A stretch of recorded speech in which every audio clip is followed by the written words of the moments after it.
And now, time for the Protect Your Assets with David Hollander Business and Technology Report.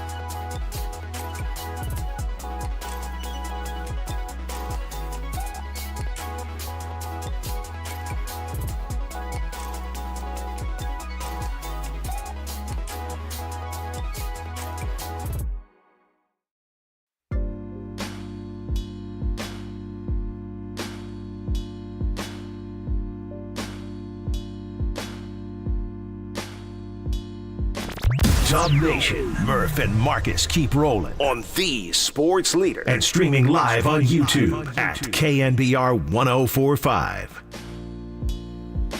All right, everybody, welcome back to the Murph and Marcus show this morning. Brian Murphy out in Ireland, but Marcus Boucher is here in Boston for the 124th Army-Navy game this morning. And joining us this morning is former NFL offensive lineman Matt Burke. And I got to tell everybody, I've been looking around all morning long for somebody who has less experience at an Army-Navy game than me. It's my second year here, but Matt, I believe it's your first year here at Army-Navy. Welcome to the festivities, and thanks for joining us this morning. Yeah, thank you very much. I am a rookie. And I've been wanting to come to this game for a long time. Every year, my boys and I sit and watch it at home. I think it's the greatest college football game of the season. So special, so unique, and this year it just worked out. I went to school in Boston. It was in Boston. I said, "Come on, boys, what the heck? Let's go." There you go, perfectly. And I got to assume, as a former offensive lineman, you've got to love this smash mouth style football that we see every year between Army and Navy. Yeah, this is like kind of old school football, and I don't understand why NFL teams don't pursue the offensive lineman Army Navy, generally a little undersized by NFL standards, but I would sign up one of those guys on my team. He would be my goal line tight end, because tight ends can't block. They just want to catch the ball. Put him in on goal line because they know how to drive block and get people off the ball. Definitely, man. And I'm just giving you kind of the preference now. It truly is a bucket list experience. I'm sure you're going to have a great time. So tell us about what you're doing with Army Navy. I know you got some gear here for the squad this year. Tell us your connection with Army Navy and what you're doing. Yeah, so I started a company called Heritage Gear, and we make premium licensed products. I mean, you can see these bags. They're made in America. Everything's sourced here. Sustainable wool, artisan leather. I mean, these are premium products. Yeah, those are nice. Yeah, and worthy of an Army or a Navy logo. And so we have about 50 colleges. We have an NFL license, and but we're all about supporting veterans in our military. This past Veterans Day a few weeks ago, we had a partnership with Team Red, White, and Blue, which supports the well-being of veterans, and we raised $100,000 for that organization. And so we're here today, and just in honor of Army Navy, if anybody goes to heritagegear.com and uses the code ArmyNavy23, you can get 30% off your entire purchase. And we've got U.S. flag bags, of course, Army Navy, a lot of other colleges. So we just want to do our part to support the men and women that serve our country. That's awesome. And of course, the voice you are hearing right now is Matt Burke, former offensive lineman for the Minnesota Viking, and of course that he also played, for the Baltimore Ravens. Now, both. And thanks for having me on, because I know San Francisco. There's a little. You guys still think it was pass interference on that fourth down call? Yeah, and that's why we got some storylines to get into between the Ravens and the 49ers with a big Christmas Day matchup coming up, but I would be kind of remiss if I didn't call out your comment about tight ends not blocking, because we have one in San Francisco, George Kittle, that really seems to embrace the run blocking aspect. So just tell us what you think overall about the trenches of the 49ers, whether it's a guy like Trent Williams or a guy like Kyle Juszczyk, George Kittle, and the 49ers, and how much they love the block. I can't probably say enough good things about the entire 49ers organization. First of all, I played against John Lynch. Tampa and Minnesota used to be in the same division. And John Lynch was the guy. You played against him, you hated him. I mean, John was something now. That's Red 47, yeah. But if he's on your team, you love him. I think the way that he's constructed that roster, I think Shanahan, and what you see is, they are a football team. There's a saying that if you don't have the ball on offense, you're a blocker. And every single guy, whether it's George Kittle, Kyle Juszczyk, the O-line, Debo Samuel, whoever, the wide receivers block. Yeah. That's why, among just Shanahan being a great offensive mind and putting guys in great positions, but I think that's why they're so successful. Guys are every single position. They're willing participants in the running game, and that makes a big difference. That takes a 4-yard run and makes it a 40-yard run or a 50-yard run, and obviously the 49ers have a few playmakers on the offense as well. Yeah, a lot of weapons, whether we're talking Christian McCaffrey, Deebo Samuel, one of the best rushing units in the entire NFL, but your Baltimore Ravens can also run the rock. Now, it seems like this offense is a little different this year, going from Greg Roman to Todd Monken. Tell us about that change in offense philosophy and what you've seen from Lamar Jackson this year. Yeah, I think, they're trying to use Lamar a little bit less. It was great the first few years, and it was fantastic highlight material, right? When the play would break down or Lamar would just do what Lamar would do. But a little bit older now, you're starting to think, okay, let's really try to preserve this guy. And I think for really the first time in Lamar's career, they have a lot of good weapons around him in the passing game. Of course, you sign Odell Beckham. You got Rashad Bateman, Zay Flowers, a rookie that's really made an impact. The loss of Mark Andrews was huge, but he was Lamar's go-to guy, which every quarterback needs a great tight end. But it's a little bit different. I think they're trying to put Lamar in better situations to be successful in the passing game. But the Ravens, they have not been tested a whole lot this year. I think they're 9-3, but they're blowing a lot of people out because their defense is good too. So it'll kind of be interesting to go. Niners, Ravens, great matchup as we get into December and games get a little bit more at stake for everybody involved. It'll be interesting to see how the Ravens do. But I think if you're a Ravens fan, you really don't have too many complaints this year. Yeah, and I think the biggest test you'll see for the Ravens this year is the 49ers on Christmas Day. Now, some people are saying it could be a Super Bowl preview, which, of course, would be a Super Bowl rematch. How do you think that matchup plays out, and what are you expecting from that Ravens-49ers Christmas Day matchup? Well, yeah, it'll be a fantastic game. Two teams, two outstanding defenses. We're talking about the offenses, but, the defenses, too, are both elite. Yeah, Baltimore. Top in the league, yeah. I don't know how Baltimore does it because I follow Baltimore. It just seems like every year, it doesn't matter who the guys are. They just seem to come out and be able to play a style of defense that, that's who John Harbaugh is, and they're always pretty good. Obviously stingy, but also create a lot of turnovers. It'll be interesting. I do think that the 49ers probably are a little bit more complete on offense. I do think the 49ers offensive line is fantastic. But who knows, right? The advantage that the Niners and the Ravens have on everybody each week, and I say advantage, slight advantage, is the systems that they run, nobody else really runs them. So, in the NFL, it's every week you're like, you come in, Monday, you watch the film, and then you get the game plan for the week, and sometimes you're playing a team that kind of runs a standard NFL defense. You're like, great. I don't have to study a ton, but the Ravens and Niners, everything that they do on offense a lot of things they do are very unique, and they've got big-time weapons. And so it's hard during the course of just 1 week to put in a game plan and, change some things and tweak something. That's actually a lot to do during the NFL season. Yeah. So it'll be interesting. That'll be a great Christmas present for NFL fans. Oh, 100%. We're all looking forward to that Christmas Day matchup. Of course, Matt Burke is the voice you hear right now on the UMA guest line and live from Boston for the Army-Navy game. Of course, we talked about your past with the Ravens. I also want to talk about your former team, the Minnesota Vikings, one of the few teams that have beat the 49ers this year. Yeah. Now, of course, that was with Kirk Cousins at quarterback. Now Josh Dobbs is playing quarterback. They've got a matchup against the Raiders this weekend. They're kind of on that wild card fringe. What do you think about the Vikings and their future this season? Man, the Vikes, it's going to be tough. The Josh Dobbs thing a couple weeks ago, nobody was having more fun than the Minnesota Vikings fans because we were like, who is this guy? Got here Wednesday, he leads us to a victory. But it's hard. Not just Kirk Cousins. Justin Jefferson's been out. Now he's coming back, which will obviously be huge. There's Jordan Hicks on the defense. It's just kind of been one of those years. And credit to the team and to the coaching staff, Kevin O'Connell, for getting to 6-6. Yeah. But 2 games left against Detroit.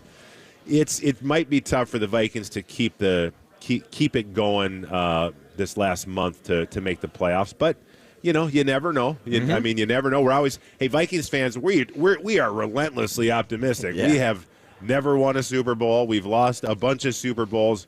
we always think that we have a chance, so that's why we keep coming back. And that's what they say in football, right? Any given Sunday or maybe any given Saturday, of course, here for the Army-Navy game. And just wrapping up here this morning with Matt Burke. Beautiful bags that you're displaying this morning. Tell us again where everybody can find them. Yeah, heritagegear.com and use the code ARMYNAVY23, a 30% discount. And we're just happy to be here and excited for the game. And you know what? This is one of those games. Yeah. It really doesn't matter who wins, does it? There's things so much more important, and every guy on that field knows that. So I'm next year, hopefully, I'll come back as a second-year guy, as a seasoned vet like yourself. Kind of like me, yeah. If you need any tips or pointers, let me know. I can show you around a little bit. Thanks for taking me under your wing and showing me the ropes. Of course, yeah. Definitely get there for the March On, the Patriot games, the entire festivity. It's all great. Enjoy the game. I'm sure your boys will enjoy it, and I really appreciate you coming by this morning, man. Thank you very much. Awesome. There he is, Matt Burke, of course, former offensive lineman for the Ravens, for the Vikings. Talking a little Ravens, 49ers, talking some Vikings, 49ers, and talking some Army-Navy game. We'll talk more 49ers and more Army-Navy on the other side. It's Marcus the Waterboy Boucher on KNBR 104.5 FM and 680 AM, the sports leader.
Giants gamers, Murph and Marcus keep your morning moving on the sports leader and streaming live on KNBR.com and the KNBR app. Navy to punt from its own 31. 4th and 14, 1:16 to go second quarter. Clean snap, right foot, a kick is blocked. Army blocks it, racing to the ball, scoop and score on a tumble into the end zone. The give goes to the fullback, giant hole, right up the gut hole, over the 45 to 50, the 45 to 40. There is no one around him. He swivels the head as he races into the end zone. Touchdown, Navy. And the knee taken. The final seconds fade. Navy has no timeouts. Zeros on the clock. And history made in Philadelphia. The first overtime game in Army-Navy history. The snap, handoff, Johnson running right up the teeth of the defense. He's through. Johnson to the 10, the 5, touchdown! One play into overtime. Arline looking to throw. He flips it out wide open, caught, touchdown! Mikel Haywood! Each team goes one play, big play. Snap clean, spot true, right foot a kick in the air. It's got the distance. It's good! And Army wins! The 123rd Army-Navy game goes to the Black Knights in overtime.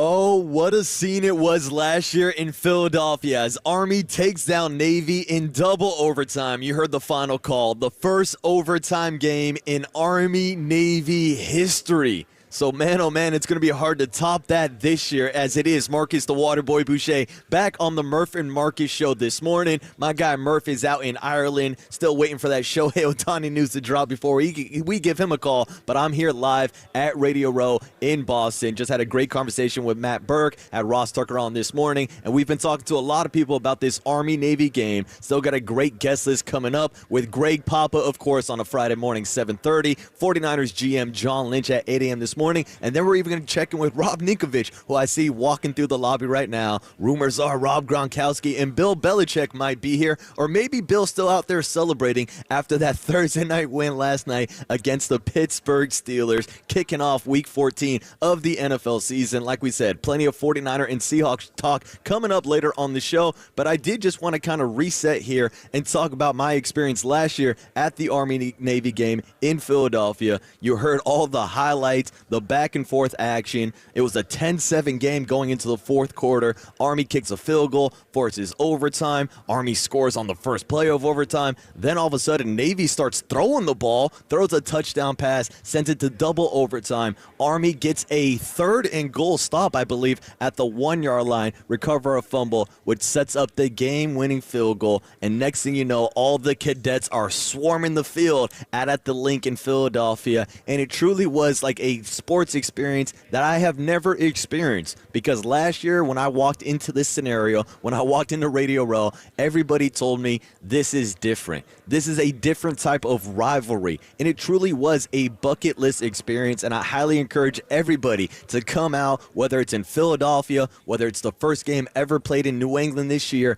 Next year it's going to be in Washington, D.C., then they're going to go to New York. Hell, wherever this game is, it's must-watch TV, but it's even so much more important and so much more kind of realistic when you're actually there in the stadium and you see the cadets and you see the midshipmen and you see the trash talk going back and forth. You see the Patriot games where they run like obstacles on the field before the game starts. You see the march on. You see the flyovers. Like, the entire experience was truly unbelievable. And man, oh man, it's going to be hard to top last year's game, where it also ended the under streak that had been going for 16 straight years. And Mike's rolling his eyes at me because he knows I'm a degenerate gambler. So, of course, I'm going to cover the spread and talk about the Army being favored by 2.5 points and the under dropping all the way down to 27.5 points. It's an under that had hit in 16 straight seasons, which means over the last 18 years, folks, that we're talking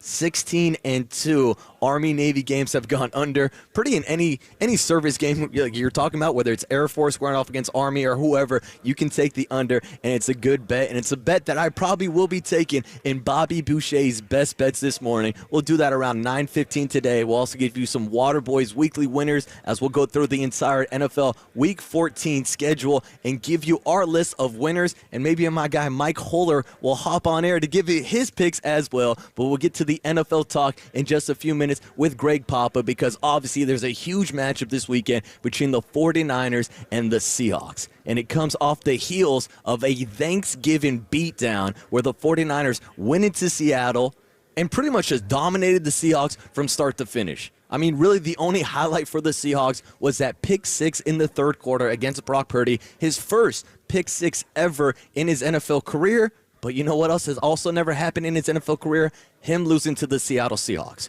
Whether we're going back to last year, his first career start, where he walked into Levi Stadium and beat Tom Brady, becoming the first ever rookie to take down TB12. Well, we also found out later that offseason that Brock Purdy broke a rib in that game, went up to Seattle on short notice. Thursday Night Football, took down the Seahawks. We saw him do it again on Thanksgiving. We saw him do it at Levi Stadium in the playoffs. He's now 4-0 in his career against the Seattle Seahawks. While Geno Smith, Mr. Comeback Player of the Year, has never beat the 49ers in his career as a member of the Seattle Seahawks. And the 49ers truly have just been dominating the entire NFC West. They've now won 10 games in a row in the NFC West. And as we just mentioned, 4 in a row against the Seattle Seahawks. But this is a Seahawks team that might be getting a little desperate now. They've fallen to 6-6 since that loss against the San Francisco 49ers. And now they're on the verge of maybe missing the postseason after losing last Thursday to the Dallas Cowboys. But that's also going to be a big factor this weekend with the Seahawks getting 3 extra days of rest, which to me, if I'm being honest with you, made me a little skeptical about the 49ers being a 10.5-point favorite against the Seahawks.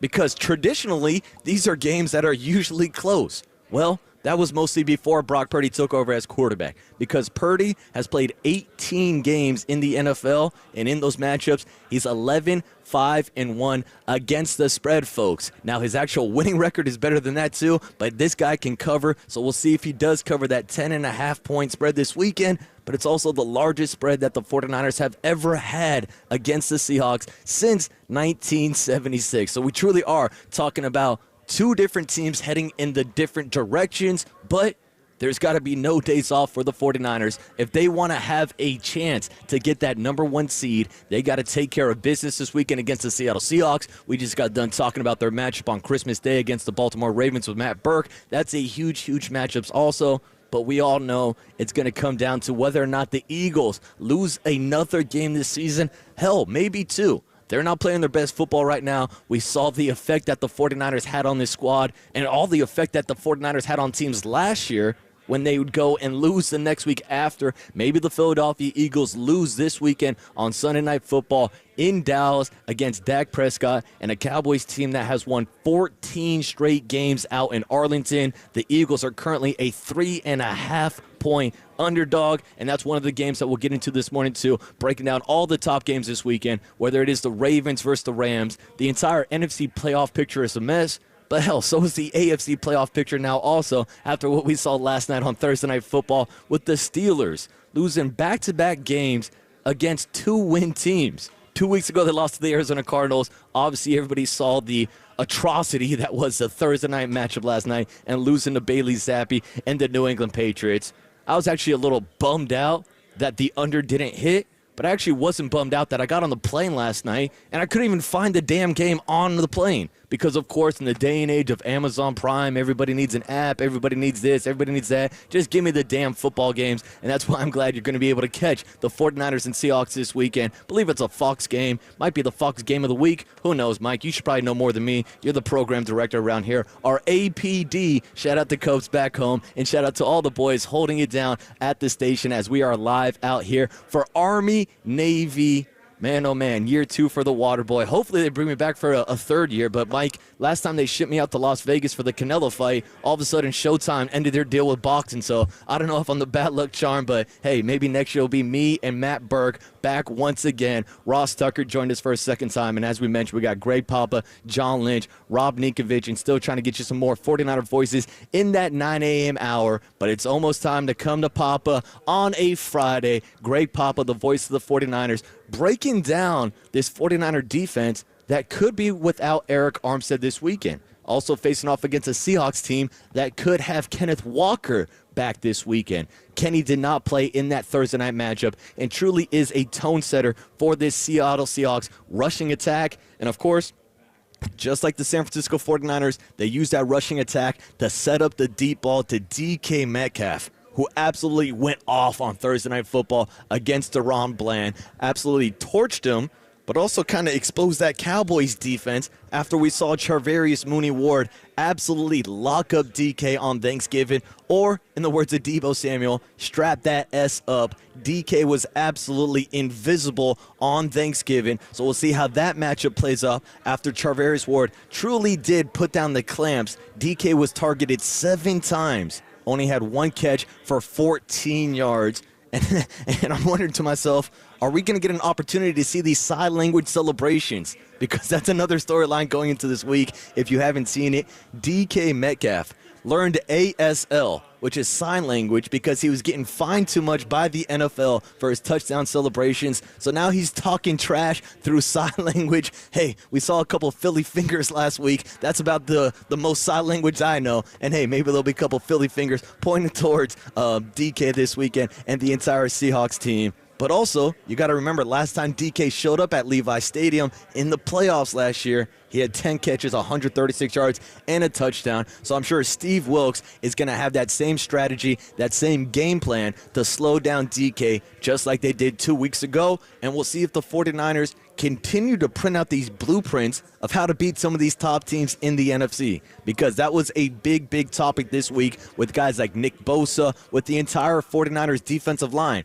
who did a great job keeping Jalen Hurts in the pocket this past weekend, truly had disciplined pass rushing lanes to keep Jalen in the pocket and to stop him from scrambling outside. Well, Nick Bosa spoke to the media yesterday and told them that they created the blueprint of how to beat the Philadelphia Eagles. And I guess now the 49ers got blueprints on both sides of the ball, since, you know, Brandon Ayuk said that the Niners were going to expose them in the NFC Championship game last year if they would have had Brock Purdy. Well, we saw what this offense did with Brock Purdy in the lineup, 42 points. It's another Purdy for 30 production. It ain't no fun when the Rabbits got the gun, and it ain't no fun when Brock Purdy can actually pass the ball. 49ers truly putting on 2 dominant performances against 2 NFC East teams, the Cowboys, Eagles. They're squaring off this weekend with huge playoff implications, and we'll talk about some of those implications coming up next with the voice of the San Francisco 49ers.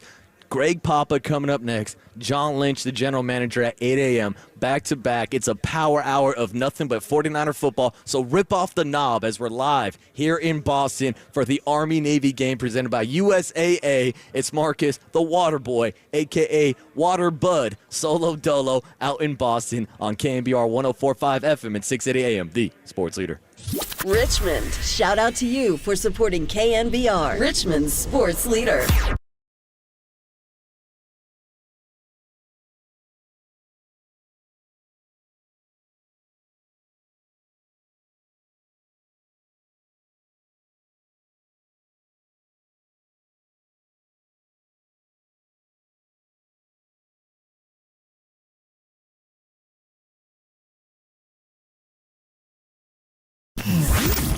Here's what's trending now on KNBR.com. The one and only Tim Ryan stopped by the Papa and Lunch Show yesterday for an entire hour to talk about the 49ers win over the Eagles and what they need to do this weekend against the Seattle Seahawks. To hear that podcast and more, check out what's trending now on KNBR.com and the all-new KNBR app.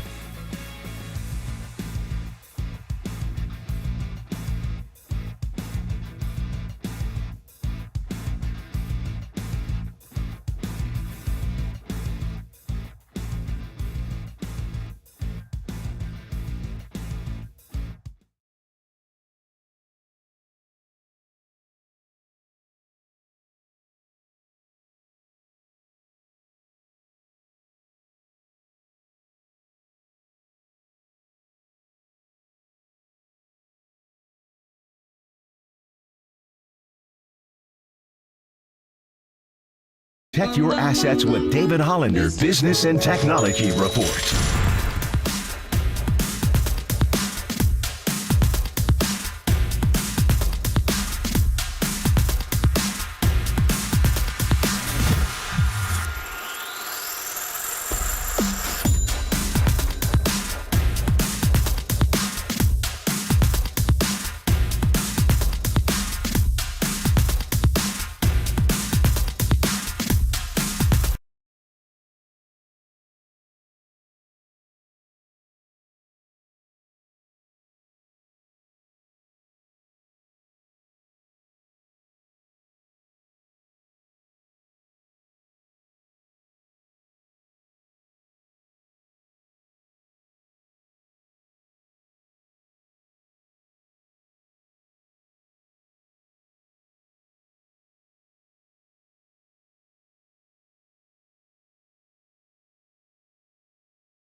Good morning, Bay Area. Good morning.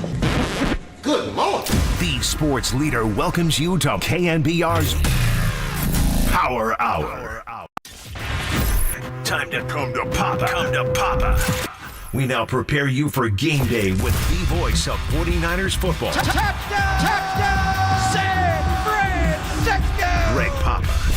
Sponsored by Friedman's Appliance, proudly serving all of Northern California with a wide selection of luxury appliances. Visit them in Pleasant Hill to see the Friedman's difference. And by River Islands. Come home to River Islands in Lathrop and discover the San Joaquin River lifestyle and its lakes, parks, and schools. Start your tour today at riverislands.com. On KNBR 104.5 and 680, the sports leader. All right, I thought it was time to come to Papa on a Friday, but Greg Papa is MIA. But I can tell you where I am. I'm live at the Army-Navy game this morning in Boston. My guy Brian Murphy is out in Ireland hanging out with the second captains. He'll be back on Monday morning, but today it's me, solo dolo. No Greg Papa, no Brian Murphy, just the water boy out here at Army-Navy. We've had some great interviews this morning with Ross Tucker and Matt Burke. Stay tuned this morning at 8 a.m. this morning. We're going to be talking to 49ers GM John Lynch, and then after that, Rob Ninkovich, and even going to sprinkle in some few 49er voices in the 9 a.m. hour. But since we're waiting to make the connection with Greg Papa, how about we hear from the head coach of the 49ers, Kyle Shanahan, who spoke to the media yesterday and gave an update on Eric Armstead, really the biggest injury concern coming into this matchup against the Seattle Seahawks. Here was Kyle Shanahan yesterday talking about Eric Armstead and also giving a quick update on Spencer Burford and Elijah Mitchell. Yeah, Armstead's still looking like a long shot. Haven't ruled him out yet officially, but I'll talk to the doctors, but I have a feeling that's going to come tomorrow. So we'll get another update tomorrow, but Kyle's been kind of talking all week long how he does not expect Eric Armstead to play. Whether it's going back to his Wednesday press conference with the media, it kind of seems like if we're reading the tea leaves, Eric Armstead will not be out there this weekend. Now, Armstead has been having a phenomenal year, and shout out to Eric Armstead, who I believe is nominated again for the Walter Payton Player of the Year award. Everything he does on the field doesn't match what he does off the field as a great member of the community here in the Bay Area, but on the field, he's pretty damn important too, because the 49ers have the #1 rushing defense in the NFL, only allowing 79 yards per game. And of course, when you're looking at a team that's coached by Pete Carroll, he's going to want to run the rock. Going back to the days of Marshawn Lynch, that, of course, is unless you have a 3rd and goal, 4th and goal situation to beat the Patriots in the Super Bowl. Then he decides to throw the ball with Russell Wilson. Yeah, great call, Pete. Keep chewing that gum. Anyways, I digress. Let's get back into the Seahawks offense. And Kenneth Walker, who could have the opportunity to play this weekend. Now, he's been dealing with an oblique injury, so he's missed back-to-back weeks, which, of course, means that he did not play in that Thanksgiving game against the 49ers. It was the rookie, Zach Charbonnet, who stepped up in that game, had 14 carries for 47 yards, and at the end of the day, the Seahawks did end with 88 total rushing yards as Geno had to scramble a few times because that 49er front line was putting pressure on Geno all day long. The last matchup, the 49ers had 6 sacks on Geno Smith, and it truly was one of the breakout games for Nick Bosa. 2 sacks.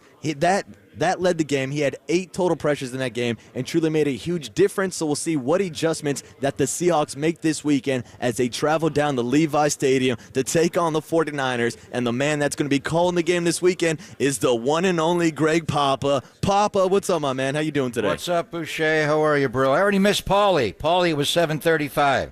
Every Friday. You guys wanted me at 7:30? I know, well, Papa, I'm coming to you early because I'm all by myself out here at the Army-Navy game in Boston. Murph's out in Ireland. So, yeah, I'm out here covering the Army-Navy game this weekend. So, what's your experience with the Army-Navy game, Papa? What do you think? Just watching it every year from Franklin Field. It was a standalone game on Saturday. Is Bill Belichick dropping by today after his epic win? So, the rumor is that Bill is supposed to be here. They kind of gave us like a blank time whether or not he's going to be here. Papa, stay tuned. I know our guy Mike Holder is going to be working the tables. Maybe you guys will have him on your show today. On to Cincinnati. What do we ask him? Did you hear Al Michaels drop that he may go into television? See, I heard that storyline because there's been a lot of rumors about his future, Papa, whether or not the Patriots would trade him to a team like the Washington Commanders. I mean, it seems like Bill Belichick has to retire a Patriot, right? No, I wouldn't think so. Vince Lombardi, he moved on after Green Bay and he coached Washington, and then he unfortunately fell victim to cancer, and he was gone after a short period of time. I think Coach wants to keep coaching. I mean, watching their defense last night, I know Pittsburgh has offensive troubles, but he is still, he's the greatest defensive coach of all time. And there have been a lot of great ones, obviously, but the consistency, the level that he's done it at. Bill Walsh is the greatest offensive coach that's ever been. But as far as running a defense, Belichick is there. He's made some curious choices on that side of the ball post Tom Brady that has left them rudderless. But they went right down the field and scored last night. So I don't know what he'll do and what role he'll have. But there's no question that guy can still coach defense. Yeah, and of course, last night kicked off Week 14 of the NFL season with the Patriots win over the Steelers. Now, Papa, let's turn our attention to the 49ers Week 14 matchup against the Seattle Seahawks, a team that you just saw 2 weeks ago on Thanksgiving up in Seattle. What can the Seahawks do differently to avoid the same fate of the 31-13 loss that they were dealt on Thanksgiving? Sick canine on him, and I think that's the word, is that Kenneth Walker III is going to play in this game. He had the oblique injury the week before in their really demoralizing loss to the L.A. Rams. And Charbonnet played well in that game. I couldn't tell if he misaligned the first play of the game. They may have just called a zone read on the first play of the game, which was odd because Geno had a bad elbow going into that game, a bad triceps after hitting Aaron Donald's helmet. But Charbonnet played well against Dallas. He has a knee issue as well. Late in the game, he had a bruise on their Thursday night game. But I think it's going to be K9. I know Kyle and Steve Wilkes are gearing up for him. And I asked Kyle what's the key to the game, and he said K9, stopping Kenneth Walker III. Pete Carroll wants to run the ball. He wants to get back into balance. Their passing game came alive against Dallas. DK obviously had a huge game.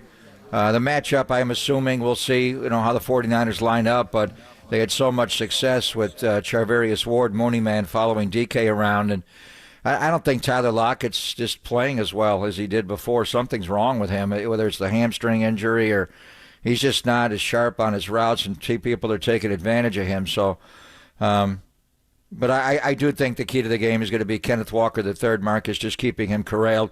He's very different than Charbonnet. Charbonnet is a pure downhill, kind of an upright runner, where K9 is a jump cutter. He's in and out. Actually, they criticized him last year. I remember a game at Arrowhead last year. They aired him out at halftime because he was jump cutting too much, and they wanted him to just stay downhill.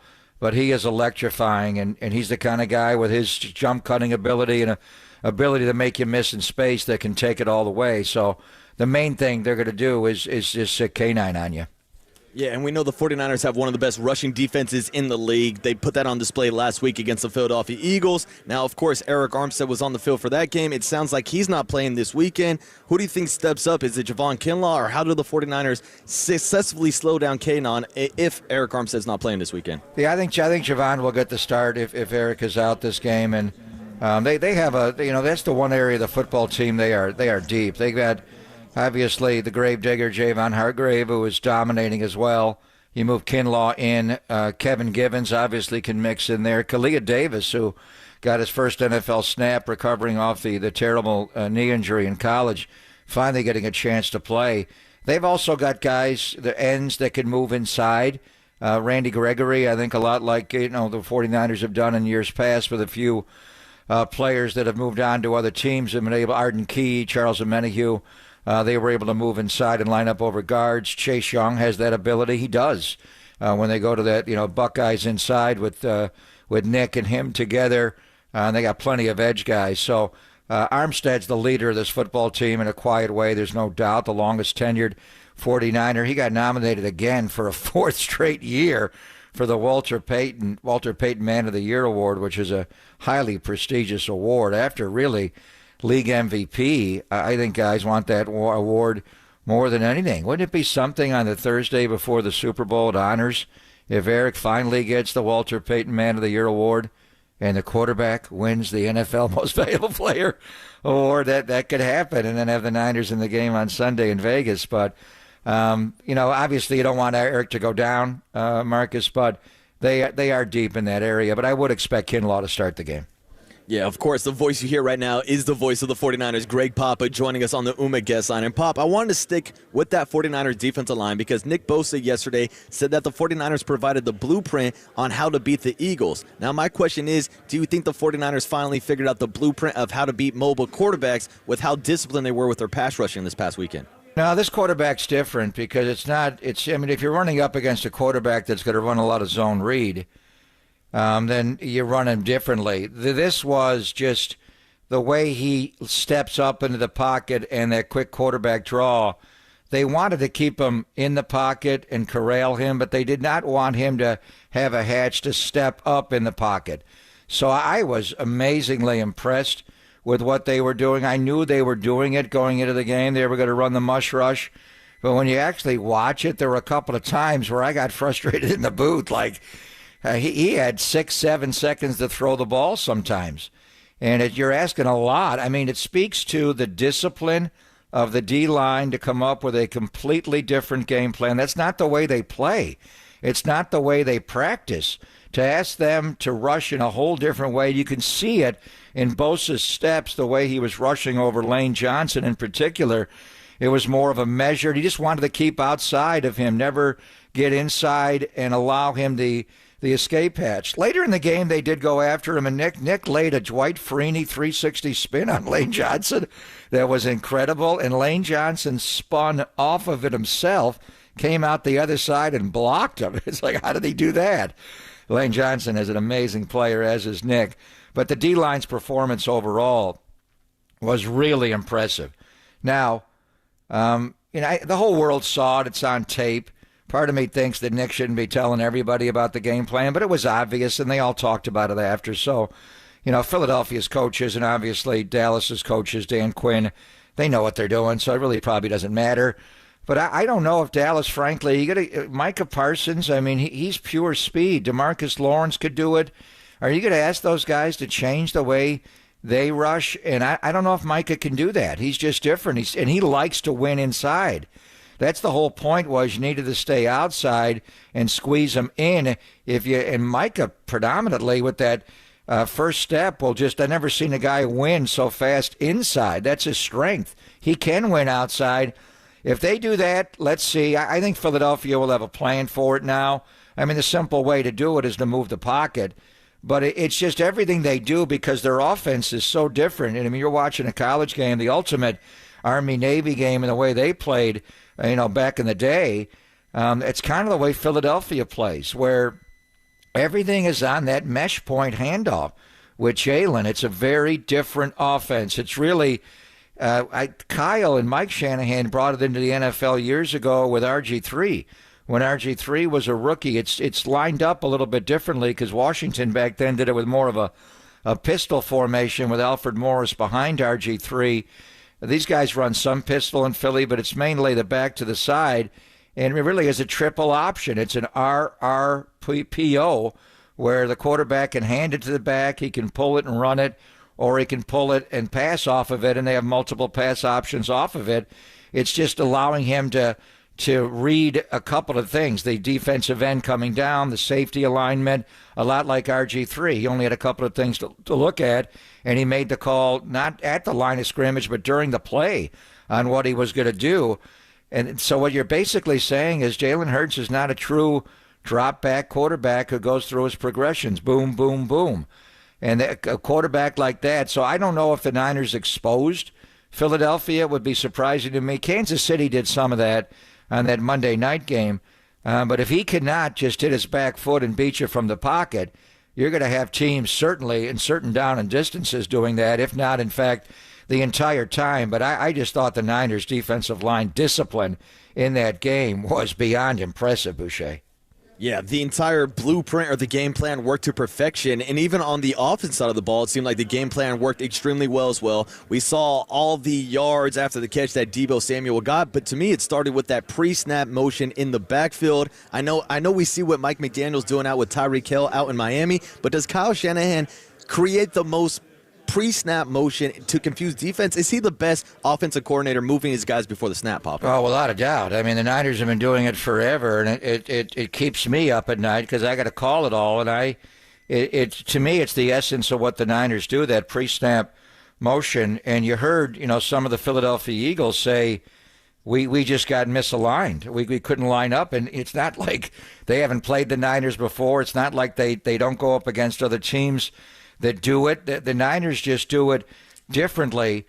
And I remember years ago, John Gruden put in the ghost motion where he'd have James Jett, the wide receiver, going pre-snap motion across the entire width of the field. And what that did was they didn't get the ball to James Jett on those plays, but it would hold the backside end on the outside running game. The cutback was there because that end, if James Jett, the fastest player in the league, is coming at you, you've got to stay home.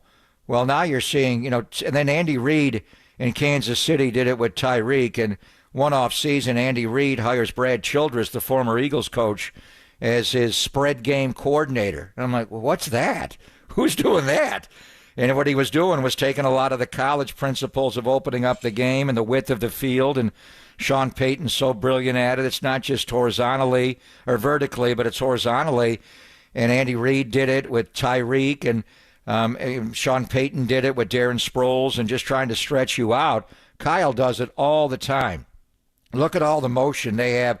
You've got multiple guys in motion. I think one of the big plays in the game was the George Kittle, they call it a SIF motion, where he came across the entire width of the field on that first.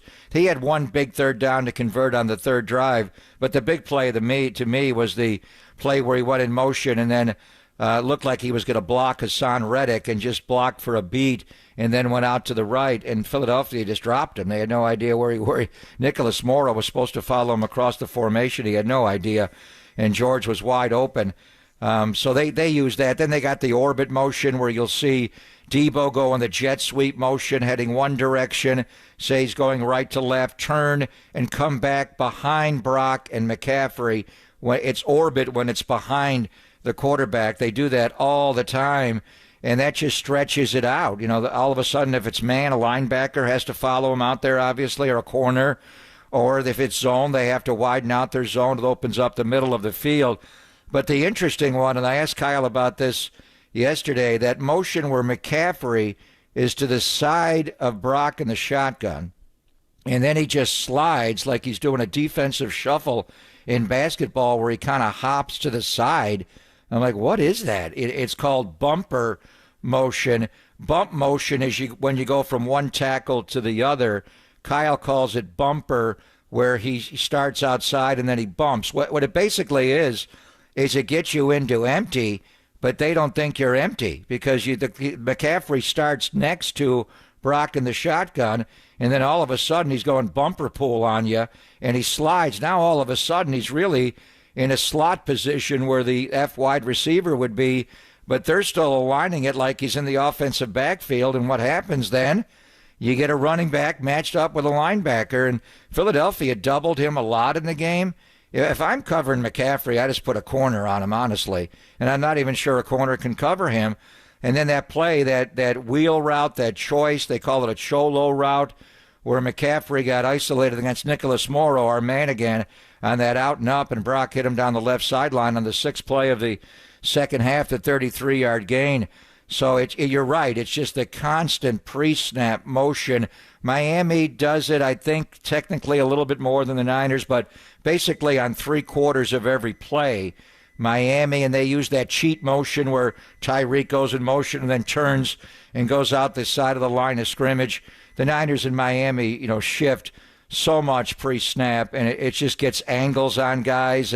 But really, I go back to that cheat motion to me, and even the orbit or the yo-yo motion where the receiver starts going one way and he turns the other way. Bill Walsh did that decades ago with Jerry Rice, and he would hide him behind the line of scrimmage where Jerry, say he'd go in motion from right to left, he'd turn and come back and go to the right, and they'd snap the ball when he was behind the guard or a tackle, and then he'd come right out. How do you cover that? He's hidden behind the offensive line. It's like a pick play in basketball, and it's like the garage door play in basketball. How are you going to get to him when he's got a clean release? But what Miami does with Tyreek is they get him turning the corner, and he has the immense speed. But I love that bumper motion with Christian McCaffrey, and that's something Kyle put in a couple of years ago for other players. You'd see it every now and then, but the Niners run that quite often now with CMC. Yeah, and you see the amount of attention that Christian McCaffrey gets every time he's put in motion. Same thing for Deebo Samuel. But, Papa, one of my favorite moments from the game this past weekend was seeing Christian McCaffrey out as a lead blocker on one of those Deebo touchdowns. Now, I had a conversation earlier this morning with Ross Tucker, of course, former offensive lineman that was born and raised in Philadelphia, and he said he was surprised about the offensive physicality that was shown not just from Deebo, but Trent Williams, George Kittle, Kyle Juszczyk, and all those guys. Do you think people around the league still underrate how physical this 49er offense is with the no block, no rock mentality? Yeah, you're amazing. You're hitting on so many points that when I interviewed Kyle yesterday, we got into all of it. You'll see it tonight on our NBC game plan interview after the Warrior game, and we'll play it during our show and obviously on the pregame. The thing that strikes me the most about this football team, they're amazingly talented, and their five eligibles are as strong as any five eligibles in the history of the NFL, with McCaffrey and Juszczyk and Kittle and Deebo and Ayuk, and then Juwan Jennings is just a tremendous force in the run game, and then he comes through so often on third down. But the unselfishness of the way those guys block for each other is absolutely amazing. They all do it. Every single one. Obviously, Kittle, that's what he does.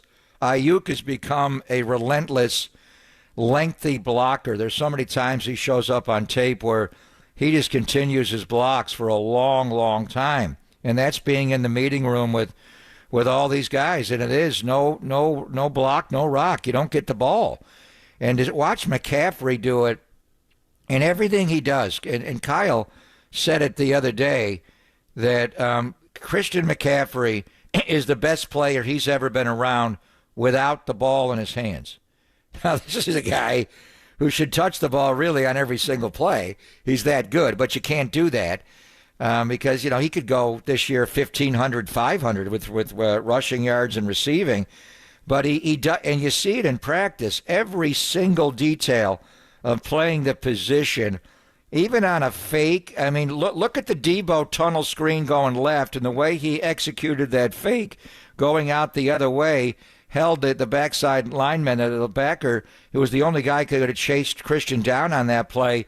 And it was all because of the detail in every single thing he does. He is, obviously, he's Ed McCaffrey's son. He's been raised right. He was around those great Bronco teams and at Stanford with David Shaw. The guy's been blessed to be around great people and great coaches, but it's him.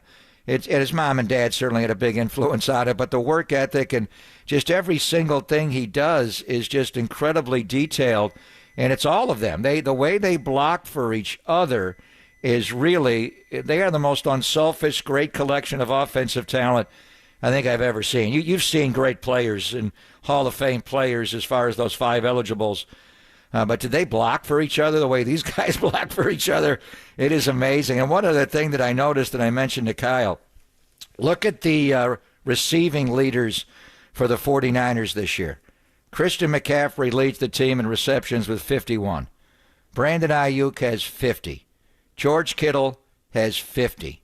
It is just, and they have touchdowns, 6, 5, 5. They're all right in the same range, all three of them.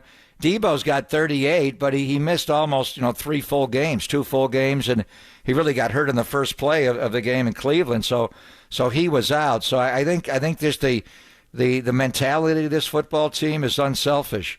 What they do on the offensive line, you got 9 guys blocking. The only guy who doesn't block is Brock, and Brock would block, but they don't want him doing that. He's not designed to do that. The guy with the ball and Brock don't block. The rest of them all block for each other.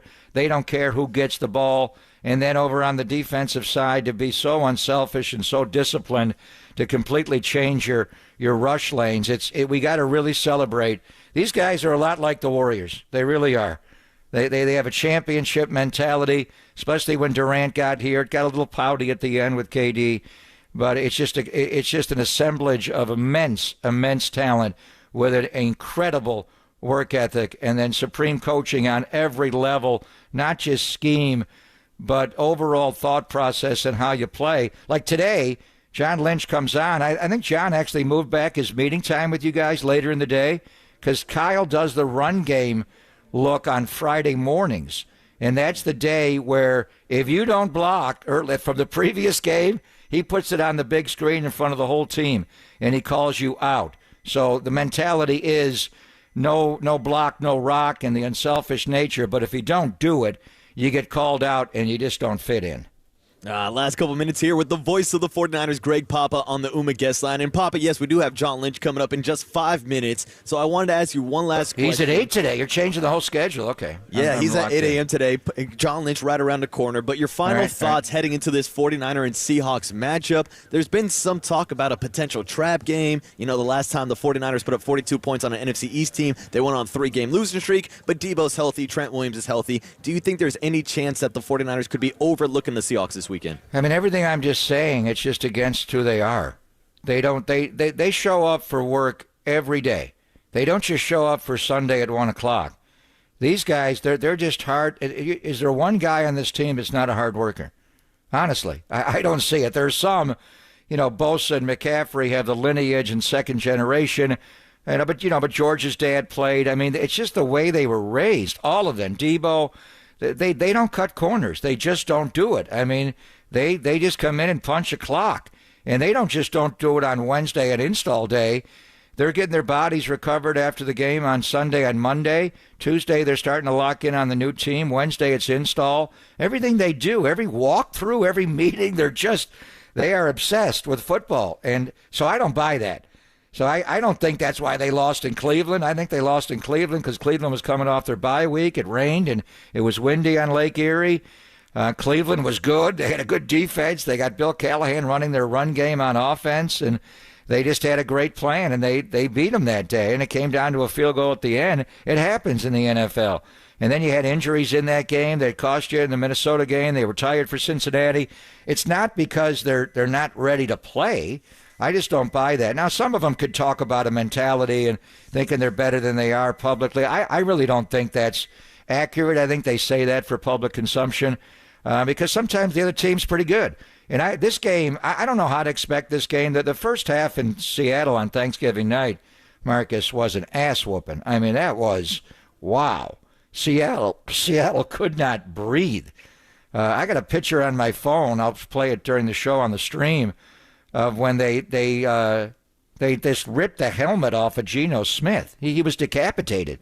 Kevin Givens just ripped his helmet off. Yeah. And that, to me, symbolized they dominated that game in all regards. It was a rout. It got sideways in the third quarter because they ran the back-to-back can plays, and the ball got tipped at the line, and they had a pick six, and they settled in. They had a couple of long kickoff returns, but they got the game righted right away. So how does Seattle respond? They are desperate. If Seattle loses this game, right now the Rams will probably lose to Baltimore, but their playoff lives are on the line. So I think this game is more about Seattle than it is about the 49ers, and I think Seattle is going to be desperate. Pete Carroll does not want to get dominated. I read that he's never lost 4 games in a row in the NFL. Is that true? I guess he's never had that many bad years, but they're right now riding a 3-game losing streak. They lose this game, then they got Philadelphia on Monday night. So this is not a trap game from the Niner perspective at all. I just don't think they would allow that. But I think what this is going to be is the Seattle Seahawks are going to be a desperate football team, and they're going to get their lead guy back, K9, for this game on Sunday. So I think their mentality will change dramatically. It's December football with playoff implications on the line. Papa, have a great call tomorrow, and look forward to talking to you down the line. Thanks, man. I'm staying on the line. I want to hear John Lynch right now. He's coming up in about 30 seconds, so we'll break real quick. We'll get John Lynch connected, and we'll be back on the Murph and Marcus Show this morning, live from Army-Navy out in Boston. It's Marcus the Waterboy Boucher on KNBR 104.5 FM and 680 AM, the sports leader.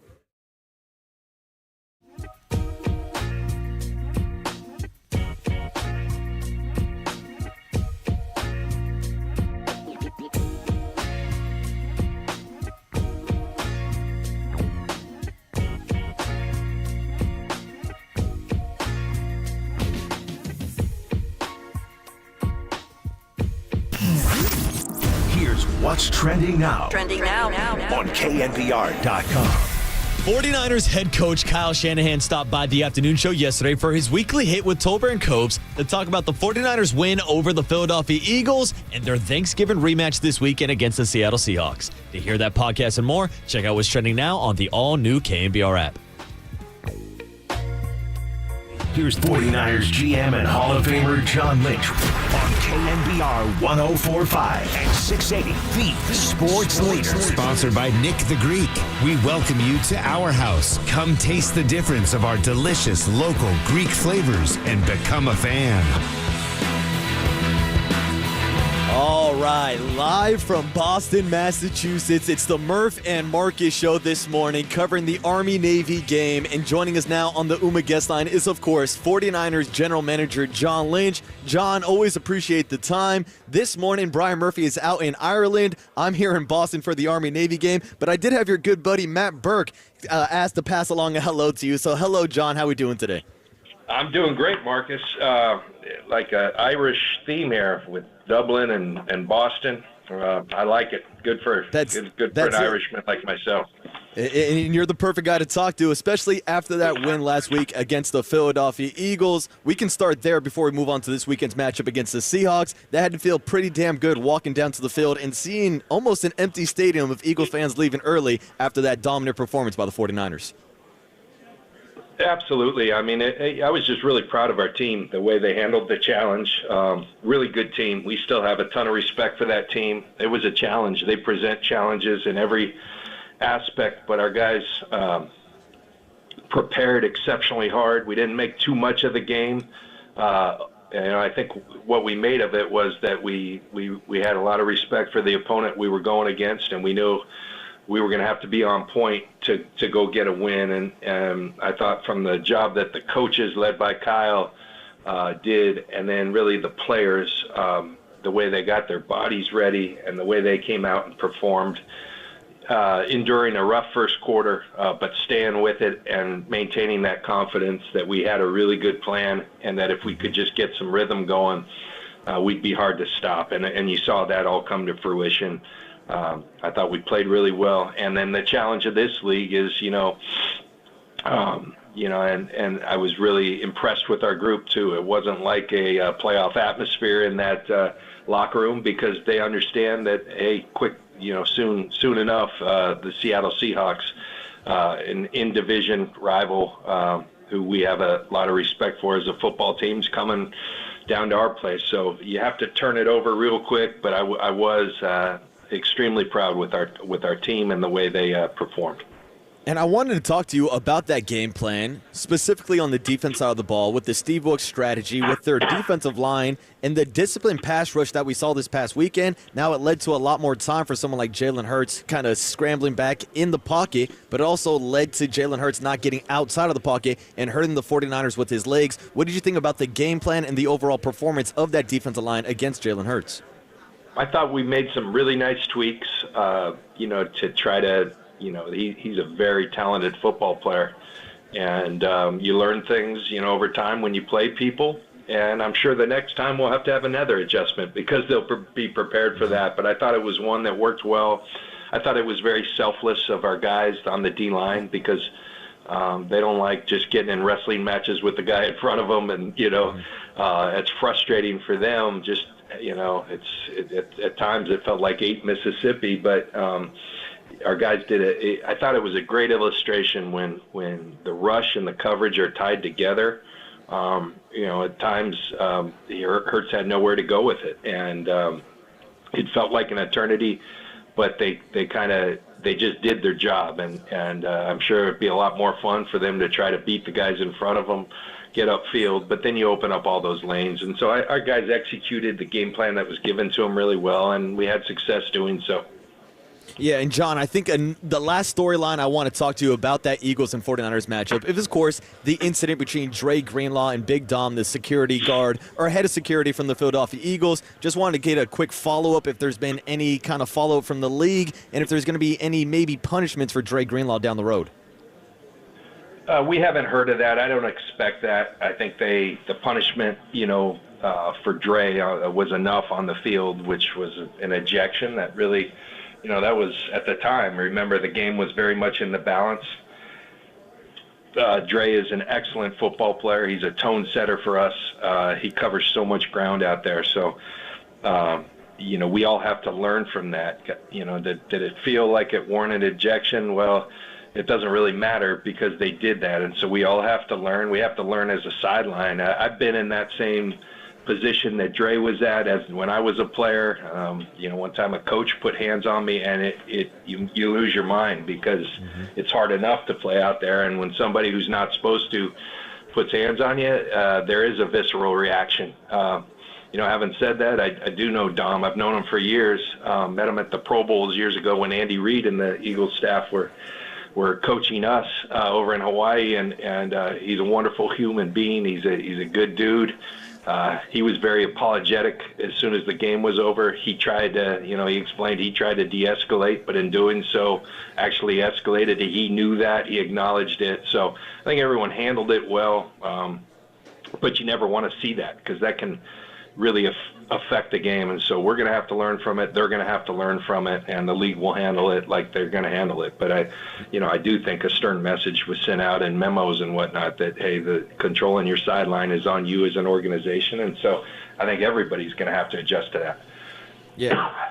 49ers GM John Lynch joining us on the UMA guest line this morning on the Murph and Marcus show. And John, it seemed like even this deep into the season, you're still out here making moves. Now, earlier this week, you guys signed Logan Ryan to the squad. So tell us about that signing and what you think he brings to this 49er defense. Well, we ran into a tough situation where, in 5 days, we lost Talanoa and then we lost George Odom. And so you're losing 2 safeties. And that's hard to replace, and you're never going to replace that. We were very fortunate. Our guys do great work, and you always identify, and we have what we call ready lists at every position. And hey, if we're to get injured here, here's who we turn to. And Logan was a guy we had kept our eye on. Didn't really know, okay, is he interested in playing? He had played 11 years. And when we first made contact with him, he was for the right team, he would consider it. And, his criteria, he wanted a team who was in it, who he felt had a chance at, going to the playoffs and having success. And so we just started a dialogue. And, actually the first time I talked to him, he was on a Disney cruise with his family and said, he was going to start working out right away. And he was a kind of guy who kept himself in really good shape, but was going to crank up the football activities. And so we kept in contact with him. He's a guy who's played at a high level, has played corner, has played nickel, has played safety. So I think gives us some really good versatility, some experience. And then we felt, Kyle and I were talking, and his first game back last year from an injury was against us when we beat the Bucs pretty handily. But we felt like Logan played really well in that game, and did some tough things, tackling some of our better players in open field. And so felt like he still had the ability to play at a high level, and we brought him in, and he's done a great job. He's always been known as a really smart football player, and he's picked up our stuff really quick. We'll see if he's up this week or not, but I think a good addition and nice deal to be able to find a player of that caliber this late in the season. And it seems like he's just a great guy from the story that I'm reading now about how obviously the correlating move was waiving Ty Davis-Price, who is now back on your guys' practice squad. But I saw a story that he's already offering Ty Davis-Price back number 32 and his locker. Can you confirm that story, John? Yeah, that's true. With Ty, we hated to do that, but, we had to make a roster spot. Sometimes you're forced to do that. We had to do that at the running back position, and then you don't know if Ty's going to clear waivers or not. And, Logan had come in, he got the number 32, took his locker, but, I give Logan a lot of credit. He's played a long time, and he just said, hey, that's that guy's locker, whether practice squad or not. Gave him his locker, gave him his number, and I think in doing so, you kind of ingratiate yourself to your new teammates, and that was nice to see. Yeah, and it's a great story for Logan Ryan and, of course, the entire locker room. John Lynch, general manager of the 49ers, joining us this morning on the Murph and Marcus Show. And, John, we were talking about how injuries kind of create these opportunities on the roster. I wanted to ask you about Ross Dwelley, and with him now currently dealing with an ankle injury. There's a former Stanford tight end out there on the free agent market. Have you guys looked into possibly bringing in a guy like Zach Ertz? We're always monitoring things. We do feel really good about our tight end group, with George Kittle, Charlie Warner. You see one reception on the year, but my goodness, I would tell you that Charlie's one of the more unsung players on our team. He makes so many contributions both on offense and special teams. And we got Braden Willis, who we like a lot, who may get an opportunity to play if Ross is down. So, we don't think Ross will be out for too long. So we like our group. Having said that, when you have the opportunity to, a guy like Ertz is out there, you always take a look. And we haven't done anything yet. We'll see where that goes. We'll continue to monitor him as we do many other people that are out there. Yeah, and we'll keep track of that story. And just to wrap it up here, last couple of minutes with John Lynch on the UMA guest line, I'm glad you brought up George Kittle because we know how good of a player he is on the field, but we also know how good of a person he is off the field. And, John, since I'm at the Army-Navy game, it would kind of be irresponsible of me to not mention all the work that George Kittle does do with the Salute to Service Foundation through the NFL. Tell us about that relationship with the 49ers, the Salute to Service kind of message, and what you think about George Kittle and the entire organization of their work with the service units. Yeah, George is a great guy to highlight in that respect. George has a great appreciation and love for our military folks that sacrifice so much. George is a unique personality. He gives life. He breathes life to everything that he does, and he does it the same way in his charitable work, and that's really a passion for George and Claire. I should mention her as well. They do a lot for our military community. They're grateful for them, as so many of our players are. We're proud to have a great, association with the military, the local military, and, our team does a great job of highlighting that because we really do. We're grateful for everything they do, not only the service members, but their families. They make tremendous sacrifices. George understands that. He's continually doing great work. As guys like Eric Armstead, who do unbelievable things in our community. Eric was named this week for the fourth time our nominee for the Walter Payton Man of the Year. There's a great video out there, his teammates talking. So I'm really proud of our guys on the field, but off the field, we've got a bunch of guys who care about making their communities better, and that makes the York family very proud. They it starts up top, and their commitment with what they do to help make this community a better place. Matters, and players that really care about making their community, that's something that's a responsibility, and our guys understand that. Yeah, and John, last one I wanted to ask you about was I saw that you actually had a chance to debut a custom pair of cleats for the My Cause, My Cleat Foundation, the charities that the NFL is spotlighting. Tell us about the John Lynch Foundation and what you're doing for the community. Well, it's a great program the league has where players get to go customize cleats and highlight causes that mean a great deal to them. That also extends. You saw a number of our coaches wearing different shoes. Kyle wore some on prostate cancer, and some people near and dear to him who've gone through that.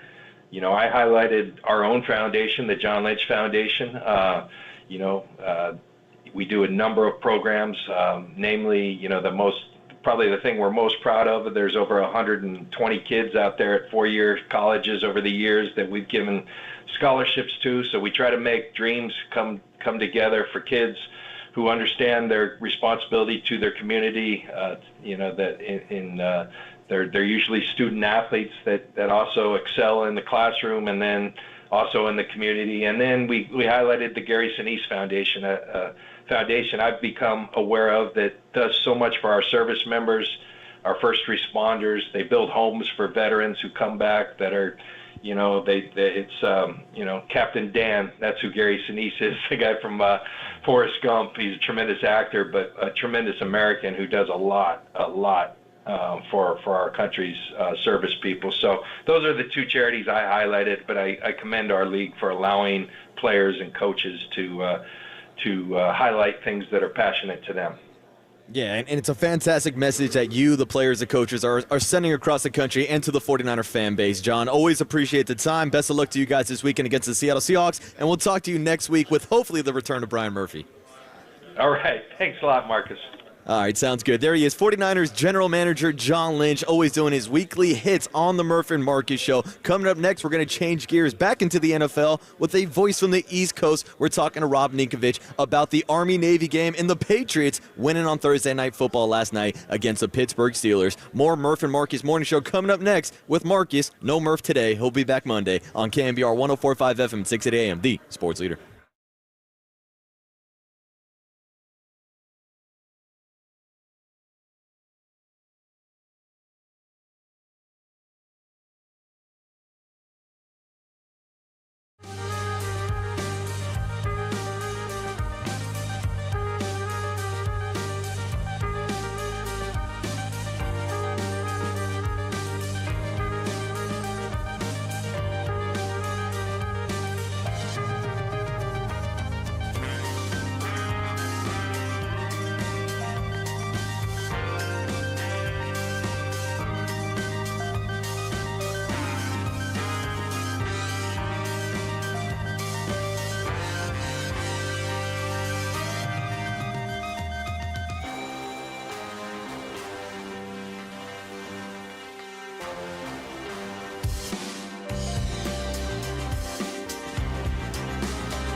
Good morning, Seamheads. Murph and Marcus keep rolling. Streaming live at twitch.tv/the Sports Leader.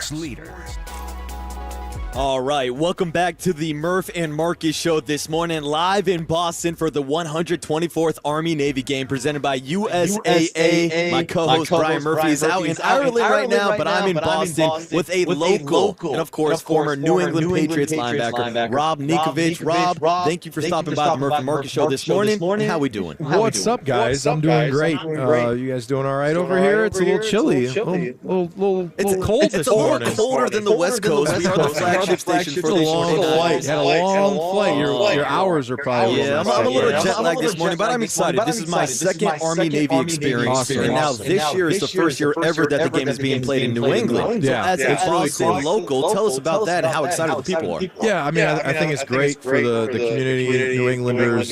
You haven't experienced it, and you really get to show the support and love that you have for the people that give us all this freedom that we have, and the young men and women that provide the services that they do through the military. And now everyone's going to celebrate this, and Gillette Stadium hasn't had a big game in about 5 years. So it'll be great to see that. And yeah, I'm excited to go to the game. It's going to be awesome atmosphere, and can't wait to be there, especially for the start. I'm sure the flyover is going to be insane. I'm sure the national anthem is going to be off the charts. So definitely excited for this one tomorrow. I mean, it's a one-of-a-kind experience. It really is a bucket list kind of game. So whether you're there for the March On, the Patriots game, the actual game, which I want to talk to you about, because we know it's smash mouth style football. Not everybody's out here running the veer offense or the triple option. What's your breakdown this as a linebacker, a guy that likes that on the trenches? Yeah, so you just got to be aggressive, and you got to start early. These games, I played against Air Force back when I was in junior college. We played the Air Force junior varsity team, so it was the triple option. It was all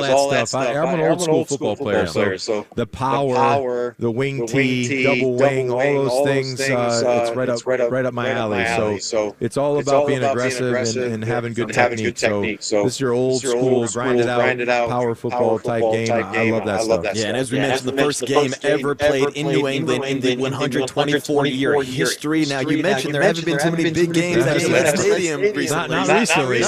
Now, the Patriots did get a win last night out in Pittsburgh, but as a Boston local, as a guy that got boots in the ground, are people kind of proud of that win last night, or are they kind of going in the other direction where they're more worried about a draft pick than winning games at the end of the season? I've heard a few rumblings of we're going to lose our spot, so they're still at the number 2 spot at the moment, so we'll see what happens moving forward.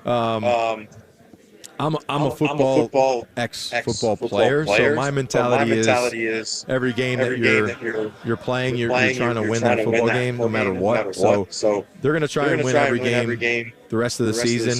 The fans can say what they want about the draft pick if they lost, or went down or went up. So at the end of the day, you're out there to perform, and you're trying to win football games. And last night was a big win for them on a short week. Previous game against the Chargers was pretty ugly. They didn't score a point, and then you play the Steelers, who was a much better defense, and they didn't show up, and you put up a bunch of points against that team. So good win, confidence-building type win, and we'll see what they can do against Kansas City next week. Yeah, of course, the voice you hear right now is Rob Ninkovich, former linebacker for the New England Patriots, who you can also hear on the Dan and Nico podcast. Yes, Dan and Nico show, just a local show we started about 3 years ago. Dan O'Brien is a local car guy here, and born and raised Bostonian, so he's a super fan when it comes to Boston sports. Myself, I'm from the Midwest, so I'm more of a transplant, but I did play here for a long time. I've been here for about 13, 14 years, so that's the one aspect of things. I know the New England area pretty well and how their fan base can be, and they're pretty intense. So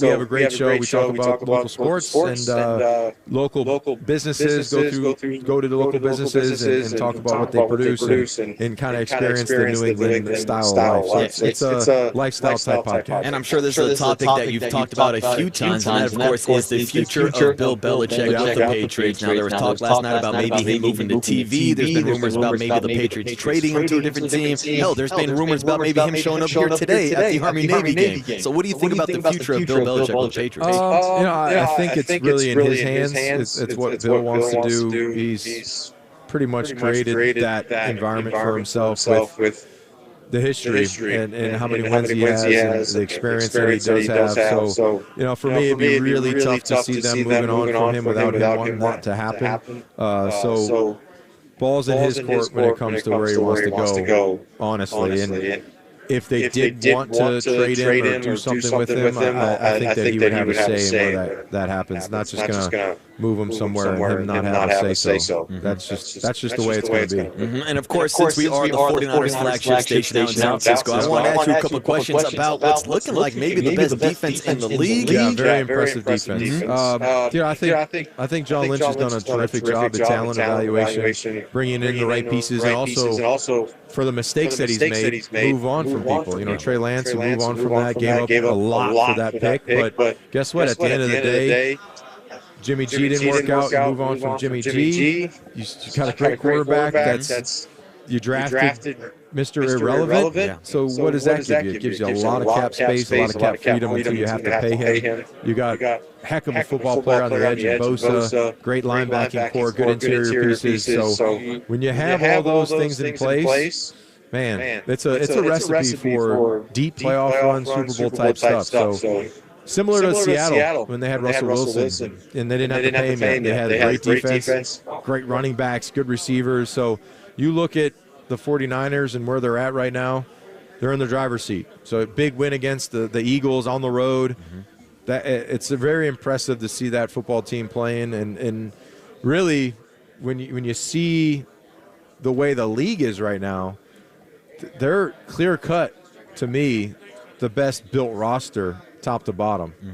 And that's why I wanted to ask you specifically about guys like Fred Warner and Dre Greenlaw. It's a topic we talk about a lot on the show. Do you think they are the best linebacker duo in the NFL? Yeah, their size and speed and range. As a linebacker, the game's changed in a sense of we're not having the Army-Navy north-south, stop the run, Army-Navy type stuff. You're having spread offense, cover the back out of the backfield, coverage on the tight end, but also add in side-to-side, sideline-to-sideline speed, and they have that. So when you have two guys that are fast and they can control the front and they get after it, you're in a good spot. Yeah, and I'm guessing you probably saw the interaction between Dre Greenlaw and Big Dom on the sideline. Any thoughts on that? Everyone's going crazy about that. To me, the security's there. They're there to make sure that nothing crazy happens. So I don't think it was wild that a security guy tried to break up a scuffle. To me, that's not crazy. So hopefully everything gets pushed behind, moved on, and you move forward. And those guys don't have anything else that come of that. So. And there's been a lot of talk about whether or not Dre Greenlaw should change his style of play. No. Do you buy into that at all? No, you don't change your style, man. And he didn't even do anything, honestly. He didn't do anything. He kind of put his hand in his face. That's nothing. That's it. That's nothing. Now, as a football player, you know how many times I've had a hand in my face or been fish hooked or I wrestled. It's part of the game. Oh, okay, so you know all about it. This isn't crazy. He didn't punch him. No, he just barely put his hand in it. That's nothing to me, honestly. Do you think if it was a player instead of the security personnel person, Big Dom, because we saw earlier in the game, if it was a player, there'd have been a face mask there, so nobody would have even seen it. Exactly. That's it would have been a nothing thing. I thought it was absolutely a nothing thing. So. The media and the referee, I think the refs kind of blew it on the call there. They should have just have offsetting penalties and played on. Yeah, great stuff this morning with Rob Ninkovich, kind of wrapping it up here. Last one, just kind of big picture question for you on the 49ers. Yeah. Are they the best team in football right now, and who can compete with them? Yeah, I think they are the best team. When you look at for what they are defensively, you have to have a Miami-style offense, which is take the top off the defense with speed, with Tyreek Hill, and a great quarterback that's throwing the ball, pushing the ball down the field, taking risks, and creative offense. And that's what Miami is. So that'd be a heck of a matchup. Yeah, it would. We're looking forward to it, man. A heck of a matchup if that was the actual matchup in the end. Yeah, it very well could be. Of course, huge playoff implications this weekend. 49ers playing the Seahawks. Cowboys and Eagles this weekend. Who would you put as the number one contender, number one threat to the 49ers in the NFC? Is it still the Eagles? I'm still on the Eagles. Sometimes, and I've been in this situation, you play a team twice, maybe three times, and you beat them the first time. The second time's even harder. Yeah. So for them, the regular season wins, it's not gonna be as big of a deal as the playoff implications and when they do see him again. So you hope that they get home field advantage, make the Eagles have to come to them because that'll be a lot harder. Those cross-country trips kind of zap some of the energy out of you, and you hope that that's the case. But at the end of the day, we played the Giants twice. They beat us twice. We've played a couple teams twice. We beat them once. They beat us in the playoffs. So definitely difficult when you play a team twice, 3 times. They know you, and you know them. And this weekend, we're going to see Brock Purdy face off against the Seahawks for the 5th time in his career. Yeah. Final question I have for you, just because I like getting the national perspective on Brock Purdy. We know how much he is loved in the Bay Area. Yeah. What do you think? There's a lot of talk about whether or not he's a system quarterback, whether or not he's in the MVP conversation. What's your breakdown of a Brock Purdy? I just love his mental I look his mental toughness and the way he battles through things. And if you are a 7th-round draft pick, you're battling through a lot of adversity. You've gone through a lot of things throughout your career. Not at the top of the list, not a starter. Hold on, wait your turn, get an opportunity, excel, get hurt, come back, do it again. So those are the type of guys that you want in your locker room, you want as your leader. Certain guy I played with that was pretty good. It was a late-round draft pick, had a lot of adversity, and played pretty good. Yeah, he had a pretty good damn career for himself, man. Yeah, but so did you, man. Not saying that's going to be the case, but guess what? I like the mentality. Yeah, you never know, man. Well, Rob, great stuff this morning. Appreciate you stopping by the Murph and Marcus Show. Enjoy the game this weekend, man, and we'll catch up down the road. Appreciate it. All right, take care, guys. Be awesome. Good. There he is, Rob Ninkovich, of course, former New England Patriot linebacker, and, of course, a guy that's a Boston local. Going to be enjoying the Army-Navy game here in Boston this weekend. We'll continue more Army-Navy talk, but next up, we got to hit a quick stop in the cooler of content. We'll have a little bit of fun on a Friday morning before we get back into the 49er talk later on today with Eric Branch, and we'll talk a little more college football with Stanford Steve, a guy that I know loves to bet as much as me. Hell, maybe even more. We'll talk to Stanford Steve coming up in the 9 a.m. hour. It's the water boy Marcus Boucher, a.k.a. Bobby Boucher, on KNBR 104.5 FM at 6 a.m., the sports leader.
All right, everyone, chill. This is the cooler. You're not sending me to the cooler of content. Sponsored by Mancini Sleep World. Sleep better, live better. Visit sleepworld.com. And by Marin Health. Marin Health Medical Center and Marin Health Medical Network world-class care. Closer than you think. On the sports leader. All right, we are live in Boston for the Army-Navy game this morning. It is the Murph and Marcus show this morning. Missing Brian Murphy, he's out in Ireland. Still waiting to give him a call this morning once we get the Shohei Ohtani breaking news, because according to John Morosi earlier this morning, it's coming today or it's coming this weekend. So stay tuned to the Sports Leader for your Shohei Ohtani sweepstakes updates. But right now, it's time for the cooler of content. Something that I personally have a lot invested in, folks, because as you know, I'm the water boy, Marcus Boucher, and I don't like when people spit in the cooler of content, and today I've got the keys to the entire cooler, so it's time to look around the sports world and see some of the best and funniest sound to make your Friday morning. And starting us off in the cooler this morning is our good friend Locksmith, who we've played in the cooler before with multiple diss tracks from other teams from a 49er perspective. Well, our guy Locksmith was back this week with an Eagles diss track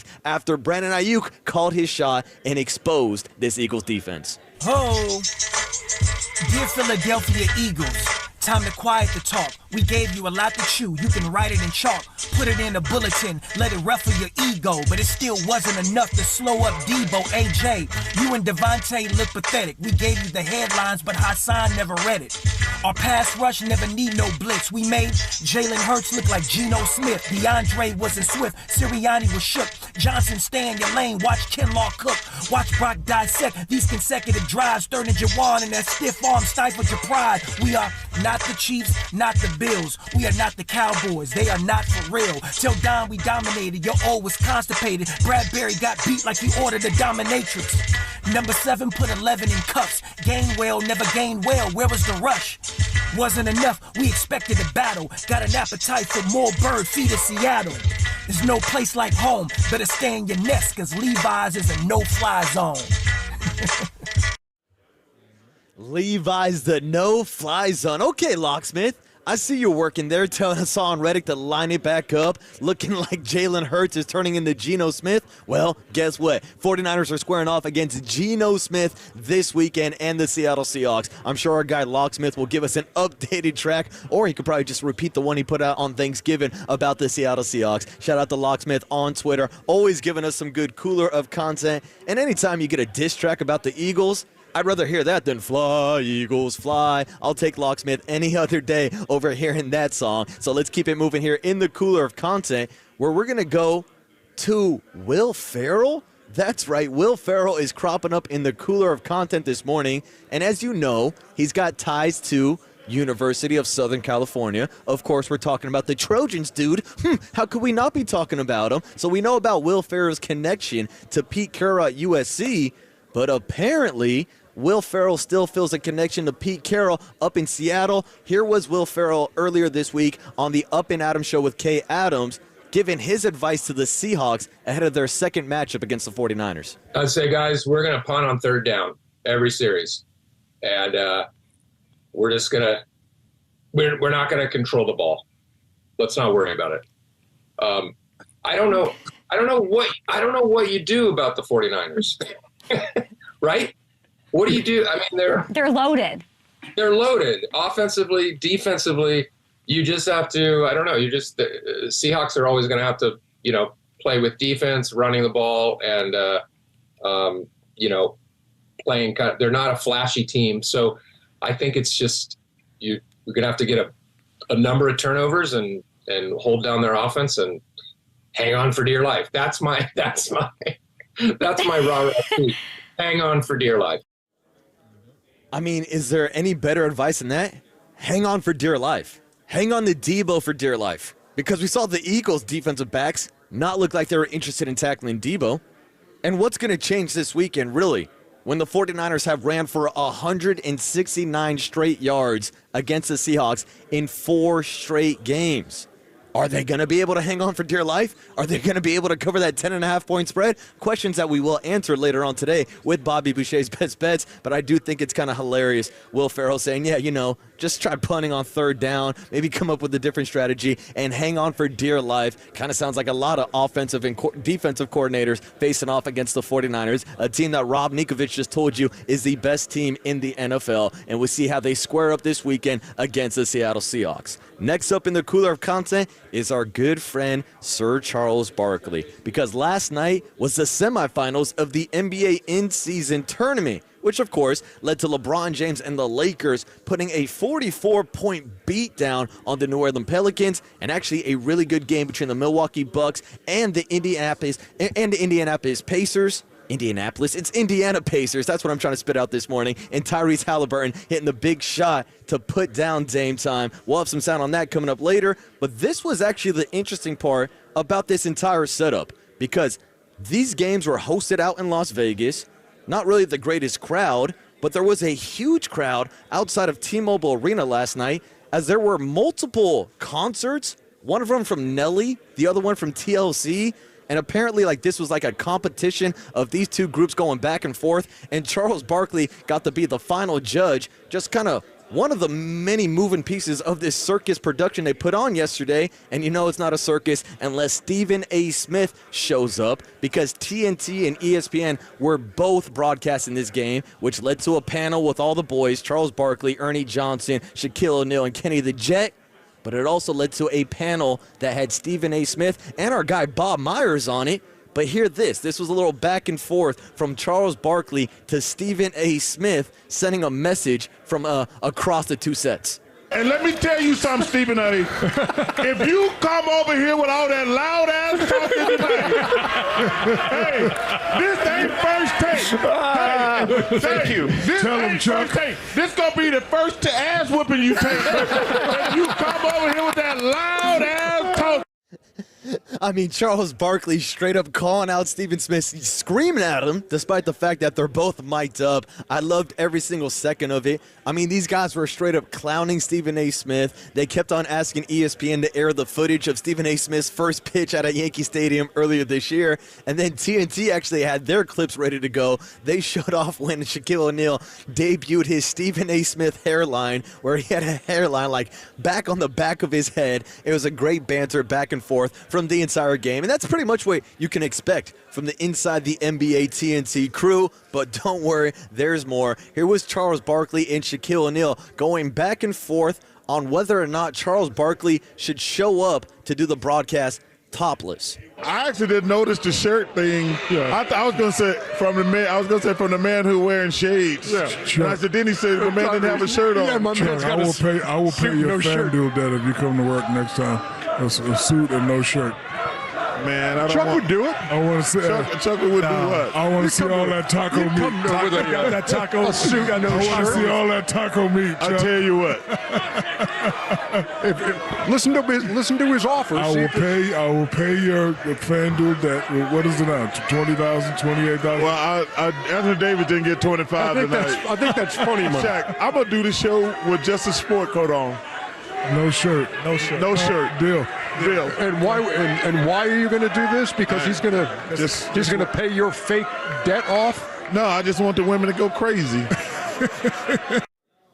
I don't think the ladies are going crazy for a shirtless Charles Barkley. And now I'm kind of traumatized for life. Anytime I'm eating tacos, I'm going to think of Charles Barkley and taco meat. How about that? Shaq's saying he looks like taco meat without a shirt on. So next time I'm driving through the drive-thru at Taco Bell trying to order a cheesy gordita crunch, I'm going to be thinking about Charles Barkley and his stomach just hanging out of his shirt. Man, oh man, I'm sorry I even went down this road. I'm sure on the West Coast it's only, 8:40? Some people are eating breakfast, and now they got to think about the taco meat from a Charles Barkley. I want to see all that taco meat. Oh, no one wants to see the taco meat. Please, for the sake of all of us, let's keep a shirt on Charles Barkley. But last night, he was almost at the point of taking off his shirt and celebrating the performance of Tyrese Halliburton, who eliminated Damian Lillard and the Milwaukee Bucks. A little bit of, not going to say controversy, but there was some comments after the game of Dame Lillard not being a big fan of Halliburton hitting the Dame time celebration and pointing to the watch on his wrist. But here was a clip of Charles Barkley saying that Halliburton played so well that a certain superstar might want to try to join him. I like that outfit you got on. I'm not going to lie. Hey, I was talking to Woj. Woj said Halliburton is playing so good, James Harden wanted to be traded to Indiana.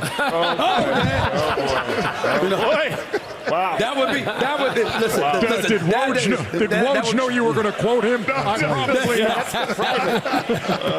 That would be the first report that I know of that Woj got wrong, because Indiana and James Harden don't go together. Sorry.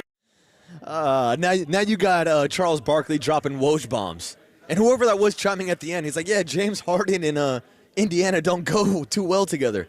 Yeah, I'm not sure how many strip clubs they got out in Indiana. Shout out to James Harden, which we were just talking about yesterday with Murph, having his jersey retired down in Houston at a certain gentleman's club. James Harden's got his jersey up in the rafters, still looking for that first championship. Maybe he does go over and homie hop to the Indiana Pacers, maybe join Halliburton for a chance to finally get that ring, because I don't think he's going to win one with the LA Clippers. But stay tuned, the Warriors are actually going on a 3-game road trip that sees him facing off against Steph and Clay. That game will be coming up, and of course you can catch the post-game show with our guy JD breaking it all down. But before we get back into the dubs, we did want to wrap up the cooler of content with 2 49er pieces. Now, one of them is an old clip that we played last week, and Tony, I think we should kind of start with it to kind of set the table. Here was Colin Cowherd last week before Brock Purdy went into Philadelphia and conquered the Eagles, saying that Brock Purdy cannot be a franchise quarterback because he wears his hat backwards.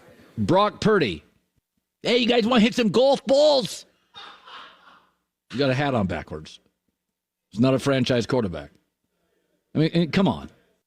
If that guy came to move your couch, you'd be like, are you a professional? I don't know. I'm telling you, it really bothers me. Maybe I'm overstating. He's probably a nice kid. His dad needs to call him and say, turn that thing around. By the way, you guys say it doesn't matter. All right. I'm not saying you can't wear it backwards in the garage, playing Frisbee, but hacky sack, your baristas out there. I know that's the de facto, default, dress attire. Franchise quarterback, Wednesday podium. Jalen Hurts is how you want to look. Franchise quarterback, CEO, respectful to the owner and the organization. Now, I'm sure Colin might have changed his tune a little bit, after seeing Brock Purdy outplay Jalen Hurts last weekend. And here's the thing, Colin. Nobody's wearing baseball hats on the field. They put on a helmet. Yes, it doesn't matter. This is one of the stupidest takes I've ever heard. And I told you guys earlier this morning, I'm here at Radio Row representing KNBR for the Army-Navy game. I don't see Fox Sports anywhere. I don't see Colin Cowherd, but I do see a couple people down here this morning with backwards hat on at the Army-Navy Radio Row. So, yeah, Colin Cowherd can go take a hike with that take. I know he likes to play for clicks, but now it's a storyline, and now it's gotten back to Brock Purdy. Here he was at the podium yesterday, asked about whether or not it's unprofessional that he wears his hat backwards. Brock, do you think you're representing the organization well right now, standing up there at the podium, wearing a backwards hat? I guess that's who I am, and I think so. Yeah, some guys have told me in the locker room and stuff, but I don't buy into all that kind of stuff, so I'm just trying to play quarterback and win games. That's it. Keep the blinders on, Brock. It's one of the most ridiculous takes I've ever heard, especially coming out of the mouth of Colin Cowherd. But hey, the question was asked yesterday. Brock Purdy gave his response, and then he went out to Philadelphia and dropped 42 points on him. Brock Purdy finally getting that national respect, or at least he should be, after moving up to number 1 in the MVP odds, circling around guys like Jalen Hurts and Dak Prescott, 2 guys that are facing off on Sunday night, a game that I definitely want to talk about. But first, I got to tell you that the Murph and Marcus Show this morning is sponsored by our guy G.O.D. Of course, that's Greg O'Donnell and the O'Donnell Financial Group. O'Donnell Financial Group, because planning is a process for loans, insurance, investments, and retirement. Call Greg O'Donnell at 866-496-2300. And now it's time to talk about that Sunday night matchup with a look at Bobby Boucher's best bets and our weekly winners. We'll go through the entire Week 14 NFL slate, give you our picks before we get back into the 49er discussion this morning with Eric Branch from the San Francisco Chronicle, and check in with some picks with our guy Stanford Steve coming on later also. It's Marcus the Waterboy Boucher, solo dolo out in Boston for the Army-Navy game on KNBR 104.5 FM at 680 AM, the sports leader. I'm just trying to play quarterback and win games.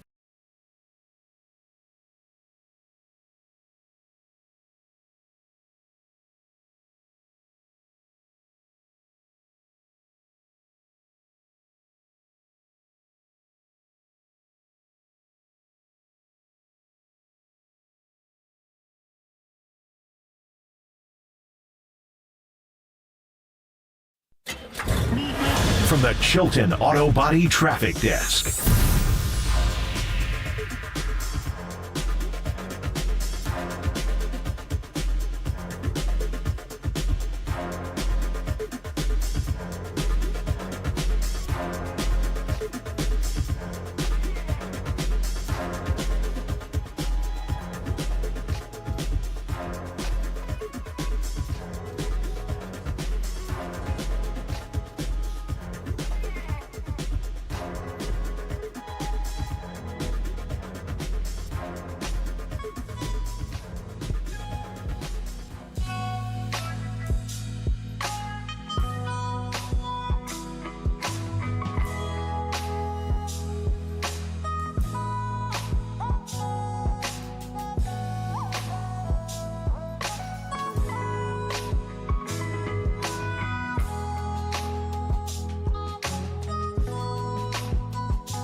Listen to the sports leader anywhere, anytime. Download the KNBR app. Murph and Marcus continue live from the KNBR Casino Matrix Studio. Casino Matrix Progressive Jackpots are here. Where are you? Just drop in. Please play responsibly. 1-800-GAMBLER. I was really impressed with our group, too. It wasn't like a playoff atmosphere in that locker room because they understand that, hey, soon enough, the Seattle Seahawks, an in-division rival who we have a lot of respect for as a football team's coming down to our place. So you have to turn it over real quick, but I was extremely proud with our team and the way they performed. That, of course, was 49ers GM John Lynch from earlier this morning, talking about the 49ers' upcoming matchup against the Seattle Seahawks. And we've been talking 49ers Seahawks all morning. We've also been talking a lot about the Army-Navy game as we are live in Boston this morning. Marcus the Waterboy Boucher without Brian Murphy. He's out in Ireland, which means he'll be back on Monday. So we got to switch it up a little bit because I know we're getting a lot of talk about this 10.5, 11-point spread between the 49ers and the Seahawks, which is the biggest spread that the 49ers have been favored by over the Seahawks since 1976. So for that reason, I'm staying away from the spread this weekend as one of my Bobby Boucher's best bets. And maybe we should clear the table and explain to some people what Bobby Boucher's best bets are. It's a Friday segment that I used to run on the leadoff spot every Friday morning at 5:45, where I'd give you 3 of my best bets from the NFL slate. This season, we are 22-16-1, not a bad record. Last year, we went 34-17-3, which means documented on air. And yes, my guy Overnight Dave has all the receipts. We are 57-33-4 against the spread the last 2 seasons on KNBR. So we're making you money.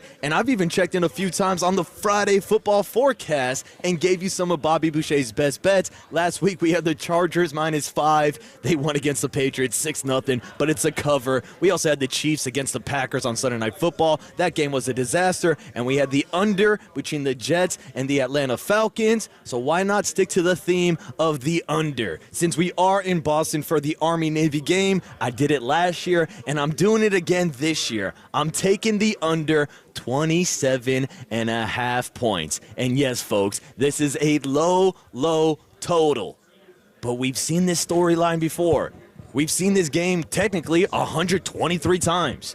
And if that game last year didn't go to overtime, we would be talking about a 17-year consecutive streak where the total has gone under. Now, of course, Army-Navy, for the first time in 123 years, went to overtime and then double overtime, and that's the only reason why the over hit last year. I'm going to take a wild guess and say they're not going to overtime this year, and you're going to see more smash-mouth football, and that's why I've got no problem betting the under. Army-Navy, 16-2 the last 8 years. It's one of the best bets in sport, and since I'm here live in person in Boston, you know damn well that I'm betting on this game.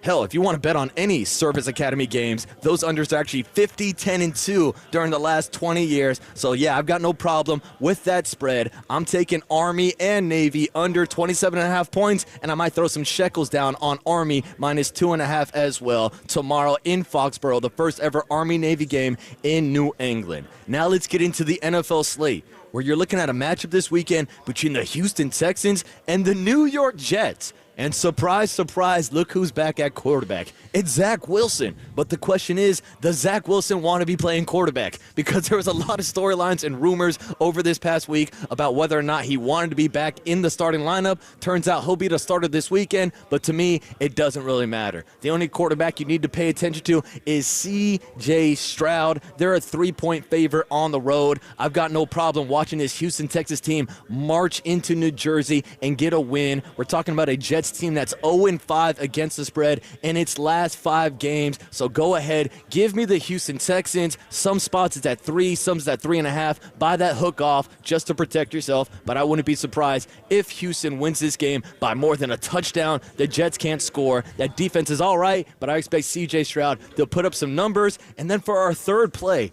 this is where things get interesting. Because if you're looking at the lines, the Jacksonville Jaguars are currently a 3-point underdog to Joe Flacco and the Cleveland Browns. Now, a big reason for that is the availability of Trevor Lawrence. Now, T-Law, who we saw limped off the field last week, refused to use the golf cart to take him into the tunnel, was back at practice yesterday, and it sounded like he's going to play this weekend. So I'm putting a big asterisk here.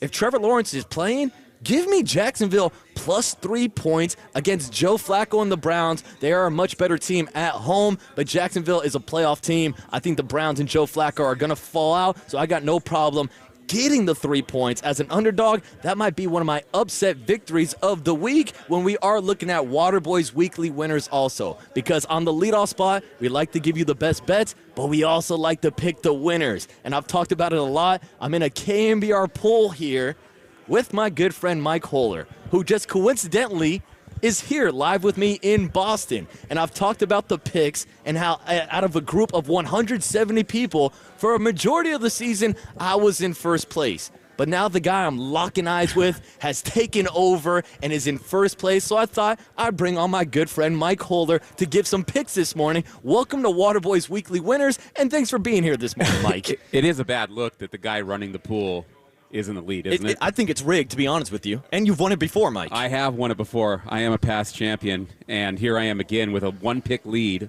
3 over you with 5 weeks to go. And here's the thing, Mike. I've been giving out my picks on air all year long, so I don't know if you haven't been listening to the leadoff spot and stealing some of my picks, but here we are face to face. 5 a.m. Do you think I'm up at 5 a.m.? For me, I know you are, Mike, and that's why you're here with me this morning out in Boston, and that's why we want to go through the entire NFL Week 17 slate. Obviously, we're not picking Thursday Night Football because that game happened last night. Well, Mike. By the way, can we talk about that? We both had the Steelers. Well, can we talk about that, too? Let's talk about it, Mike. What was the over-under last night? Oh, dude, the over-under was 30, and guess who took the under? Yeah. This guy. And we're watching it on the plane, and I said, you watch, it's going to be like 14-14 at the half. That game hit the over before the end of the first half. Did Bailey Zappi set a career high in touchdowns yesterday? I didn't even know he had 3 touchdown passes his entire career. He had it yesterday in the first half, Michael. I did not see the Patriots putting up 21 points last night. No. I don't think anybody did. Neither of us did, and that's why we're both losers and taking our first L of the week. Yeah. Now, we can make this one pretty simple. 49ers Seahawks. We both work for the 49ers. Yeah. You're actually in the booth with Greg Papa and Tim Ryan. I'm taking the 49ers. I don't love that spread, but who are you picking this weekend, 49ers and Definitely Seahawks? Taking the 49ers. I think they could win this game by 3 touchdowns, but I also think it could be like a 7 or 8 point game because you know what the rivalry, Seattle's always going to show up. But I think the Niners are in the Seahawks' head, and they dominated that game on Thanksgiving night. And I could see the same thing happening again on Sunday at Levi Stadium. 4 straight wins for the 49ers against the Seahawks, and they've ran for 169 yards in 4 straight games. That's pretty damn nice, Mike. So very, very expect nice. Christian McCaffrey to have another big game this weekend at Levi Stadium. Now, Mike, we're just going to go from the top of the list on my CBS app where we do all the picks. Yeah. And we're going to start off. Just jump in if you disagree with me pretty much. First game, New Orleans Saints versus Carolina Panthers. A really bad matchup in the NFC South. Derek Carr dealing with a concussion problem, with a rib problem, with a shoulder problem. I think I'm still taking the Saints regardless. I can't bet on Bryce Young. I'll go with famous Jameis Winston and Taysom Hill running the Veer offense, maybe looking like the offense we're going to see tomorrow between Army and Navy on the field up in Foxborough. We're both on the Saints in this one. Not an upset here in the NFC South. Then we move on to the NFC North. It's the Detroit Lions and the Chicago Bears. And if you remember correctly, the Bears gave the Detroit Lions some fits earlier in the year. Now they're at home in Chicago. Mike, I still like the Lions in this matchup. I'm taking the Lions as well. Chicago's looked good the last 2 or 3 weeks. Remember, they won in Minnesota, too. Nearly beat the Lions in Detroit a couple of weeks ago. But the Lions, they showed up last week in New Orleans, and they need to keep showing up like that because they got to be careful about dropping all the way down to the 3 spot, which they already have. So they still got a shot at the 2. They're going to need some help now. But I think the Lions show up and win this one. It might be close, though, because, again, Chicago's been playing well the last few weeks. Yeah, 9-3 Detroit Lions traveling to Chicago to take on the 4-8 Chicago Bears. And then a game I just mentioned as one of my Bobby Boucher's best bets. I like the Texans over the Jets. You can't be picking the Jets this week, are you, Mike? No, absolutely not. Staying with Houston. Yeah, not with Zach Wilson leading that offense. Now, here's a tricky game because it's a battle between 2 backup quarterbacks. You got Gardner Minshew in the Indianapolis Colts, and you've got Jake Browning, the kid out of Folsom High School up in the 916 for the Cleveland Browns. Excuse me, he plays for the Bengals. Yeah. We're talking Bengals, Colts here. we saw the Bengals put up an impressive performance with Jake Browning last Monday night. I think I got to stick at it with the kid out of Folsom High. I'm going Bengals over Colts at home this weekend. After what we saw on Monday night from Browning, how can you pick against them right now? Indianapolis really isn't that. I mean, Minshew, they beat the Titans last week barely. Come on, my Titans are terrible. Yeah. They barely beat the Titans. I think you got to stick with Browning here. It's a home game for the Bengals. Short week because they just played Monday night. But 34 points last week against a decent Jaguar, pretty good Jaguars team. Their defense isn't bad. Definitely going Bengals here at home. Yeah, you got to go with the Bengals. Colts not just only on their backup quarterback Gardner Minshew, but also without Jonathan Taylor again this weekend, still nursing that thumb injury. So we're going with the Bengals at home in the jungle to get the win over the Colts. Then you're looking at a team like the Jacksonville Jaguars. I just told you if Trevor Lawrence plays this weekend, I'm loving that bet of getting them as a 3-point underdog. Mike, I like them for the upset victory with Joe Flacco leading the Browns. I'm going to have to think twice about this one. Let's not forget about how good that Browns defense is. That's true, and they play at home with that weather next to the lake. I haven't checked the weather report, but let's see what the weather is like in Cleveland. I'm going to have to think twice about this one. I've got about 3 games that I'm going back and forth on, and this is one of them. I might have to pay attention to the weather report Sunday morning and see what it's going to be like in Cleveland. Yeah, because obviously this is going to be a different game if it's C.J. Beathard starting instead of Trevor Lawrence. Still kind of surprised by this spread. Maybe Vegas knows something, but as we mentioned, Trevor Lawrence was back at practice, and it sounds like he's got a good chance to play this weekend. Now let's move on to a team from the NFC West that might be sneaking their way to a backdoor playoff spot. We're talking about the LA Rams, who are currently 6-6, but they've got one hell of a test this weekend against Lamar Jackson and the Baltimore Ravens. Out in Baltimore, I like the Ravens. Rams have been playing better, but they're just not on the Ravens level, Mike. No, I'm sticking with Baltimore on this one. I mean, the Rams definitely have been playing better, and I can't believe we're talking about the Rams possibly sneaking into a playoff spot. And I believe, I don't know if it's the current matchup, but I believe the 2-7 might be 49ers Rams night right now. I'd have to check the standings, but I believe that right now, or at least after the last week's 49ers win, it was Niners-Rams as a possible 2-7 matchup.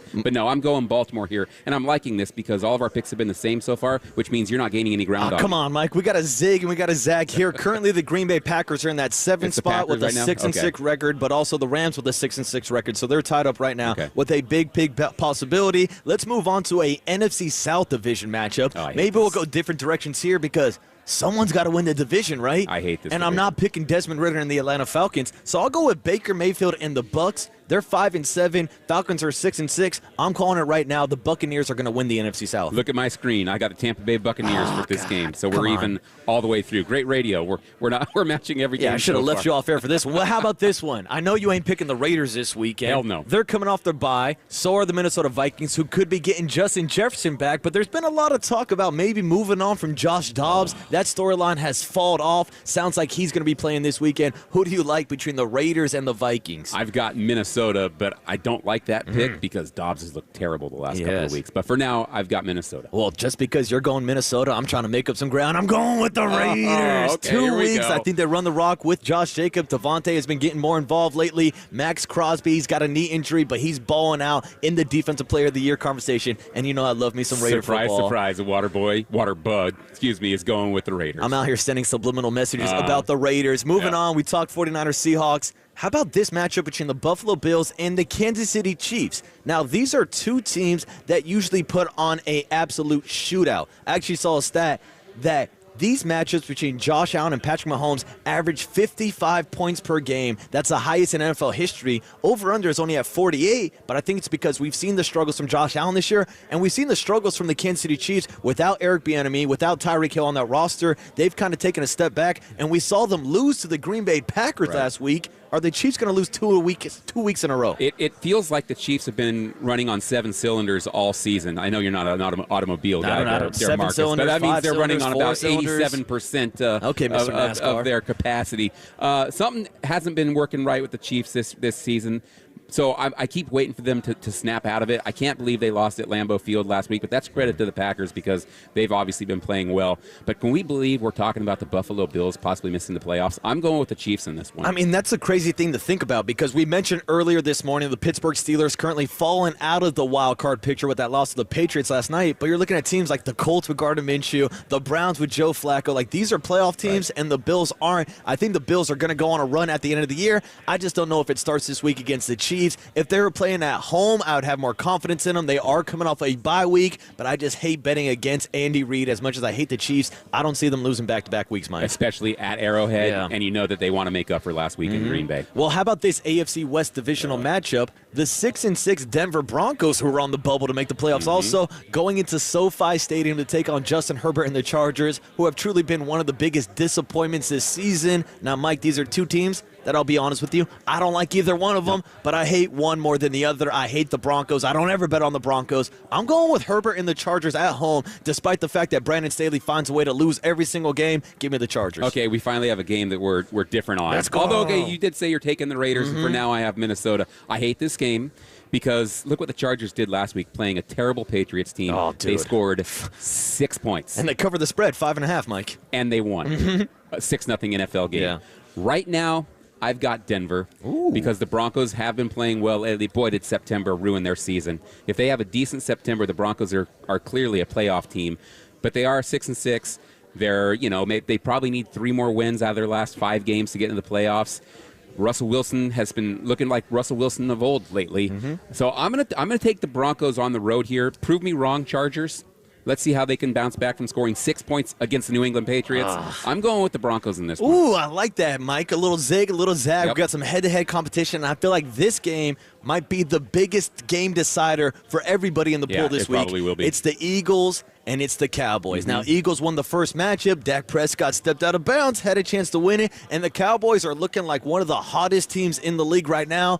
But I'm still not buying the Dallas Cowboys, Mike, if we're being honest with you, because during this recent stretch where Dak Prescott all of a sudden is a MVP candidate, they beat the Seattle Seahawks, they beat the Washington Commanders, they beat the Carolina Panthers, the New York Giants. Those are the 5 games that everybody's bragging and boasting about Dak Prescott balling out. I'm not buying it. I'm going fly, Eagle, fly. I know Niner fans are not going to want to hear that because they want the first-round bye. I think the Eagles are the better team. I think they prove it this weekend out in Dallas. They're a 3.5-point underdog. I like the upset pick here, Mike. What says you? You can go ahead and have that upset, but I'm going with the home team here. I think it was Matt Burke. We were talking off the air, or maybe it was on the air, and he said, the Eagles are still banged up. Dallas is hot right now. I like Dallas. They have been clicking ever since the Niners kicked their ass. Dallas is probably one of the hottest teams in the league besides the 49ers. I'm going with the Cowboys here. The Eagles are starting to fall back a little bit, and then they got another tough one next week in Seattle. That one they'll get, but I think Dallas is going to – this is almost a must-win game for Dallas. If they win this game, they've got a shot at winning the division, which suddenly you're talking about the Cowboys being the 2 seed, the Eagles dropping down to the 5. I think Dallas is going to get this one. That crowd is going to be crazy at the Jerry Dome. But those are big playoff implications for both teams, Cowboys and Eagles. And just to wrap it up this morning, because we got to get to Stanford Steve on the other side. I like the Green Bay Packers. We're probably both taking them over the New York Giants. And I know you're not taking your Titans against the Dolphins. Oh, hell no. I'm taking the Packers at MetLife, and I'm absolutely taking Miami. That game's going to be a blowout. Why they put that game on Monday night, who knows? But, hey, you can also hear it on KNBR on Monday. Look at you. What a great APD. That's my guy Mike Holler and Marcus the Waterboy Boucher giving you some Waterboy weekly winners and Bobby Boucher's best bets. We'll talk some more bets next with Stanford Steve live from Army Navy. It's Marcus and Mike on KNBR 104.5 FM and 6 at AM, the sports leader. 5 a.m.? Do you think I'm up at 5 a.m.?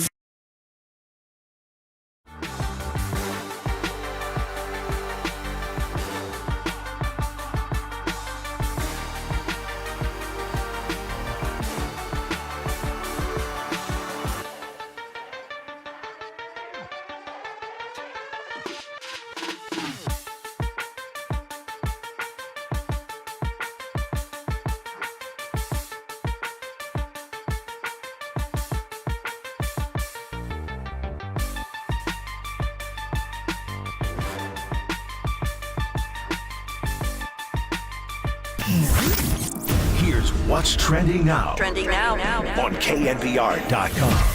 The one and only Tim Ryan stopped by the Papa and Lunch Show yesterday for an entire hour to talk about the 49ers win over the Eagles and what they need to do this weekend against the Seattle Seahawks. To hear that podcast and more, check out what's trending now on KNBR.com and the all-new KNBR app.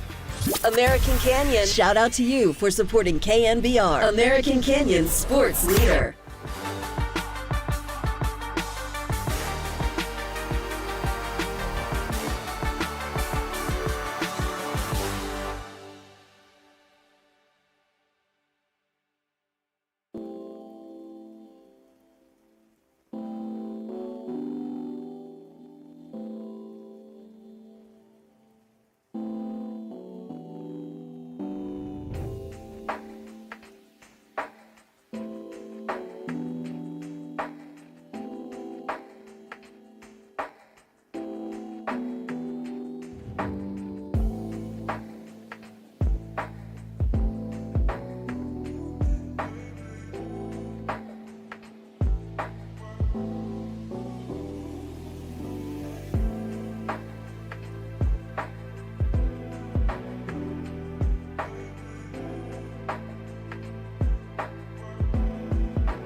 And now, time for the Protect Your Assets with David Hollander Business and Technology Report.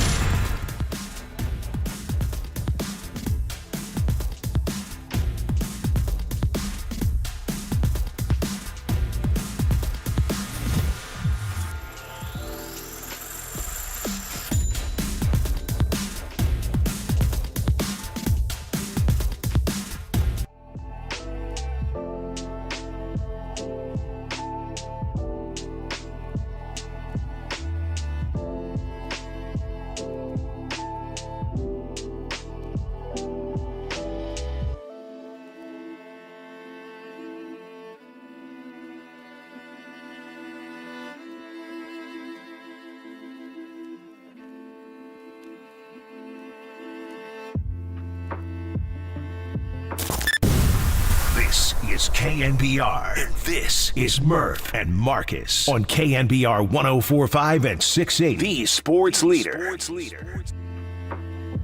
All right, welcome back to the Murph and Marcus Show this morning, live from Radio Row at the Army-Navy game presented by USAA. And I've been looking forward to this interview this morning with the one and only Stanford Steve. And Steve, we got to say hello. Welcome to the Murph and Marcus Show this morning. Brian Murphy on vacation, so it's just Marcus the Waterboy Boucher, and we are the flagship station of the 49ers and the Stanford Cardinal. So you are in friendly territory. Steve, how are we doing today? Excellent. Fired up.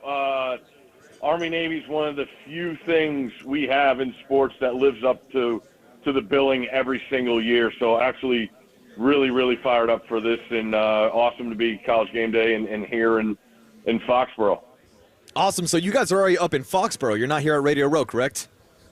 Yeah, we're staying out here just because the show's set here, and McAfee's doing a show from the set here today. So we are up and running just like a normal weekend during the regular season.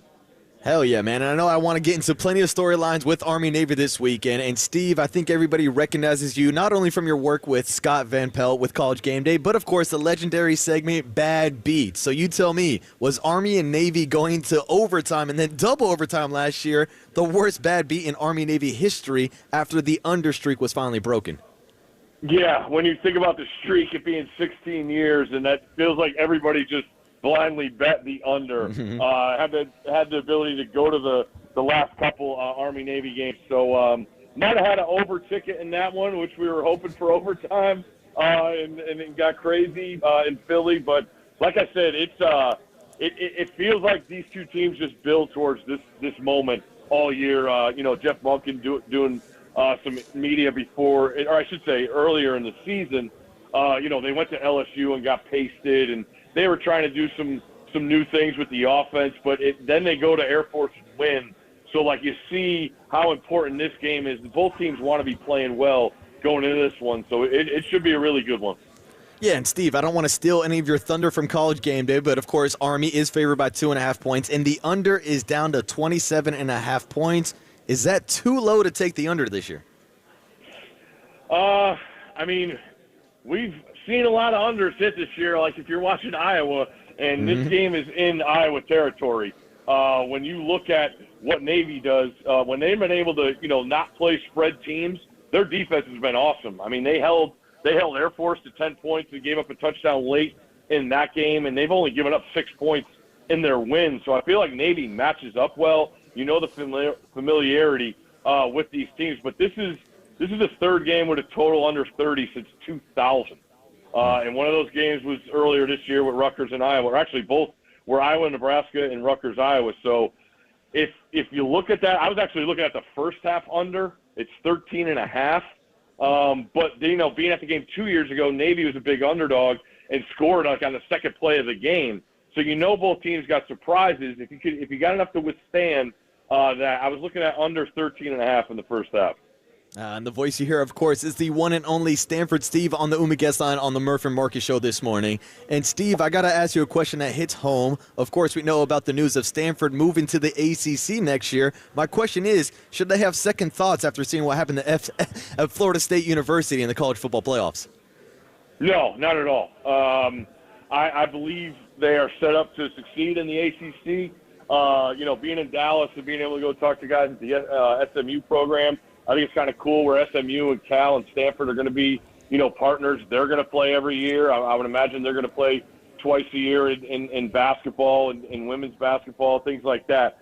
So, no, I don't believe the thing had anything to do with the ACC. I think the committee fully, looked at things in perspective. Things change. Plenty of people had Florida State as high as 3 in their rankings, but then, the committee has the ability to change. And there's plenty of ACC representation in that committee room, and you have to trust the committee room. I mean, these are athletic directors, former coaches, people that know ball. So I didn't have a problem with the decision that was made with Florida State not making the playoffs. In your opinion, Stanford Steve, are the 4 best teams in college football in the playoffs? I believe so, yes. When you look at what everyone brings to the table, everybody's going to say, all right, well, if we're going to naysay on everybody, Michigan, the schedule, right? They played 6 teams that didn't, win 6 games. You think about the quarterbacks that they played. Alabama has the loss to Texas. Washington, are they better than Florida State? I think head and shoulders they're a better football team than Florida State with what Florida State is now. And then Texas having that win over Alabama in Tuscaloosa and then, losing being in almost overtime but a field goal at the buzzer. I feel like those are the 4 best teams, and I'm just happy because we have 2 awesome matchups. And you get a Big Ten school in Michigan, and you get the brand of the sport in Alabama playing in Pasadena. That doesn't get any better. And then you have 2 of the best 7 play callers in Grubb at Washington and Steve Sarkisian at Texas playing in the nightcap in New Orleans. Like that's as good as it gets. So in the last year of the 4, I'm pumped with the 2 matchups we have. And out of those 2 matchups, which one do you think has the more storylines? Now everybody's going to talk Harbaugh versus Nick Saban, but that Washington versus Texas matchup is no joke either, Stanford Steve. No doubt. And then he played last year in the Alamo Bowl. Now, with the transfer portal and Texas and Washington recruit the way they do, there's a lot more guys playing in this game that didn't play in that game. But everybody's, picking an Alabama-Texas rematch. I'm not so sure there. I think Washington has the goods to attack that Texas defense. They're great up front, but they're going to start a true freshman at safety and a true freshman at corner in that matchup. And when you look at Washington, the audacity they have with Grubb and DeVore calling plays, Penix being able to throw the deep ball, the way the offensive line has protected Penix, I think they bring a really, really tough matchup to Texas. The other side, Michigan, as sound a team as there is, my issue with Michigan is who's the best quarterback they've played against? Talia Tagovailoa at Maryland? Like, they haven't played anybody with the athletic ability and capability that Jalen Milroe and that Alabama offense brings to the table. So both teams will be prepared. Both teams will have tricks up the sleeve, that. But I would think the Rose Bowl is going to be lower scoring than the Sugar Bowl. Yeah, Stanford Steve is the voice you hear on the Umaguess Line this morning, and we're getting ready for the Army-Navy game, of course, tomorrow, but there's also some other college football activities going on, and of course, that's the Heisman race, the selection Saturday. You just brought up Michael Penix. Now, he's a pretty big underdog, plus 900. Bo Nix also in the conversation. It seems like Jaden Daniels is the heavy favorite after his 50-touchdown year, but do you think Michael Penix Jr. has a chance with that undefeated resume? I don't. I think he's had a tremendous season. The numbers just aren't there. I will say he was the best quarterback on the field when Washington played Oregon. I thought that was pretty evident in his team coming back. But I think he's battled through a bunch of stuff. They talked about the flu going around the team after the Oregon game. They were sluggish against Arizona State, sluggish against Stanford, came back for a win against Utah, went to Corvallis and won an ugly game in an absolute downpour. So I just don't think the numbers for Penix is as awesome as the transfers there ever been, man. Like, they have everything they want in front of them, knowing that they're in the playoff and they have a chance at the national title. So I don't believe he has the goods, but he's been absolutely awesome to watch. Yeah, Michael Penix, Bo Nix, what they did this year for the Pac-12 and what was kind of the swan song, the final season of the Pac-12. What was your final thoughts just on this final season and the end of the Pac-12 conference in college football? It sucks. It sucks, man, being able to play in so many of those awesome campuses. I think every campus in that conference brings so much to the table, whether you're down in Tucson or you're all the way up at Pullman. Their fan bases aren't as vested as they are in the Big Ten or the SEC or the ACC. But, man, it was just cool. Going to Stanford and being able to go to those places every year it was really, really cool. And now to see that it's not going to happen, it is good news that we're going to get the Civil War. We're going to keep the Apple Cup. Stanford and Cal keep playing against each other, USC and UCLA. But, like, now teams going to the Big 12 with Colorado, Utah, and the 2 Arizonas, that's kind of eye-opening and sad. So it's just the traditional games are like memories that I have from playing and not seeing those games anymore. That's gonna be tough to watch and think about. Yeah, it's going to be weird moving on without the Pac-12 moving forward, but you mentioned all those quarterbacks, the great years, Michael Penix Jr., Bo Nix. I did want to ask you one last question about Caleb Williams and the kind of disappointing season at what is first USC. Now, there's been some discussion on whether or not he's going to debate going into the draft. What do you look at the future of a Caleb Williams looking like, and do you think he's going to be the first overall pick this year? Yeah, I think he's going to be the first pick. He's not going to play in the bowl game. I don't blame him with what's at stake for his career. And, disappointment, yeah, but I also think the roster was really, really flawed. And when Lincoln Riley taking over SC and putting an emphasis on offense but not putting an emphasis on defense. And when you look at what they did 2 years ago and making that Pac-12 title game, and who knows, if Caleb doesn't get hurt in that game, maybe they win that game. I still am not sure about that. But his defense, constantly let him down.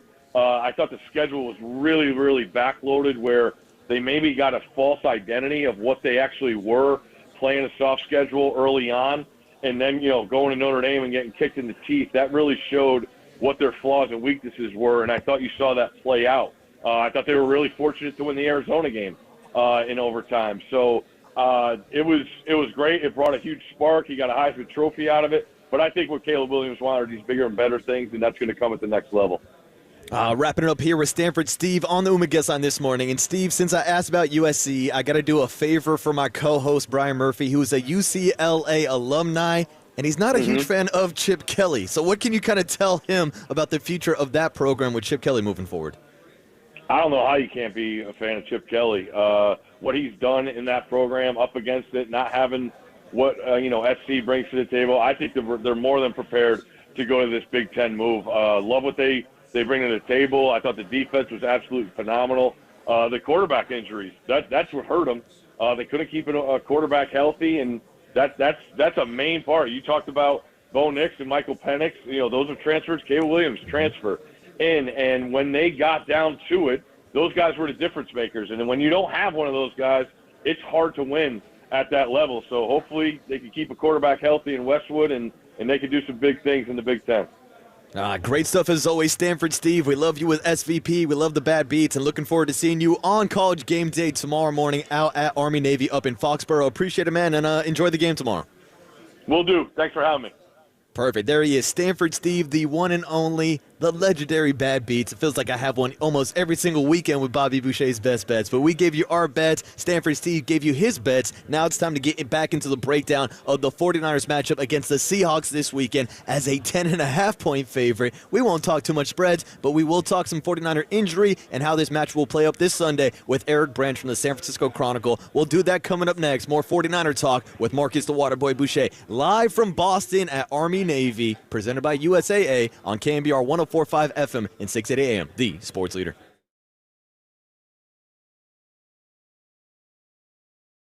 All right, what's up, everybody? Marcus the Waterboy Boucher here this morning for Prize Picks, and you guys know I love throwing some money on the game, and Prize Picks is the most fun I've had, winning up to 25 times my money this football season, and now I can play during basketball season too. I can even pick combo projections across both sports. Just select 2 or more players, pick more or less on their projection, and place your entry. You can turn $10 into $250 with just a few taps. Easy gameplay, quick withdrawals, and an enormous selection of players and stat options are what makes Prize Picks the #1 daily fantasy sports app. And Prize Pick is the only daily fantasy platform with an injury insurance policy, keeping you in the game even if one of your players goes down. Join the Prize Pick community of more than 7 million football fans who have already signed up. Right now, Prize Picks will match your first deposit up to $100. Just visit prizepicks.com/leader and use the code LEADER. That's code LEADER, LEADER, at prizepicks.com/leader for a first deposit match up to $100. Prize Picks, daily fantasy sports made easy.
Marcus keep rolling on the sports leader and streaming live on YouTube at KNBR 1045.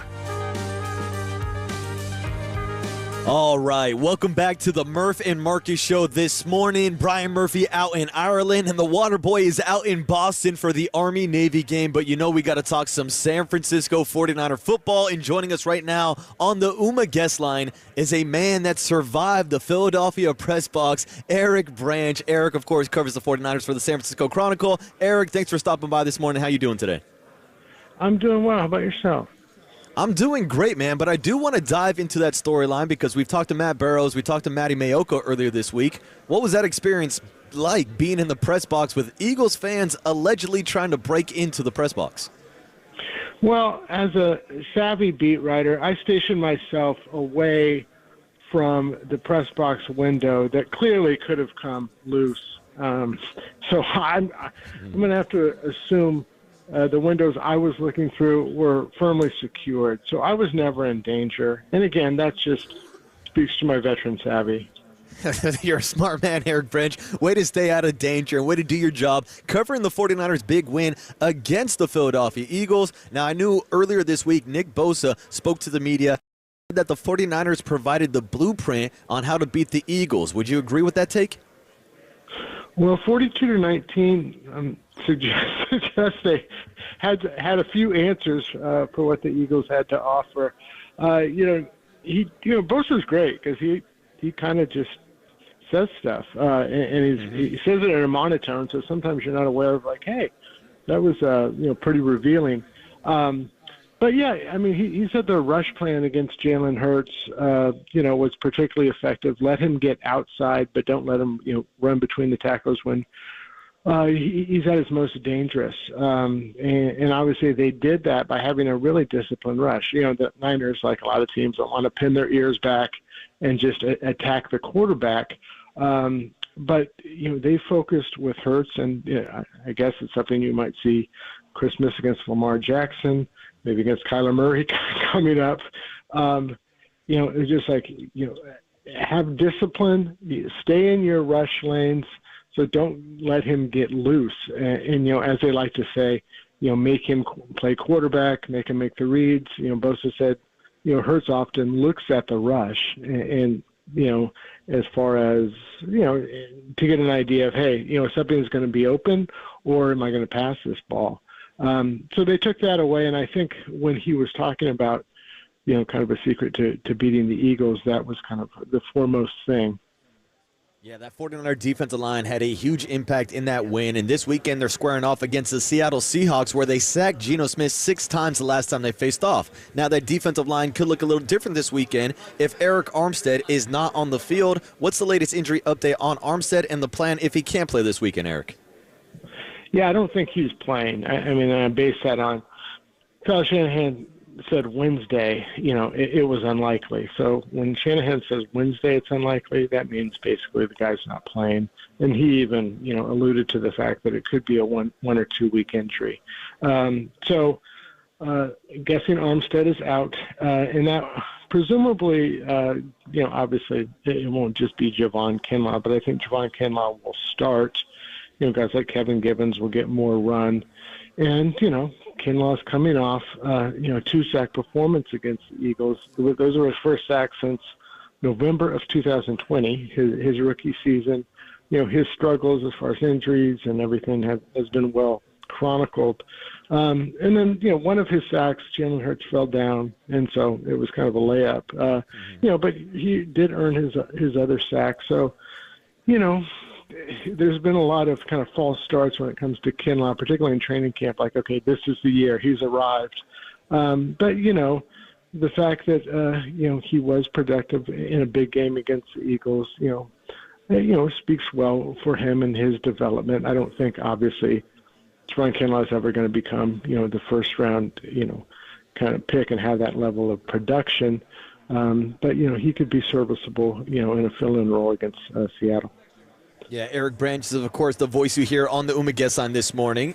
Covers the 49ers for the San Francisco Chronicle. And, Eric, I saw you just wrote an article about Brock Purdy and his MVP odds. It seemed like now, nationally, he's finally being recognized in this MVP conversation. Do you think his performance last week in Philadelphia sent a message to kind of the national landscape that he should be considered for the MVP this year?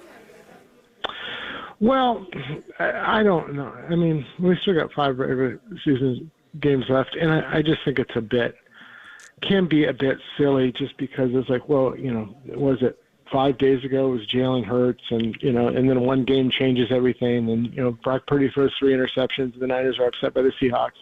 So, it's obviously Tyreek Hill. So, yeah, the article wasn't so much about him being an MVP. It was pointing out like that's a big deal. That if he were to be an MVP, I'll grant that. But it was really getting at, it's not just like where he is with his peers right now. He's having a type of season that would be put himself with some kind of like legendary Hall of Fame figures, in that his current passer rating, his current yards per attempt, and his current completion percentage, which all lead the NFL, but they would rank, correct me if I might screw up my numbers, but I think his passer rating would be 9th in NFL history. His yards per attempt would be 10th in NFL history, and his completion percentage would be 17th in NFL history. So in 3 categories, he'd be in the top 20 in the history of the NFL. And obviously, it speaks to a lot of things as far as this talent that surrounds him, this coach that he has, but it also speaks to something about Brock Purdy and trying to put in perspective this could be a historic season, and not to mention, a 49ers quarterback has not thrown for 4,000 yards since Jeff Garcia in 2000. Purdy's and that's the franchise record that Garcia owns. Purdy's on track to break that record. His yards per attempt would break the franchise record held by John Brody, 1961. I mean, I could go on and on, but I think you get the idea. Brock Purdy's really doing well. Yeah, and Eric, I think it's important to put it in that perspective because big picture, we're talking about a guy that was the last pick of the draft, which is, of course, the cloud kind of hanging over his career at this point. But you also look at a guy who's 23 years old and less than a year ago had internal brace surgery on a torn UCL in his elbow. And all he's done is bounce back this year and perhaps look better than ever. So that's my question, Eric. Is it possible that we still haven't seen the best of Brock Purdy? Well, yeah, I think it's, Purdy, I think just because he's made 17 regular season starts and, given his level of, inexperience still, I think it's, it's reasonable to suggest that he probably hasn't peaked yet. There is still room for growth, particularly as he gets more comfortable, in this offense. And I think that's, possible. Just given the level of complexity and what Shanahan, the trust Shanahan has in him, what Shanahan might say, hey, I've never done this before, but maybe Brock's capable of this. Let's try this. I certainly think, yes, he can get better. He talked, yesterday, he was talking about, Jesus' first 2 drives against the, Eagles. Really upset with himself, got to do better. Not mentioned was the fact that those first 2 drives were followed by 6 consecutive touchdown drives, which something not done in the NFL since I think the Ravens in 2019, not done by a 49ers team since I think 1991 when they beat the Falcons 56-17. Yeah, I mean, he clearly has the mindset of, I haven't arrived. I need to get better. That obviously bodes well. Just those type of intangibles. And I think the only argument that I hear against him is that he hasn't had that big fourth quarter comeback win. Now, earlier this year, they had the opportunity out in Cleveland. And, of course, we all know that Jake Moody missed the game-winning kick. Now, that coincides with some news yesterday that Robbie Gould has officially retired from the NFL. We know how good Robbie Gould was in the playoffs for the 49ers, and I believe he's got the highest field goal percentage in 49er franchise history. How confident are you in a Jake Moody going into a playoff situation if the 49ers do need to win a one-score game? I'd be more confident in Robbie Gould, and that's not necessarily a huge knock on Jake Moody, considering Robbie Gould made all 68 of his playoff kicks, 29 field goals and 39 extra points. So, you just can't get any more clutch than that. Obviously, the biggest one when it comes to the 49ers was, the one against the Packers in the divisional playoff upset, in the, what was it, sub-zero temperature or close to it in a 45-yarder. So when you compare that and you say, well, what about Jake Moody? How is he when it comes to game-winning, clutch kicks in the NFL? He's only gotten one opportunity, and he missed it against Cleveland, 41-yarder. So doesn't mean Jake Moody can't do it.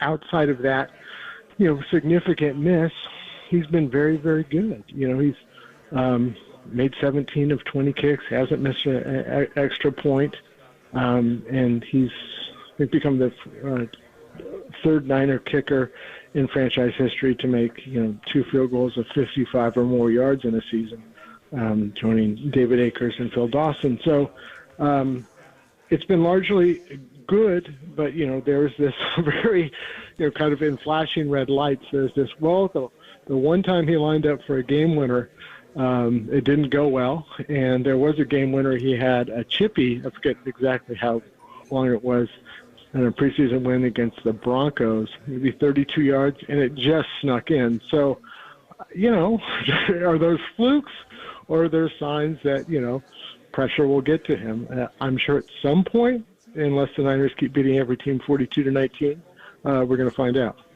Yeah, last couple minutes here with Eric Branch from the San Francisco Chronicle, getting ready for the 49ers matchup against the Seahawks this Sunday. And Eric, we just saw this Seahawks team get dominated by the 49ers 2 weeks ago on Thanksgiving. But we also saw the last time the 49ers put up 42 points on an NFC East team, they went on a 3-game losing streak. So do you think there's any possibility that the 49ers could be overlooking the Seahawks, which sounds ridiculous to say, but there's been a lot of talk about a potential trap game this weekend. Do you think the 49ers' recent success against the Seahawks might have them overlooking Geno Smith in Seattle this weekend? Well, they've talked, guys like Fred Warner have talked about what happened after they pounded the Cowboys. And, that's not the only reason they went on to lose, kind of this kind of overconfidence or we're really good vibe. It's certainly not the only reason they went on to lose the next 3 games. Injuries to Deebo Samuel and Trent Williams had a lot more to do with that. But, they have openly, and Kyle Shanahan and John Lynch, everyone has openly acknowledged they let that win, get into their psyche as far as, we're going to kick everyone's ass. And so I think that is helpful. I still think it's human nature. They just had this massive win against the Eagles, and they just did, kick around Seahawks 2 weeks ago. Seahawks, I think, will be healthier. Geno Smith was dealing with a pretty significant sprained elbow. DK Metcalf didn't practice that week. It was a short week before that Thanksgiving game.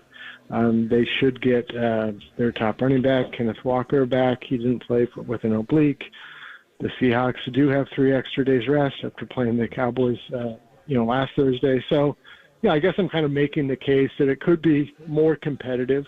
And that game did get a little interesting for a second, after the pick 6 on Thanksgiving. So, these teams know each other so well, and so I don't think it's the Niners are so loaded and talented, they could blow the doors off the Seahawks again.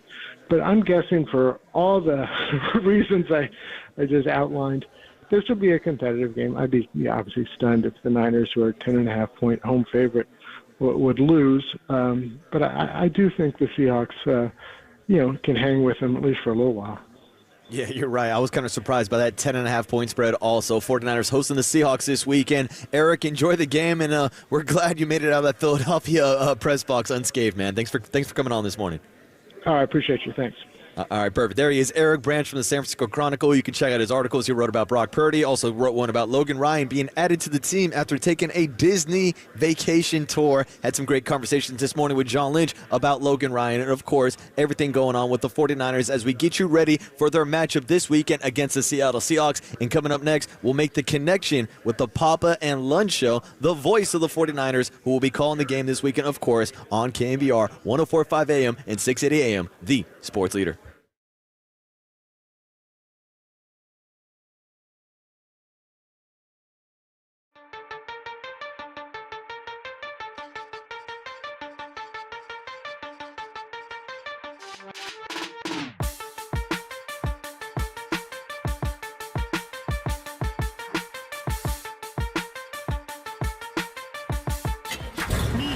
From the Chilton Auto Body Traffic Desk.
Listen to the sports leader anywhere, anytime. Download the KNBR app. Murph and Marcus continue live from the KNBR Casino Matrix Studio. Casino Matrix Progressive Jackpots are here. Where are you? Just drop in. Please play responsibly. 1-800-GAMBLER.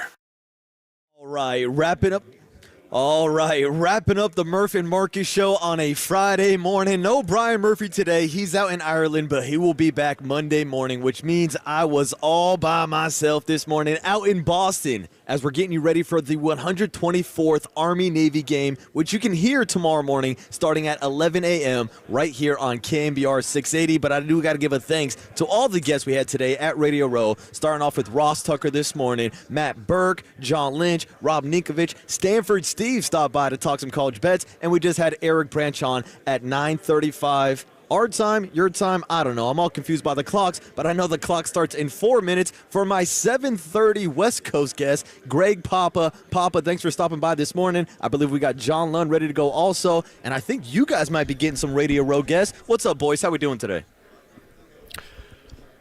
Hey, what's happening? Sorry, just through the headset on. By the way, I loved you this morning, man. It was very cool. I'm jealous. Thank Boston you. is amazing, I appreciate it. And, John, I'm telling you, people are asking for you and Papa out here. We might have to get you guys out of Army Navy one of these years. So are you in Boston or are you in Foxborough?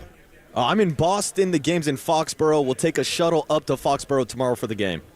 40 How many minutes. years has the game been at Gillette Stadium? It used to be in Philadelphia every year. This is the first game ever in New England. They've only done Philly, Boston. I think they did San Diego or L.A. one year, but this is the first year ever that's in New England. And, Papa, it's my first time out in Boston, so I'm exploring the town. I made sure to leave my Charles Woodson jersey at home.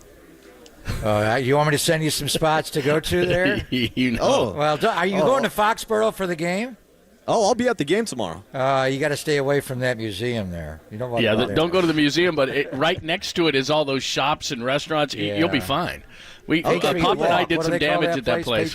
Patriot Place. Patriot Place. We did. You and I did some damage there one time. It was a good time had by all. But forget all that. Go to Boston, my friend. Yeah, Start on the there. Freedom Trail and get a beer every bar you pass on the Freedom Trail. You'll have fun. Oh, that's the plan as soon as I sign off in about 3 minutes. And speaking of the Patriot Way, I literally just saw Rob Gronkowski walk in front of my face. I'm going to get Mike Holder to try to book Gronk for you guys today. It's my mission before I leave, boys. He's from Williamsville South High School. Where are you in Boston right now? Where are you? So we are in some random convention center. I don't know, some hotel that Mike Holder booked me at. So I'm here at Radio Row. We're waiting here. I know College Game Day and the Pat near McAfee Faneuil show. Hall? Where are you near? Go ahead, Mike. Pot up my guy Mike Holder. So he Holder's can in pop on. Boston, too? Former Well, that's producer. where his Yeah, wife's I've got from. Mike He knows Holder. all about it. Holder will tell you where to go. You'll just go to Is beer Holder places not all coming day. back for the game Sunday? Hallelujah. I have an Freedom. 8:20 flight tomorrow night, Papa. Okay. So I will be telling you to do your Levi's read at 1:20 or 1:06 Sunday morning. We are at Copley Place. Oh, you are at Copley Square? Oh, yeah. I stayed in the Square, hotel sorry, there. yeah. There's a Marriott. There's a yeah. Copley Marriott right there that I stayed at. Yeah, So when are they going to move the Army-Navy game to Levi's? Ooh, It good should question. come out to the West Coast. So they are moving it more often. Next year it's in Washington, D.C. Then it's going to be in New York. But I don't they think like to there's stay on the any East plan Coast. But we were talking earlier, like San Diego makes sense. San Diego would be a great with spot. such a big fleet down there. But the thing is, Totally. you've got both campuses on. You got West Point and you got Annapolis. So I think it makes more sense to just keep it out here on the East Coast. And I think it'll be a 4-city rotation now between Foxborough, Baltimore, Philadelphia, and Washington. Yeah. Could they ever play it on the aircraft carrier that Syracuse played the basketball game on? Could they get an aircraft carrier? Sure, they could to play a football game. Yeah, but where's the crowd going to played? stay? What are they Who was going to that, do? Put Duke boats or North around it? Carolina? They played on the aircraft carrier in San Diego. Oh, we'll put in the I don't special think request for you, Papa. If we get them on an air carrier, we'll get the Papa and Lynn show out through the Army-Navy game. Boys, I appreciate you checking in this morning. And, Papa, thanks for the half an hour right before John Lynch today at 7:30. Holler, if you want to take the weekend off, just stay in Boston and have fun. I would. No, because I got to make sure you suggest actually that. break on time, Papa. Okay, all right. And don't miss a play. That's it, Papa. I'll make sure that We Mike only Kohler missed a Debo Samuel touchdown. Good producing. We haven't done that since the days of Bob Agnew. Thank Look you. at this coming on the air. You see that, Mike? Outstanding. We missed Perfect. Debo's last touchdown. You guys hear that? That's on me, I guess. Way to go, Mike. I'm glad I got Mike on air today. We'll try to get all the highlights this weekend. 49ers and Seahawks. Greg Papa's going to have the call, and Papa and Lund will take you from here. And when it's time for a change, think Speedy Oil Change. Again, thanks to my guy, Young Tony, California Kyle, and our guy, Jason Page, our engineer here in Boston this morning. It's the Waterboy Marcus Boucher wrapping up the Murph and Marcus Show. Murph is back on Monday, but now it's time for the Papa and Lund Show.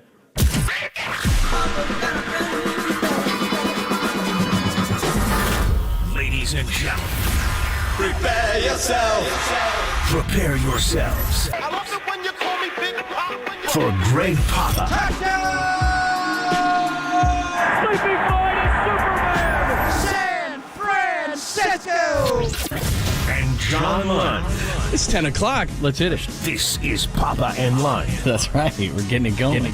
on KNBR 104.5 and 680. The sports leader. Yeah, I think that's the hardest thing about this league is like you go through such high emotions, and last week beating Philly, and then literally 2 days later you have to completely wash it and focus on to the next game. So we know what happened the last time. We beat an NFC East team pretty good, and we obviously are aware of that. We have a tough opponent in Seattle. We know what they bring every single time we play them. The score obviously was what it was last game when we played them on Thanksgiving, but it's always a tight game all the way through, and then what happened. But it's always tight throughout those beginning parts of the game, and so they're going to get some guys back who were not healthy the last time around, and we have to make sure we're dialed in, focused today. Philly's gone and it's done and over with. We're not talking about Philly from here on out, and we're on to Seattle. The cruise went to the Bahamas, so we got to tour that. But like I said, once I knew that the 49ers were interested at that point. There wasn't any drinking on the cruise, unfortunately, and I occupied that gym quite a bit. So it was cool. First Thanksgiving on a cruise.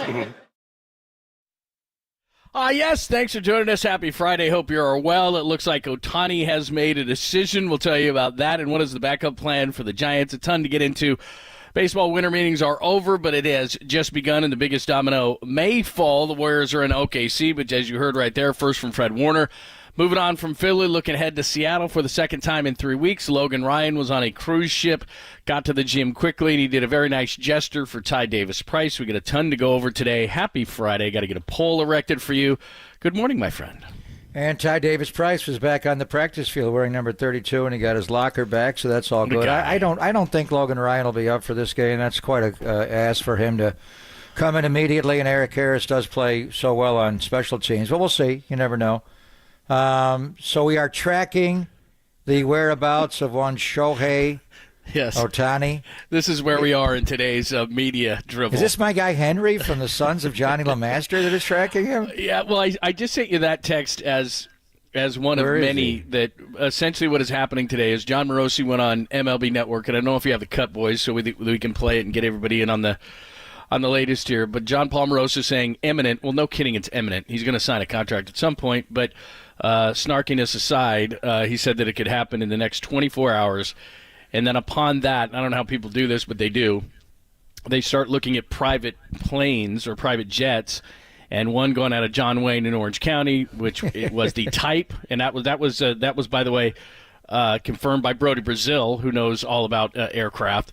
But it's the type that Ohtani does rent when he does rent them. And it's going from John Wayne to Toronto, and people think then that the Blue Jays is going to sign with the Blue Jays because Morosi said it's down to Blue Jays and Dodgers. But then there's another guy who's tracking one out of OC to San Francisco. So I don't know what's going on. Oh, there is one going to San Francisco? So what does Brody say about that? Somebody's this tracking is Shohei one of those. Ohtani. You couldn't ride BART to watch Brody Brazil's Oakland A's, and we got a private charter leaving John Wayne, and we don't know where the hell he's going. So that's what everybody's speculating. Stop off Toronto. in Regina, I think. Yeah. I would stop in Regina, John. It's nice and warm there. Yeah, one of my favorite places on earth. I don't go there often. Without a doubt. But Moose Jaw, I think I would go there. I don't know where he goes. So anyway, he could be going to Toronto. Nowadays. Yeah, maybe he's just touring. He was in Dunedin, so maybe he's just touring the facilities at Rogers Center because they're putting $300 million in. Yeah. So as we erect our poll, we could go Niners related. I think the salient point is, because I don't think anybody was against getting Aaron Judge, were they? I think they were all in on Aaron Judge. I agree. With Shohei Ohtani, though, the number is going to be so large. Is it almost two largest? And if you sign Ohtani, who else can you get? One other guy? Two other guys? If you don't sign Ohtani, you can get a fistful of guys, 5 or 6. So would you rather, I don't know how you'd want to craft Danny's big poll, do you want him to sign Shohei Ohtani? Bottom line. Because if you sign, Shohei and one other guy, or would you rather not sign Shohei and sign, how many other guys could you get, John? 4 or 5 guys? Yeah, I broke it down like this, looking at the payroll of this year, looking at what they spent last year, what they had coming off the books this year. I did this yesterday, and so people are driving in their cars, so I don't want to make this overly complicated, but they spent about $80 million last offseason. They have $75 million coming off the books. They have $17 million in arbitration that is being speculated. So for the sake of just simpleness, they could spend $80 to $100 million, and that's per year, and still be under the luxury tax number. Now, I don't know how high they want to go, but that's what they could do. Now, it just on the premise that you just said, they could get Ohtani and say Blake Two Snell. others. Yeah. What if you gave Ohtani 40 to start this year and backload the deal for when he pitches, and then you could sign 2 players for $20 million? Yeah, exactly. Although Snell, how much is Snell going to cost you? 30? I think he's going to cost you closer to 30. All right, but you could get him and Snell, and then a couple of cheaper guys like a Hoskins, say, whose number they're saying at 1 year or 2 years and about 15 per. I mean, you could do that. I think they need a center fielder. Morosi is saying that Bellinger then. What you want as a Giants fan, by the way, if he doesn't sign here, clearly you don't want Dodgers and you do want Blue Jays, and the reason you do from this domino effect is Yankees already got Juan Soto. They're not going to go after Bellinger. The Blue Jays are another team in on Bellinger. If they get Ohtani, they're not going Bellinger. So now Bellinger is sitting around going maybe back to the Cubs, but it significantly, if you want Bellinger, which I would, because they need a center fielder and they need some power, and he's got some star power. It's not Ohtani, but what that would do is that would par the teams down. Now, if Toronto doesn't get Ohtani, then they're going to go after Bellinger. He's not, from what the insiders are saying, he's not going back to the Dodgers, so you don't have to worry about that. So in place of Ohtani and maybe one other, you could get Bellinger, Blake Snell, Matt Chapman, Rhys Hoskins, and like a Michael Wacha. I mean, you could take care of everything. You could get like 4 or 5 guys. So that's the question, right? Do you want Ohtani in one, or do you want like a bag full of guys, like 5 guys? Yeah, I mean, that's the poll. So I don't know how you and Danny can craft it, but I think that would be the poll. Because I think that, with Judge, we were all in. Just sign Aaron Judge. With Ohtani, it's because the number is so high. I do wonder. I was watching him triple at Dodger Stadium last year. Could he not learn to play the outfield? The year that he's not pitching this year, can he not play right field? Well, could he throw? I mean, could he make those throws? Yeah, that's a good point. With Tommy John? Yeah. I wouldn't think, but I don't know. I wouldn't think so. That's why I think he has to DH. Just this year only. I thought that when he came over, right? Yeah. When he came over, I thought, well, geez, he could play outfield. He could do a lot of things. But then you started to look at this thing, and, it's a 6-man. Although Bryce Harper came back from Tommy John, and he could throw. They put him at first, though, right? So they didn't have to straighten. Did he have Tommy John, or yeah, he had Tommy John, right? Yeah. Uh-huh. Yeah, I mean, that's the reason they put him at first. He couldn't throw from the outfield. Yeah, that's a good point. Yeah. So maybe he can throw. I mean, there may be a time when he could throw from the outfield if you put him in left field where the throw's not as long as right field. And did that. I just, the way he runs, and what I've heard was he's not a very good outfielder. But the way he runs, could he not learn to play the outfield?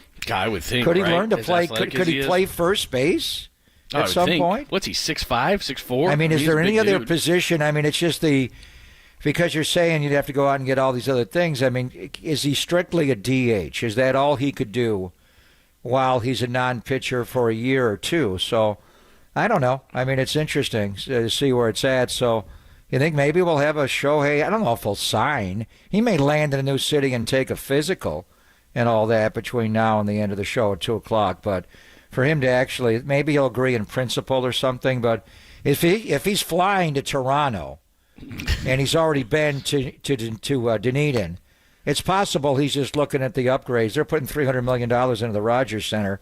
He's played in that ballpark. I don't know how that'll impact, the playing field at all as far as how the ball flies and all that there. I mean, that's always been a very hitterish ballpark. Yeah. I mean, when you compare that to Dodger Stadium, I mean, I don't know how many career home runs he's going to hit because he started later. But obviously, he could get the single-season home run record. If he ever went to Yankee Stadium, he became a Yankee, with that short porch. So whichever park he does pick will impact whether he hits 500, 600 home runs in his career, depending on how long he plays. So I don't know how important that is to him, but maybe he's just checking out Rogers Center. But if he's going to Toronto, it would be more than likely to agree to a deal. What that would certainly mean is that the Dodgers don't have him locked up, at least. Yeah, and then how do the Dodgers pivot? And like I said, if you're a Giants fan and it doesn't sound like they're going to get Ohtani, the best case scenario, both from a standpoint of he doesn't go to the Dodgers, which is your second thing. You want him to go to the Giants, but you don't want him to go to the Dodgers.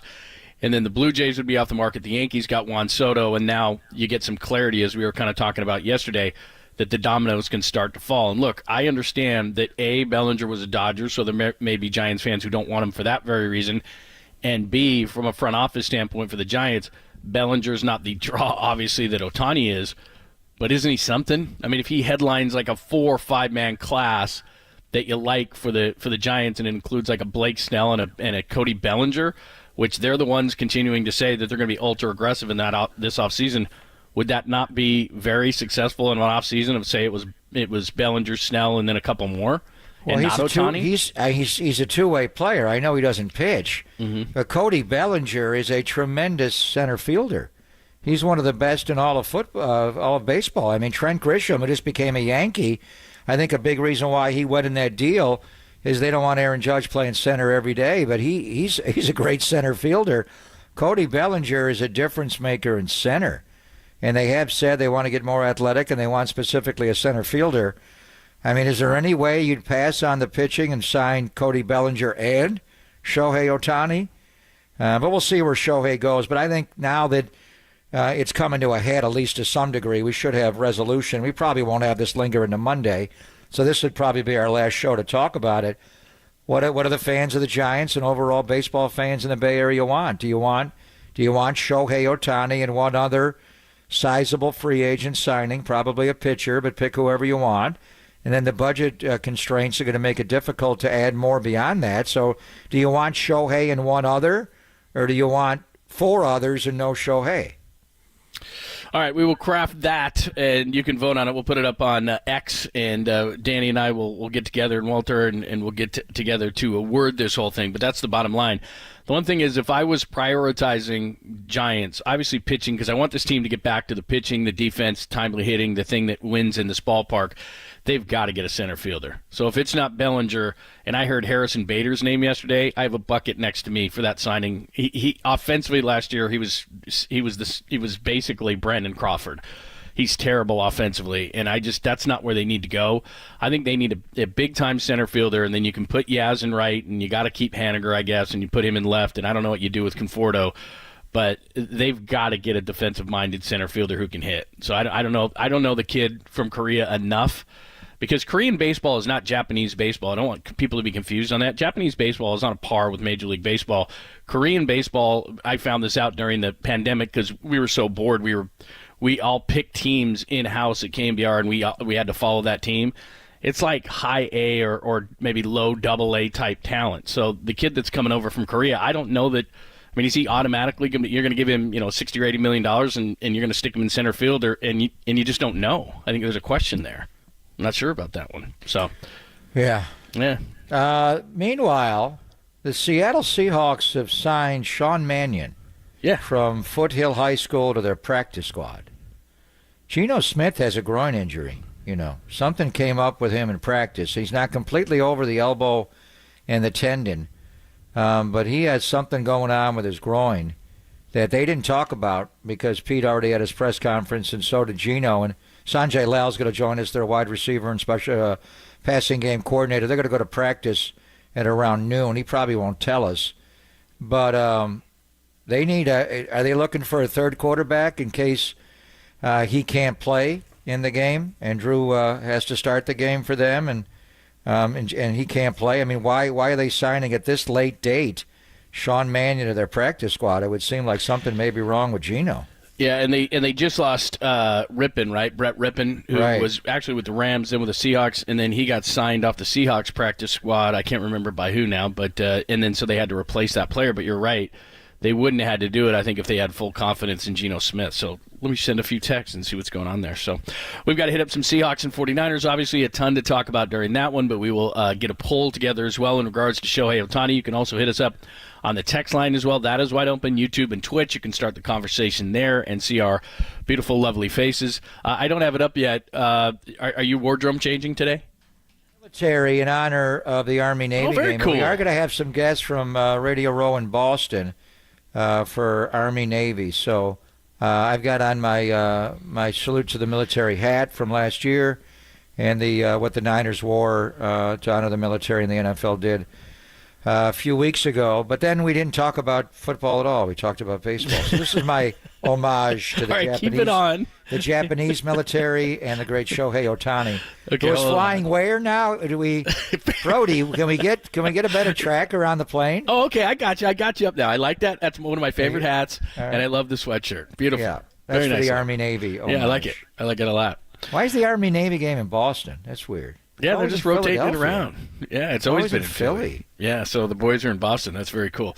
All right, we'll keep tracking the flight to see if the 49ers are out, or excuse me, the 49ers, the Giants are out on this thing. We will erect the poll. We got a ton to get to in regards to the game this weekend, and we'll do it all next. It's Pop and London here on the Sports Leader.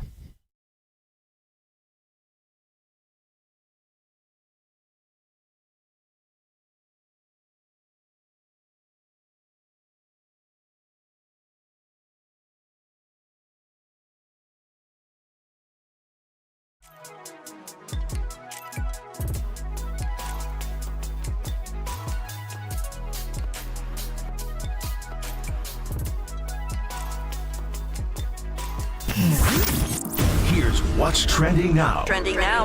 On KNBR.com.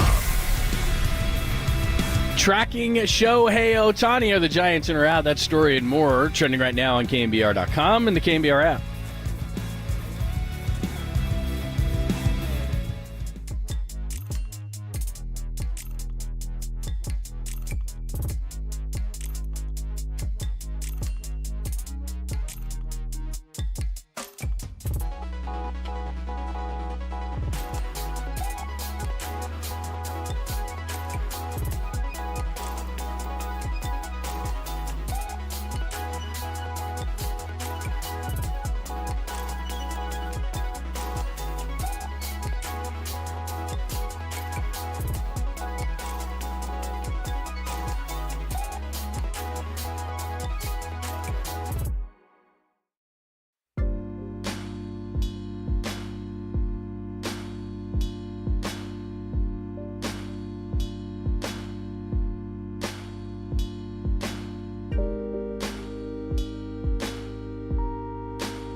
Wherever you are around the globe, stream your faithful home of 49ers football 24/7, 365 on KNBR.com. This is the sports leader. They've been really swarming with all four of them, and when you can get guys off the spot and all those guys are working, it leads to much better results. And I think we've really stepped that up since our bye week. And I also think our coverages, just the disguises, the soundness of just 3 deep and our quarters coverages and what we do, and then when Steve is aggressive and chooses the right time to take his shots, when to blitz and things like that, I think we've been able to keep guys off balance, and I feel like our guys have getting better, and that's what you want guys to do, especially going into December and January. You want to make sure you're better at this time than you were earlier in the year. That's Kyle Shanahan. As we get you ready for the Seahawks and the 49ers, do remember, 105 start. We will start at 9 a.m. Myself, Adam Copeland, Super Bowl champion Dennis Brown. And, of course, Tim and Greg will have the call for you. We'll do post-game, so we'll be with you all day long right here on KNBR for Seahawks and 49ers. The reason we'll get into this, and we'll go back to Giants talk, Shohei talk, flight plans, and so forth. Danny will erect the poll. Do you want Shohei in +1, or do you want a whole gaggle of players for the Giants to spend their money on this offseason? We will erect that poll shortly. Kevin Burkhardt, though, is going to join us at 10:30, so let's get you prepared for that and another Burkhardt-Olsen game, which, by the way, I had heard Greg Olsen was interested in being the Panthers head coach. What does he want to be, like Jeff Saturday again? He's really good at broadcasting. I'd stay there. Yeah, but Tom Brady's going to join that booth at some point. Did you hear Al Michaels during the Amazon Prime game mentioning Belichick going into broadcasting? Yeah, well, he's going to be the guest picker this weekend on ESPN. I know, but he's not going to actually do games every week as a broadcaster. I mean, because he won an Emmy on the NFL Top 100 with Eisen. I mean, come on. Do you think he'd be good? No, as a game analyst, so? No. I think he's just. It depends if he wanted to do it. I mean, probably the one guy who was the biggest letdown in television because I thought he was going to be great, it was Bill Walsh. And he had Dick Enberg as a partner at NBC, and Dick's as good as anybody, and Bill just was tight on television. He just didn't come off. He came off, too much like he was lecturing. And I actually did games with Coach Walsh, some Stanford games, and he would get frustrated because he was so connected to the program. I don't know if he was on a national game with Dick, but he would bang the table when they lined up because they lined up wrong. He'd get all mad. He just wasn't engaging. And he didn't have the voice for it. He tried. I think Dick really tried. Bill Walsh really tried with Dick Enberg. I just don't see Belichick as a broadcaster. But Belichick is in Boston today for the Army-Navy game with his ties to Navy. Obviously, the game is great. That may be a big reason why they moved the game there, to have Belichick around it. But no, I don't see him going into broadcasting as far as a game analyst. I mean, I don't think that would go well. I don't know. Yeah, I don't know. The way he is with the media, he'd be totally different. Obviously, he's not going to give you a short answer. But I have seen him show personality sometimes. Like you said, what was the one documentary? The NFL 100. Really, well, he actually gave access. He gave access to the Patriots for an entire year. Right. One year they took it behind the scenes. That was the year that actually, who was it? Edelman that tore his ACL the last game of the year. Yeah. And they wound up losing that playoff game to Baltimore, and Ray Rice ran all over them. It was a weird year to follow them. I think they played wild card weekend, so I'm not sure they were the number one seed, but he gave them full access. Him reading his notes on the treadmill, and he did all that. He can be warm and fuzzy. I'm sure he will be. When he's the guest picker on game day tomorrow, I'm sure he'll be, personality Bill. But I just don't think he's done coaching. Nor should he be. Do you see their defense? And when the numbers... They've been great defensively almost all year. Baltimore and the Niners are clearly the two best defenses in football, but in some numbers, New England is right there. They just haven't been able to figure out the quarterback position. But, actually by winning last night, Arizona, I think, is right there for that number 2 pick, John, which could be a problem.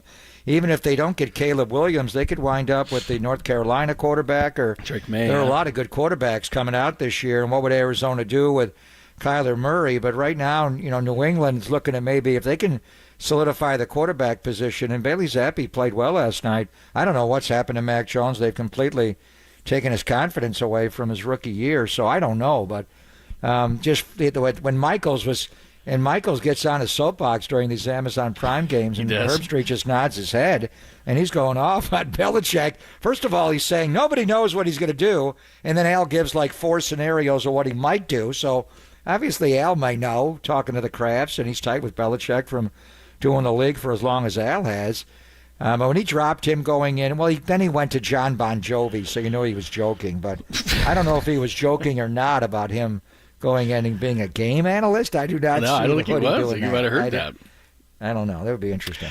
All right, speaking of the booth, Kevin Burkhardt's going to join us coming up next. He and Greg Olson have the call once again for the 49ers this weekend against the Seahawks at Levi's Stadium. We'll talk to them all about that. Look at the NFC, huge game between the Eagles and the Cowboys that will affect the 49ers as well. We'll get to all of it with Kevin Burkhardt of Fox. It's Pop and Lund, only here on the Sports Leader.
With heating bills as high as they are, proper weatherproofing is essential. Greg Papa here with this message for professional builders working with a client to upgrade or build a new home.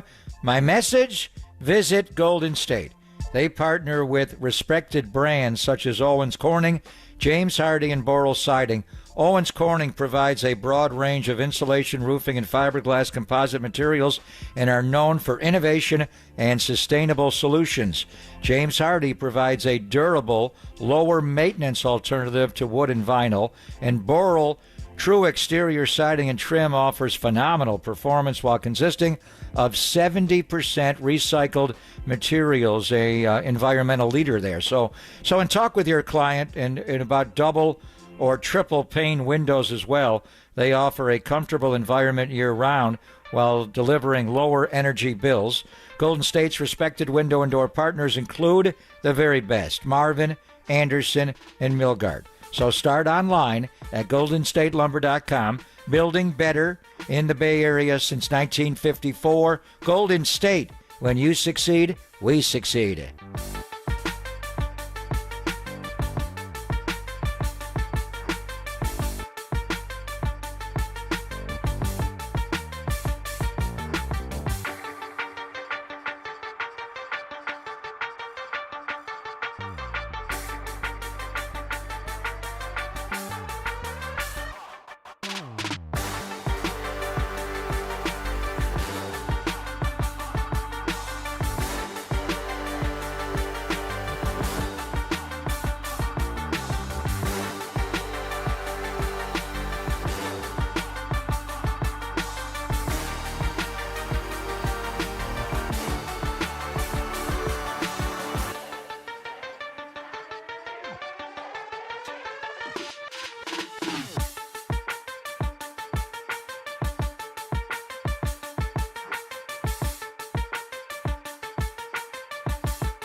Listen to the sports leader anywhere, anytime. Download the all-new KNBR app. We are your proud home of 49ers football. KNBR 104.5 FM and 680 AM. Man, they got good players. Some really good dudes that have a lot of experience and stuff. Obviously with Bobby Wagner, and then Diggs in the backfield or in the secondary. Some boys that are playing corner that have got some experience now under their belts. And so for us, it's like, man, they can make plays. They're smart. They play a bend but don't break kind of defense. And so it's always a challenge when we play them every single time. It's not like, oh, we've beaten them, so we're just going to walk in this game. It's not like that, man. It's the NFL. They're a team right now who needs to win, and so do we. And it's going to be a dogfight like it always is. So we respect the heck out of Seattle. And anytime we play them, we know it's always going to be a dogfight. So that's how we look at it. That is not your average 23-year-old. That is Brock Purdy gets it. He's taking on Seattle for the second time in 3 weeks. They blew him out a couple of weeks ago on Thanksgiving, 31-13, beat the Eagles, and now it's the Seahawks once again as we come down the stretch. And the great Kevin Burkhardt joins us. He's got the call this weekend at Levi's Stadium. Greg Olsen, Aaron Andrews, Tom Rinaldi, great first team. And by the way, the spots are so good. The Greg Olsen, Terry Bradshaw, all those are so good. And Kevin joins us courtesy of the Uma Guest Line. What's happening? How are you? John, Greg, always good to be with you guys. And, yeah, we got to put on our acting chops for a little bit. So I'm known more as Little Baby KK than my own name. That was hilarious.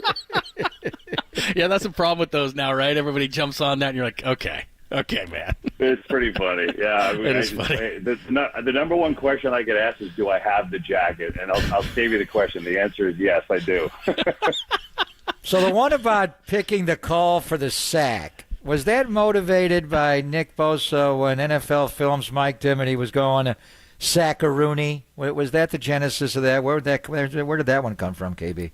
To be honest with you, Greg, it may have been. We actually, our marketing people were awesome, and they kind of wrote all these storyboards, and then we had some input on it. So when we were there, we were just kind of throwing out names. But that's a good question. I'll have to ask. It might well have been for sure. I know the clip you're talking about.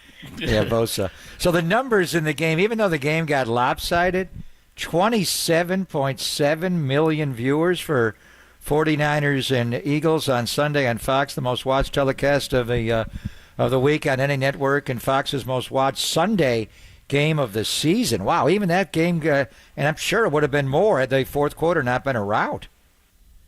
Yeah, I think it probably would have had a chance to get over 30 if the fourth quarter was close. And I think right now in the NFC, like for us, ratings-wise, any combination of Dallas, San Francisco, or Philadelphia is pretty good, right? I mean, first of all, there are three of the best teams in the league, if not three the best teams, and those brands are big. So we'll see. Hopefully we get some combination of that in the playoffs going forward. The great Kevin Burkhardt's joining us. Fox, of course, on the call this weekend for 49ers and Seahawks from Levi's Stadium. We came in with Brock Purdy, and everybody around here is so sensitive to Brock that when is he going to get his national attention? And over the last few weeks, especially, you got a Thanksgiving Day in Seattle. He plays well. And then, of course, last week, 4 touchdowns, no interceptions in Philadelphia. To me, he's getting that national recognition, but you're right there. So what are the thoughts, and how do you think he's perceived nationally? Yeah, I think it's an interesting question. It's funny, John. You go back to the Cleveland game, not to bring up bad memories for the Niners fans, but we went into that game, and Greg Olsen very much was a believer that, tired of people not realizing how good this guy is, and we had all this stuff for him, and we never really got into it because that game kind of was haywire, it was muddy, and it was a weird game. I think unfortunately, I guess it's a good or bad thing, right? Like, people just assume that because Kyle is so good that Brock and anyone else could be plugged in there, right? And so he gets kind of slighted because of that, fairly or unfairly. And I think that's just not true. Like, I don't know what else you need to see, right? It's not, okay, last year if you had questions, okay, he came on, he was still relatively new, and as good as he was, you still want to see it for a longer period of time. Well, now I don't know what else you want to see. I think as impressive as all of his numbers are, I think the fact that he leads the league in completion percentage but has the most yards per throw is the best stat you could possibly see. He's not just checking things down, right? He's aggressive down the field, and to have that mindset and have that completion percentage throwing those types of passes, I think that's just so awesome. And then when you try to blitz him, you have no chance. He has not had the cleanest of pockets at times this year. It doesn't seem to faze him. So we all know Kyle is great. I think because of that, Brock does not get enough credit. But look, we all think he's amazing, and I also think you guys have been around him more. I also think it's been fun because he's coming out of his shell a little bit. You know, he's showing a little personality, which I think is cool, which tells me he's getting comfortable in his own skin. So I love it. I think it's one of the greatest stories the NFL's ever seen, to be honest. So it is 50 voters, Associated Press. I thought at one time there was one in every city, Kev, but it's 50 national voters. There's not, one in every city and 32 and then 18 national voters. So do you have a vote? Does Greg Olson have a vote? And if you had a vote, would you vote Brock Purdy? I mean, is Brock even the MVP of the Niners the way McCaffrey's playing, Kevin?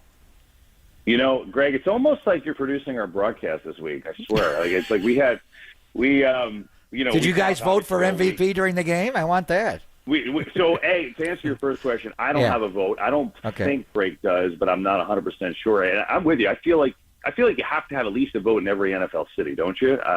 But I don't make the rules on that. As far as Purdy goes, we were talking this week, just, we're on text chains and email chains constantly, just throwing ideas back and forth. And we were talking about 49ers MVPs and then the rest of the league MVPs, right? Because, I think Purdy's certainly right up there. I mean, if I'm handicapping it right now, I think it's Purdy and Dak Prescott, 1A and 1B, and take your pick. And we'll see how the rest of the season goes. I think McCaffrey and Tyreek Hill certainly are in that conversation and should be in that conversation. So, yeah, I mean, he might get hurt by the fact that McCaffrey's in that conversation. There's no question about it. But I think it's he and Dak, at least right now. That's the way I view it. Kevin Burkhardt joined us from Fox. He's got the call. Greg Olson, Aaron Andrews, Tom Rinaldi this weekend, Levi Stadium, the 49ers and the Seahawks. Let's widen out the lens a little bit. This is interesting because obviously the Eagles now, coming off that loss to the 49ers, they go to Dallas this weekend. Obviously, it's weird to say, but we're Cowboys fans this weekend. And then 9-3, 49ers, right. Cowboys, Lions are right there. How are you looking at the NFC right now? Well, I think the Niners are the best team in the league, right? I mean, they just are. But I think it's also like you fall in love with the last game, and everyone around the country just thinks the Eagles are done. I mean, they're 10-2. I mean, they just went through quite a gauntlet of a schedule, and they're still not out of it, obviously. They've got Dallas and Seattle coming up next on the road. So I think right now for them being where they are in the middle of their schedule, they've got some holes to fix. There's no question about it, but I still think they're very, very good. And I think Dallas and Philly are the same. They're right there, just a small step below San Francisco. And considering how the Niners just smothered them this year, they're clearly the number one. But they still have to get that number one. The Eagles still control their own destiny. So, I think probably the 49ers are going to end up with that seed, and it may happen Sunday. I think, Philly is just in this crazy portion of their schedule. I think they've got a tough matchup right now because they're kind of reeling. Their defense is not playing well, and they're playing the wrong team trying to look to get right. You did the first Dallas-Philly game, and that was a battle. It would be 5 weeks ago Sunday, November the 5th, and Dallas lost the game by literally an inch. I mean, Schoonmaker gets tackled by Blankenship on the 1-inch line. Dak trying to go for 2, steps out of bounds. It went right down to the end. They almost beat him in Philly. So you think Dallas will be able to win this game on Sunday, Kevin? Yeah, you're right, Greg. It was a great game, and we did Dallas, Philly, and Dallas last year, and Philly started Gardner Minshew because Hurts was hurt, and that was an epic back and forth game. I think these teams are pretty evenly matched. I think it's going to be a heck of a game. I think it's going to be high scoring, but the one thing that I have a hard time getting over right now for that matchup this week, as you guys know, it's always when you play somebody, right? I mean, that has a lot to do with it. Dallas's offense at home is just at another level right now. I don't know. It's almost like the greatest show on turf. Whatever the reason is, they are killing people at home, and they're playing great on their home turf, on that turf. And I think that combination with the way Philly's defense is kind of holding on right now, it's not a great combination for Philly. So I do like Dallas in that game, but we'll see what happens. Kevin, and I am a little nervous about this because I think it's human nature that the 49ers had that game against Philadelphia circled, and you guys could tell, as we all could, that they were just fired up for that game. I think they beat anybody in the league by that score last weekend just because they were just so focused on Philly. I mean, that incident on the sidelines pulls it to 21-13, and then Debo goes for 48 yards, and they acted like I thought a lesser team would have been sunk by that. But then this weekend, you're playing a team that you beat by 18 2 weeks ago at their place. I just sense that, I don't know, the 49ers might be too good for a letdown, but I think it's going to be closer than people think. First of all, I agree with you. I mean, I thought when all that went on with everything on the sidelines and the personal foul on Greenlaw and the ejections and the Eagles score, I was like, here it comes. That answer was as good as an answer I've seen in a game in a long time for them to go down and have Debo on the big play and kind of retake control of the game. I just think it's human nature. You could say all you want, and I know this team is prepared and as good as any at self-motivation. So I'm not saying they're going to be a letdown, but I think it's just human nature to not be as focused. I just think it is. That being said, I just think they're too good. Talent-wise, I just think they're too good. And they just routed Seattle, 17, 18 days ago, whenever that game was. I think a lot would have to really go Seattle's way, including a couple of turnovers to change that. So I agree with you, John. I just think the 49ers are just too good. How was the restaurant Big Dom recommended for Saturday night, Kevin? I mean, it's unbelievable, Greg. And people are talking like the guy was involved in some crime. I mean, we had fun with it because it was absurd, right? I mean, the head of security is ejected. He gets a standing ovation, and you couldn't even make. People were thinking there's some conspiracy because he gave us a restaurant recommendation that we're rooting for the guy. I mean, it was so crazy, that whole scene. To answer your first question, it was great. Italian? Had to be Italian, right? Yeah. Now, what do you think, Greg? What do you think it was? DeSandro. I would think nothing else, but probably society. I will be honest. We had fun with it.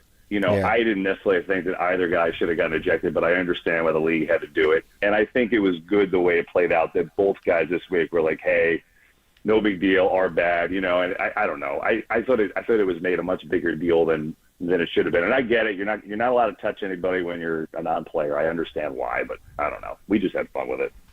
That's good stuff. Real quick, just put on your baseball hat.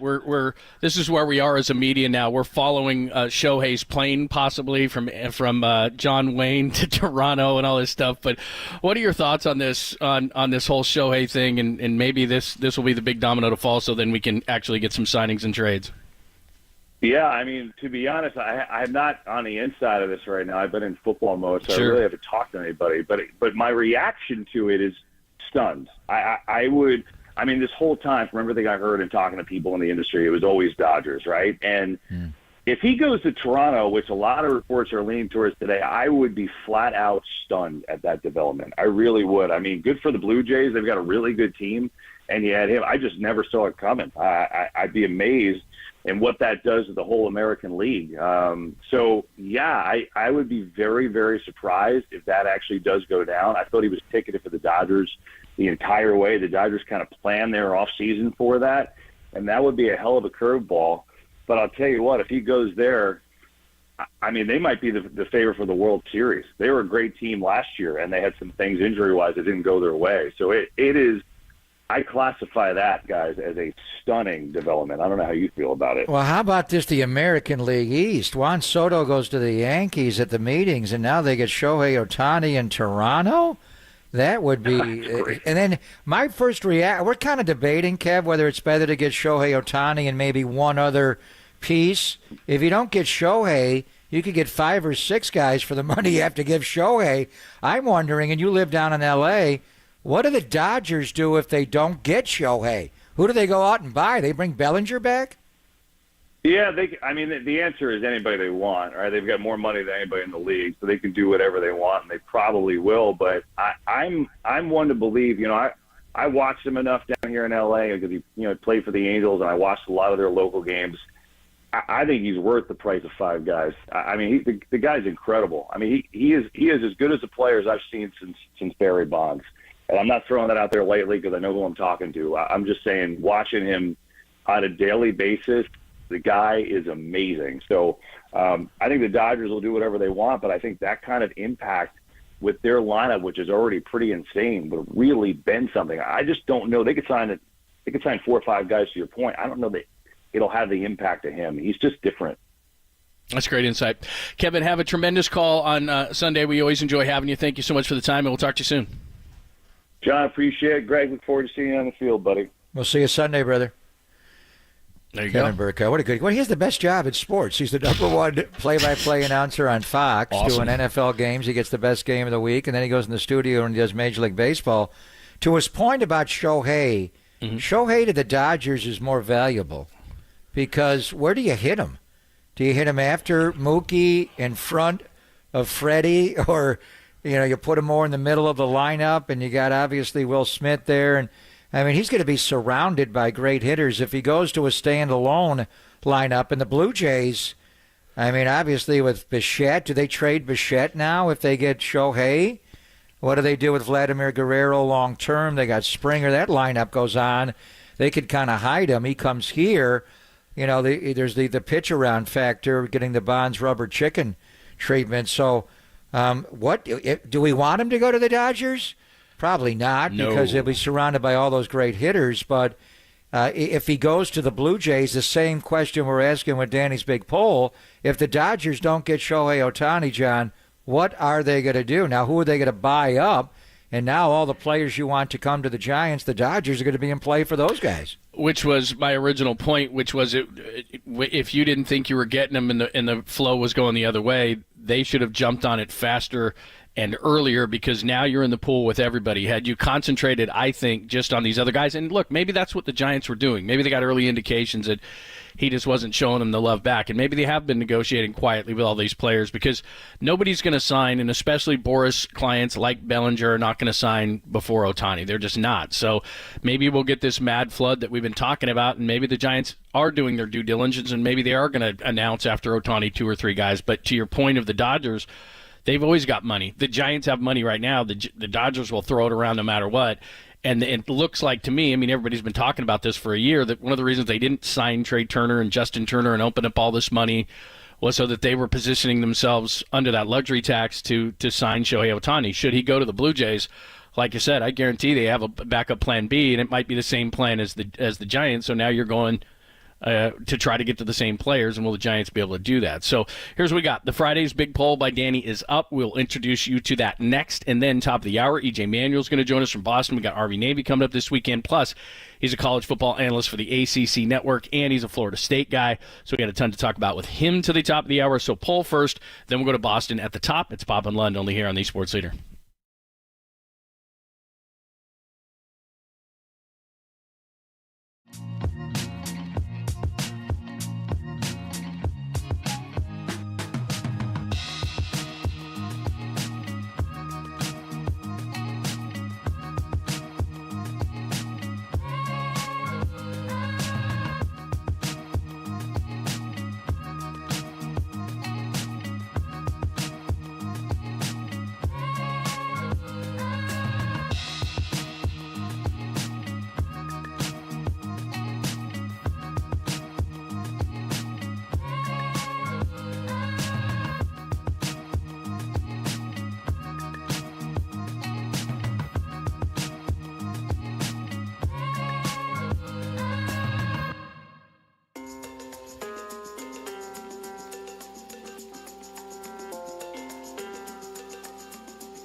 And I'm Greg Papa on KNBR. Whether you are retired or planning on being retired, wouldn't you want to know if you're paying too much in fees or taking on too much risk, or even going to be able to live the lifestyle that you've always envisioned in retirement?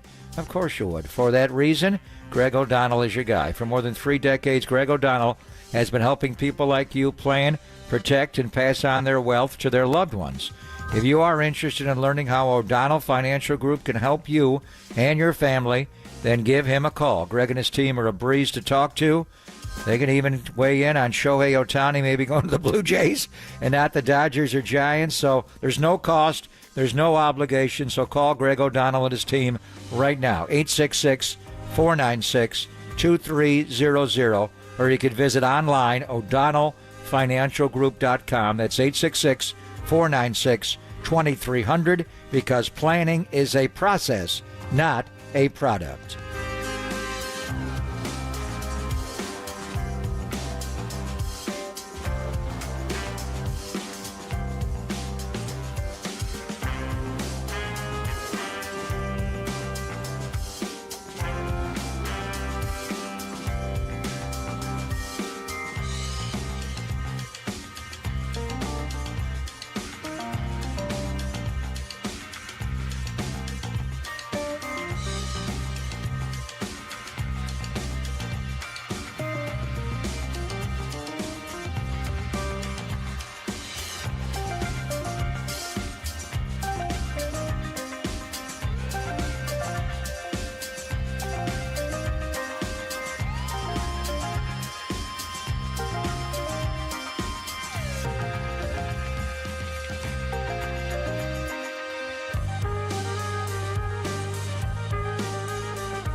Listen to the sports leader anywhere, anytime. Download the all-new KNBR app. Now back to Papa and Lund live from the KNBR Casino Matrix Studio. Casino Matrix Progressive Jackpots are here. Where are you? Just drop in. Please play responsibly. 1-800-GAMBLER.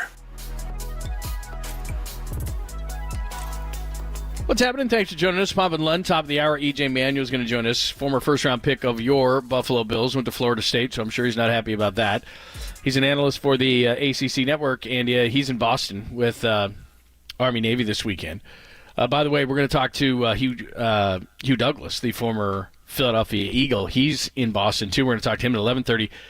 And he does a show on WIP Philadelphia. So obviously last weekend and this week in Dallas, where we've got a huge interest in that game, because if the Cowboys beat the Eagles, regardless of what the Lions do, and the Cowboys would win and go to 10-3 as well, the 49ers have the tiebreaker of those teams.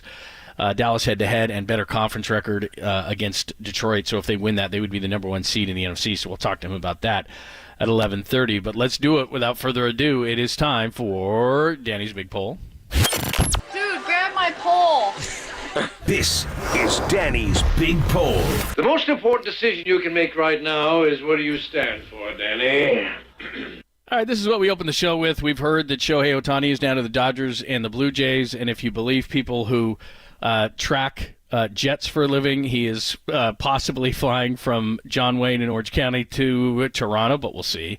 So today's Friday's Big Poll, as Danny writes, Giants fans, would you rather sign Shohei Ohtani and maybe +1, or a few very good free agents to improve the roster? So a lot or one big one. The votes are flying in. Do you want to venture a guess? Early results back? Now that they know that he's flying to Toronto, Ontario, Canada, I would venture they're voting on let him go, and we'll sign a. I don't think gaggle's the exact correct word we would use right. there. I do like the word gaggle, but it's not being used correctly. I mean, we're talking about I mean, I don't want to shortchange the other side, and I'm certainly not trying to influence, but I'm talking about like Blake Snell, Cody Bellinger, Matt Chapman. I mean, these are the kind of guys that they could afford. These are all-star players. Yeah, Rhys Hoskins. I mean, there's quality players here. I'm not talking about Harrison Bader. I'm talking about all-star caliber. Lay off the players. masturbator. He can go get it, John. He's a fly catcher. It's a gaggle of geese. Anyway, geese do fly to Toronto. Right. But so gaggle isn't good enough. The point is, if you're going to get Shohei and one other, or you could get 5 other guys. So I would venture they're thinking, let's go 5 guys. Okay. By the way, it's lunchtime, by the way. I think I'm going to go 5 guys. They're very good. The answers are give me Shohei or bolster the roster. Give me Shohei's at 75% of the vote. They want a star. And then there's a lot of people. Yeah, there's a lot of comments underneath those votes. And I'll just go with the first one. Bill, we need a superstar again. We can still add a random. A lot of people are just saying, look, we want a superstar. And it's kind of the point that you and I have talked about, that they want to go and they want to see stars at the park. Well, will that make the team better? What makes the better baseball team? Is Cody Bellinger not a star? Blake Snell just won his 2nd Cy Young Award. When I was at Lumen Field on Thanksgiving night, it was Blake Snell that was raising the 12s. That's enough to scratch him off the list alone, John. Yeah. Weird. Anyway, I mean, are those guys not stars? Say that again. I missed you there. What are those guys not stars? Or I mean, I think they are. They're not Shohei. He's a transcendent star, but yeah, that's kind of what's not like going on here. Coach Prime and Deion Sanders in Florida State. Yeah, exactly. That's what I think EJ Manuel was also a Raider, John. Don't forget, I know he was a Raider. He was a Raider. When you were calling the games, he was a Raider, yeah, right? I know EJ well. How are you, EJ? I'm doing well. How are you? I appreciate it. Yeah, so you're in Boston for the Army-Navy game. Tell me what's going on there. Yes, sir. I'm in Boston here, and lucky enough for the 124th Army-Navy game. And look, I've always watched these games as a kid just because I'm a football junkie like all of us. And they have their own weekend now. So to be here as a media member is pretty cool for me. So it's a full circle moment for sure. So let's go through this. EJ Manuel, of course, former first-round pick of the Bills, played Pop when you were calling the Raiders games, went to Florida State, which we're going to get into in a minute. ACC Network, college football analyst, Sirius XM, ESPN, so he does a great job, and you can follow him at EJ Manuel 3. So give us this, because last weekend was all this kind of goes in a particular order. Last weekend was all the championship games, and you got that final weekend where you guys. You remember all the games that you played in as far as the rivals were concerned, but Michigan, Ohio State, and Auburn, Alabama. So this is kind of how this thing goes. And like you said, now you got a full weekend for Army-Navy, and they're moving the thing around, which is pretty cool. Yeah, cool. This year that it's actually in Foxborough. When I was with Buffalo, we played here every year, so been here quite often in my NFL career. Awesome stadium. I'm just excited to see the environment because every person I told that I was coming to this game, they were like, yo, it's a bucket list situation. You're going to have so much fun. Enjoy it. And I tell you what, man, I mean, this is a really cool moment for me. And both teams trying to really, not just win for their side of the military, but more so to get to 6 wins, which I think is really important. I think they're both sitting at 5 and 7. So we should see a good brand of football tomorrow. And then what's great about it, EJ, it's a standalone game. College football's in between. As John was mentioning, the conference championships were last weekend, and then we move into the bowl season. But last weekend got crazy, and the big one was Alabama beating Georgia in the SEC championship game. Washington took down Oregon, but it was set up. Michigan rolled Iowa. So now, we have the Final Four, and you being a Florida State Seminole and them going undefeated this year. We saw you on ESPN this morning, and you were really outspoken. So how does something like this happen where Florida State, even though they're undefeated, untied, just does not make the Final Four here? Well, the way it happens is it seems like college football has now gone the commercial route. And, I say that with a frustrated heart, a heavy heart for Florida State, because you still can't make it make sense to me if you can be a undefeated conference champion in the Power 5 that you don't deserve an opportunity to battle for a national title. And I get that Jordan Travis isn't available, but my big thing is this is not the game of quarterback.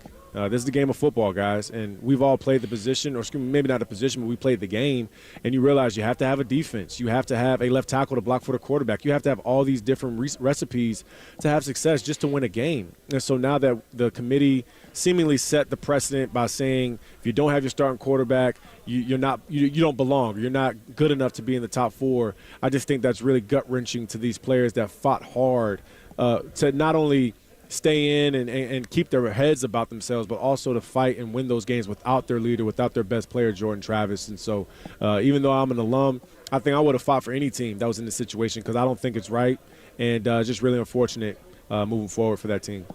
It's great to be joined by E.J. Manuel, former Bills first-round pick, of course, was with the Raiders as well, and Florida State, and of course, talking about the college football situation. Florida State gets left out of the 14 playoff, and he is in Boston getting ready for Army-Navy coming up this weekend. Why is it so hard? I know this is going back to the simplistic part of this, but everybody else does a playoff. Can't they figure out a playoff? Playoffs are and plus they generate money. I don't know if it's just because these guys are all affiliated with all these bowls and they get their pockets lined with gold and they just don't want to screw up the system. Obviously it's money driven. But everybody else does a playoff. Why is it 4 teams? Why is it 4 teams and some committee that doesn't know nearly as much as you about the game? Well, I think the big issue is, as far as comparing a college playoff to the pro leagues, is that these kids are still in school. They're still student athletes, and so I'm assuming that's partly why it's hard to really do a full playoff of 16 teams like you have in the NFL. Of course, you still have to work around schedules, exam classes, and all that kind of stuff. But ultimately, look, I think it's Division I AA. They have a playoff. They and do. It seems to work, and they find a way to make it happen. So, guys, I don't know. As far as the ins and outs of the rules and why they don't have, the bigger playoff. But the good thing is it transitions to 12 next year. And I still think we'll be in the same situation because you have, Oregon, Washington, USC, UCLA headed to the Big Ten, and then you have OU and Texas headed to the SEC. And ultimately, those are the teams that are still going to be competitive and try to find a way into the playoffs. So you still may have just the SEC and the Big Ten represented in the group of 12. When you get to a 12-team playoff. And so ultimately, look, it seems like it's an arms race between all these different conferences. It also seems like it's, again, money-driven because of TV contracts with these different networks, ESPN, Fox, so on and so forth. And so it's obviously above my pay grade. But ultimately, I can only just talk what I see on the games and in the tape. And I just think, again, it still doesn't make sense to me to keep a undefeated team out of a playoff scenario. EJ, if Deion Sanders was coaching Florida State, Stephen A. Would they be? I mean, as ridiculous as that is to say, even though you get in the argument of best team, most deserving, the quarterback injury, but if they had the star power of Neon Dion, they would be playing in the Final Four, would they not? Yeah, but see, it's about that, right? Like, it shouldn't be about the coach or it should be about the players and what the product is on the field. And even when Stephen A. said that in First Take. It is true, though. That's the one thing I think he said all of his life that I believe in. But you know right. what? But it shouldn't be that way, though, guys. No, Because of course it shouldn't be. It's about the players. And that's why I say now it seems like the playoff has become a bit more commercial in the sense of viewership and the event of TV ratings and trying to get the most buy-in from the fans. And, yeah, maybe you're right. Maybe the cachet that, Coach Prime would bring would – because we saw the fanfare around it the entire season when they had their hot start. But ultimately, it still should be about the young men that are actually out there on the field, blood, sweat, and tears, sacrificing everything to not only give us a great product to enjoy and watch as fans, but ultimately to give themselves a good chance to win the championship. Good stuff, man. EJ, we not only do we have EJ on KNBR 680, but we got him on the YouTube and the Twitch feed as well. Make sure you check him out. EJ, thanks so much for the time and the insight. We appreciate it, and enjoy Boston. It's going to be fun this weekend. Yes, sir. Thanks, guys. Thanks for having me. Thank you, man. Nice seeing you. I had forgotten about that. You were obviously he's a Raider in the games, right? and he was a Raider. He was a quarterback. He's a big, strong-arm quarterback. Yeah. Geno Smith was a second-round pick. EJ was a first-round pick. It's just I don't know if EJ had enough time in the NFL to be the Geno Smith story that Geno became. I mean, Geno just bit his tongue and bided his time after he lost the starting job with the Jets. He started those first 2 years, 29 games, and then he essentially didn't start again a little bit, when Russell was out to injury, and then last year he got his chance and he wins the AP Comeback Player of the Year. I mean, just another Raider tie. Geno Smith is the oldest quarterback in the history of the NFL to earn his first Pro Bowl. 10 years and later in the league, he finally made the Pro Bowl. It's a great story. You just wonder how that happened. And I thought E.J. Manuel could have been one of those guys, John, where later in his career, he got a chance to play, but he didn't play as long. Geno just sat there and sat behind a lot of great quarterbacks, whether it was Eli or Phillip Rivers or even Russell Wilson in Seattle. But and now you're wondering where Geno is. Just watching him closely to get ready for the Thanksgiving night game, and his pocket awareness and taking sacks late in the game. And I think Tyler Lockett's not playing as well for Seattle. And then obviously the injury going into the 49er game. And Sanjay Lal will join us when we talk to Hugh Douglas. We're to sneak in Sanjay around there just to get an update on what's going on with Seattle. I don't know exactly where he was impacted in that game, but he just looked off in the game. Maybe it was just the Niner pass rush. But now this fresh injury on top of what he had with he wore the compression sleeve against the Niners on Thanksgiving night. Didn't have any structural damage, but it was a contusion on a tendon near the bottom of his tricep. He's still fighting that, he said. He took the sleeve off to play against Dallas, but he has a groin injury now.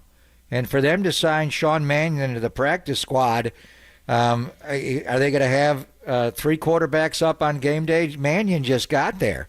That's highly unusual. Drew Lock is the backup quarterback. Are they thinking Geno may not be able to play and Lock will start and Mannion would back him up? I mean, exactly what's going on with the health of Geno Smith on the Friday before they come to Levi's to play the Niners on Sunday. It'll be fun talking to Hugh Douglas at the bottom of the hour. Former Jet, but most known for the Eagles. He does a show on WIP in Philadelphia, so we'll talk to him about the game last weekend, but look ahead to the Cowboys as well, because you're going to need 2 TVs this weekend, and the radio, because you're going to have to listen to Papa and Tim, you're going to have to watch the game, and then you're going to have to keep another eye on the Eagles and the Cowboys. Well, that's the Sunday night game. That'll be on. Oh, that's right. That's not an afternoon game. That's a Sunday night game. Oh, that's going to be perfect. That's going to be amazing. You're going to be very distracted doing your post-game show. Yeah, post-game's going to be very difficult. Yeah, very difficult. Maybe if you guys could just do all that, and I could just sit and watch at Levi's Stadium, that would be good. Yeah. Maybe you want us to do a longer post-game show? Yes. We don't do a longer one? No, I want you to do Tim and I looked over at Merrill Reese and Mike Quick at the end of their broadcast. Yeah. They didn't even make it to the gun. They were like, we're out of here. Their booth was completely empty when the gun went. I'm like, wow. We're on the air an hour later, and Merrill and Mike, that's why they call him Mike Quick. Yeah, he's gone. He was That's gone. A good point. All right, the latest on Shohei, and we'll update the poll as well, plus a lot of great comments under today's Danny's Big Poll. We'll get to that, and then we'll get back to football. Hugh Douglas at the bottom of the hour from Boston. We'll get a little Army-Navy, but obviously, like I said, he hosts a show on WIP in Philadelphia, Sports Radio WIP in Philadelphia, and we'll talk more about last weekend's game and look ahead to the big Eagles and Cowboys game, which obviously affects the 49ers greatly. All that to come on a Friday. It's Papa and Lund on the Sports Leader.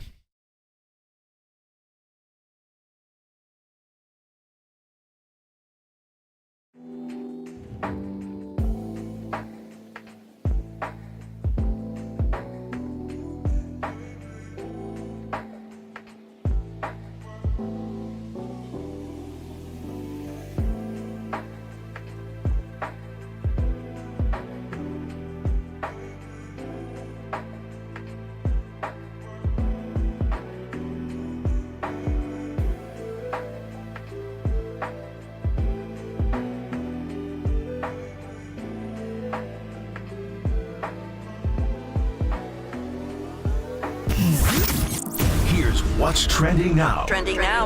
On KNBR.com. 49ers GM John Lynch, he joined Marcus this morning with Murph being out to discuss the 49ers' big win over the Eagles and how they can keep that momentum going against the Seahawks at Levi's this weekend. Check out that podcast and more. Trending on KNBR.com and the new KNBR app.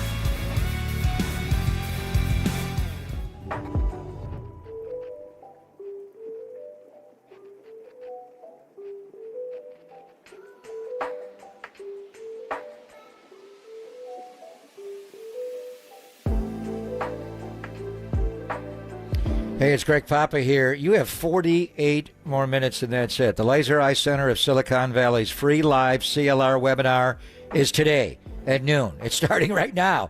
So it's your chance, a great opportunity to find out all about custom lens replacement. At the webinar, the doctors will answer any questions you might have. What's the difference between LASIK and CLR? Am I a good candidate? What is the cost? Is there financing involved? How long does the procedure take? So find out how CLR is the permanent solution to readers, contacts, glasses, and cataracts at the Laser Eye Center of Silicon Valley's free live CLR webinar, which starts today in 47 minutes. We're starting at noon. So space is limited. Registered now. We still have time for you. So get online, lasereyeclr.com. Register right now, lasereyeclr.com.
faithful. There's a party happening on our podcast page. Hear every interview from every show on demand at knbr.com/podcast. Now on with the show on the Sports Leader. Good morning, gentlemen. Yes, this could be a very historic day in the pursuit of Shohei Ohtani.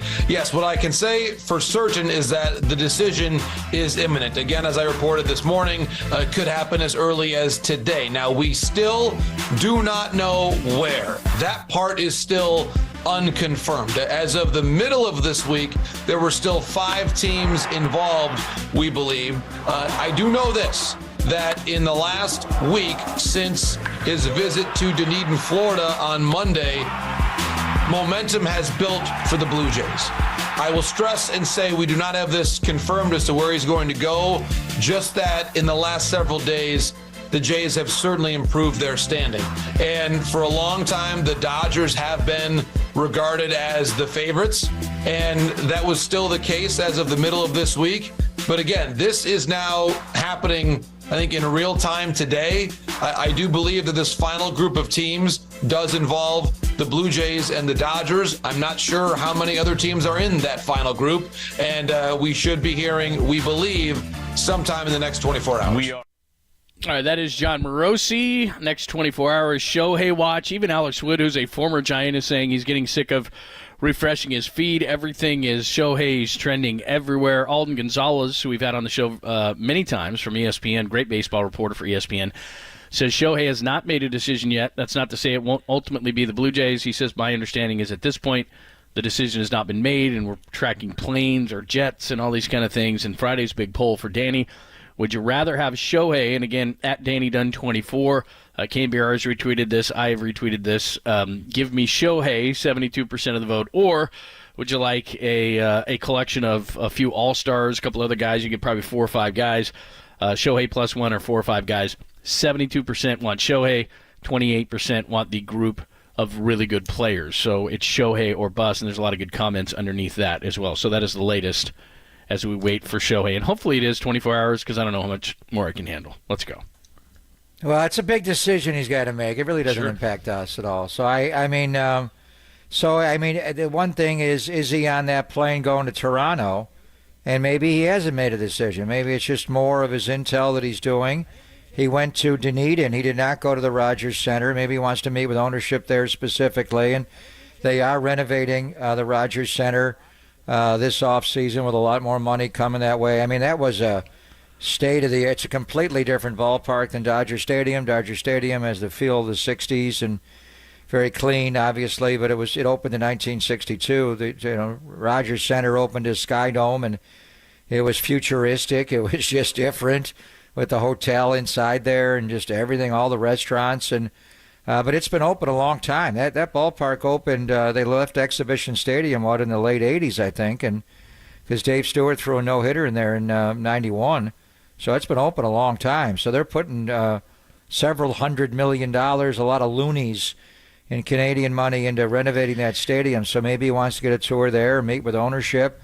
It's just interesting. And I love Toronto. I grew up, right across the Peace Bridge from there, and it's one of the great cities in North America. It's a cosmopolitan, international vibe.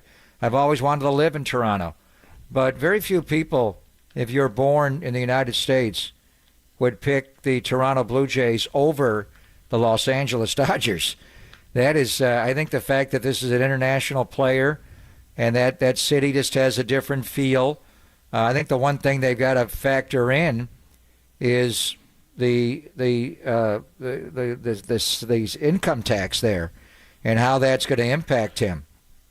It's just it's a higher tax rate in Canada. Is he going to be a citizen of Canada? I think he's a citizen of Japan currently, even though he played for the Angels for 6 years. I mean, the tax ramifications are going to be enormous. They're going to have to pay him a lot more money. Now, Dodgers, obviously 13.3%. Giants would be as well, even if he goes back to the Angels. So let me jump in here real quick because a guy we've had on the show many times, and this is a credible source to me, J.P. Hernstra, who covers the Dodgers, right, is reporting. He says, according to multiple sources who spoke with Dodgers Nation, he writes for Dodgers Nation now as well, Shohei Ohtani has ended the suspense, and he is going to sign with the Blue Jays. The announcement is expected as early as tonight. That's what he's reporting. That's JP Shohei's Hoekstra. choice is in. This is not a drill.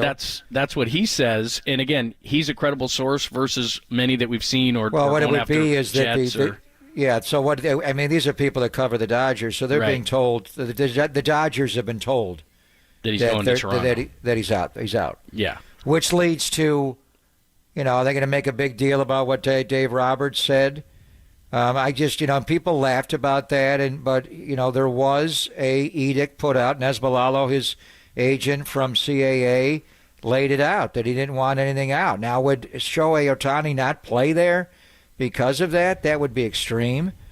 I don't know ultimately what he's looking at. It would maybe just be the lifestyle. As I say, they're very different cities. Toronto, I could live in either city. LA's a beautiful city and it's great. And Toronto is an entirely different vibe. He just may have a feel as though it reminds him of home more. I don't know. The team is also good. They were a playoff team there. Are they going to keep Vladimir Guerrero? How does this impact with the rumors about them trading Bo Bichette? Are they going to be able to afford Bo Bichette? Would the Giants be in play for trading for him? You also heard they're not going to commit to Vladimir Guerrero long term. They're a little concerned about his work ethic. A lot of things. Matt Chapman's a free agent there, obviously. He's on the go. Ultimately, why would he choose the Blue Jays over the Dodgers? I say most American-born players would, this with the history of the Dodgers. I mean, the Blue Jays did have great teams. They won back-to-back World Series in 92, 93. I'm trying to think, John, what major free agent signing have the Blue Jays landed? They landed Kevin Gausman, obviously. They gave him a lot of money. I mean, it's a big market team. They have high revenue. Their television contracts are different there because it's the whole nation. Toronto's a big city, but when they broadcast, Dan Schulman does Blue Jay games, those games are on national TV. Now, their whole country outside of Toronto and Montreal, Vancouver, the cities are well populated. The rural areas there's not a lot of people there. So we have way more people in California maybe than they have the whole country of Toronto, Canada. I'm not sure.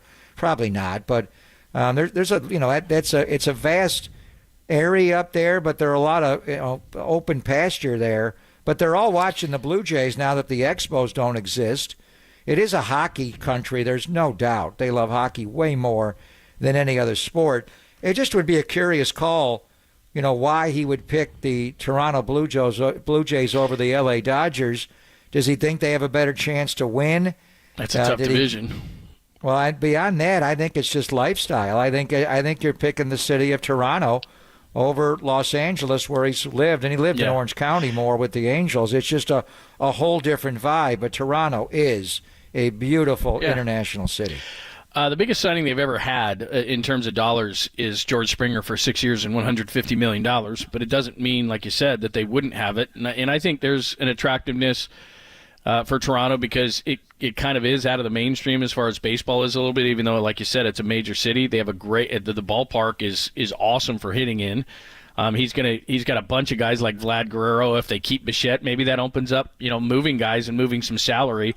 But I mean, you're talking about guys like Guerrero in that lineup and Springer in that lineup. I mean, that's a hell of a good lineup. It's a hell of a good ballpark to hit in. Maybe he's got some sort of I don't know what kind of relationships he has with that building. Maybe there's some that we just don't know, but it seems like he's comfortable. But again, nobody nationally other than JP Hoekstra is reporting this. But again, we've had him on the show many times. He's covered the Dodgers for many years, and he's saying that, and like you said, he's probably getting it from the Dodgers because they've probably been told that they're out on Ohtani. So that's what he's reporting. I don't know if that's his jet that's going to Toronto, but he is saying that Ohtani's going to sign with the Blue Jays. And in terms of what that means for the Giants, which is what everybody cares about, if he wasn't going to come here, it's a best-case scenario in that he's not in your division, he's not in your league, and plus, now Toronto's not going to sign, Bellinger's not going to sign there. Juan Soto goes to the Yankees. So if he wasn't going to sign here, this is kind of a perfect-case scenario. So we'll get back to what's going on as far as Ohtani, which is the big story of the day, but Hugh Douglas joins us, of course, former Jet and Eagle, and he does a show on WIP, 94 WIP in Philadelphia, so obviously we can talk some Eagles, 49ers, and a huge game coming up this weekend with the Cowboys, but he's in Boston for Army-Navy, and he joins us courtesy of the Umaguesa. What's happening, Hugh? How are you? I mean, like, what do you guys want, man? I mean, what do you want me to say? I mean, really. I mean, We kicked your ass Sunday. Just say the Niners are the better team. You don't think? Just say the Niners are a better team. Is? You don't think I know what this is, man? No, what? It's a setup. What are we ambushing you? Oh, San Since you're in Francisco radio, Boston. they want to talk to you. What you want me to say, man? What you want me to say? What you want me to say? Since you're 3,000 miles away, we can get all tough with you if we were 3. Yeah, right. We wouldn't be doing this. I mean, we wouldn't go near you. Really, what can I say? No, I mean, what did you think of the game? You saw the same game that I saw. Were they tired? Was it the overtime game to Buffalo? Did the Eagles not have their legs? What was the reason they played so poorly in that game? Wait a minute. First of all, okay, I don't have a. Let me just say I don't have a leg to stand on. But I will say this: I think the 10 days rest that you guys had played a big part in it. But at the same time, man, I mean, we knew for a whole year y'all were coming loaded for bore. And it was, the first quarter, it looked like it was going to go that way. But I'm not going to lie to you. When we didn't score on those first 2 drives, I was like, dog, this does not feel good. This does not feel good. And then when you started seeing guys looking lost in the secondary and everything, it was like, oh, Lord, this is about to get bad. So, yeah, it was one of those things, man, when you look at – I mean, there's some real questions that we have to answer in Philadelphia this week. So, I mean, there's no question that we were a little shooketh. That's the word that we're choosing to use. Shooketh? Because to you be guys shaken? came into town and you shaketh us. So, yeah, Shaketh on the skookle. Yeah. Shaketh on the skookle. I like that. I got you. Hugh Douglas is joining us from Boston and Army Navy. So long term, because you got Dallas coming up this weekend, you don't have a lot of time, like you said, to worry about this game because this one could get bad. The Niners could leapfrog you if you don't win this weekend. So what is the residual effect? Because now everybody's questioning Jalen Hurts and Nick Sirianni. Like everything's cruising along, even though it's a bunch of one-score games. And all of a sudden, like you said, Philadelphia's not an easy town, so everything flips in like a week. Yeah, it does, man. And it doesn't help when you have Nick Bosa talking about we got the blueprint on Jalen Hurts, and now everybody's looking like, well, you know what? He hasn't been playing that great in the last couple of weeks. So there's a lot of questions that need to be answered. I hope that's not the case as far as the blueprint is concerned. But going into Dallas, I mean, hell, let's be honest. Dallas is scoring 41 points at home. I mean, they're rolling. Dak is rolling right now. He's the front runner for the MVP. There's a lot of questions about this defense that we've had over the last couple of weeks. But when you have your offense sputtering the way that it's sputtering, those questions become louder. So, yeah, we're going into this game this weekend. And to me, even though everybody's saying, oh, well, if you lose it, you're still in a great spot. Nah, not to me. It's a must-win game because you got to get back on that side where people believe that you still can't beat a team, basically be the team to beat. So what are they saying in Philly about what Nick said and the fact the Niners changed their entire rush plan? It wasn't up the field wide 9. It was more of a mush rush. They wanted to contain him, not let him step in. And basically what they were saying to you is, Jalen Hurts, go ahead and beat us from the pocket. We don't think you can. So what's the reaction on that? You know what's the irony of that is because I've seen plays, and mostly all this season, Jalen's been making plays from the pocket. And when you look at the film, and I've talked to other guys that, played in the secondary and played receiver, there were open receivers. For whatever reason, Jalen just didn't hit the open guy. And so that's something that needs to be corrected. Now, I still think Jalen's a phenomenal quarterback. I think that the gauntlet that he's been through this year, he's become a better quarterback. He's become a better pocket presence. But for whatever reason, the last couple of weeks, he's been, like my friend Ike likes to say, burping the baby. He's been holding on to the football way too long, so he needs to figure that out. Ike Reese you're talking about. I love it, man. Yeah, you that's guys my dog. Yeah. We're watching the game because we watched the game together.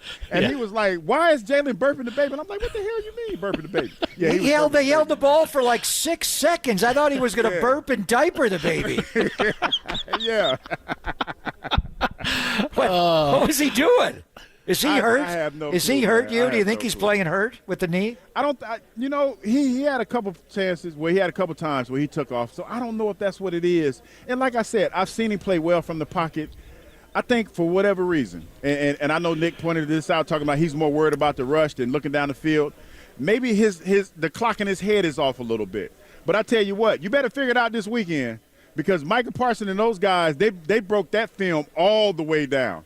I would not be surprised if they called out to San Fran talking about, hey, how did you guys do this and what did you do? Because, this is a copycat league, so they better get it together this weekend. If not, then it's going to be tough to do radio in Philadelphia Monday. The great Hugh Douglas is joining us from Army Navy in Boston, but he's a former Eagle, of course. Great pass rusher, drafted by the Jets, and he does a show on WIP in Philadelphia, so he's giving us the reaction from the 49ers win over the Eagles. And last time the Cowboys played, I mean, it was a 28-23 game. It was one of those one-score games. You had Jake Ferguson at the goal line. You had Dak stepping out of bounds. So that was a close game anyway. Yes, it really, really was. And that's the thing that gives Dallas life. They feel like they shot themselves in the foot. They feel like they played that game close. And us, and as me as a former Philadelphia Eagle, you have to go to Dallas and you have to slap them all across the lips the same way that the San Francisco 49ers did them when they played against them. You have to take Dallas's soul in their home, even though they've been scoring 41 points. Let's be honest. Dak is playing well right now, but anybody that's a Dallas Cowboy fan knows that he's going to mess up eventually. And hopefully it's this weekend. All right. Just one thing about your defense, and obviously not having Zach Cunningham was a big loss in the game, but Nicholas Morrow looked lost here. Christian Ellis, the Niners really preyed on him a lot. Hugh, Shaq Leonard being at the NovaCare complex, great player, but he had the 2 back surgeries recently. What do you expect from him? And is Zach Cunningham, do you think he's playing in this game on Sunday night in Dallas? I'm not sure, but I tell you what, as far as Shaq Leonard is concerned, he's an upgrade from the linebackers that we had, and he better have his Superman cape because we're going to need him.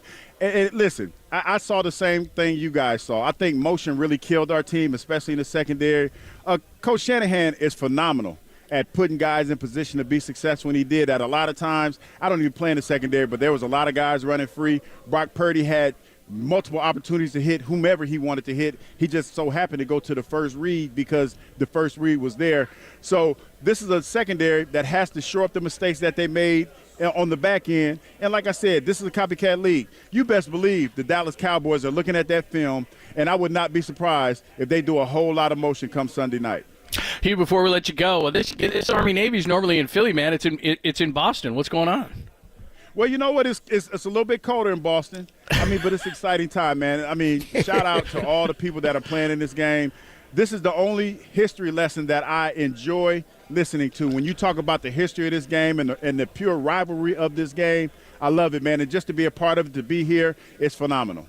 Great stuff. Hugh, man, it was our pleasure, man. Thank you so much. Sorry that we ambushed you, and I'd wish you luck this weekend, but I can't. When I saw San Francisco, but listen, that's what grown men do. You take your butt whooping, you take your licks, and you're being humble from it. So I'm fly 49ers fly. Oh, you got to do that to him? That was uncalled for. You didn't have to that was too much. You went too far. I'm sorry. I always do. Thanks, Hugh. You're the best. We appreciate it, man. No problem. Have a good one, fellas. You too. That is the great Hugh Douglas, of course, former Eagle. He's at WIP in Philadelphia now, giving us the reaction, and go Cowboys this weekend. But we got the Seahawks and the 49ers, and our good friend Sanjay Lal taking some time, and we love it. He's the offensive passing game coordinator, the Seahawks, and wide receivers coach. Oh, we're going to do that first? All right, we're gonna take a quick break, and then we'll get Sanjay on the other side. It's Pop and Lund only here on the Sports Leader.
Listen to the sports leader anywhere, anytime. Download the all-new KNBR app. Now back to Papa and Lund live from the KNBR Casino Matrix Studio. Casino Matrix Progressive Jackpots are here. Where are you? Just drop in. Please play responsibly. 1-800-GAMBLER.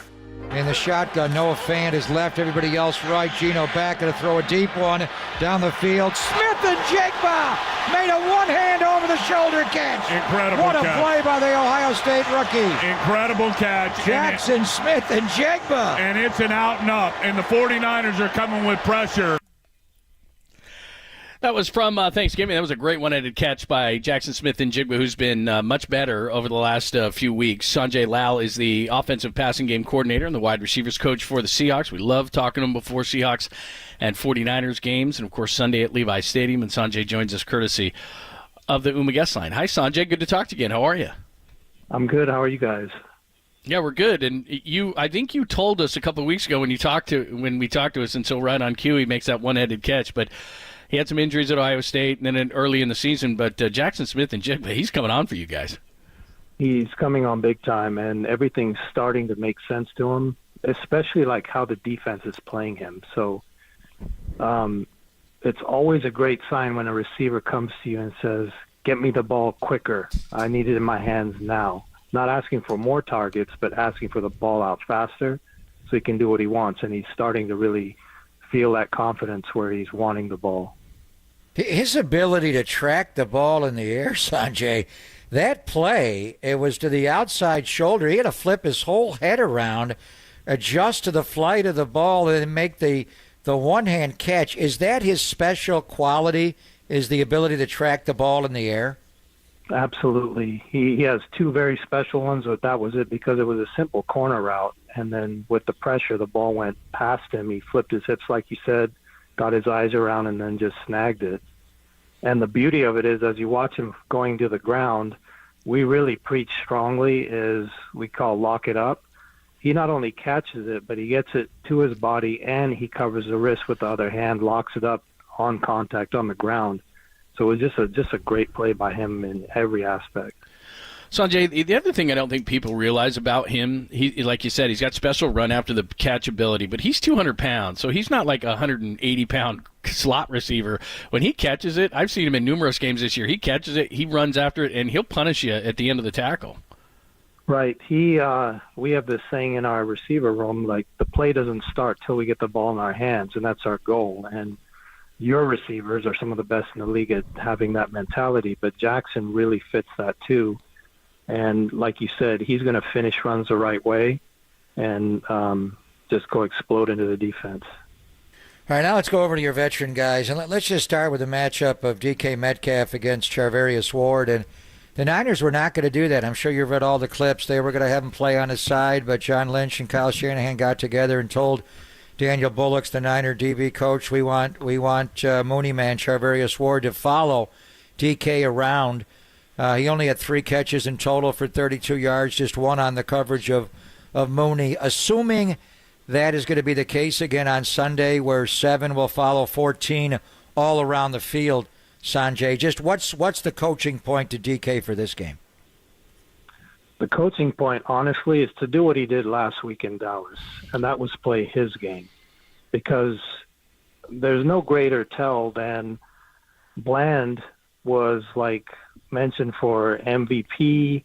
No one had caught any balls on. He had the 5 picks or 6 picks, and DK just played his game, and it happened to be against Bland, and he had a great game.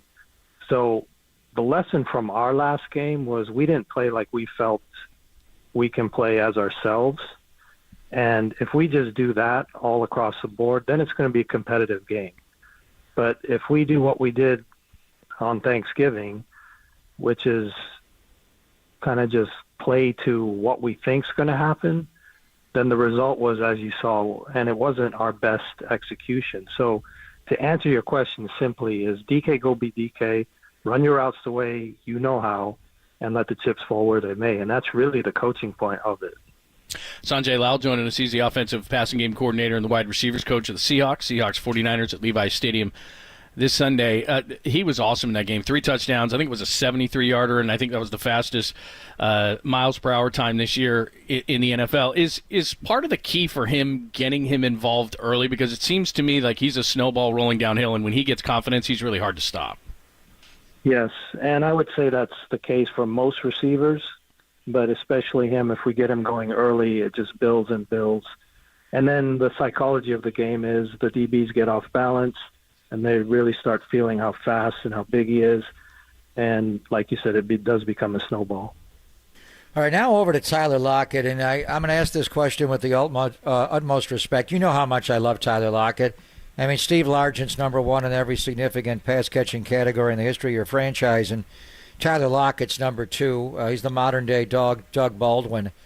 But he just does not look right to me. He didn't look right to me on Thanksgiving night when he ran the outcut, and Ambry Thomas on the other side fought for the ball and took it away. You mentioned Bland. You guys were going to him in Dallas, and Lockett, the interception that Geno threw. Lockett again on the outcut. Maybe the ball was back towards the field of play a little bit too much, but I know he's got the hamstring or whatever it is, but is something going on with Tyler Lockett, Sanjay? He does not look like himself. So I'll answer the Dallas interception first. That was a field speed out, and really that ball should go to the boundary. So tempting Bland with a ball that was placed slightly inside, I think anyone would have had the same issue on that one. So that's the answer to that one. Now, speaking as candidly as I can without compromising the player, I'll just say that Tyler has shown his toughness this year in terms of everything he's fighting through to get on the field. And it's kind of been that year for him. So when you do see some drop-off, it's really him fighting to get to 100%, but not really being there yet. That's well said. Sanjay Lal is joining us. Seahawks 49ers coming up this Sunday at Levi's Stadium. One difference in just 2 weeks ago versus the Seattle game was Abe Lucas. You guys went into the draft last year, got Charles Cross, Abe Lucas, got those flanks well done. And I thought you protected Geno a lot better in the Dallas game than you did in the San Francisco game. How big is Abe Lucas for your offense? Huge, because not only is he talented, but he has that nasty mentality that you love. So he just brings a juice to the entire O-line and gets us more playing the style of offense we want to, which is nasty and aggressive. And without him in there, we do lose that component. The other thing we're anticipating for this game is the return of K9, Kenneth Walker III. Got hurt in the Rams game the week before the Niners with the oblique, missed the Niners game, missed the game in Dallas. He's practicing a little bit. I mean, Charbonnet's done well for you, but K9 gives you the breakaway speed with the jump cutting ability.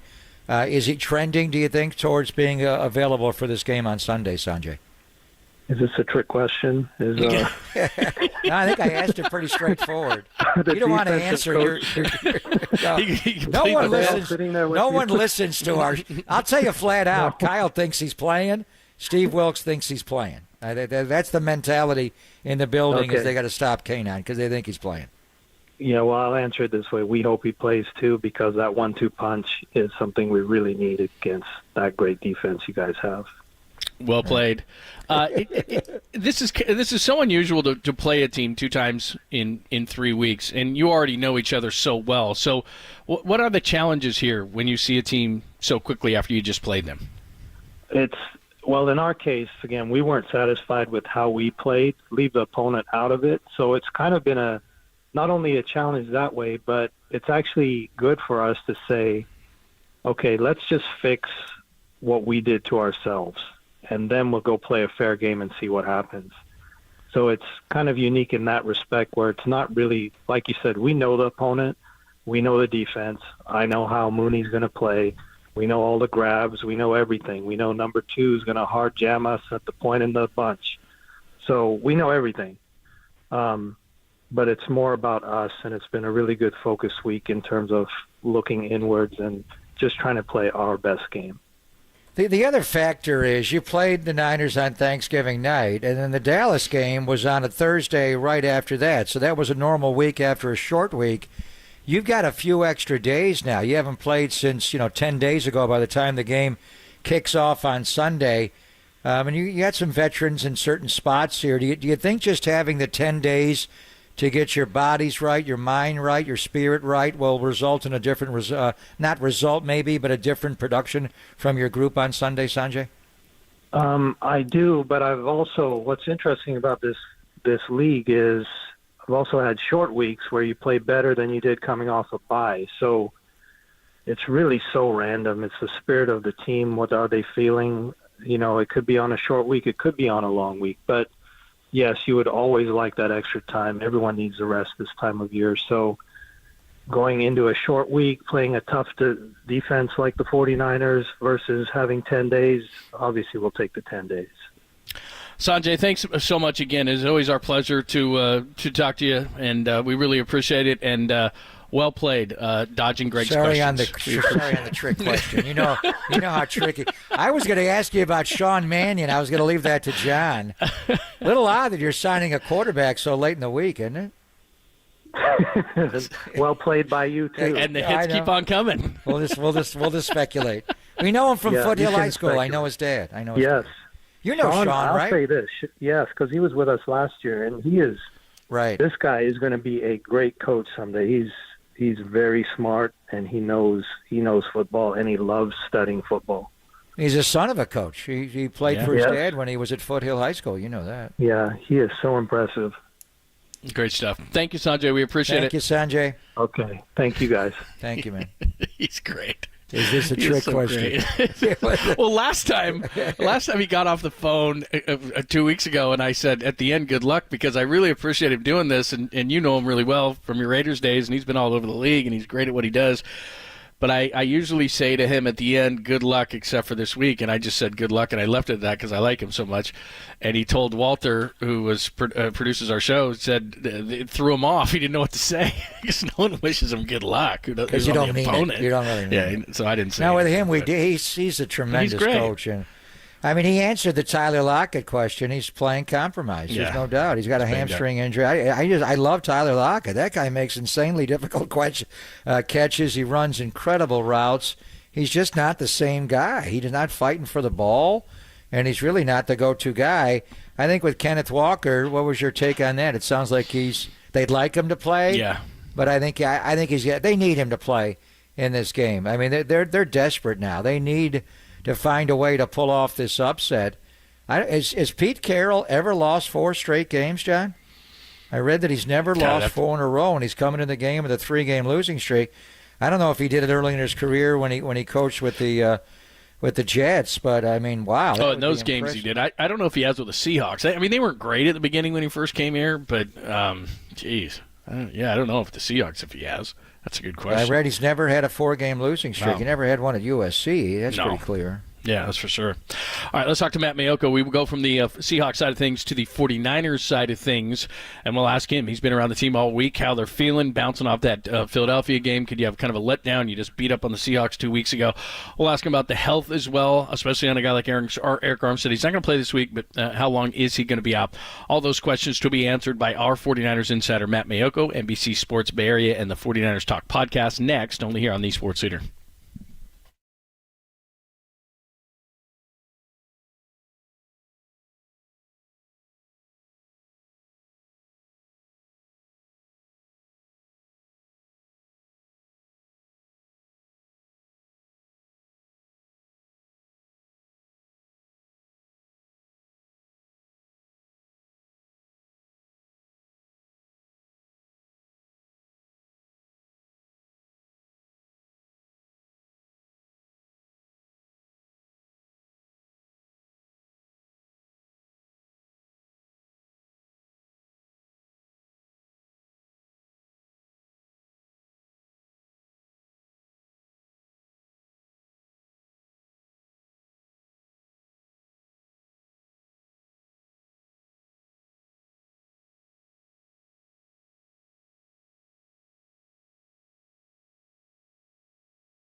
Sure, KNBR's got you covered on game day with Greg in the booth and John hosting pre and post. But NBC Sports Bay Area's Matt Mayoko has your Niners news all week long. Here's Papa London Mayoko on the Sports Leader. Let's go out to Matt Mayoko, Niners #1 seed, they ain't no joko. Let's go out to Matt Mayoko, the bye gives Matty a nice week off. Let's go out to Matt Mayoko, he still hasn't answered if he likes hot cocoa. And I know he was expecting to hear this song, but let's go out to Matt. He's going to hang up. Wow. He's going to hang up. Was that George Michael? Do you sing like your son? You're a much better singer. He's way better. I've heard you sing. Me? Derek's got mad skills. Better than you? Better say I I've thought heard the John you sing. Dickinson Creed version was the best one, but the Mayoko George Michael? Let's hear from the man himself, NBC Sports Bay Area, the 49ers Talk Podcast, and 49ers super genius, Matt Mayoko, who joins us courtesy of the Uma Guest Night. What's happening? Greg, you must be so proud that your seed produced that. I am, actually. I'm laughing. Do you like hot cocoa? See? Sounds very similar. That was so good. Pipes on him, doesn't he? Yeah, it was funny. I think he might have been a little itchy there, but I think the pipes are pretty good. Yeah, he may even liquored up at the Christmas party. I don't know. Exactly. Where are you, brother? Where are you driving to? I sent you en route. I am driving to Santa Clara. I just made the move from through Milpitas, and now I'm on 880. I'll be in 880 on 880 in about 7 seconds, and then it's off to the parking garage there across the street from Levi Stadium. And practice has been moved back a little bit today, so they'll be on the field, I believe, around like 12:45, 12:55. Very nice. All right. By the way, where's Ohtani going? Any idea? Do you know? Well, my sources tell me, according to Flight Tracker, that he's en route to Toronto, Ontario. Yeah. Is he on that plane? Know this, but it's, is he on that quite plane? an international city. Yeah, it sure is. Were you listening earlier? You're listening to us. I'm reading you. So what the tax ramifications of him going to play in Toronto, Ontario, Canada, being a citizen of Japan, playing road games. I mean, this is a bit of a surprise on many levels if he chooses the Blue Jays. But you were already in consultation with your accountant to go over the tax ramifications, Matt. This is going to cost him some money, won't it? Well, you know what? I haven't run the numbers yet. I have my Quicken Pay loaded up. Yes. So I'm going to. I planned on doing that as soon as I got to Levi Stadium, but I haven't crunched the numbers yet. So you would probably have a better idea at this point than me. But you said at about 53% on the national tax there in Canada. It's higher than what we have here at 40%. It's higher in Canada. Greg, as always, I will take your word for it. All right. Matt Mayoko joining us, 49ers and Seahawks at Levi Stadium this weekend. So, I mean, you're around this team a lot, and it just logic would tell you were up for this Philly game for a year. You just beat Seattle 2 weeks ago, that you could actually maybe not be mentally prepared as much, even though it's the Seahawks, even though it's a division game. What's the sense you get about this team coming off that big win in Philly and getting ready for Seattle? Yeah, that's a good question. My sense is that everybody in the locker room is fully aware of what you just outlined, and they're trying their best to make sure that that's not a thing. I mean, clearly, a guy like Fred Warner, he said the other day, the last time we beat an NFC East team like that, we all know what happened in the 3 games after that. So they're very cognizant of it, and putting their money where their mouth is, or letting their actions speak for them is the next step in this. But I kind of go back to what Pete Carroll has always said. Back in the days, we'd get Pete on a conference call, the 3 or 4 people who cover the 49ers on a daily basis, and we'd talk to him the Wednesday before 49ers Seahawks game, and it was always that the mindset was always, wow, this is a big game coming up against the 49ers. And Pete's answer, and we always kind of rolled our eyes, was we treat every week the same. We treat every week, every game as it's a championship game. And it is kind of goofy and it's cliche and all that, but that's really the way teams have to approach it. Is it realistic? I don't think so, because I heard you guys talk earlier. The 49ers clearly were fired up more than just a typical game last week to face the Eagles, and I think that they were the same way Week 5 when the Dallas Cowboys came to town. There's just a little bit more juice, but maybe it's a good thing that the game where you think, well, maybe this game doesn't have the same sort of implications as the week before. The good thing for the 49ers is that this game is against the Seattle Seahawks, and these organizations have never had a tough time getting up for each other.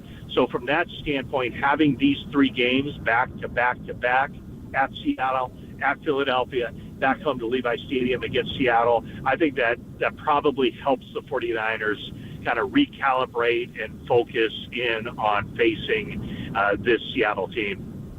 And for the longest time, obviously, this franchise, and it went back to Harbaugh, and he had success, but Seattle had won like 14 out of 16 until the Niners swept them last year, and including once in the playoffs, and now they've won 4 in a row. Kyle had a hard time beating Pete Carroll. He had a hard time beating Sean McVay, and now they're all over the entire division. I mean, they could sweep the division, which leads to the coaching staff and everything they do and the way they prepare these great players. Yeah, it's a great roster, but they were so well coached in this last game, and it was different. The way they mushed the rush, Kasarik had to back off. Kyle told me yesterday it's the most proud he's ever been of his defensive line to be able to play that way. The way the offensive line got out in space, the way they blocked for each other, the overall plan to pick on them in the middle of the field.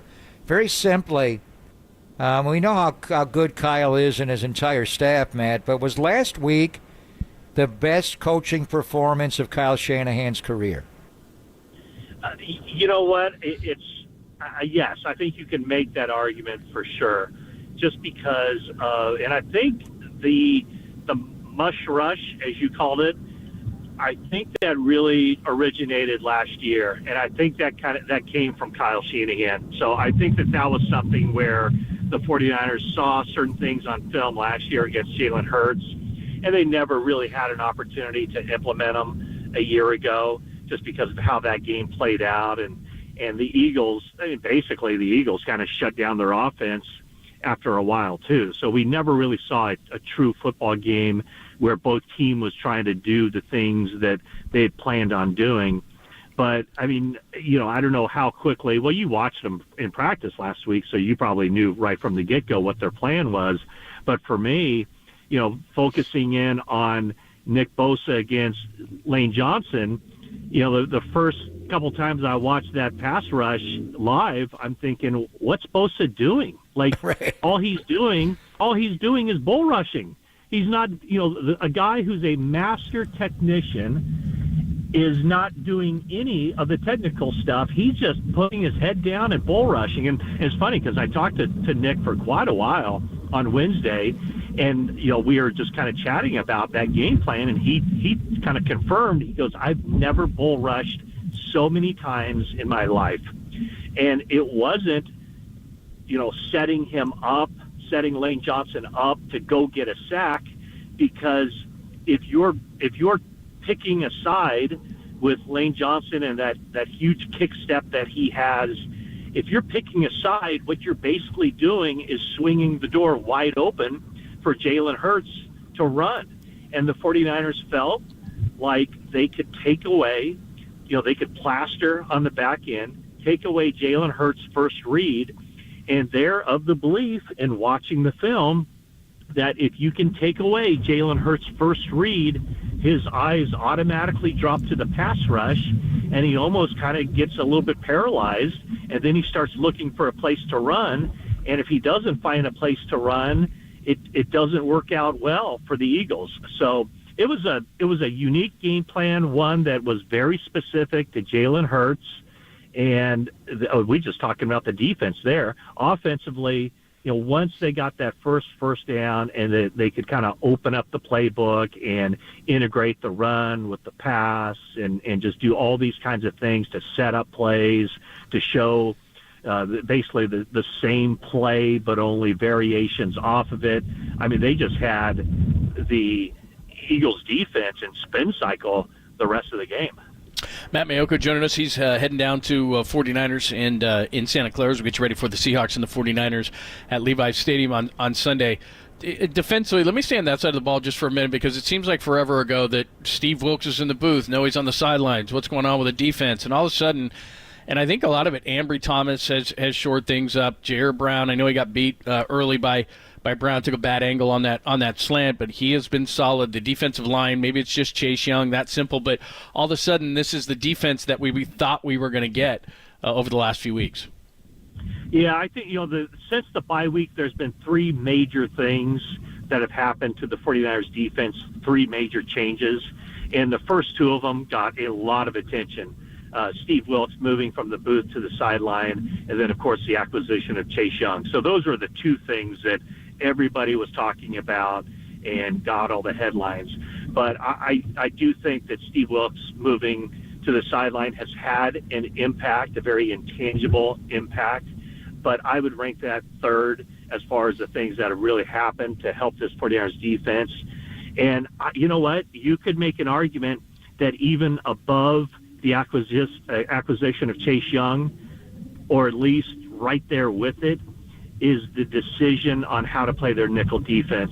Ambry Thomas coming off the sideline, playing on the outside, he's done a really good job, and he played some balls very well against the Eagles. Could some flags have been thrown? Certainly. But the fact that he was able to flip his shoulders and turn and look for the ball, same with Charvarius Ward. Officials generally don't throw the flag if even if there's some hand fighting going on, if the quarterback is looking back for the ball. But in addition to Ambry Thomas, it's Diamador Lenore moving inside, and this is a game where that shows up again, because the biggest transition, the biggest challenge that a guy has moving from outside to nickelback is the run fits. So he's basically a linebacker, and the Seahawks will run the ball out of nickel. They'll run the ball a lot, and that puts a lot on the plate of Diamador Lenore to be, in essence, a linebacker against the run, and then a cornerback facing, a shifty wide receiver against the pass. And the Niners are in that nickel defense 80% of the time, the fourth most of any team in football. So that third corner is so important, and I wholeheartedly agree with you. And to take it a step further now, since they went to Seattle on Thanksgiving night, they're having Charvarius Ward, Mooney Man, follow a specific wide receiver. A.J. Brown in Philadelphia, they called that off a little bit. But for the whole game on Thanksgiving night, it was DK Metcalf that he went after, and he completely shut him down the way he did the Thursday last year to clinch the NFC West in Brock's first road start when he played with the broken ribs. Now, DK got back at him a little bit with a 50-yard touchdown in the wild card game. And your 5 49ers to watch in this game, Matt, you have Charvarius Ward, number 1. Yeah, I think that his ability to basically cut the field in half, and not only cut the field in half against Seattle on Thanksgiving night, but to cut the field in half with no DK Metcalf on the other side, because Charvarius Ward did such a good job on him, makes that matchup, this game, all the more important, and it's going to be the focus of this game, because DK Metcalf and Seattle are going, okay, now there's the challenge. It's going to be Charvarius Ward. He's more than likely going to shadow Metcalf around.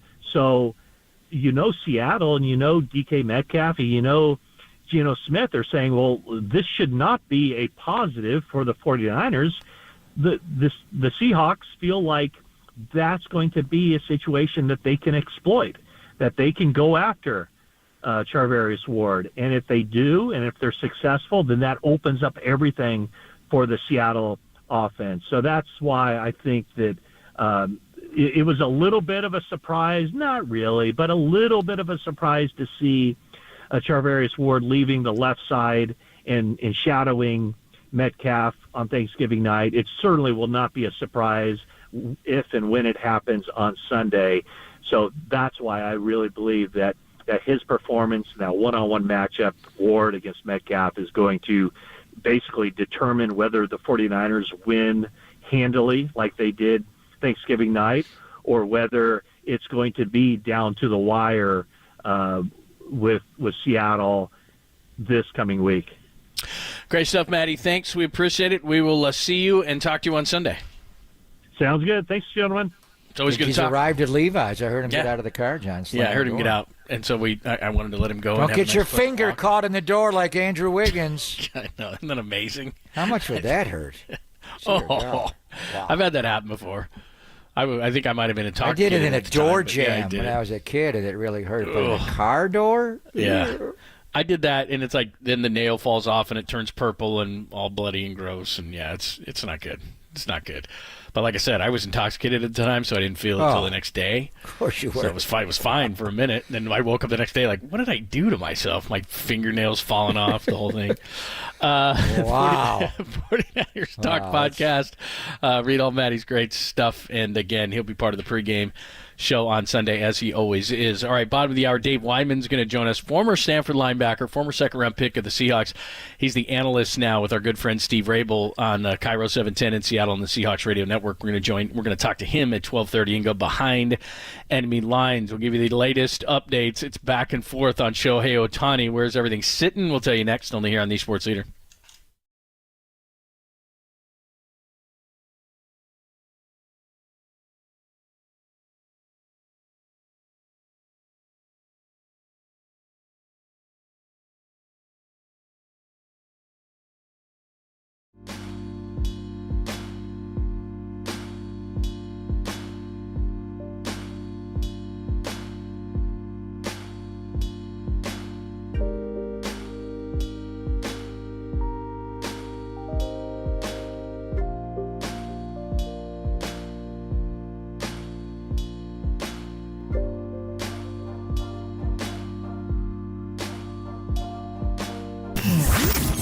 Here's what's trending now. Trending now. On KNBR.com. The return of Gary St. Jean, the saintly one. Hello, fellas. Joined us yesterday, Poppin' Lund, to give his thoughts on where the Warriors are right now in the Western Conference. Check out that podcast and more, trending right now on KNBR.com and the KNBR app.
Now, time for the Protect Your Assets with David Hollander Business and Technology Report.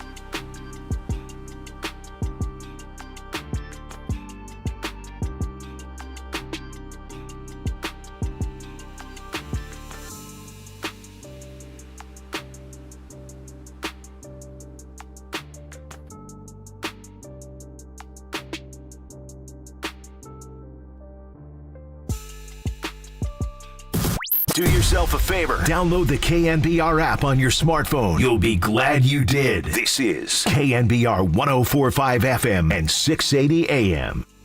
Hold up. My mom's in there. Oh. She about to go to work, though. Hey, I know you don't smoke weed. I know this. But I'm going to get you high today.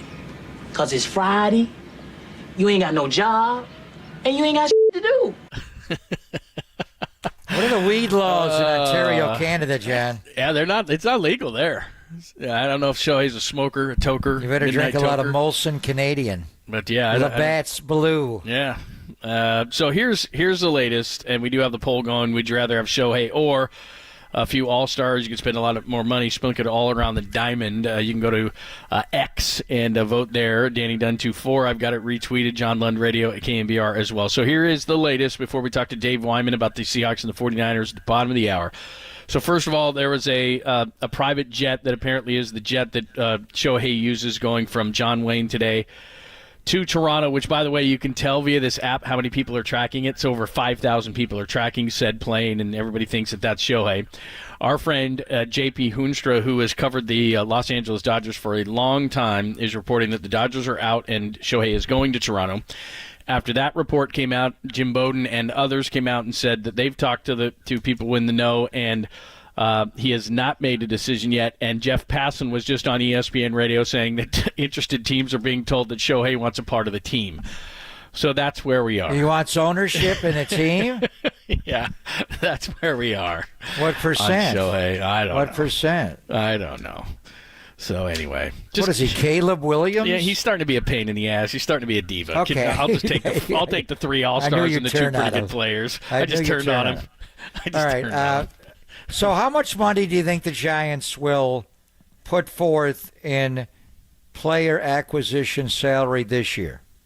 $75 million or $80 million? I think last offseason they spent 80. They lost 75 in payroll. I think they'll spend $80 million, and we're talking AAV, $80 million per year on guys this offseason. So if you give Shohei 50, you only have $30 million left to spend. They need more than that. So you could get 1 Shohei and 1 Blake Snell. Not enough. But if you don't do that, then you could buy 1 player for $25 million, and roughly 4 players, not quite for 20, but for 18, 19 million a year. So I think for the Dodgers, you put Shohei Ohtani in the middle of that lineup with those top 2 hitters, Mookie Betts and Freddie Freeman, and then obviously you have Will Smith, and they lost J.D. Martinez. They won't bring him back. They basically would flop out Ohtani for J.D. Martinez for Ohtani. So that makes sense for that lineup to pay 1 guy that much money, because you've already got the 2 best offensive players. Acuna Jr. is there and Matt Olson, but the combination of Freddie Freeman behind Mookie Betts was lethal. So I don't even know how you would do that. But if the Dodgers don't get him, my worry is then where are they going to put the money that they had earmarked for Ohtani for a couple of years? That would be a concern. But they would need Ohtani more as a finishing piece because their lineup is so loaded, where with the Giants, and maybe Haniger and Conforto and Yaz will have bounce-back years, but he's the kind of guy who may get walked around a lot. So what is the poll thinking now? They still want the 1 super-duper star. I mean, as good as Barry Bonds was, He never won a World Series here. He should have, but he didn't. Well, what did Ohtani and Trout win?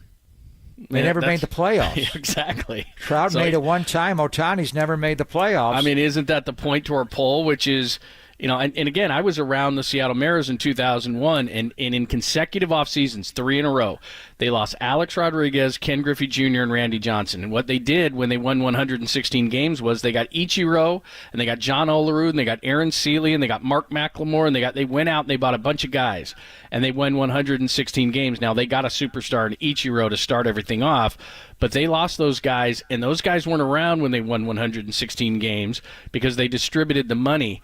I'm looking at, and it's not that I wouldn't want Ohtani, and I'm sure the front office for the Giants would rather have that for marketing purposes and everything else.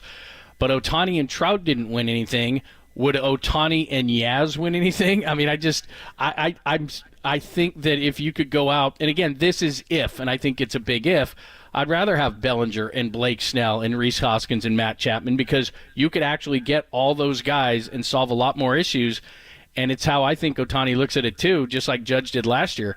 I'm gonna hit in the middle of that lineup. What else you got? And if what you just said, which I think is completely accurate, which is $50 million for Ohtani, maybe you get Snell, but you can't do a hell of a lot when you get Ohtani. Great marketing tool. Unless they're willing, and I know the owners said they don't want to go on the competitive balance tax, but Ohtani generates revenue to pay about half of his salary. I think he could generate, and maybe more in the Bay Area, with the Asian population, the Japanese population here, percentage-wise, is one of the largest in the country. Now, we don't have the overall amount of people as, say, New York. I don't even know what the Asian population is in Toronto.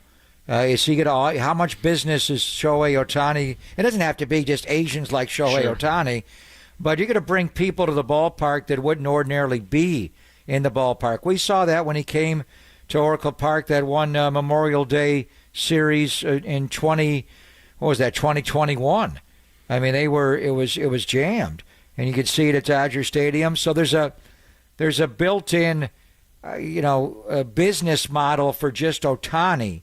So maybe you do raise your player payroll for Ohtani because he's going to pay for half of his salary, but that would still put you in the CBT line, and you have to pay above that. So he's a little bit different, but so now we're getting conflicting reports on if he's just flying to Toronto. Yeah. I mean, the honest thing is, and you don't know why he's going there, unless he told the Dodgers, I'm out and I'm going to be a Blue Jay. The next step in the seriousness of the Blue Jays was he went to Dunedin on Monday. Now he's actually going to Toronto on Friday. He did come to the Bay Area on Saturday. He went to Dodger Stadium the day before. A week ago at this time, he was in L.A. He's played there. He lives in L.A. Maybe he has more of a handle in San Francisco. Going to Toronto and is seeing the new ballpark and meeting the owner there.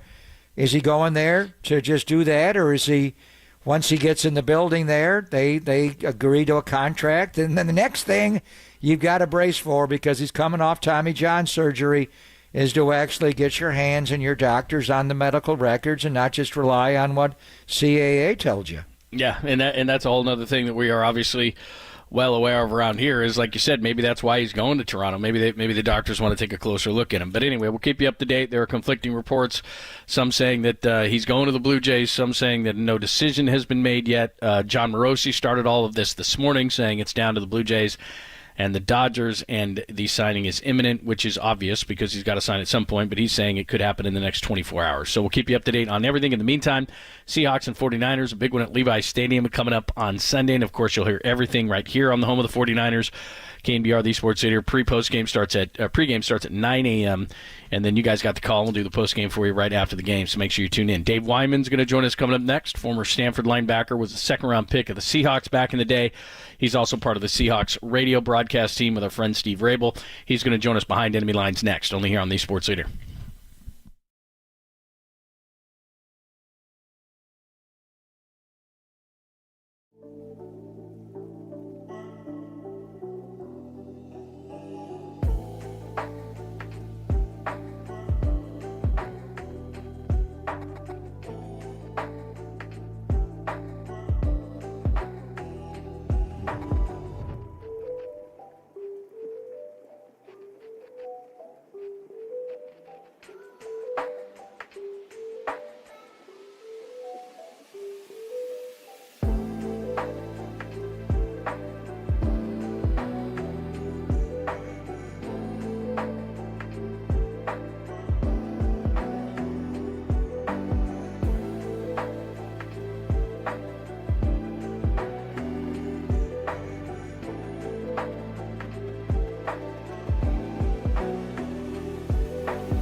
Gold Bar Whiskey proudly presents the Joe Montana Whiskey Collection, a whiskey that celebrates the iconic 49ers quarterback and a 4-time Super Bowl champion, Joe Montana. Gold Bar is the perfect whiskey to enjoy with friends and families and celebrate like a champion. It's crafted right here in the heart of the Bay. Each bottle of the limited edition Joe Montana whiskey embodies the spirit of greatness.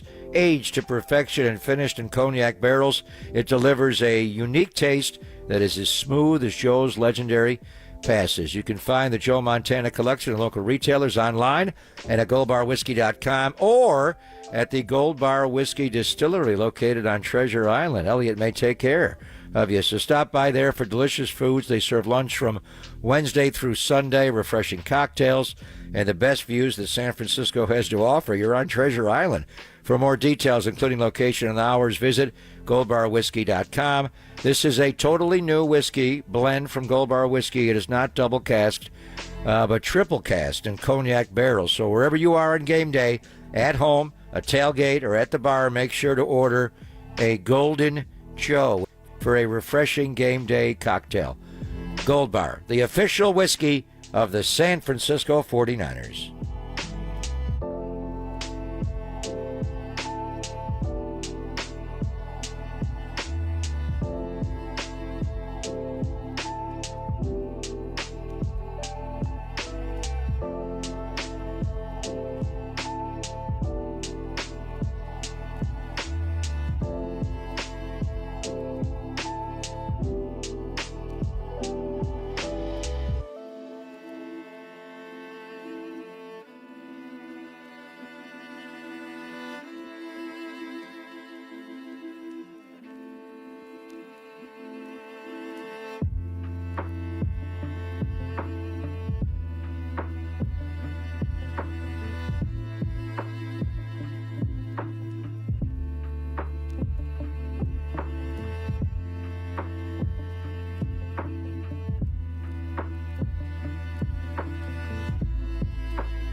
faithful. Filter out the noise and kick it with KNBR on the gram for everything 49ers. Follow the sports leader on Instagram at KNBR. But now they got to win this week. You know, This was a big, big emotional win on the road. They were pointing to this game probably from the moment the schedule came out, given what happened a year ago in the NFC Championship game. Now you can't have the letdown. They're playing a division opponent who's fighting for their playoff lives. They cannot have a letdown on Sunday. That, of course, is the great Greg Cosell, joined Tolbert and Copes, getting you caught up on the Seahawks and the 49ers. Of course, second time we're going to see the Seahawks in 3 weeks, this time at Levi Stadium. And it is always great to catch up with Dave Wyman, the former Stanford linebacker, second-round pick of the Seahawks in 1987. And, of course, he's part of the radio team for the Seahawks on Cairo 710 with our good friend Steve Rabel. And Dave joins us courtesy of the UMA guest line. Hi, Dave. How are you? I'm doing good, guys. How you doing? Good. It's good to catch up with you again. Greg Cosell there was just talking about the letdown potentially that the 49ers could have after a big game against the Eagles that they had circled for a long time. You played the game at a really high level. What is that like as a player? Is when you target a game so much, it seems like human nature that you would let down the next week. How does that work? Yeah, I don't really believe in that just because, number one, you're a professional, you're highly paid, it's your job. But secondly, every coach I ever had, by the end of the week, whether it was a 1-10 team or a 10-1 team, coaches have a way of making them into the big bad wolf, right? Like, hey, these guys, and then you look at film, you're not really looking at stats, you're not looking at where they rank, even what their record is. You're just looking at what you see on film. And, by the end of every week, you're like, okay, that guy's a baller, that guy's a baller. I mean, there's no letting down in the NFL. Everybody's good. So I think it's something, that we talk about a lot on our show, but I don't think it's real in the NFL. And I think people look back when someone loses, like, what the Steelers are going through right now, and they go, oh, they took them lightly. And it's like, I don't really buy that. So also, I just think your team is so well coached that would never happen. And the 49ers did have a lull, obviously. I want to go back to, like, Halloween. You guys just beat Cleveland at home. You were 5-2. You were in first place in the NFC West at that point. The Niners just lost to Cincinnati. They had lost 3 in a row. The Niners were 5-3. And then it started with the Baltimore game, Dave, when they just trucked you and laid almost 300 yards on you. And your defense since that game, you're giving up 30 a game. You're 150 on the ground. It doesn't look the same. I know Jamal missed some time, but starting with the core of who Pete Carroll is, what has happened to the Seattle Seahawks defense in this streak where you've lost 3 in a row and 4 of the last 5? Yeah, it's mystifying. I mean, you've got, I think, you can say that certain guys aren't playing up to where they should be. I mean, even a guy like Bobby Wagner, I mean, he's just, he's not the most physical guy in the world, and he makes plays, he makes tackles all over the place, but, he needs to step up. Jamal Adams needs to be Jamal Adams, and that's the guy we saw in 2020. Haven't seen a whole lot from Julian Love, who they got in free agency, even Quandre Diggs. They're just not. Tariq Woolen has fallen off. He's a little injury and things like that, but boy, in that San Francisco game, they pulled him and put Mike Jackson in on Thanksgiving because he was taking bad breaks and he wasn't tackling. So yeah, it's a lot of different things that are going on. And when I look at your guys' defense, the one thing I think they're lacking the most is, and I've been in meetings like this where they're like, I want you to watch yourself and tell me if you're going as hard as you possibly can on every single play. And that's what I see out of, like, Dre Greenlaw, and we're not – I think Jordan Brooks is probably the closest to being that guy. But, yeah, it's just certain guys not playing up to their potential. And then I just think that they really need to look at themselves in the mirror and say, hey, are we flying around? I always describe Fred Warner and Dre Greenlaw as hornets. They just attack you, attack, and we're just not doing that. So, yeah, that's the one thing that I think, those two things add up to, as you pointed out, they were playing good defense, and now it's not so much. Dave Wyman joining us, of course, former Stanford and Seahawks linebacker, and he's an analyst with Steve Rabel on the Seahawks Radio Network. Seahawks and 49ers at Levi's Stadium coming up for the second time in 3 weeks this weekend. In regards to a sense of urgency, I certainly saw that in Dallas. Now, obviously, defensively they weren't very good, but offensively they were very good. Now that Abe Lucas's return helped, DK Metcalf was amazing, especially on the 73-yarder. They were toe-to-toe against a Dallas team that nobody had really even been close to in Dallas this year. So what seemed to be the difference for the 49ers game the week previous to then what happened in Dallas last Thursday? Yeah, and it's a shame too that the defense once again just was not up to snuff, because the offense, I mean, Geno threw for twice as many yards as they were giving up per game. So you kind of wasted that performance on with Geno and DK with the 3 touchdowns, and there were some things that you could hang your hat on, but mostly they're getting beat in coverage, and little things like Darrell Taylor not finishing a sack.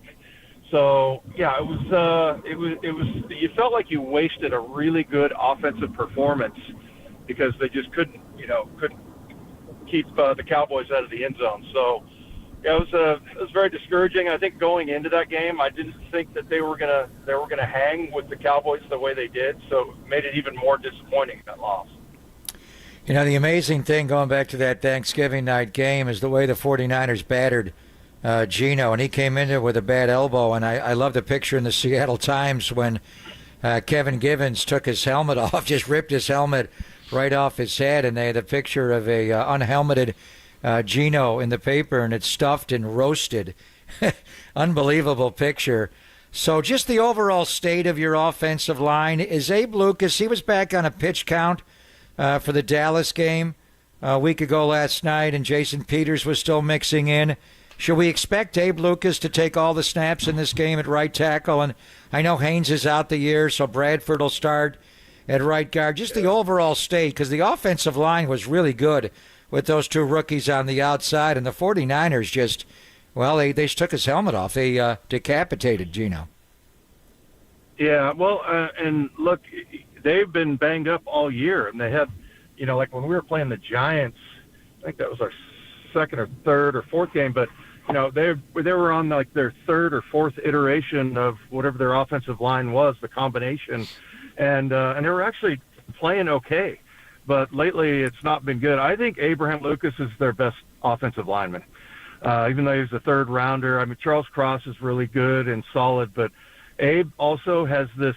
I mean, when you listen to him talk, he sounds like a 45-year-old man. He's very serious. He's very dedicated to what he does, and I saw him do so many good things last year when he was a rookie. So I think, hopefully he can be the key. And I think, to answer your question, I think it's going to be, he'll probably, take 5 to 10 snaps. They might like to get Jason Peters in there a little bit. He's been playing some guard as well.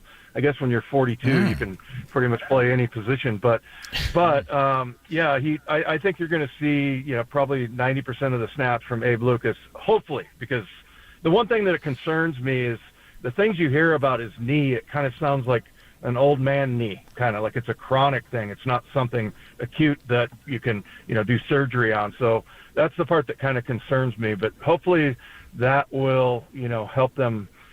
And I think for the other thing, Geno needs to get the ball out of his hand, which means, to me, we got to target our tight ends a little bit more. I mean, Jake Ferguson, the tight end down in Dallas, he had like 3 more targets than our entire tight end core has had all year. So that's been kind of the battle cry here.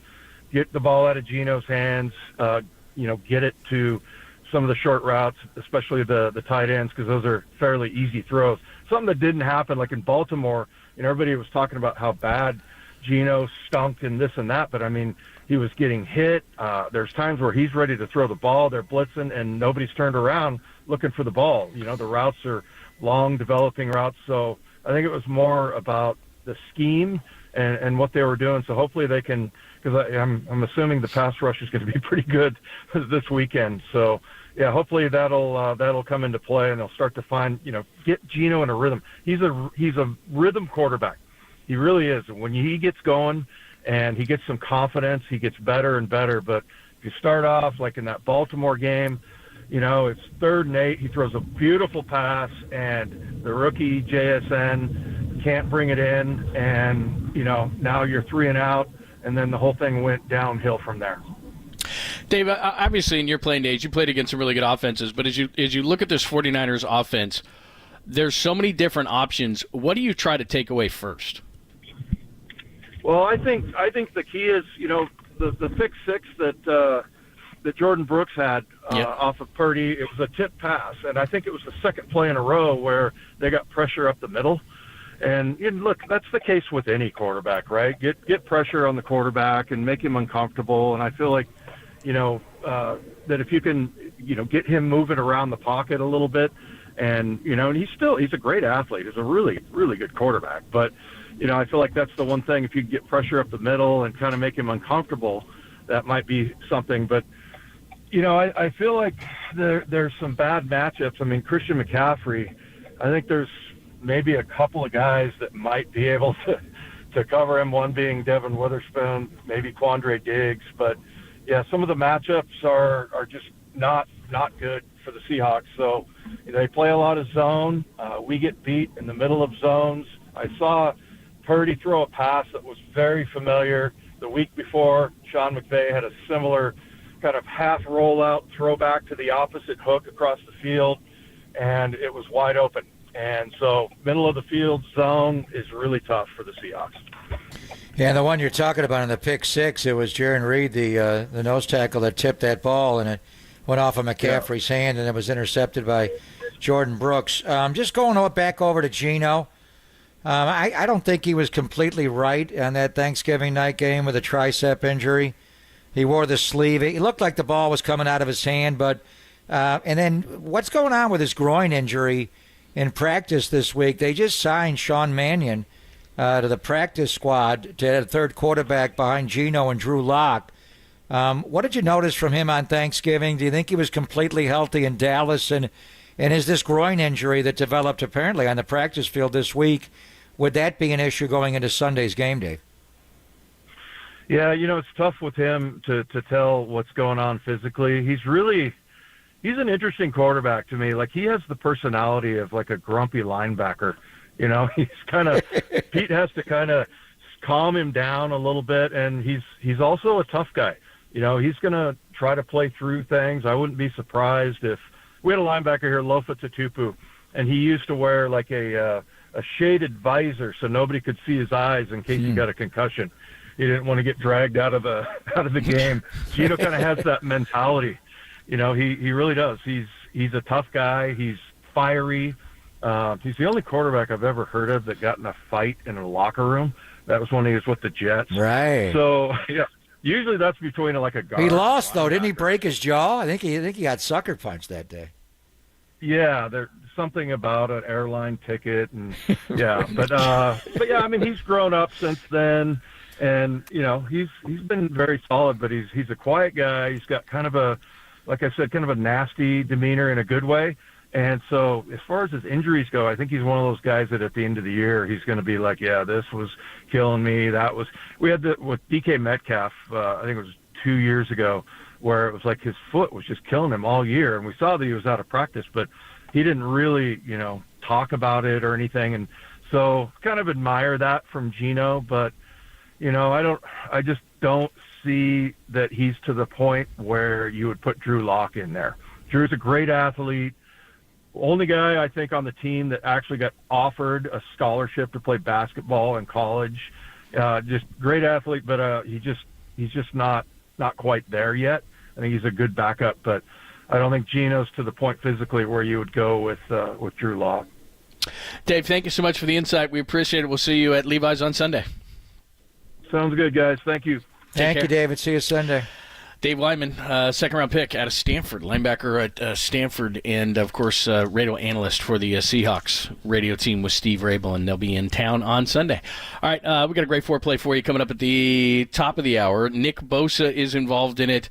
Of course, Brock Purdy is involved in it. John Lynch was on the morning show this morning. We'll give you some of that as well, plus an update on what's going on with Ohtani. We'll do all that coming up next. It's Pop and Lund on your Friday, only here on the Sports Leader.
Listen to the sports leader anywhere, anytime. Download the all-new KNBR app. Now back to Papa and Lund live from the KNBR Casino Matrix Studio. Casino Matrix Progressive Jackpots are here. Where are you? Just drop in. Please play responsibly. 1-800-GAMBLER. What's happening? Thanks for joining us. About 3 minutes, we will give you your foreplay. John Lynch is involved in it. Kyle Shanahan, Brock Purdy, J.P. Morosi, and again, the latest on Shohei Ohtani. Everybody's going crazy, following this plane. J.P. Hoornstra, who's a guy that we've had on the show many times, and he's covered the Dodgers for a long time, is saying it is done, that Shohei is going to the Blue Jays, which would be good news for Giants fans. If you didn't get him here, it'd be better that he didn't go to that he went to the blue of the Blue Jays and not the blue of the Dodgers. So we got that for you. But then there's a bunch of conflicting reports. Jim Bowden and others. Jeff Passan saying that it is not done. So we'll keep you up to date on that. And again, 75%. Or no, sorry, it's down to 72% of the vote on today's Danny's Big Poll, saying they'd rather have Shohei than a group of players. We got to come up with a better term, by the way, because like you said, it's not a gaggle. It's not a group. I mean, these are like all-star players that we're talking about instead of Shohei, like 3 all-stars and a couple other decent players that you could get instead of Shohei plus 1. A haul. A haul. There you go. That's better. Yeah, a haul. Well, let's think of free agency. We love our frenzy in the NFL when they have a free agency frenzy. I think in baseball we called it the fever. Wasn't it the fever? It was the fever. Remember that one year when they overlapped and they went because of the baseball lockout? Right. We had them together. We had a free agent fever and a frenzy together. I forgot we about lost my mind. That was so awesome. We need to do that every year. That's incredible. So what would it be? I'll come up with something. Yeah, we gotta have something because I trying to go alliteration with an F word. Look, I'd love to have Shohei. It'd be great, but it's not looking good, and I hope that they have a better backup plan than last year. Dalton Jeffries was just signed by the Giants. That's not exactly what I'm looking for. Harrison Bader is not going to accept. They signed Greg Jeffries? Hasn't he retired? Yeah, they did. How many years ago did he play? Yeah, remember that when he was such a Sarah hype High School. Wasn't he a Sarah High School hyped, guy? Big time hype. So anyway, that's the latest on that. By the way, just to put in context how NBA players look at that $500,000 they could win from the in-season tournament, D'Angelo Russell, the brief-time warrior, Miangelo, said that the $500,000 in-season tournament winnings would pay for his next 2 summer vacations. That's what he says.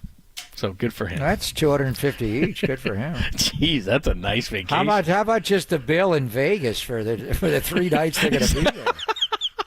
That's a good point. Pay for that. Most guys that make that kind of money are like, that's not going to pay the bill. I'm going to lose money going to Vegas to win that $500K. That's a good point. Unbelievable. I mean, he said it completely Dalton straight Jeffries face, is a former Oakland A. Yeah, that's who they signed. He was a second-round pick. Too bad they didn't trade for him. I'm waiting for a real trade. You want a real trade?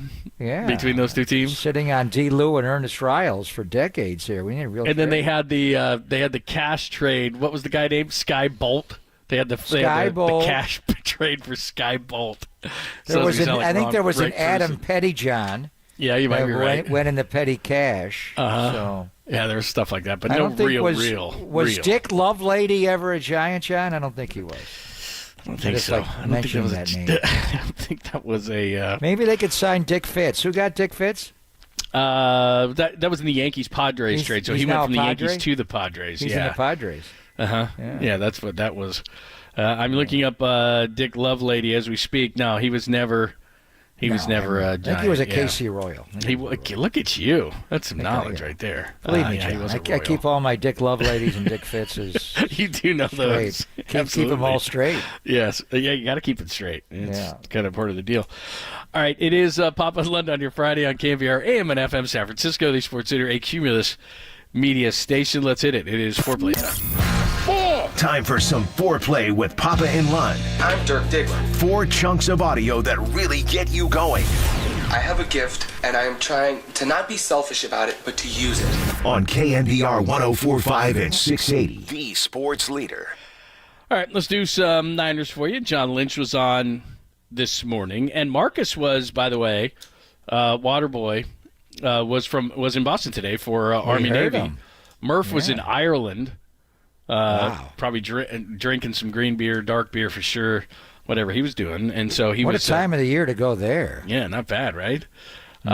Here's John Lynch with the morning show this morning. Very happy about the Eagles win, but need to quickly focus for the Seahawks. I was really impressed with our group, too. It wasn't like a playoff atmosphere in that locker room because they understand that, hey, quick, soon enough, the Seattle Seahawks, an in-division rival who we have a lot of respect for as a football team's coming down to our place. So you have to turn it over real quick, but I was extremely proud with our team and the way they performed.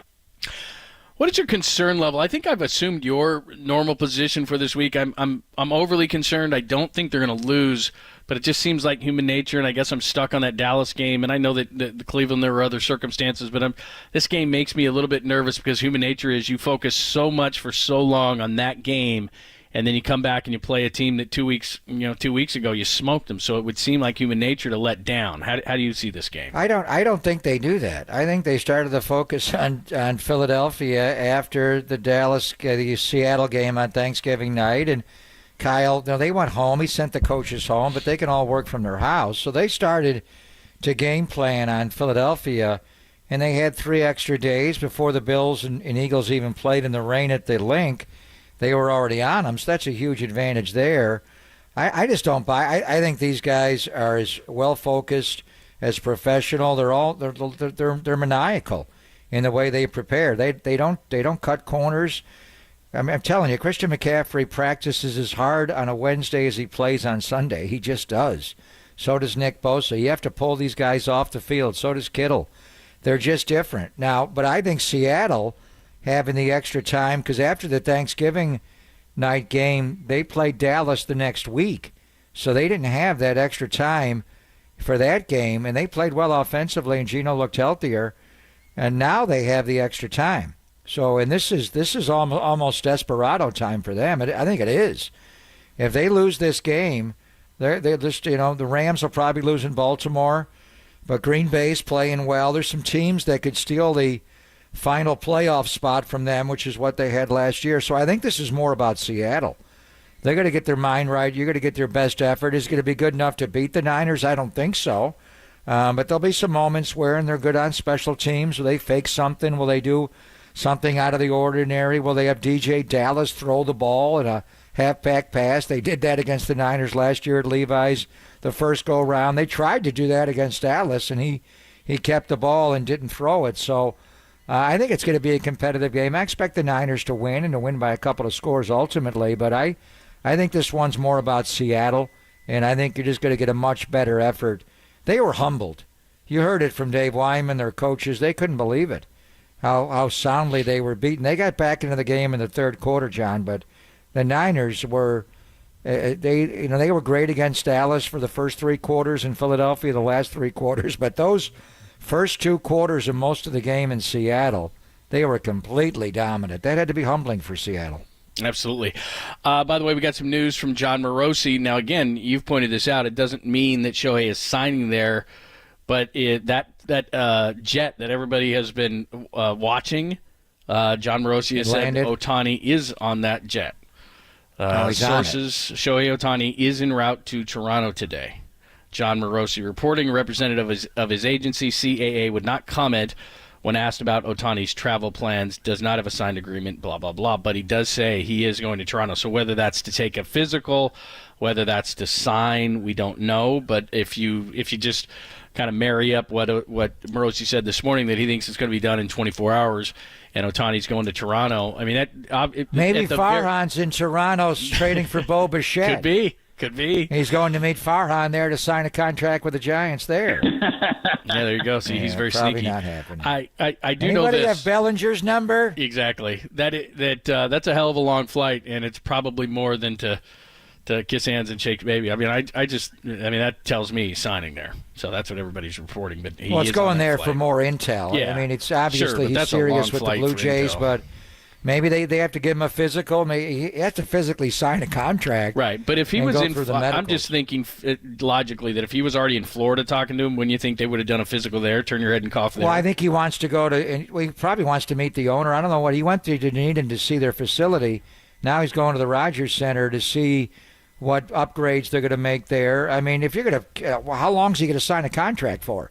10 years, 12 years? Wouldn't you go to the city before you agree to anything and just scout it out a little bit? He's been there before, but it's obviously getting serious, so we'll see what he does. If he signs immediately upon landing there, or did they agree to a deal in principle and he just wants to scout it out? But it obviously seems like he's going to the Blue Jays. I wonder how they're going to handle the tax of the country tax there, and he's going to lose some money just signing with a team in Canada. So then, again, that's what it looks like. Looks like Shohei Ohtani is going to sign in Toronto because, as John Roche reports, he is on that plane. So we'll keep you up to date on everything. That's what we thought. J.P. Hoornstra was the first guy we've had on the show many times who covers the Dodgers. He reported earlier that that's what was going to happen. So just keeping you up to date on everything. All right, number 2 on the foreplay. Here's Kyle Shanahan. A lot of talk this week about Dre Greenlaw. Would he have to change his style of play? Kyle Shanahan certainly does not want to see that. One thing I don't ever want to take away from Dre is how he plays, because Dre is, I think he's one of the best linebackers in this league. He inspires our whole team how he plays, the physicalness he plays with, and the character of that dude is, he's got as high of character as anyone I've ever been around. So I don't doubt anything with that person, and we just got to find a way to keep him playing at that level and avoid hurting the team with penalties, which I personally think he's done a pretty good job on. That one was just kind of put in the spotlight there. That was Kyle, of course, yesterday with Torben Copes, which you can hear him every Thursday afternoon with those guys. I don't think anybody's asking him to this isn't a Draymond Green situation. I don't think anybody's asking him to change his style. Yeah, Mike Silver wrote about it. Kawakami wrote about it, maybe because it's Dre, Draymond. I just don't buy it. I think it's completely different. And Draymond has done some things to get in trouble by his on-court behavior, but most of it's been yelling at people, taking technicals.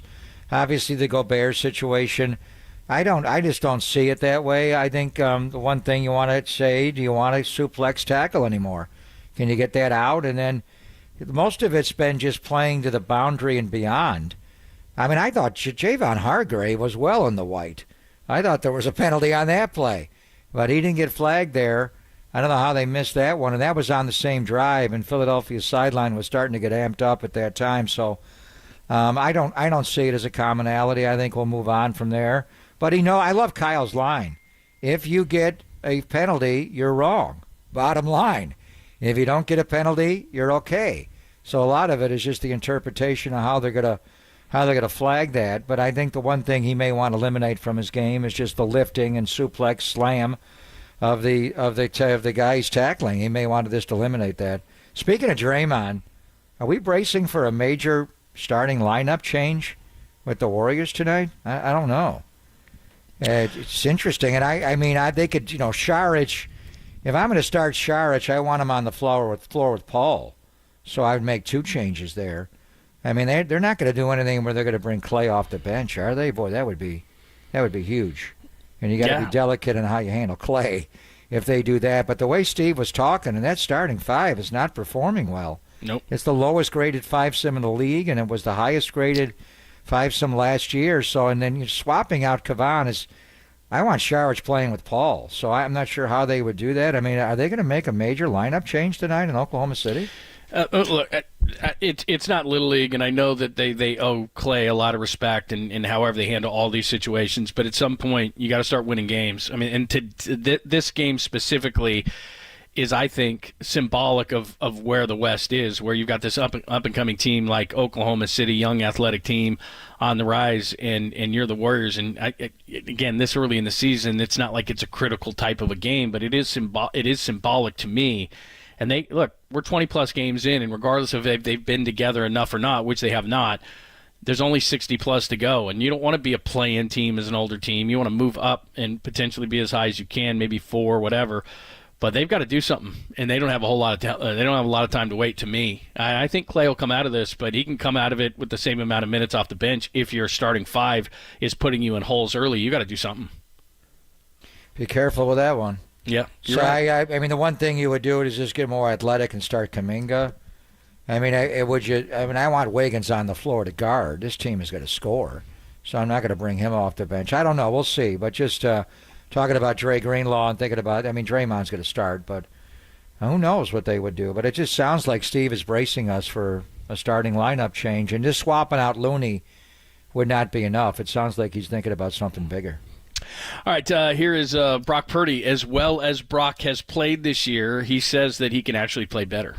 In a sense, but, man, like I said before, like there's so many areas I feel like I can get better, really, within the operation of our offense, some reads, being consistent. Like I look at that last game and I look at the first, 2 drives, and it's like, man, we're a couple plays away from, really having our foot on the gas pedal from the jump. And so that's where I'm hard on myself. And so I sort of look at those things, and I always want to get better in that area. But at the same time, man, playing in the NFL, winning some games, you do have to, I think, take a step back and be able to look at it and be thankful for what's going on. But obviously we have a bigger goal at mind, and that's where I have to, stay even-keeled and keep chipping forward. So. 49ers fans, I know they're happy to have this guy, but when you hear him talk and the maturity he talks with at 23 and the understanding, and I think what he's referencing is the first couple drives, and they're lucky that Philadelphia only got field goals and that they could kind of catch up, and then they, of course, blow them out. But he's talking about, I'm sure, and Kyle was probably hard on him, is he had Juszczyk on that first drive. Wide open. Yeah. So first play of the game. Right. As great as he is, he can still be better, and he knows it.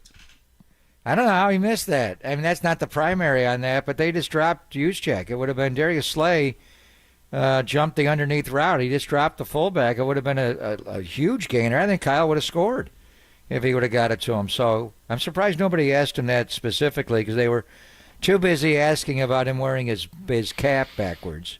And I know that was partly a joke, but seriously, in this day and age, I mean, this is Ken Griffey Jr. and Buck Showalter like 30 years ago. Mm-hmm. Are people really making a deal out of Brock Purdy wearing his hat back? That the head coach runs practice with his hat backwards. I mean, was this a serious comment, do you think? No, was it all in fun? It's Colin Cowherd, and I know Colin quite well. We used to work at the same station together, and what's happened is that he made a comment years ago about it, and it kind of stuck with him, and now he's just staying with the bit. And years ago about who? About backward hats, and how if you were a quarterback on the podium, you couldn't be a leader with a backwards hat, and so he's just stayed with this bit forever, and it's kind of become a tongue-in-cheek joke. And then a jackass who covers the 49ers for some reason, I don't know why he even has a pass to do it, asks the question, and Brock Purdy is sitting there going, like, I got to answer this, really?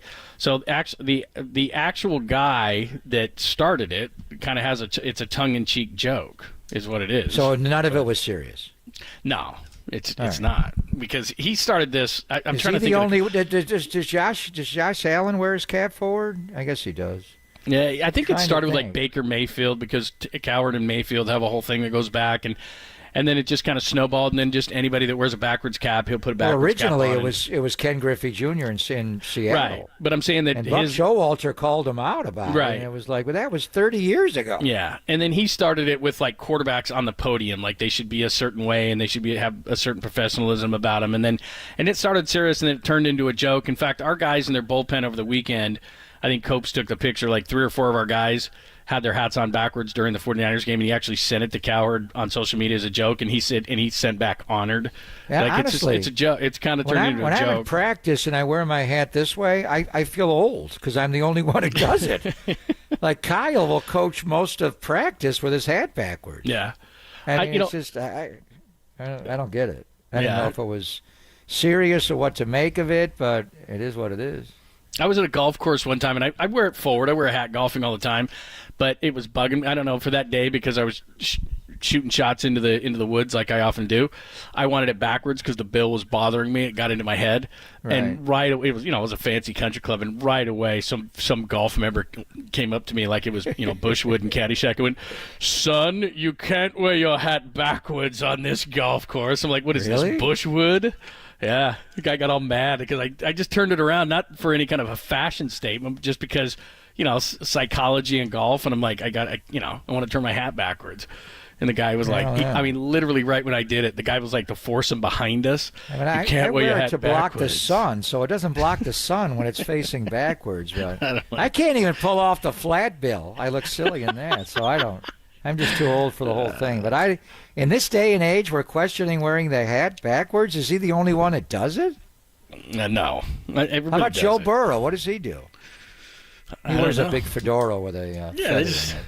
I mean, maybe he doesn't go out on game day. Does he wear the hat backward on game day? No, but I mean, you think about what game day used to be and what it is now. I mean, Jordan used to wear suits. Guys used to wear suits everywhere. Now it's like everybody's got a fashion statement in the NBA.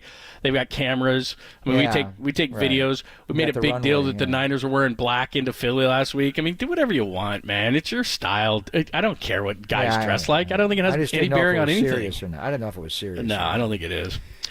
All right, he's bringing the backpack in to get ready to put his money in there when he gets paid. Yeah, I just think he looks an issue that's coming. I just think he looks like time. He dresses like he's at Kohl's, like he's like Kirk Cousins Jr., which is fine. He is. That's fine. That's who he is. Do whatever you want. Let him live his life.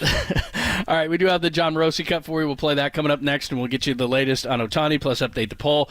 And at 1:30, a fine edition of your Sweet Clean Family Friendly Caboose Pistol. We have a few great pieces of sound, including that monstrosity that was the TNT ESPN mashup in Las Vegas, and Charles Barkley had a message for Screaming A that was pretty funny. So we'll do that at 1:30. It's Pop in London, only here on the Sports Leader.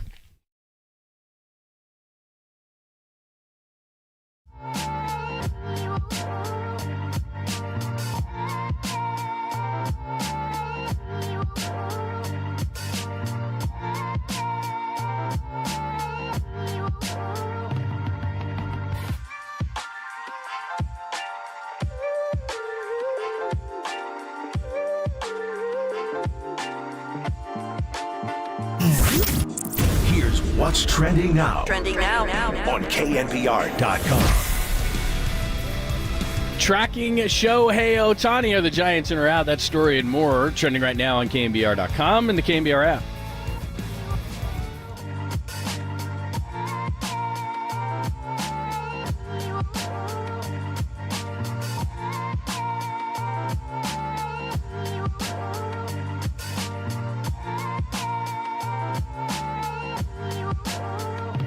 Hey, it's Greg Papa here. Left Levi's yesterday afternoon, drove home, and as I arrived, got ready to watch the football game, Steelers and Patriots. I had a 20-inch pepperoni pizza from Tony's Pizza in the North Beach waiting for me.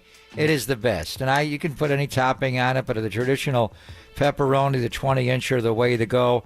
My favorite, it's been ranked number one in the entire world, and it's my go-to spot, whether I want my 20-inch pepperoni or Neapolitan, New York style, Detroit, Sicilian, Grandma styles. Hardest thing with Tony is picking which one you want. And I also had to get the side dish of the fresh-made pastas and have a spicy bucatini, one of my all-time favorites. And Tony has other locations as well, Capo's, where he makes delicious tavern-style, crackered thin and deep dish pizzas. And one of his specialties there is the Chicago Italian beef sandwiches. They are large, but they are so delectable. Save room for dessert. Whether you're going to Capo's or Tony's, they have the super delicious cannoli or tiramisu. You may want to get up early in the morning, take a morning stroll through the North Beach, and try his homemade sourdough bread, pastries, and New York bagels at his bakery, Toscano Brothers. And if you're going out to a Warrior game or a 49er game at Levi's or Oracle Park as well, he has Tony G's, the fast casual restaurant, the Slice House locations across the entire Bay Area. So whatever you want to do, perfect for a Friday night, order in or go to Tony's Pizza in North Beach and get the number one ranked pizza in the world from Tony Gemignani.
And now, time for the Protect Your Assets with David Hollander Business and Technology Report.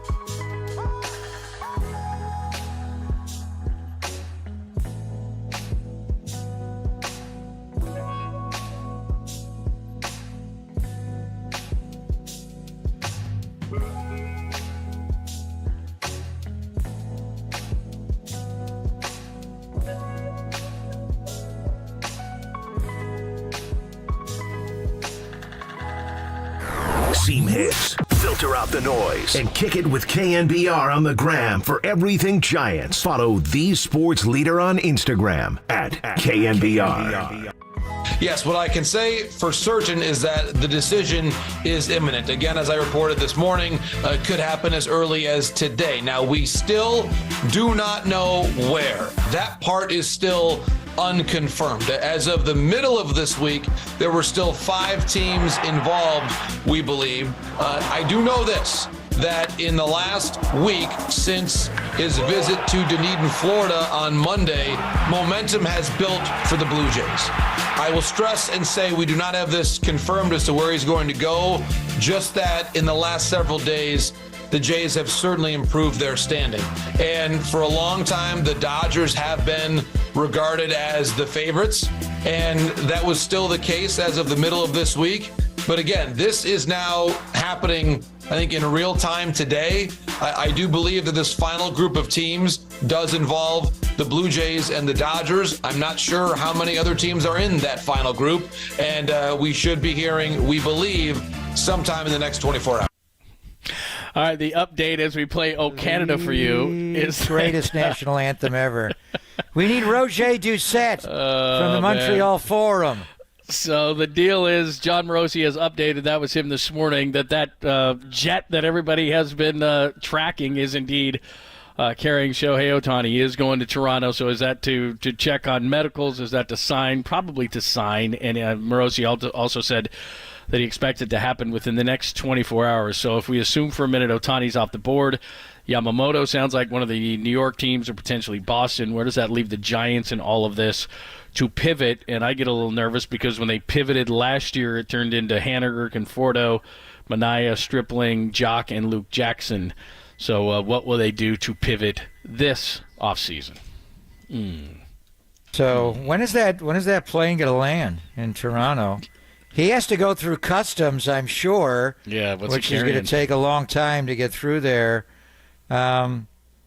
This will change the landscape of the American League East. I mean, the two biggest gets in the offseason were trading for Juan Soto or signing Shohei Ohtani as a free agent. And the Yankees already got Soto. They had to give up a lot to get him. And we'll see if they're able to extend him beyond 1 year. But that lineup just got better. Yamamoto's going to come to the States on Monday. We'll see where he winds up. Steve Cohen's already visited with him in Japan, and the Yankees are going to be a player for him as well. And you put Shohei Ohtani in the middle of that Blue Jay lineup, it changes the American League East, obviously. And I mean, Tampa Bay's been quietly the way they do it, a power there. What are the Red Sox going to do? Baltimore's been a great team in that division. I mean, that is a loaded division. If they get Soto, and they already got Soto, and they get Shohei Ohtani in the same offseason, wow. And that's where the money is in baseball, is the American League East. So right away, I mean, the major difference is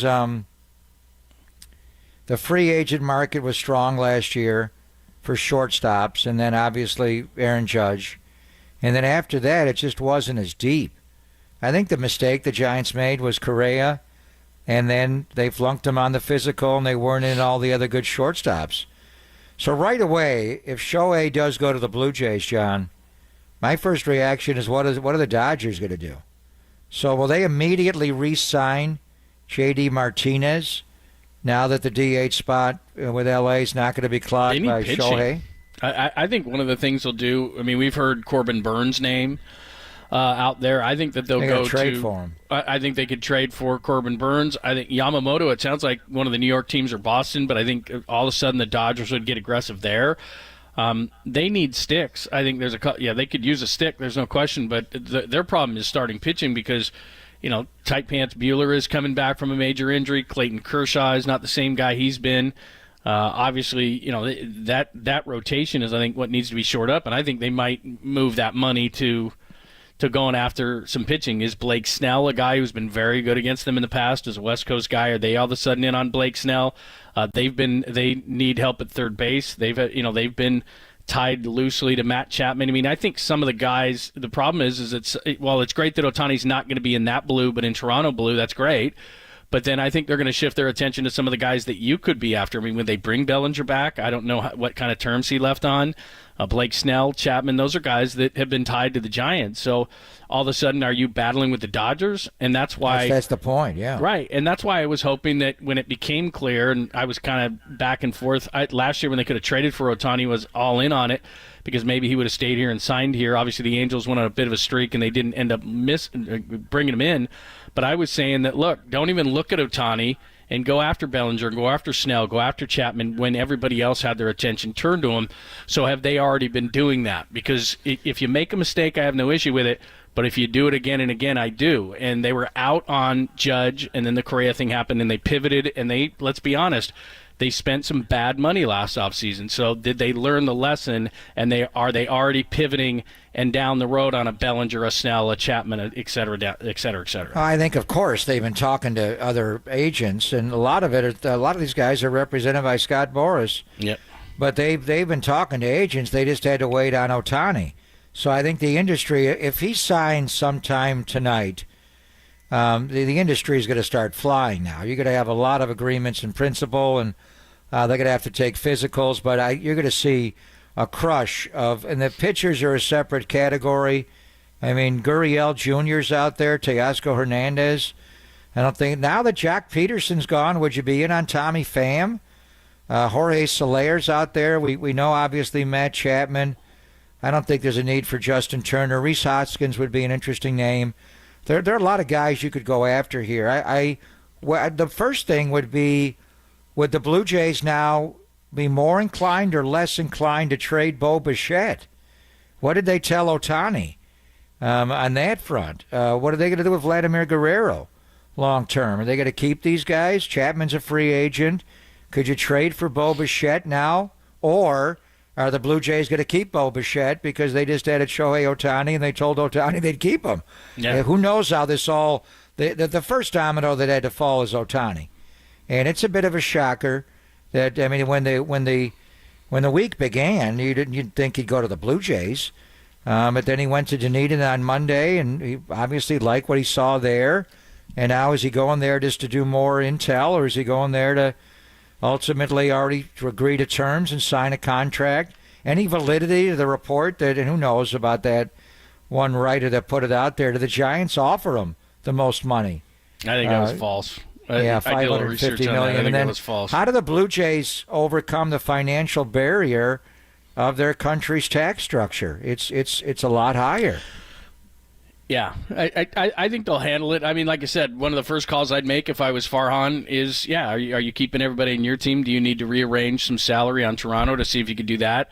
I mean, I'm just big into, and I've said this again and again, sign pitching, shore up your defense. I think if I was looking at it from a standpoint of what they need to get better, they need a 1B, especially with Cobb's injury to what Logan Webb is doing.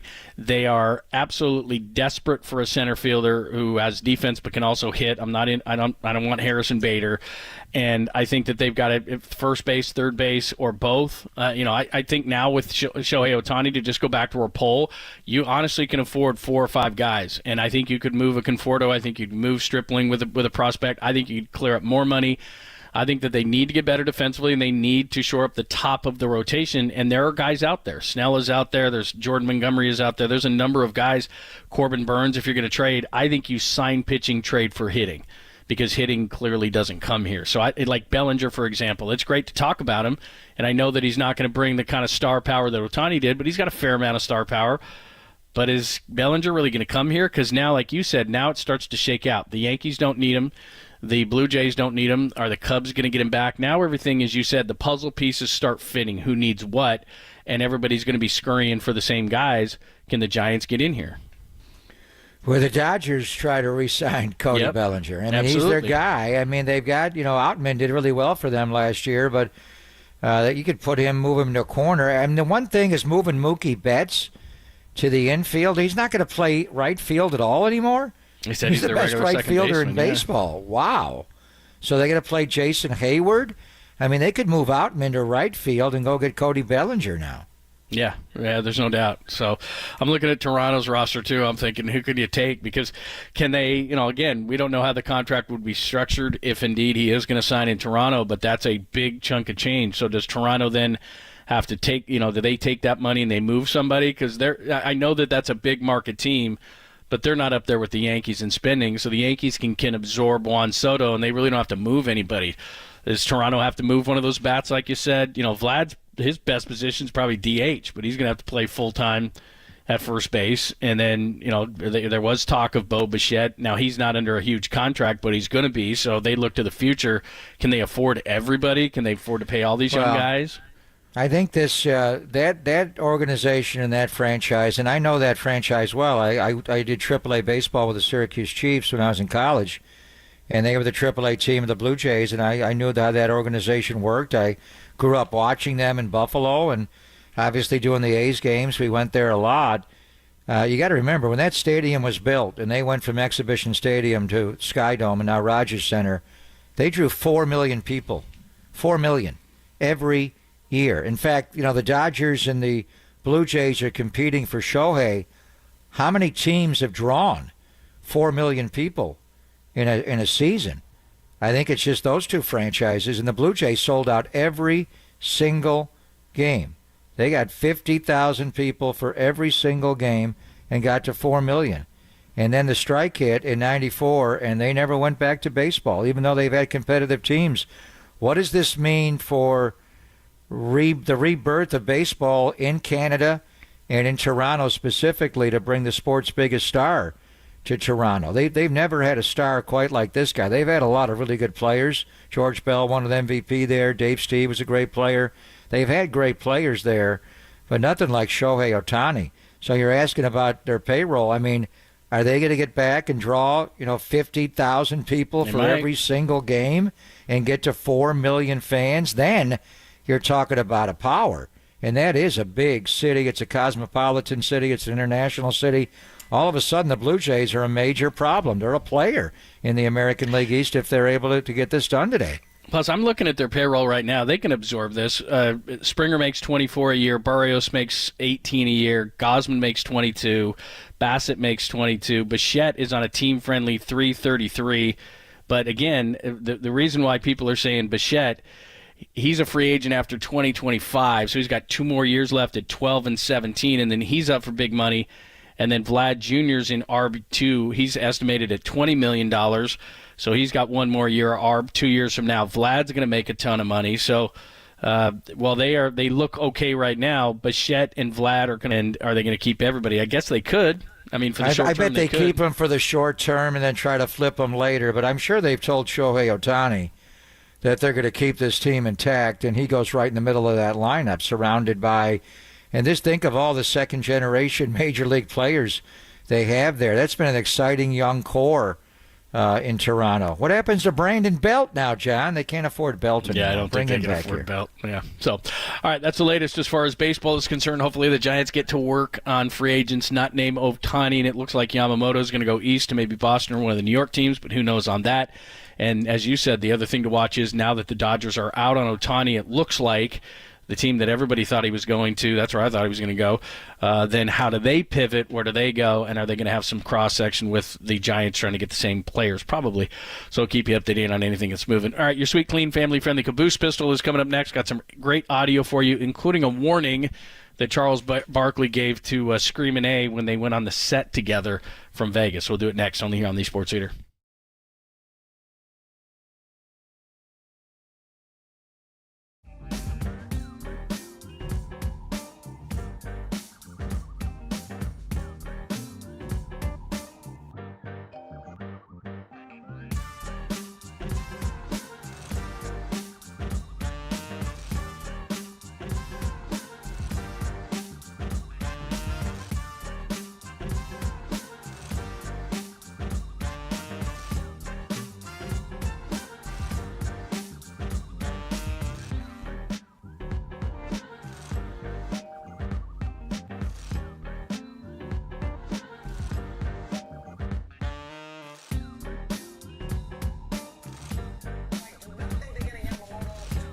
Hey, it's Greg Papa here doing NFL play-by-play. I have to stay on top of my game during the season, so basically I need to get the best possible sleep I can get. And where do I get that from? My Sleep Number smart bed helps me get the proven quality sleep that I need. Sleep Number beds allow you to adjust to your perfect firmness and support to sleep comfortably every single night. And while you're sleeping, Sleep Number smart beds automatically respond and adjust to your movements to help keep you asleep all night long. So get yourself a Sleep Number bed. Take advantage right now. You can save 40% on the Sleep Number Special Edition smart bed for a limited time. It is only at Sleep Number stores or at sleepnumber.com. Sleep Number is the official sleep and wellness partner of the National Football League.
It was a 5-shot revolver. It was loaded, wedged in the crack of her buttocks. Papa and Lund presents the Caboose Pistol. The old caboose pistol, everybody has one. A few stories that slip through the cracks. Did you say caboose? I know some women who could hide a machine gun in there. Yeah. I'm sorry, we're getting off track. On KNBR 104.5 and 680, the sports leader. Hey, Ernie, can I say something? That's what they pay you to do. Well, I want to say this. Mike Wilbon. Yes, sir. Malika, you are fantastic. Woj, you know how I feel about you. Wilbon, you've been my mentor. You've been my friend. I just want to thank you and Amar Bashar for always being there, giving me advice on my career. Thank you. Love you, brother. Hey, Bob, you know, I love you. And let me tell you something, Stephen A. If you come over here with all that loud ass talking tonight, this ain't first take. Hey, thank you. This Tell him, Chuck. This gonna be the first ass whooping you take. If you come over here with that loud ass talk. That's the best that Charles Barkley has ever been. They had the combo in Vegas of those two shows, and I think that's Charles the main summed it up. reason He I'm summed it down up well. on the in-season tournament, having Sir Fat Ass and Stephen A-Hole together. Charles hit it right in the head, though, there, man. I don't mind Wilbon, and Malika's great, and blah, blah, blah, man. But, yeah, it was. They exposed him, too. They played that Charles Barkley game. What do they call it? Like, who plays on what team or whatever, and Screaming A was... Really? So, yeah, he didn't know who played for whom. That Not shocking. Not shocking. Pojemski, what team is he on? Oh, he would have never. Gotta be gotten that one. Milwaukee. Exactly. He never would have gotten that one. All right, let's play this for you. This was Will Ferrell, and I tweeted this out earlier. He looks extremely hungover in this clip, but he was on that Up and Adams podcast as well, and he was with Rob Gronkowski, who's pushing Army Navy too. But she asked Will Ferrell what the Seahawks game plan is for the 49ers this Sunday. He's tight at with Levi's. Pete Carroll. Yeah. He is tight with you. You're exactly right. All right, So let's hear it. Here's what Will said. I'd say, guys, we're going to punt on third down every series, and we're just going to we're not going to control the ball. Let's not worry about it. I don't know what you do about the 49ers. Right? What do you do? I mean, they're loaded. They're loaded offensively, defensively. You just have to, I don't know. The Seahawks are always going to have to, play with defense, running the ball, and, playing they're not a flashy team. So I think it's just, we're going to have to get a number of turnovers and hold down their offense and hang on for dear life. That's my rah-rah tweet. Hang on for dear life. I love scotch. You think the Niners are loaded and Will was loaded? He sounded fine. Oh, he did not look good. He was did haggard? not look good. He was no. haggard? That's why I said he was extremely hungover. Not by basically what he said, but certainly the way he looked when he said it. But so he said punt on third down. That's his rah-rah speech, Michael punt on Dixon third is their down. best player. They're He is Australian good. Board. Yeah. It's the battle of the Aussie punters, Wisnowski against Michael Dixon. Yeah. I don't know if they'll do that. But you know what they're going to do? They're going to do something funky on special teams. Fake punt, fake kick. What are they? Well, they're going to desperate, right? I mean, they go to 6-8 with the way the Packers are starting to play. The Rams have the tiebreaker over them. This is a critical game for them. And by the way, the Eagles are coming to town next week. Right. So they're things are not 6-6 good. now. So they lose these two. Yeah. They would drop to 6-8. Exactly. Yeah. So, finally, here's one. Then we got a couple of stories for you. This is on CNBC, and this woman is saying that young men are not interested in dating or having sex because there's so much to do, like legalized sports gambling on their phone. Everyone talks about NVIDIA and its performance this year. DraftKings has doubled that performance. And you understand why. You have this massive secular wave behind it. So the negative impact is that it's all young men. And I parallel that with, or dovetail that with Pew Research, which says that 63% of young men are single. And that's the highest it's ever been. And 50% of those young men have no interest in dating, not even casually. And 30% of young men say they have not had sex in over a year and don't seem to care. So the point because they're getting pleasure out of sports betting instead. Now, old men are completely different. Yeah, we want to, we just can't. Well, for how long? But, how long is young men been obsessed with video games? Exactly. Video games kept him in, and they never left the house. So seriously, what is legalized gambling doing for video games? Well, killing that industry? Yeah, I listened to the whole clip of what she said, and she lost me at secular when she said secular. Well, she's saying that the video games up to a point, but essentially what she's saying is young men in their early 20s. Young men. So yeah, young men in their early 20s. She's saying don't want to date. Certainly don't want to get married, and really, and the end there shocked me. She said 30% of the young men in this survey had not had sex in more than a year. Now, video game players and fantasy football players, I understand that. Just kidding. But, I mean, betting on your phone takes like 3 seconds. I mean, it's not that hard. So does sex. Yeah, exacally.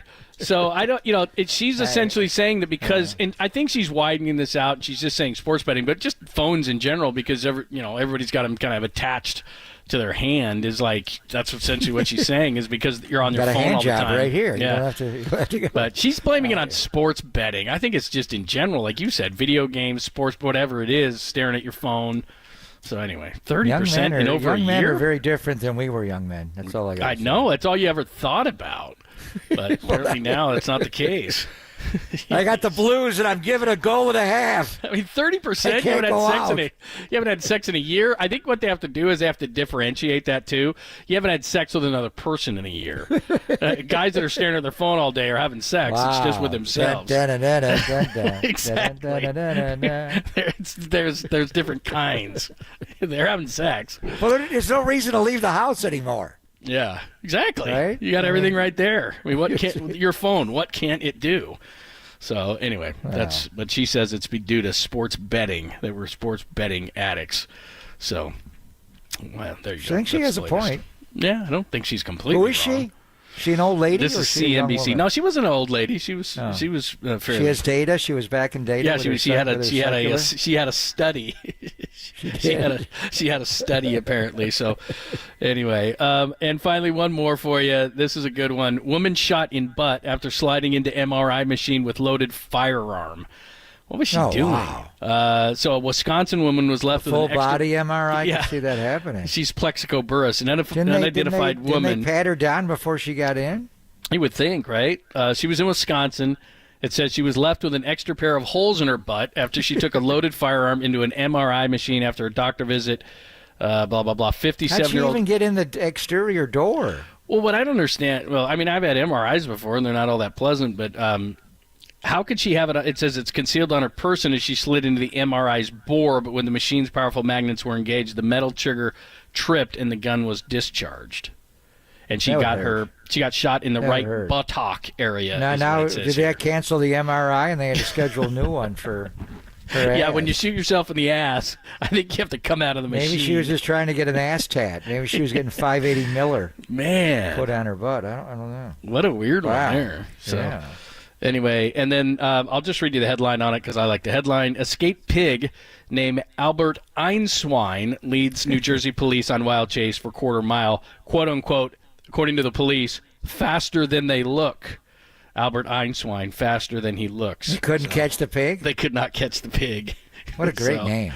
Albert Einswine. Yeah. Not Alfred. Was it Arnold Ziffel? Arnold Ziffel. Yeah, Albert Einswine. That's a great name. Maybe he's a smart pig. They make a nice pet, John. The pot-bellied pigs. Yes. So there you go. They are boars, though. That is your sweet, clean, family-friendly Caboose Pistol. Secular. We will give you a couple of remnants, including a game that you really liked. One quick one before we get out of here, and then Tolbert and Copes at the top on the Sports Leader.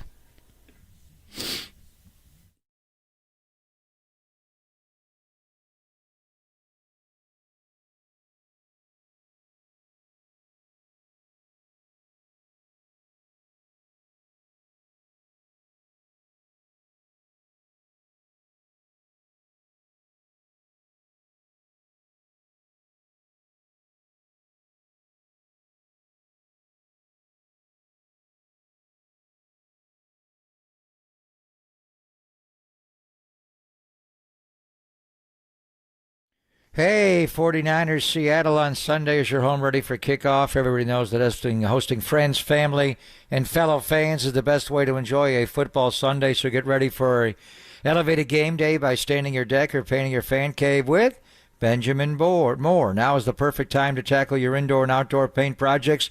Have your family room decked out in team colors to impress guests and intimidate rivals. You can update your kitchen with a fresh coat of paint for prepping tailgate treats and pregame snacks. A freshly stained porch or repainted exterior would allow you to grill outdoors in style all season long. So change your luck with a fresh coat of paint. Whether you're calling an audible or following the playbook, find all the right products, the perfect colors, and plenty of advice at your Bay Area Benjamin Moore retailer. 17 regular season games this year. Let Benjamin Moore help you extend the life of your home for many seasons to come. So support your team and your local independently owned and operated business with Benjamin Moore.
Listen to the sports leader anywhere, anytime. Download the all-new KNBR app. Now back to Papa and Lund live from the KNBR Casino Matrix Studio. Casino Matrix Progressive Jackpots are here. Where are you? Just drop in. Please play responsibly. 1-800-GAMBLER.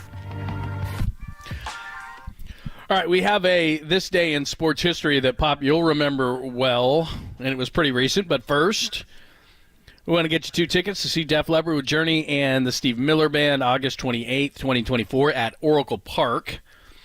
Caller 10 right now into the studio. This number only, 415-896-KNBR, 415-896-5627, and you will win, furnished by AEG Golden Voice. Find official rules at knbr.com. Call now. Good luck. Are you ready? 4th down. Ready? Oh, you know. I'm ready. 4 years ago today, this happened. Garoppolo back. He throws out left. Caught. George Kittle down the sideline. 40. Runs by a man. Stiff arms a man. Still pushing. No flag. 3 flags come in. They may get George for a personal foul on the stiff arm. Let's see where it all ends. Right now, the 49ers are about the same 30-yard line. George Kittle went crazy on the play, caught it, ran down the sideline. Did he stiff arm, or did they stiff arm back? Marcus Williams grabbed his face mask. That's going to be a penalty on New Orleans. Wow. That will be a tack on. There you go. 48-46. They're down 46-45 at the time. They get the 4th down, and, of course, that was the gauntlet that we always talk about in 2019. Led them to the Super Bowl in Miami. We won't talk about that. But December 8th, 2019, Saints 49ers. What a classic. They did well in that gauntlet. Green Bay, but lost in Baltimore, won that game. And if they win Sunday, they will have swept the 3 we talked about this year. At Seattle on Thanksgiving, at Philadelphia, at home to Seattle. It was also on this date in 1980 that Howard Cosell came on in Monday Night Football and told the world that John Lennon had been shot. Well, I remember that like it was yesterday. Incredible. Patriots, Dolphins? Was it Patriots, Dolphins? It was Patriots. It was. Man. It was. So by the time we reconvene on Monday morning, John, Shohei's a Blue Jay. Yeah. What's Farhan's response? Does he have 1 guy signed? Does he have 2? Blake and Bellinger. B&B. B&B. Can he get them both? Boy, that would be a haul. Yeah, I think he can get some pitching. I think he might have to trade for the hitting. I don't know that Bellinger's going to sign here, but they've got a chance. For all the Giants fans who are down on it, they've got a chance to still have a great offseason, but he's got to get aggressive, and the pivot can't be what it was last year. But we shall see. I will see you Sunday. I'm looking forward to it. Yeah, Seahawks 49ers. It's been a great week. Thanks, as always, to Walter. Walter was not here today. Danny was here today, and Jacob was here today. It's always great to have Jacob. Whoa. Where are you going? What? It's 2 We're o'clock. hanging out. It's 2 o'clock. It's 2 o'clock, bro. It's your show. Well, yeah, now. I started to. But and we're over it, too. Yeah. I'm going to Jason coming on Saturday. Saturday? What? Yeah, we got to do those TPC reports. Oh, yeah, okay. Yeah, I'll be there. All right, we'll see you bright and early tomorrow? Yeah. Oh, yeah, absolutely. Yeah, Saturday. Yeah, sure. That's Copes. He's next. Tolbert and Copes coming up right now on KNBR AM and FM San Francisco, the sports leader, a Cumulus media station. I mean, there's no question that we were a little shooketh.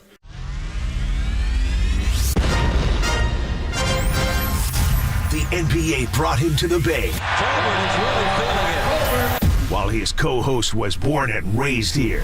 Adam, that is great co-host work right there. That is amazing. You're lucky to have Adam, Tommy. Oh, absolutely. It's time for Tolbert and Copes. Let's get it on! Tom Tolbert. Yeah, thank you. Now if I could ever get some beer. And Adam Copeland. Adam Copeland has arrived! On KNBR 104.5 and 680, the sports leader.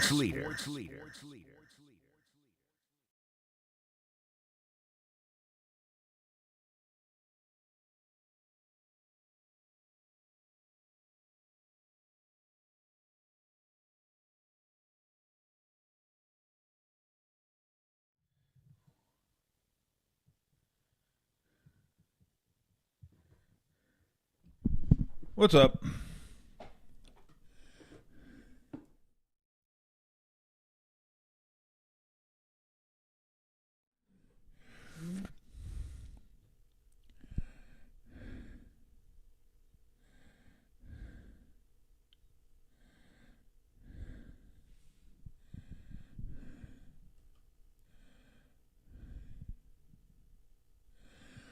What is shaking? Adam Copeland, Tom Tolbert with you. Packed show today. We have Dennis Ranahan, who I already talked to. We'll let you hear what he has to say at 2:50. But before that, Matt Baskirjan, MLB Network, also does some Angel games. Santa Maria. We'll get his thoughts on Ohtani and Hot Stove. Marcus Thompson will join us 3:50. Tim Ryan 4:30. Harmony with their picks at 5:30. And then we will send you off on your merry way. Speaking of merry way, I was just getting the tree ready to go. Got all the decorations up on the tree while listening to a little heavy metal Christmas, which you will hear in the background when I talk to Dennis, by the way. So, and I just heard, what's the name of the song? On the first day of Christmas. 12 Days of Christmas? 12 Days of Christmas. It's a heavy metal. Yeah, I know. What's that one called? The days? So it was a heavy metal Christmas, and on the fourth day it was 4 quarts of Jack. That was for heavy metal Christmas. I couldn't decipher the rest of it. I think there was a tattoo in there, 4 quarts of Jack, and some other stuff for a heavy metal Christmas. So there you go. Was it one Ohtani imminent? No, it was not. There was no Ohtani mention in there at all. That's too bad. It was from Twisted Sister. A fan favorite come Christmas time, of course. Fan favorite. Oh, well, dude, that's. Well, I mean, I can't imagine there's tons of heavy metal Christmas. So you've. There was Rob Halpern in there. Yeah, he was in there. It's hard to break in. Rob Zombie, I think, may have been in there. Anyway, that'd be the hardest industry to break into. The Christmas music. Christmas music. Like if you want to make yourself a repeatable song year after year, it's tough to do now. It's tough to do. If that's your stock and trade, there you're probably scuffling a little bit. I think you probably have to have things outside of that, but yeah, go ahead. I mean, shoot your shot. You think you're just going to survive on? I do Flag Day too. I do every 6 months. I hit June 14, and then I hit December 25. I think that's Flag Day. I don't know. So the Ohtani imminent. You brought up the hot stove. I was going to say this is cool. Got going early, but then I think, have we lost some oomph to this? When we're getting guys are imminent, he's en route to Toronto, and then now they're reminding us with like images of Carlos Correa. Don't forget, if a guy reaches an agreement, he's got to pass the physical, and this is going to be a heavy physical because of the amount of money. Like, I don't know if this is just now we're, like you talk about frequently with guys in basketball, like, is it because they were holding him out because we've put the investment so much money into this guy? But if we're not going to use the guy that we've invested in, and we're trying to take care of him, protect him, and he's not even playing every day in the playoffs, or he's still getting hurt, then what's the point of holding guys out? I wonder, because we've seen this now a couple of times in sports in the last, I don't know, basically since the Correa thing is when whether it was happening before, I became way more aware of it then. Yeah. I think a lot of Giants fans did. I don't know. What are your thoughts? I don't know. I don't know. I know basketball has changed this year. I don't know if what Commissioner Silver had to say about punishing teams that set out guys, but believe it or not, I read this I read it last week, maybe even before that Kawhi Leonard and Paul George have played every game this year. They have not missed a game. So, which makes you wonder, why were they missing games before? Was this all of a sudden the year that, I'm feeling good this year, like Kawhi, I can play this year. No, it's like 20. That's not like some super. That's not even a full postseason. You know what I mean? He would have definitely set out last year when it came to remember. When's the last time they played this stretch? Can't play back to backs. Yeah. Oh, we really need the games. Let's start playing back-to-back. Then what happened? That was interesting, the way that coincidentally worked out for you guys. Best month of his career. You actually need to win games, and he can play back-to-back now. I go, wow, that's really neat the way that coincided. Like, you need it, and he can. Wow. Very, very cool. The difference is the Clippers aren't any better. That's the problem. No, they're not. They do well. A name on the front hasn't changed, has it? No. The Clippers are the Clippers until they stop being the Clippers. Kind of the Pods. It's sort of like that. For those who've been around since the 80s, you know what I'm talking about. The Clippers are just the Clippers. Yeah, I don't know. I don't know.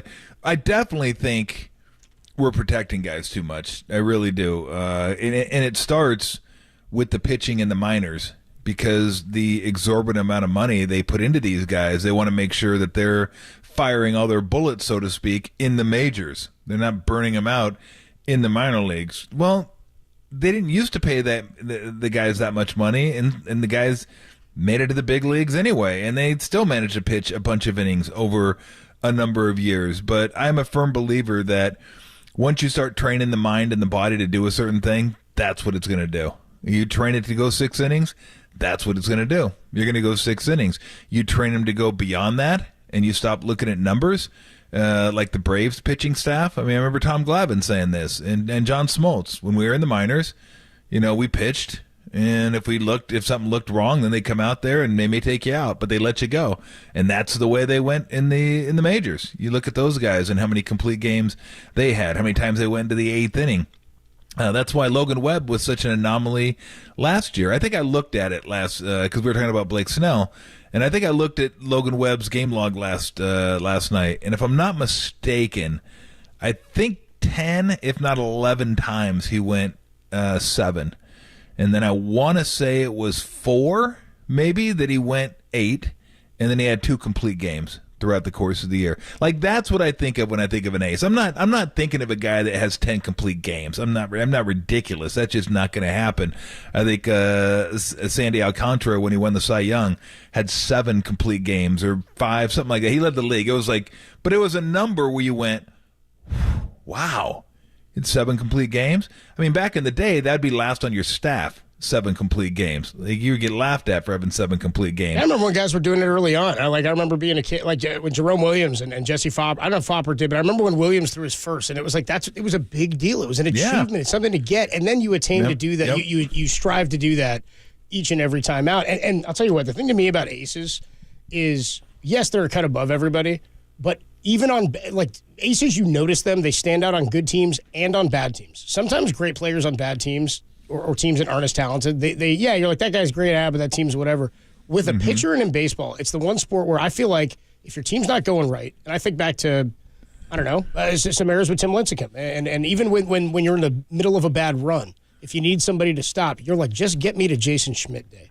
Just get me to Matt Cain or Tim Lincecum. You get 3 of them. It's different when you got guys who can do it, and that's why they won in that era. But when teams are bad or teams aren't winning games, that guy every 5 days can stop something for you. But when he's only going 5, is he a stopper? Is he the guy that gives you a chance every 5 days if he's out of there because he walked 2 in the first and the lineup turned over now in the middle of the 4th inning or something to the 3rd time through? That's where it's frustrating, and that's where I understand the being careful about the physicals as it relates to, we're bringing it back to Ohtani, and the could be a while if we know, it could be a few days, they say. The physical's going to poke and prod this guy for all weekend long, get him on a table. We're going to do this thing. What are we doing? So, I don't know. But again, we're not even sure exactly about what the timetable is for his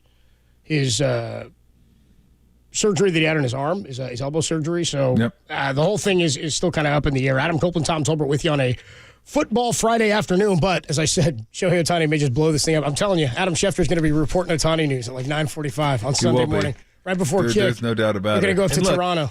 For Giant fans, that's next best news. Next best thing to me is him going to Toronto. Yeah. See ya. What if he really wanted to wear blue and white? Different league. He wanted blue and white, and then he's like, but Dave Roberts, dude. Dave Roberts, dude. That's going to be if he's the scapegoat for this, which I will personally make him. This whole thing's going to be a blast. Ohtani's never going to say anything about it. We will get more into this and what John Morosi has said about when this could become official. The rumor is that the report is that he is on his way to Toronto, Shohei Ohtani, right now. By the way, we're not getting Ohtani, it doesn't sound like. We are going to give you something, though. You know what we're giving you, Tom? Oh, no. I know what we're giving We're giving you Limp Bizkit tickets. We're giving them away again. It's your last chance today. They went on sale this morning on livenation.com. You can go get the tickets at livenation.com. But if you want to try to win them today, the concert to go see Limp Bizkit out at Toyota Pavilion at Concord, which is August 23rd, 2024. So next summer, tune in today until 6 o'clock this evening. We're going to give you the cue to call. Be the 10th caller to the studio at 415-896-KNBR. 415-896-KNBR. When you hear the cue to call, we've got different cue to calls. I'm excited. What is it today, Tim?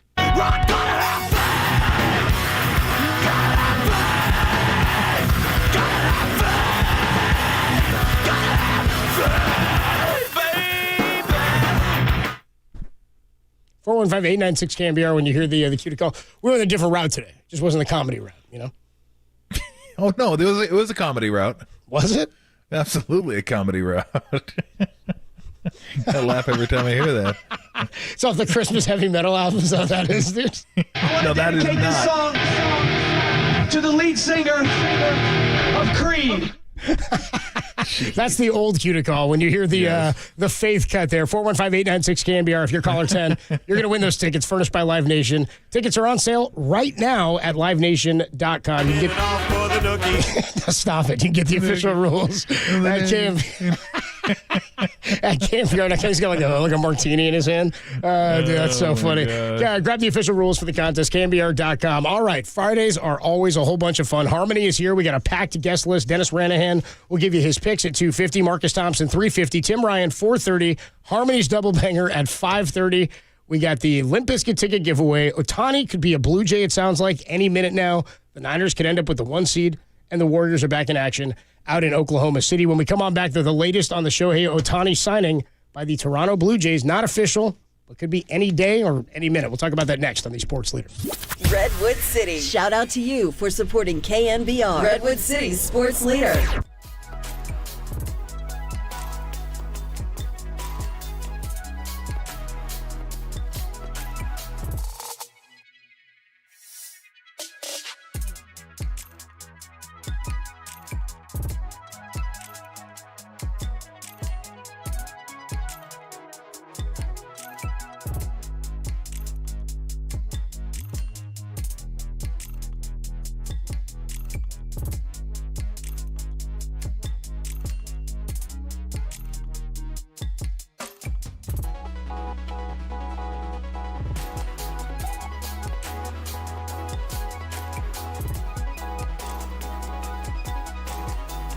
Forty-niners general manager John Lynch joined Marcus Boucher this morning and said when a guy like Zach Ertz is available, you got to take a look. That podcast and more trending now on KNBR.com and the KNBR app.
And now, time for the Protect Your Assets with David Hollander Business and Technology Report.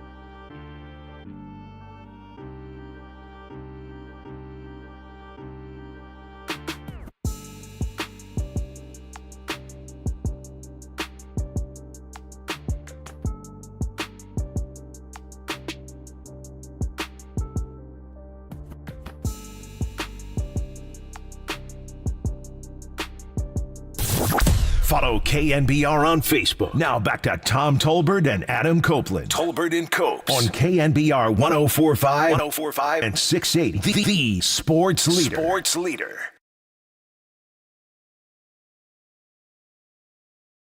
Yes, this could be a very historic day in the pursuit of Shohei Ohtani. Yes, what I can say for certain is that the decision is imminent. Again, as I reported this morning, it could happen as early as today. Now, we still do not know where. That part is still unconfirmed. As of the middle of this week, there were still 5 teams involved, we believe. I do know this, that in the last week since his visit to Dunedin, Florida on Monday, momentum has built for the Blue Jays.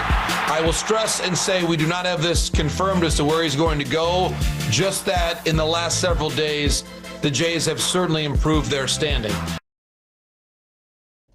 Tolbert and Copes with you on a Friday afternoon here. That was the voice of John Morosi, MLB Network. We are going to catch up in about 10 minutes with Matt Vasgersian. Of course, calls Angels games, and you hear him on MLB Network and see him on MLB Network as well.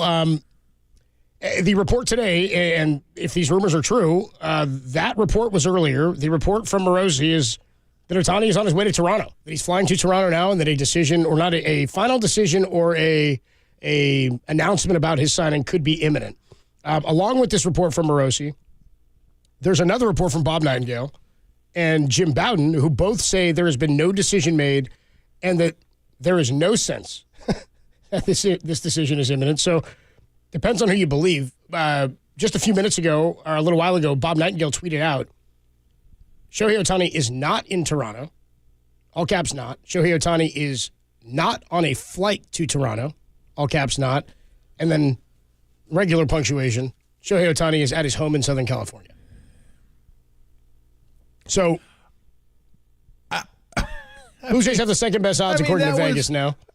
Would you just? I just told you all. I just told you everything. I told you both. He's going there and he's not. Morosi basically just moving his mouth to move his mouth. That's what nothing coming out.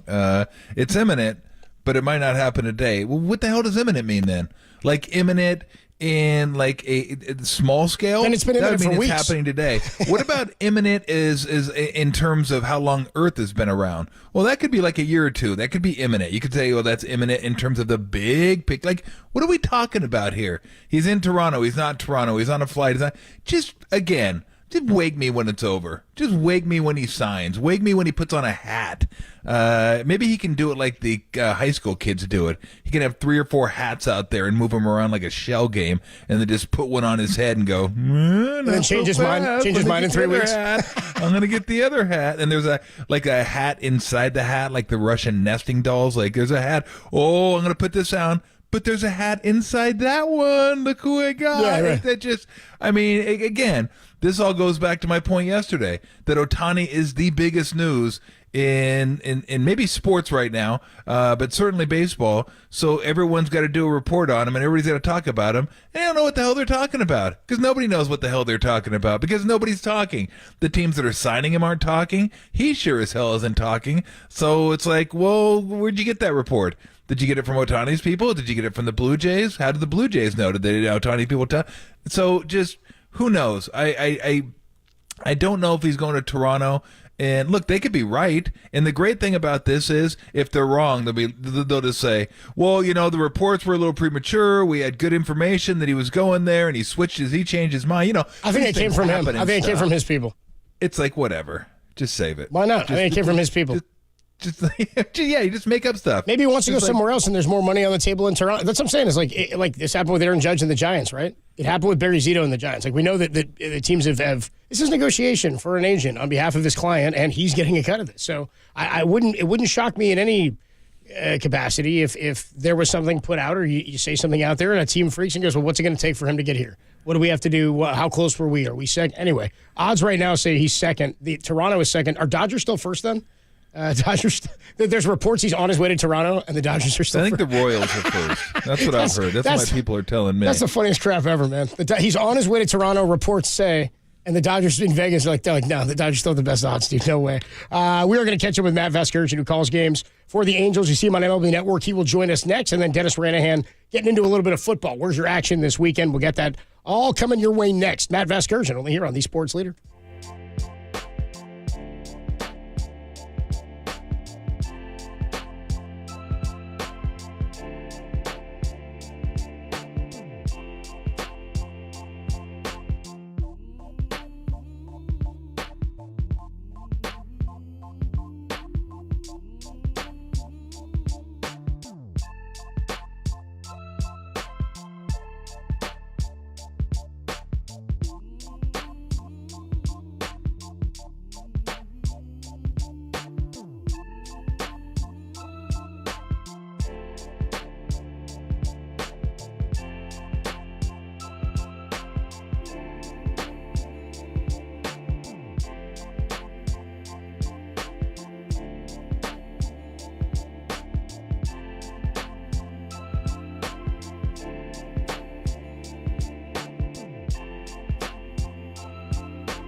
Listen to the sports leader anywhere, anytime. Download the all-new KNBR app. Now, Tolbert and Copes continue live from the KNBR Casino Matrix Studio. Casino Matrix Progressive Jackpots are here. Where are you? Just drop in. Please play responsibly. 1-800-GAMBLER.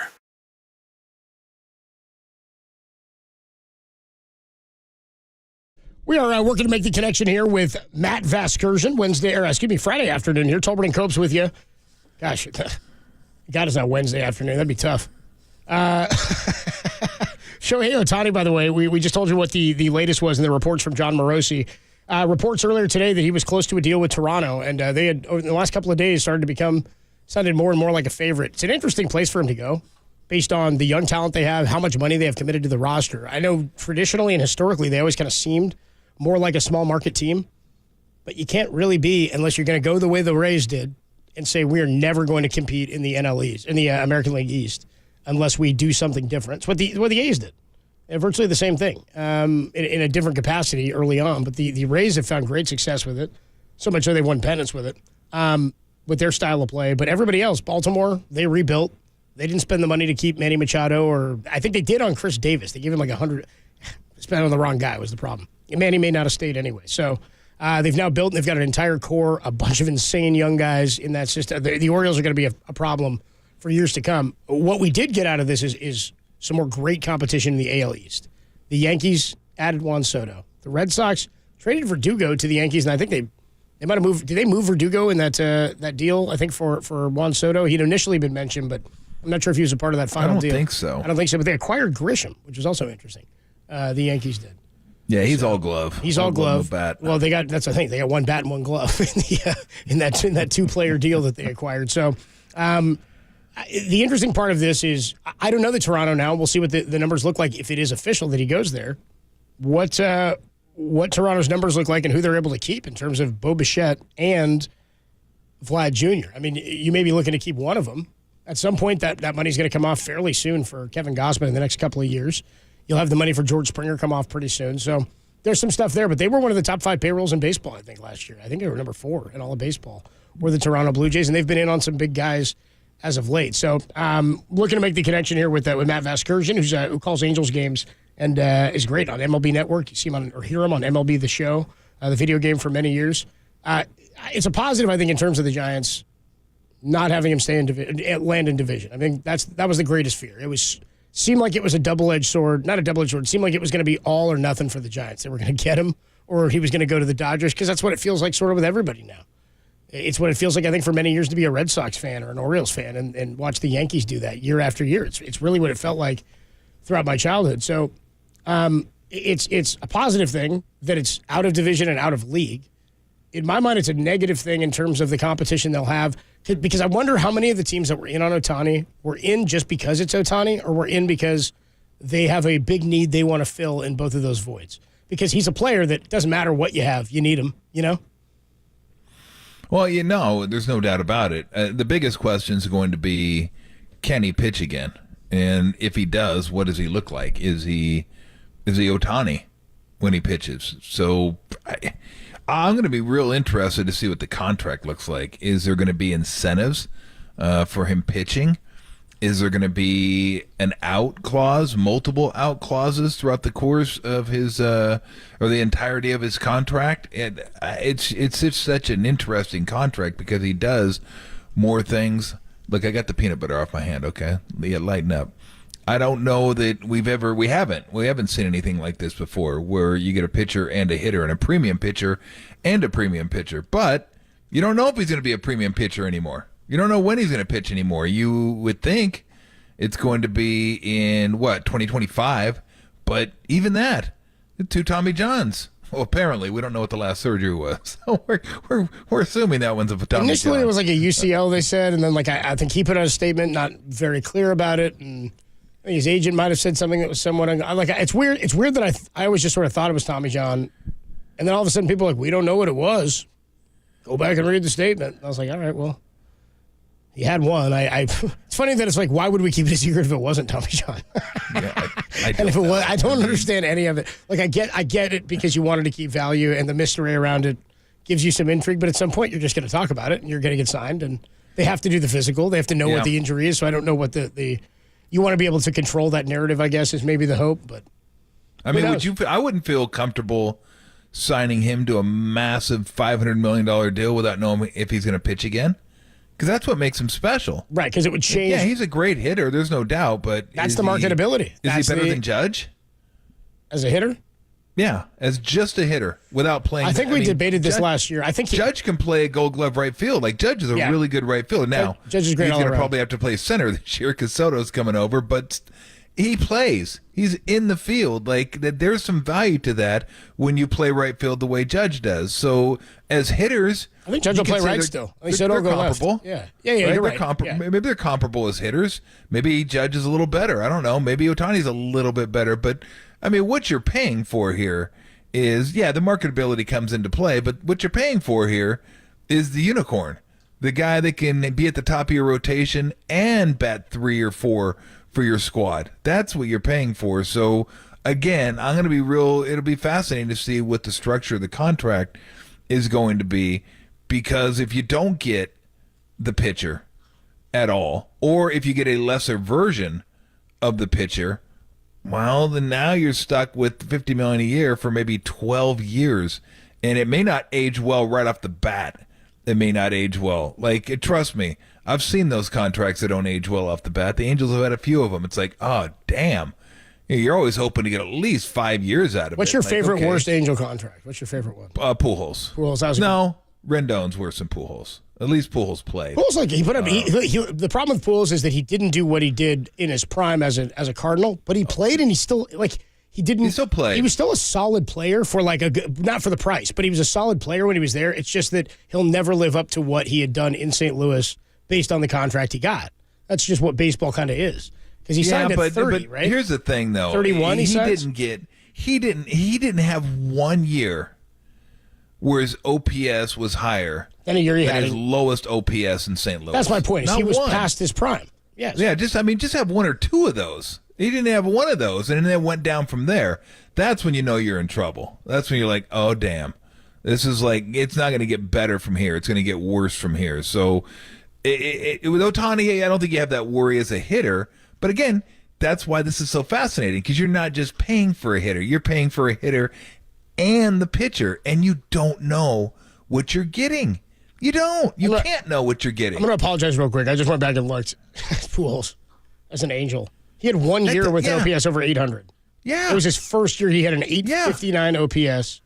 69. Hey, breaking news to me. Hey, to be fair, I knew that the whole time. I was like, oh god. To be fair, I think he only led the league in ground into double plays twice as an Angel, and he only did it twice as a Cardinal. So that's pretty good. He's a great leader in the clubhouse. I'm like, really? You paid $27 million for that? Like, I mean, you could have got somebody else in there for a lot less than $27 million. He made one All-Star team as an Angel. Yeah, that's wild. No, it was bad. It was wild. really, really bad. They've had some really bad contracts.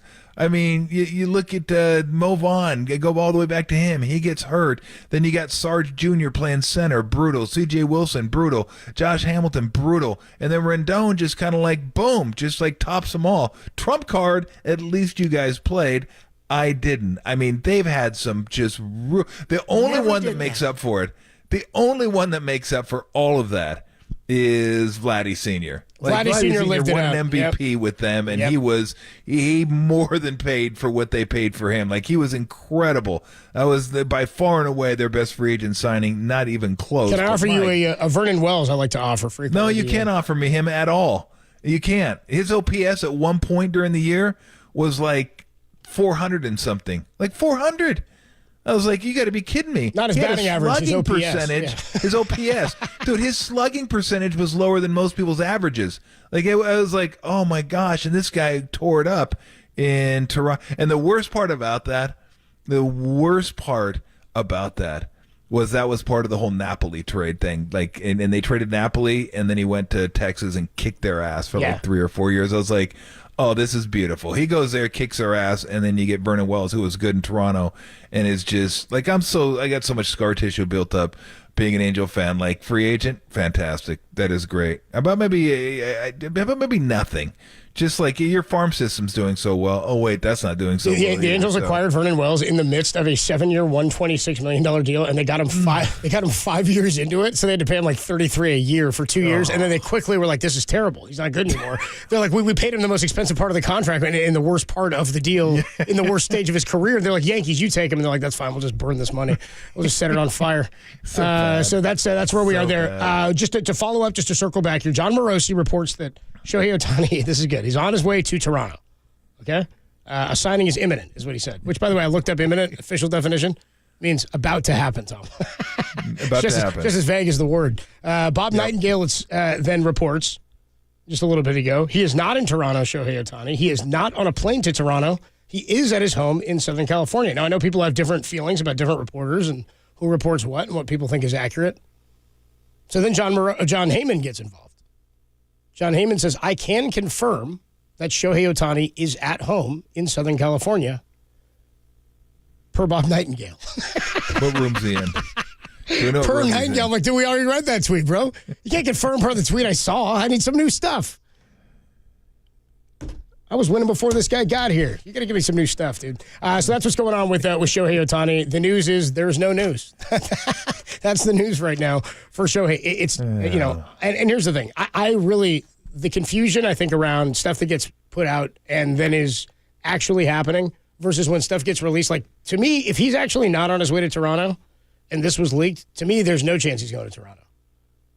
Not because Toronto did anything wrong, but because wherever it came from, seemingly would be pretty false information. If he's on a plane on his way and a deal is imminent, that's not something that is reported by MLB Network usually if they don't have a legitimate source. And they're not going to take that to air, I don't think, without some sort of source. But you can tweet whatever you want. You can tweet, I heard that I've got a source that says he's at home, or people are telling me that's not happening. And again, why would it be? I can't imagine it's bad business for them to put out that a team is close to a deal. Can't imagine it's bad for Shohei.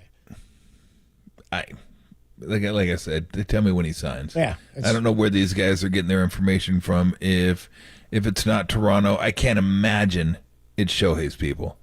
They're the ones that have put on the charade of like secrecy. Like, hey, it's got to be secret. There could be severe punishment if you go to the like. So it's not them. If it's not them, who is it? And Toronto has been very secretive so far. You ask them questions, they're like, nah, we met with a lot of free agents. We're going to discuss one free agent. Do you think they would blow it? Like, at the last second, do something that might jeopardize their chances? Who knows? So, again, this seems like all speculation to me. Like, when you get three guys who do this for a living and they're speculating different things, it just seems like, give me something on Ohtani. All right, let me find somebody that could say something that I could go on air with or put it on Twitter. It's starting to turn into a little bit of a circus. It is. I mean, shocking. Which is funny that it was so secret. Now it's just kind of a circus. Which with yep, be it legit or false information out there. If anything becomes available, John Morosi, who did report he was on his way to Toronto, is also the one earlier today, and we played you the cut, who said he thinks that, or he's hearing that he could make a decision by the end of the weekend and could be making a decision by the end of today. So if it happens during our show, we will keep you updated on what's going on with Shohei Ohtani. We will get into some football, though. It is a fun football Friday. Still to come, Dennis Ranahan is going to join us when we come on back. Get you your picks for this weekend, week 14 in the NFL, the final week of the fantasy season, regular season, that is. Marcus Thompson at 3:50. We'll talk a bit about the Dubs, what lineup they go with tonight. They're going to start this game-to-game lineup swap tonight against a young and athletic Oklahoma City team. Tim Ryan for a thought on the 49ers going for the 1 seed potentially this weekend against the Seattle Seahawks if they get a loss from the Eagles. And then Harmony and her double banger are showing up at 5:30. When we come on back, Dennis Ranahan and your picks for this weekend. That's next on the Sports Leader.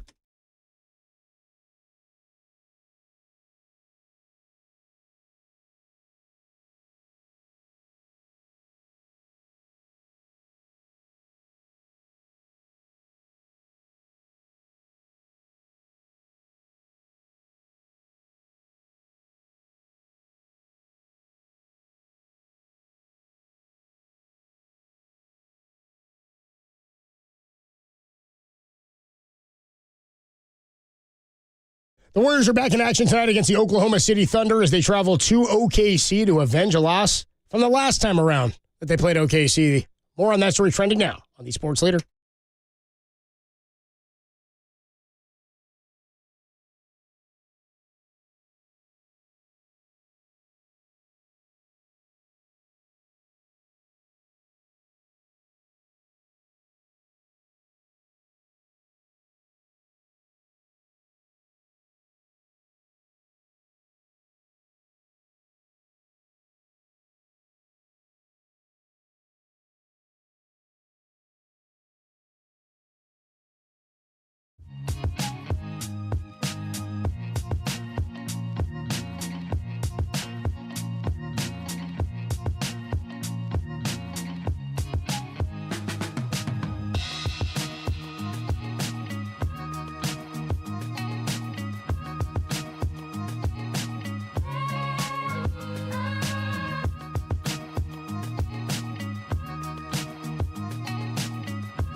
This is KNBR, and they are Tolbert and Copes. Listen to us here and follow us on Twitter, Instagram, and Facebook. We are KNBR 104.5 and 680, the sports leader.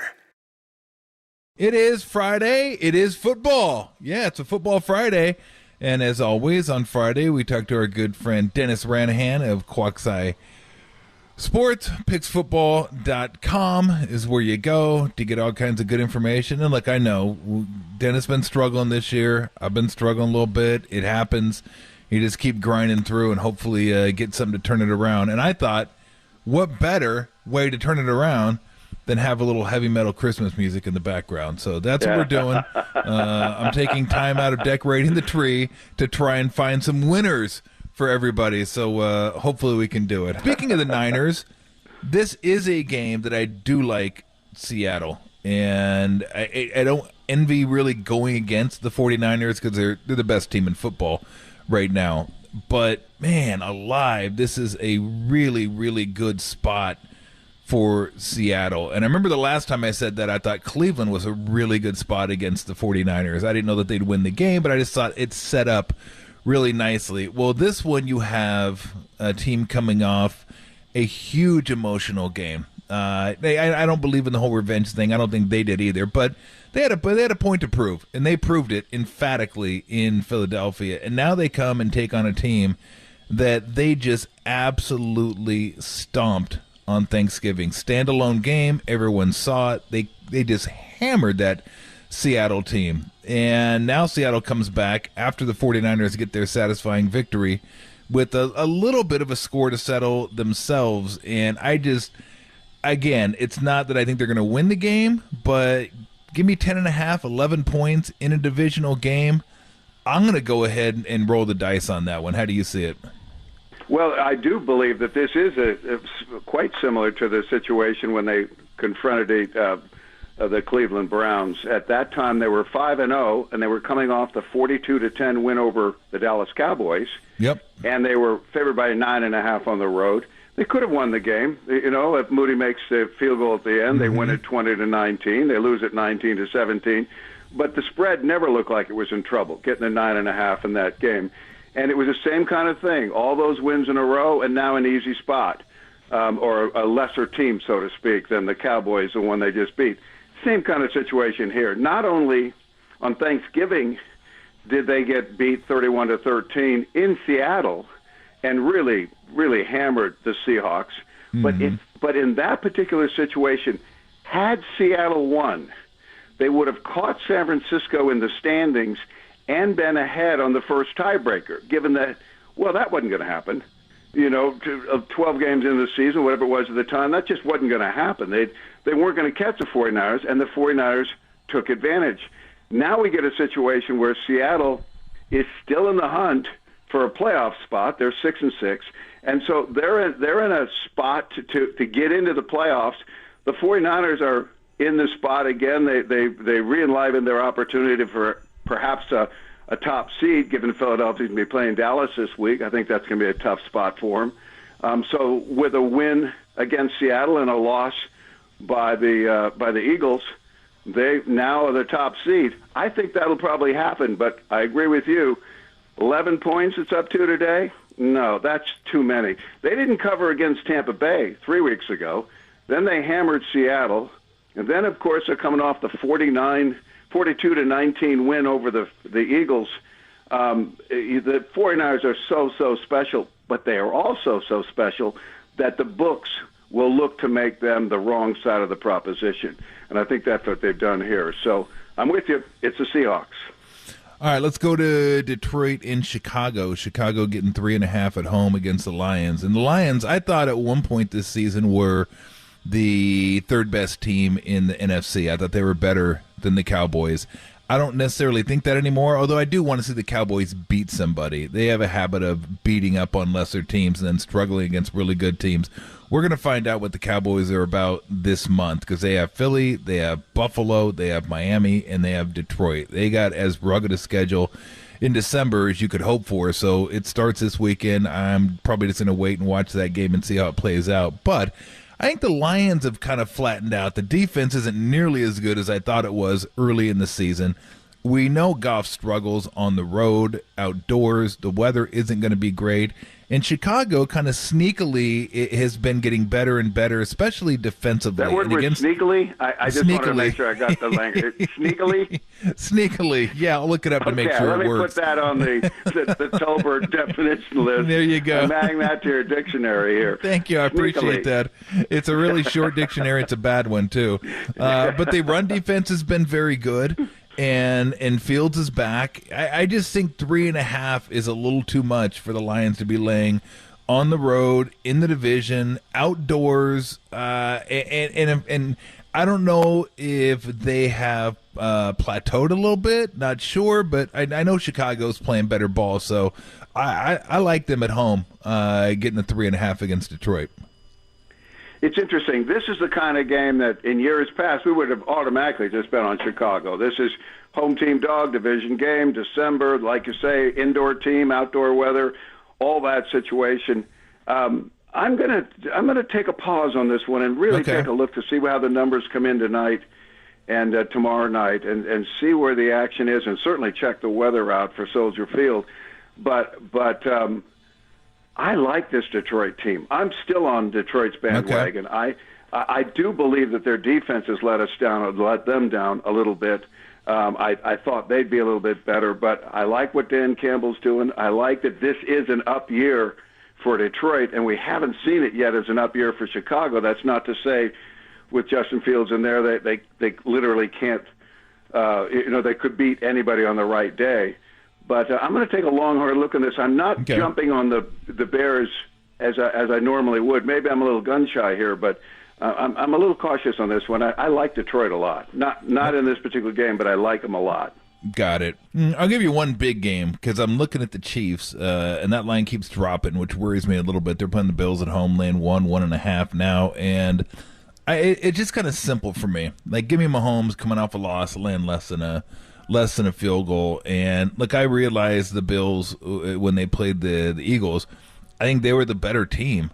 Guess what? They lost the game. They seem to have a habit of doing that this year, where they'd look like, hey, the Bills look like they're actually.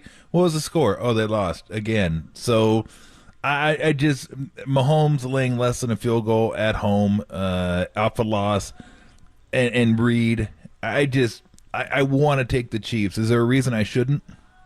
Well, I'll tell you what, there's two amazing statistics in play in this game. First of all, Josh Allen has never won an overtime game. He's 0-6, maybe even 0-7. Maybe the 0-6 was before he lost last week. And it's like, what? Never won an overtime game. Here's an even more amazing statistics talking about Patrick Mahomes. He has a winning record in games that he trailed by 10. I know, that's crazy. That is, and I think he's the only quarterback in history to do that. You know, now they're coming off the loss, which you had last week. Fortunately, I got on your bandwagon late, but I had it too with the Packers over the Chiefs. And okay, I see Buffalo 6-6, got to have it more. The Chiefs could have maintained the top seed in the AFC with the win last week and didn't get it. The Jaguars could have moved into the top seed with, if they had won on Monday night, didn't get it. I can't bet against the Chiefs. I have too many people in my industry on the Bills. Yeah. And whenever that happens, I go, ooh, too many. Yeah. Somebody's got to be looking at the other side of this contest. And with Mahomes coming off the loss, and the interesting thing is, Kansas City's defense, still they're super. And so, man, this is a tough game for me. We keep offensive and defensive numbers matched up against the opponents, so offense, defense. This is the first game I've ever seen since we started that stat in 1984 where both sides are 0-0. Both exactly even on the bill. I mean, it's, 0.01. It's something, nothing, exactly even for the talent on this game. I'll take I probably won't have it, but yeah, I'll lean with the Chiefs at home, laying the sliced line down to 1.5. Yeah, it is weird because all the sharp money is on the Bills. All the sharp money is on the Bills. Yeah, I don't so usually.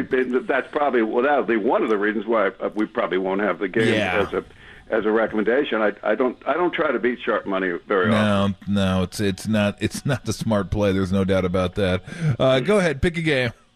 All right, I'm going to take a game where both teams are without their quarterbacks. Jaguars versus the Browns. Okay. And Cleveland is trying to get their rookie signal caller back. He's coming off a protocol, and so Thompson Robinson may be back for. He's started 3 games before. He's 1-2 in those 3 games. Otherwise it's Joe Flacco. Oh, geez, do I like betting against Joe Flacco? That's a good spot. And so then you've got and he won a Super Bowl for us over the Niners one year. But in any case, I think Jacksonville, who was so set up to move into the top seed in the AFC with a home win last Monday night, 10-point home favorite. Think of the shift in motivation in this contest. They go from a bet-on home favorite by double digits to a 3-point underdog. Yeah, they've lost Trevor Lawrence. That does make a difference. But Beathard comes in. He can move the team, and motivationally, this is all Jacksonville on my charts. I like the Jaguars plus a 3 over Cleveland. Dennis, thank you so much. It's always a lot of fun. I keep saying it every week, but one of these weeks it's going to turn. This might as well be the week as we head down the home stretch of the NFL season. So thank you so much. I always appreciate the time, and we will do it again next week. Hey, thanks, Tom. Thanks, Dennis. I appreciate it. All right, coming up more, Copes and Tolbert. And hope everybody enjoyed the heavy metal Christmas music accompaniment. That's going to get it turned around. Yeah, right. Coming up more, Copes and Tolbert here on the Sports Leader.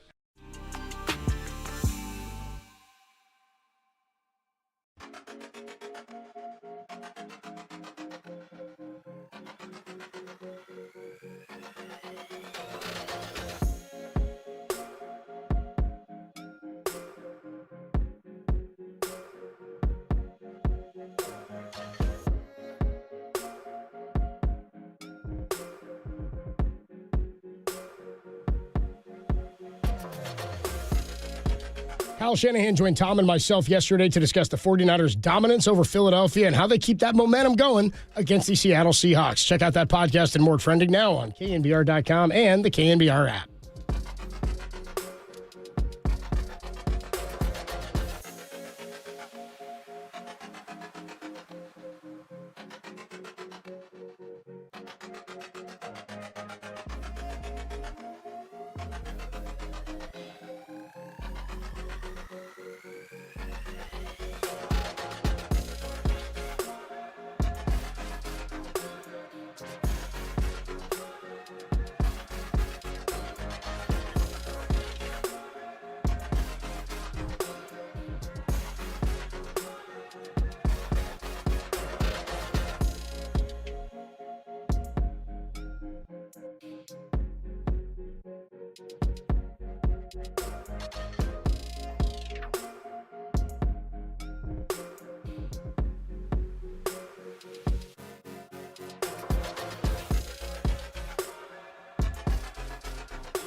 Tolbert and Copes. Tolbert and Copes. Now continue. Follow us on Twitter at KNBR. This is KNBR 104.5 and 680, the sports leader. Oh, he got another one. Get going. Ohtani has done it again. Santa Maria. Complete game shutout. Check. 2 homers in the nightcap. Check. Tolbert comes back with you on a Friday afternoon. Always a football Friday when we're in the midst of the 49ers season, but we're also keeping an eye out of the corner of eye on what's going on with Shohei Ohtani. And here to talk about it, the voice you just heard there on the Ohtani home run call and the shutout, it's Matt Vasgersian. You hear him calling Angels games. Of course, see him on MLB Network. What's up, Matt? Adam Copeland, Tom Tolbert here in San Francisco. How you doing, man? Gentlemen, doing okay, but I know Mr. T is lamenting the perhaps imminent departure of the greatest talent ever to set foot on a baseball diamond. Yeah, Ohtani was fun while it lasted for Angels fans, if in fact he leaves. I'm not sure what you're talking about, Matt. I'm looking forward to saving a bunch of money for our next colossal mistake. Yeah. Oh, good. Yeah. I mean, I can't wait. I can't wait for that to happen. I'll be honest with you, Matt. Me and my friend who have been Angel fans for going on, 40 years, early 80s, we were discussing whether it was even a good move for them to spend $50 million on somebody as great as he is and as much fun as it was to watch him in an Angels uniform. No one could ever deny that. Like, with that team and what they owe Trout, what they owe Rendon, and the lack of pitching that they have, you're going to lose one, but who knows what kind of pitcher he's ever going to be. I know it sounds stupid, and maybe I'm one of those people that say when he signs somewhere else, you go, we didn't want him anyway. I hate those people, but we've been talking about this for like a year or so. Like, does it make him a better team, a team that's closer to winning a championship? Yeah, look, that's a really kind of smart, sober way to look at it, I think. And there are some that agree with you. I would also say this, Tom: if the price tag was $50 a year, they'd be rushing with a blank checkbook. But it's going to be north of that. I feel like you hit the right points. Like, look, there are so many inadequacies on that roster that bringing back Ohtani, sure, it'd be great for your marketing efforts. I mean, you'd be big in Japan still. Yep. But I don't know that guarantees you a winning team. Having said that, I know that Artie Moreno loves the guy, loves everything he brings. He's a big fan of kind of the big picture in terms of the sport. He'd love to have the most engaged, dynamic player in the sports history in his uniform. But I'm not sure if it's going to be in the cards at the kind of numbers they're talking about. And we hear all kinds of crazy stuff about Toronto was sitting on a mountain of Labatt's blue money. The Dodgers are the Dodgers. And I'll say this, too, about the Dodgers, because that everybody's been talking about that probably for the last 2 years, when he's the Dodger, this inevitability. For the Dodgers, if I have a limited set of resources, and they probably don't, they're sitting on, mountains of Guggenheim money.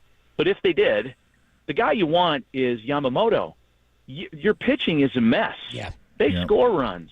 And like you said before, properly, look, he's coming off the second TJ. Yep. If anybody can come back from 2 TJs and be dominant again, it's this guy. He's unbelievable. But there are some what-ifs there, and I don't mean to damage his market. He's going to get paid anyway. He doesn't need me talking good or bad about him. I happen to adore the guy, and I think he's unbelievable and worth every penny. But not everybody can afford that luxury item. Yeah, it's interesting because one of my best friend's daughter, she worked in the PR department for the Indians for a couple of years, and she said everybody in the organization just had the best things to say about him. Just like the nicest guy, most respectful guy, like model, like you want him as the face of your organization. But I do believe it'll be fascinating, Matt, what the contract looks like. Does he want an out after 2 years to kind of reset the market if he comes back and he's a dominant pitcher? Does he want multiple outs? Is a team going to have any clauses in there that says if he doesn't pitch a certain amount of innings that I'm sure they wouldn't allow that because this is their time for leverage, but it is going to be because we've never seen anything like this before, and part of paying him that type of money is because frontline pitcher. If he's not a frontline pitcher, then I'm going to be curious not just to see what the numbers are, but to see the structure of the contract and are there outs, are there a bunch of incentives and all that kind of stuff. Yeah, those are great points. It's all right. I mean, the trend in baseball is escape clause after escape clause. Every contract is just loaded with parachutes, and they're usually for the player. I don't know if that's something that's important to him, because there's been virtually zero from his camp by design. We don't know if geography matters, because I was one that was thinking all along he wanted to be with a West Coast team. He just bought a house, a big spread in Hawaii, conveniently halfway between home and baseball home is Hawaii. Mm-hmm. If geography mattered, West Coast. If it didn't, the Jays are very much in play. There's been a lot of steam in the last 48 hours about him. I know there were reporters, I won't name names, they were calling the private airfield adjacent to John Wayne Airport in Orange County to try to see if Shohei Ohtani, and I guess one of them, because I speak with these guys more than I care to admit, one of them actually detailed the conversation he had with the gate agent, who was a person that had learned English as a second language, and this reporter is trying to describe what Shohei Ohtani looked like to the gate agent in non-offensive terms. Large, Japanese, forget it. You probably haven't. Hysterical.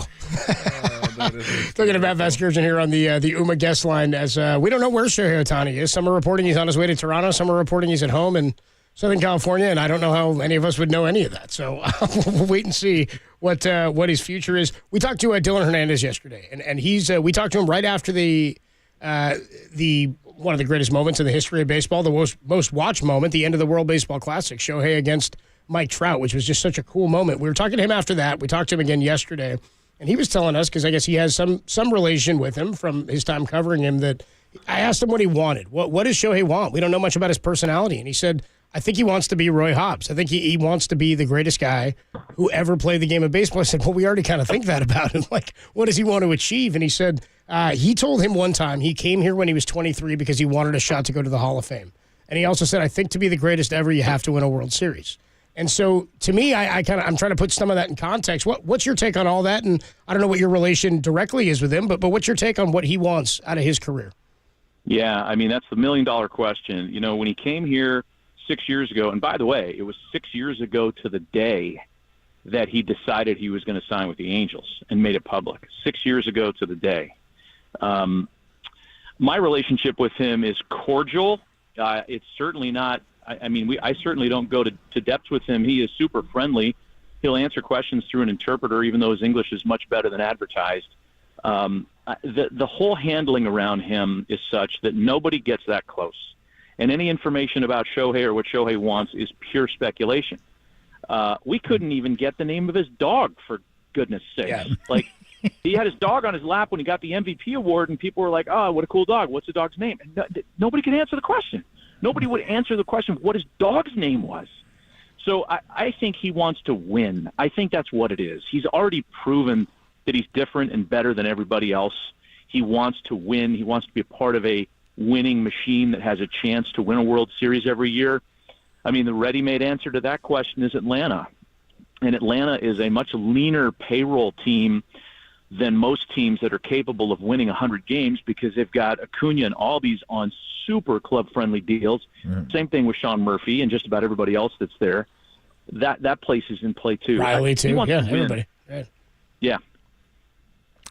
Well, to be fair, Matt, the dog's handlers wanted it that way, so that's why that happened. The dog requested privacy. Yeah, he said, "I don't know if you let it out." even the dog has. I won't come on your TV network if you let out what my name is. So let us swing this back around, Matt, to the Giants, and they need someone. I've been saying they have Farhan's good at working the edges, but they need some ice cream to go with all their sprinkles. A bowl full of sprinkles sucks, and nobody wants that. They need something in the middle of the order, or they need a frontline guy.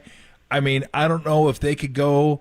Like, when you hear the numbers that are tossed around for Yamamoto, and then you realize the Mets are in on it. The Mets, I mean, I always feel like if Cohen wants it, he's just going to keep spending, and then eventually people will will drop out. But Bellinger's out there, Snell's out there, who I'm not a huge fan of. I don't know that I'd pay ace money for a guy that goes 6 innings and watches the bullpen take over. But what do you see for them? Like, should they make an all-out play, just like whatever it takes? Let's see if we get Yamamoto, or Bellinger would fit in center field, athleticism, and they get a middle-of-the-order guy, although you wonder if he can continue doing what he did in Chicago. What do you see for them, like what they might be sniffing around for? I think the Giants, there are a lot of things that are needed there. Look, they had, outside of Logan Webb, I don't know that they had another guy crack 100 innings. They need horses, and they got beaten to the punch on a couple guys. Like, look, say what you will about some of the guys that the Cardinals signed. I get Lance Lynn gives up homers, but he also stays out there for 6 innings at a time. Yeah. So the only team right now that has 4 guys that pitched 180 innings or more last year is the St. Louis Cardinals, because we know about this bullpenning. We know about how pitching is taught and thought about, right? Go as hard as you can for as long as you can. That's likely 3 1/3. If you blow out, get TJ, come back in 2 years. What the Giants need are actual starting pitchers first. And I would also suggest that they need guys that are split-proof and matchup-proof, because the Kapler days of sitting guys down whenever the opposing manager goes to the bullpen might be gone. In fact, there were guys that joked about that on that roster last year without naming names. I was privy to some of those conversations, and they went like this. You think if we'd signed Aaron Judge, they would have sat him as soon as they went to a right-hander in the bullpen in the 4th inning? Maybe under on the that table. philosophy they would have. Yeah, it's on the table. Yeah. Starting pitching for the Giants, I think Yamamoto would fit anywhere. The Giants are one of those teams that do have the largesse to go out there and write the big check, but, Ohtani, they're talking about, might have a 6 on it now. Like, come on. Yeah. We were blown away by Trout's number having a 4. Lindor, 3. Tatis, 3. Would you like a do-over on that one, by the way? I'm sure they would. So buyer beware, man. A $600 million guy. If the Angels did bring him back at that number, they'd have Trout and Ohtani at $1 billion. Two dudes on a 26-man roster sport at $1 billion. It's not sustainable. Talking to Matt Vasgersian here on the UMA guest line. To your point, and I'd never really paid much attention to this. And by the way, the Giants did have one other. Alex Cobb did go 151 1/3. DeSclafani went 99 2/3. But I had never seen this on Baseball Reference. Just real quick, when you look at a team's rundown, they get the roster of stats. They only have 3 listed starting pitchers for last year. And it's those 3 guys, because everybody else made more relief appearances. Like you had Shamanaya through 117 2/3. He made 10 starts. So to your point about needing real starting pitching, we've been doing this for 150 years. You know what I mean? I've always thought like the closer by committee thing works for a little bit, but rarely do you see it happen to the level of success over a 162 or through a big playoff run or something. Same to me with starting pitching. And to pay these guys more we've ever paid them for fewer innings is absurd. I mean, you're saying 6 for Ohtani. Yesterday we're talking 300 for Yamamoto. I was like, this guy's never, what are we doing? This guy's never thrown a pitch in the bigs. It's insane. It's insane. Look at the Diamondbacks as a way of example here, right? I mean, they defied all the expectations and odds. They were a cellar-dwelling team, 100 losses a couple years ago. They get to Game 4 of the NLCS, and literally with smoke and mirrors, they bullpen that game, and they beat the monster Phillies at the bank. Shouldn't have happened, right? No way that happens. Did they think that Lightning was going to strike twice and they were going to do the same thing in Game 4 of the World Series? I mean, Mike Hazen told me at the winter meetings last week, they were skeptical that it was going to work in Philly, and they really knew they were on thin ice trying it twice in the postseason, and it blew up in their faces. The whole idea that you can have 7 guys pitch in a 9-inning game and all of them are going to be perfect is really far-flung. No, I totally agree with you. Let me ask you this, because I don't want to get too far into the pitching thing. It drives me nuts, and I'll spend a half an hour on the way they use pitchers today. But and we've been talking about the last year and a half or so, Matt. We're talking to Matt Vasgersian, nice enough to join us, talking a little baseball as the hot stove heats up. With the Giants, my estimation is, look, it's coming down to Luciano, it's coming down to Schmidt, it's coming down to Matos, it's coming down to Harrison. The minor league guys are the guys that if they want to get back to where they think they should be, they're the ones that have to hit. Because then if they do, You have cost-controlled talent for a few years. You can go out and spend even more if they can get anybody in free agency, and that's where you get the thing churning, because that's what happened in 2010. You look at the whole roster, like the whole infield was theirs. The pitchers came up through the minor league system, and then they added a little bit here and there. That's how the Dodgers got to where they were, and then they went out and got Mookie and Freeman, and they could afford some guys. But do you think with the Giants, like, we can talk about all the free agents we want, but unless a decent number of the guys coming up that we saw a little bit last year, if they hit, they're good. If they don't, well, then they're the opposite.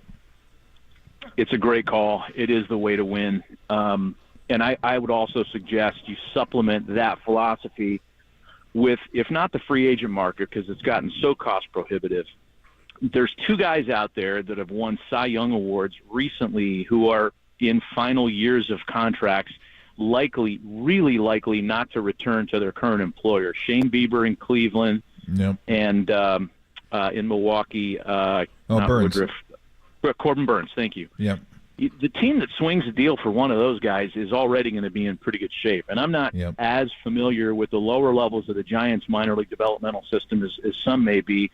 If there's anything there that those teams that are kind of retooling need, especially Milwaukee, Burns, I think he was hacked off when he lost his arbitration case 18 months ago, and it was like a fait accompli that he was out of there.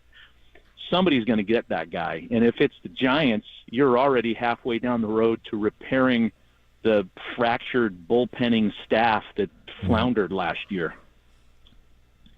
Few more minutes here with even Matt. Even Glasnow. Well, I was going to say even Glasnow is apparently on the block. He's going to be traded. He is going to be traded. Everything that I hear is that he is going to. In fact, I had a person with the Rays tell me last year that they were in on Ohtani at the break last year at the deadline, and that was shocking for me to hear. And while I didn't get the actual names of people involved, the source told me that you'd be surprised at what we were willing to give. And I'm like, wow. That's so not Rays. That's so not Tampa Bay Rays to mortgage the future with young, controllable guys or whomever it was for potentially a 3-month rental. And let's face it, if the Rays had gotten him at the deadline, it was a 3-month rental. He's not staying in Tampa long term. So Glasnow, I believe, was one of those guys, and I'm almost positive he goes. It just fits what they do, and they could return a really nice haul for Tyler Glasnow. He's 1A. He's top of the rotation guy.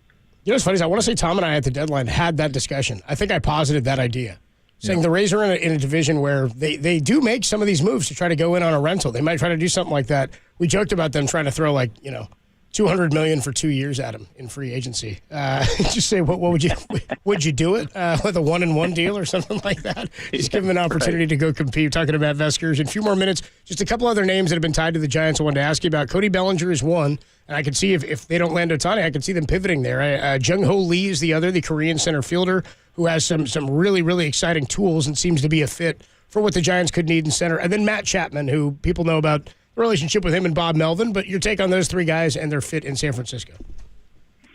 Well, Lee's really intriguing because he, first of all, I think international players get a lot of run based on the unknown factor. But everything I've heard about Lee is that he's real and that he can hit and that he could play at this level here in the States.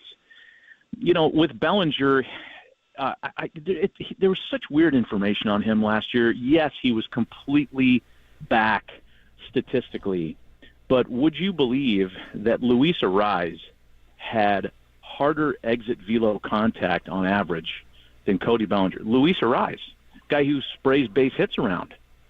So there are people that are still, I guess, a little bit skeptical. The Bellinger resurgence is a 1-year sample size. There were multiple years of him not looking like the 2018 NL MVP. And we all remember the back foot sliders from Astros pitchers, Lance McCullers specifically in the 2017 World Series, that opened up this huge hole that was then exposed for the next couple years. I don't know that people are totally sold on him. I think he's terrific, and he has a skill set that not many others have. So would I take a flyer on a guy like that? Absolutely. But I think if you're writing $150 million checks, you might want more levels of information on Cody Bellinger. So tough. It's about your free agent class, too, right? It's all relative to like what's out there and who gets desperate and who needs what. And so he could fit a need for some teams who may be willing to overpay. Matt, we always love catching up, man. I love the calls, love the work you do, love watching you on MLB Network, and we will do it again soon, man. Thanks, guys. Go Warriors. Good talking to you. Go Dubs. Thanks so much. Appreciate it, man. Matt Vasgersian, one of the great voices at Major League Baseball, calls Angels games, and really good insight there on what we could be looking at here for Shohei Ohtani and the future for his career. He seems like it's a foregone conclusion. He's gone from the Angels. I'd imagine a lot of Angels fans feel that way. As Giants, Dodgers, I think the Angels are still one of the finalists mentioned. Giants, Dodgers, Blue Jays, who've been heating up in the last couple of days. And then the Angels. So there you go. When we come on back, we got to get into 49ers and the Seahawks. I have not spent much time because Shohei Ohtani got in our way today. We are going to catch up with Marcus Thompson in about 25 minutes at 3:50. Tim Ryan will join us at 4:30. And then we still have Harmony's double banger coming your way at 5:30. But let's get into some NFL. Week 14 in the NFL. Niners and Seahawks, they come on home to play the Seahawks for the second time in 3 weeks. And we've got some injury news that could play a role in Sunday's Niners-Seahawks game. I'll tell you about it next, only here on the Sports Leader. Menlo Park, shout out to you for supporting KNBR. Menlo Park's Sports Leader.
Listen to the sports leader anywhere, anytime. Download the all-new KNBR app. Now, Tolbert and Copes continue live from the KNBR Casino Matrix Studio. Casino Matrix Progressive Jackpots are here. Where are you? Just drop in. Please play responsibly. 1-800-GAMBLER.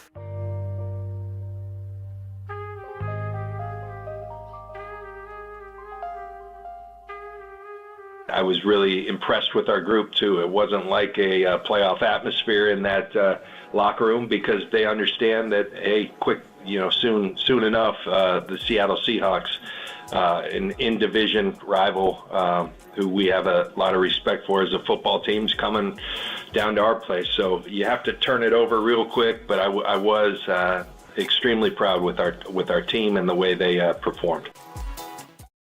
Tolbert and Copes here with you on a Friday afternoon. Apparently, according to Matt Vasgersian, it's 6 years to the day that Shohei Ohtani decided he was going to be an Anaheim Angel. And we got a 49er game. They're coming home. Niners back home after the back-to-back road games out in Seattle. Seems like it's been a long time since we've seen them, right? Because they were in Seattle, and then they just went out to Philadelphia and played. The Seattle game was a Thursday, so it's been a while. Seems like since we've seen the 49ers, we will see them at Levi's Stadium on Sunday. That was John Lynch on with Marcus Boucher this morning. Marcus out at the Army-Navy game. We'll be carrying that for you on KNBR right here tomorrow. He had a lot of good interviews today. Talked to Rob Ninkovich, talked to Russ Tucker. So go out and check out the podcast there with our guy Marcus Boucher. But John Lynch talking about his team and the win against the Eagles. But now they got to turn their attention to the Seahawks. For you, Tom, what's and I'll get to the injury news here in just 1 second, but more intriguing game for you this weekend? Is it Niners or is it Eagles? Is it Niners Eagles or is it is it Niners Seahawks or Cowboys Eagles? Before I get to that, let me say 6 years ago, Ohtani signed. We didn't even get a chance to enjoy it. Like whatever team signs him now will get to enjoy it. Didn't even know how good this guy was going to be. It wasn't fun. Remember the first spring training? People are like, "Oh, I don't even know if he's going to be able to hit at this level. He might just have to." They're going to make him play one or the other. He's not going to do both. Ohtani. But they say he projects as one or the other. He can be a hitter or a pitcher. Yeah. We'll see which develops faster. And the answer is yes to everything. And now we know. Now we know. Can you imagine the football equivalent? You're like, this guy's a DM. Like, oh, cool. Oh, cool. He's coming to the Angels. Cool. Yeah, nice. All right, let's move on. What else do we got? It's like putting in Bosa last year after Jimmy got hurt at QB. You know what I mean? It's like, dude, look at this guy. He's playing QB and DM. It's like, what are we going to pay him this offseason? Ohtani. It's true. A more intriguing game. They're going 160 and 2. I was a little off on that. Yeah. I was a little off. What year was that? They weren't 160 and 2. Well, I'm sure it's when they signed him. Probably 6 years ago. I'm guessing. It's saved 6 years ago today? It is. I don't know. Tim's got it saved in the system 6 years ago today. When you wrote that little ditty, we're going 160 and 2. They're going 160 and 2. That's good. That's really good. I think there's more to it, isn't That's there? Rich. Wasn't there another verse, Tim? Or was that it? That means Tim would have had to. Tim, how much were you rolling, huh? Yeah, see if you could find the European extended mix. I thought there was a little more to it. Extended the unreleased version, yeah. We'll see if Tim can find it. I can't hold the tune where the dam, as everybody knows, but God, I mean, from a big picture standpoint, it's Cowboys Eagles, because the Niners, unless something terribly goes wrong, they're going to win the division. So the division's wrapped up. I think, what do they got? 2-game lead on the Seahawks now. But if you win, own the tiebreaker. It's just like a 3-game. Yeah, it's over. If you win this one, it's. I think and they it's haven't over lost anyway. a game, and they haven't lost a game in division. So the tiebreaker will go. It's going to go their way regardless, unless they fall behind them, which ain't happening. I think it's over. So I don't know that there's as much intrigue with this game as there is the other game, because the other game, if the Eagles lose, well, now you're the number 1 seed. You're the number 1 seed if the Eagles lose. So I'll say that game, but it's still, I mean, you'd like to wrap up the division, and I know they would never say it, so we'll say it for them, that you win this game, the division's yours. Probably yours anyway, but you win this one, it's over. It's done with. And then you want to get the number 1 seed.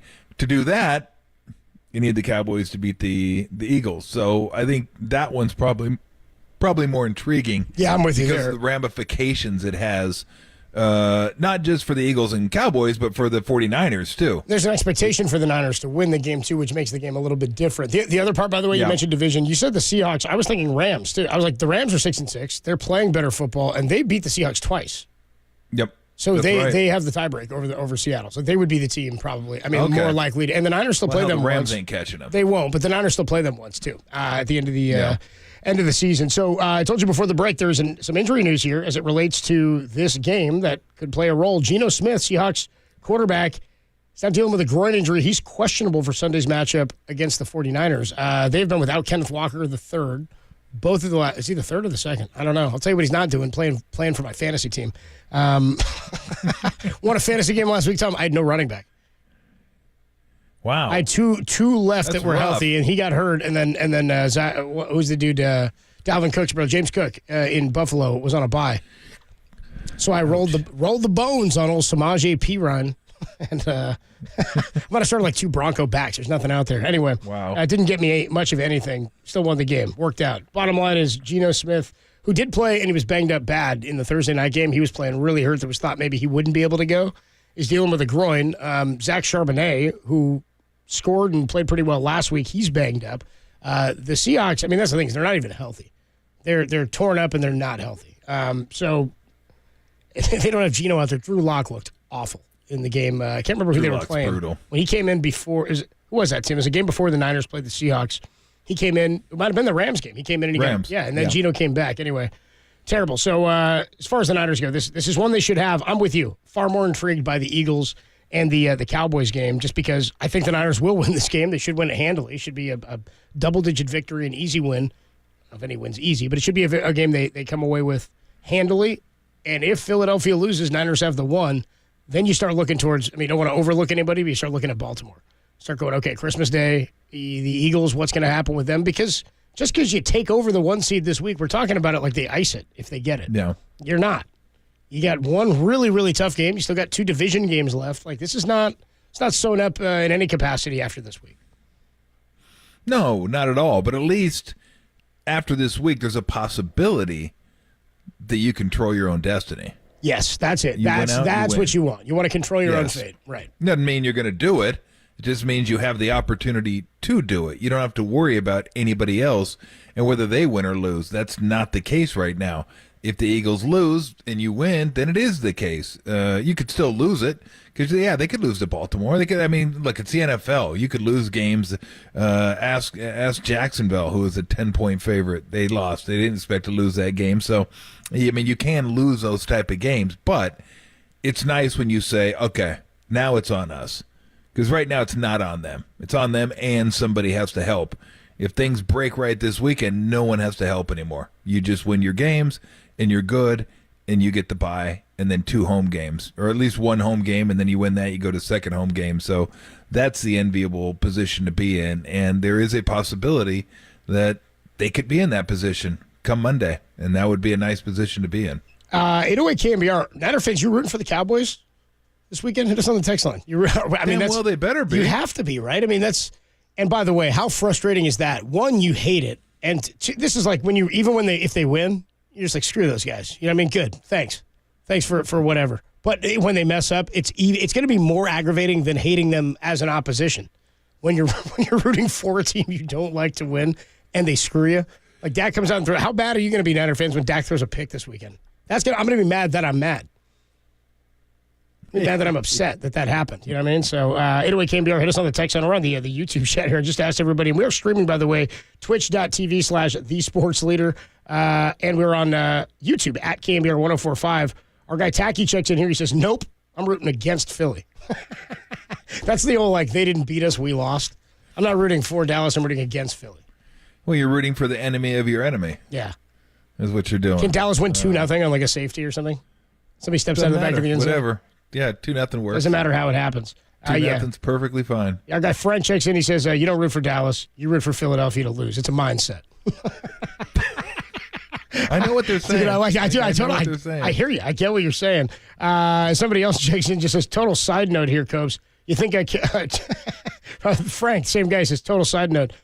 You think they're going to dump Carrie Underwood so they can put Taylor Swift in the Sunday Night Football intro? That was pretty good. They are still making news. They put like Taylor Swift, or not Taylor Swift, Travis Kelce's mom made some list of like something of the year. And I was like, what is going on here, dude? We're showing her in press boxes sitting next to Taylor Swift. Don't care. She's making cookies for her kids. And we're like, mother of the year now. They're grown men. What the hell's going on? Who cares? What the hell's going on? Tolbert and Combs with you on a Friday. Still got a lot of fun stuff coming your way. Marcus Thompson. Going to join us after we take a break here. We are still, by the way, giving away those tickets. Go see Limp Bizkit. Make sure you're listening for the cue to call. And give a call to the studio at 415-896-KNBR. If you're caller 10, you can win the tickets to go see Limp Bizkit at the Toyota Pavilion at Concord next summer. We do have Marcus Thompson. I said when we come back, Tim Ryan at 4:30. Harmony's double banger is coming your way at 5:30. And I did want to hit on something here. The Giants have made... I hate this, dude. I hate having to give this information. I mean, who knows? Maybe a weapon here for the Giants. Giants have acquired or made a signing Yoshimoto Tsutsugo. I believe he's already in the bigs. I don't even know what position he plays. Tim, you got anything for me on Yoshimoto Tsutsugo? Is he a catcher? No, he's an infielder. There you go. Tim goes, not a lot of track record of success. There's your scouting report on Yoshimoto Tsutsugo. The update on the health for the Seattle Seahawks. Smith is dealing with a groin. He's questionable for Sunday's game. The Niners are dealing with some injuries, too. Eric Armstead officially ruled out. We can get more into that. We'll talk to Marcus Thompson about it. The Warriors are going out to Oklahoma City tonight to take on the Thunder. Steve Kerr did say he was going to start rotating lineups game by game. What does that mean? We'll ask Marcus Thompson of The Athletic next, and then back into some NFL, only here on the Sports Leader.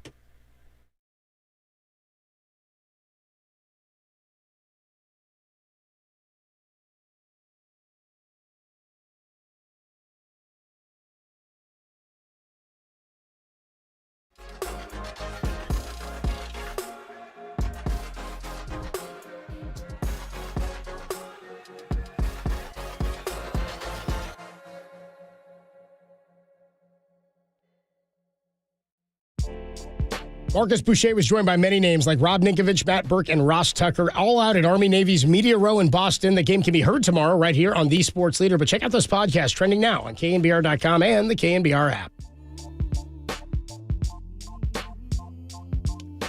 What's going on, everybody? Adam Copeland here on a Friday, talking again about my guy, Greg O'Donnell and O'Donnell Financial Group. Fridays feel great, right? Feels like getting off. You're like, dude, I don't have to think about work again for a few days. Maybe I have to have a little football this weekend, kick back, watch a little Army-Navy, maybe throw on the leader, catch a little bit of the coverage, what's going on with the Dubs OT. That could be fun this weekend. Or maybe you're a little stressed. You're thinking about retirement, trying to figure out if you're set up correctly. Don't stress.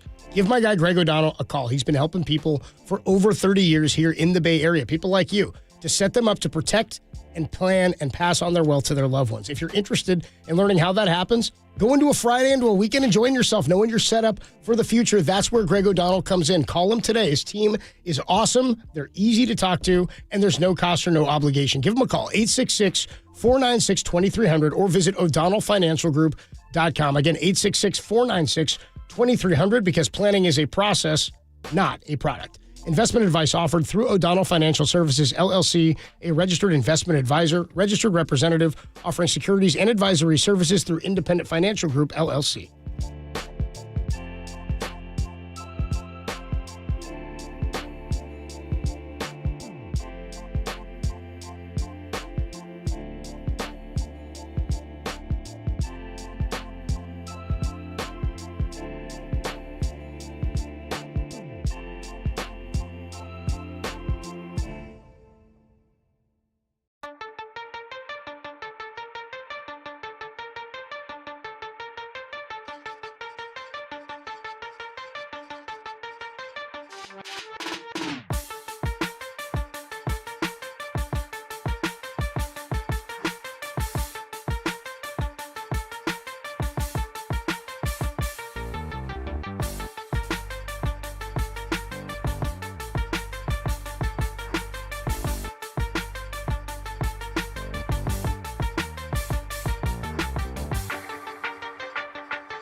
It's time for Tolbert, Copes, and Thompson. Tom Tolbert and Adam Copeland with The Athletics' Marcus Thompson on KNBR 104.5 and 680, the Sports Leader.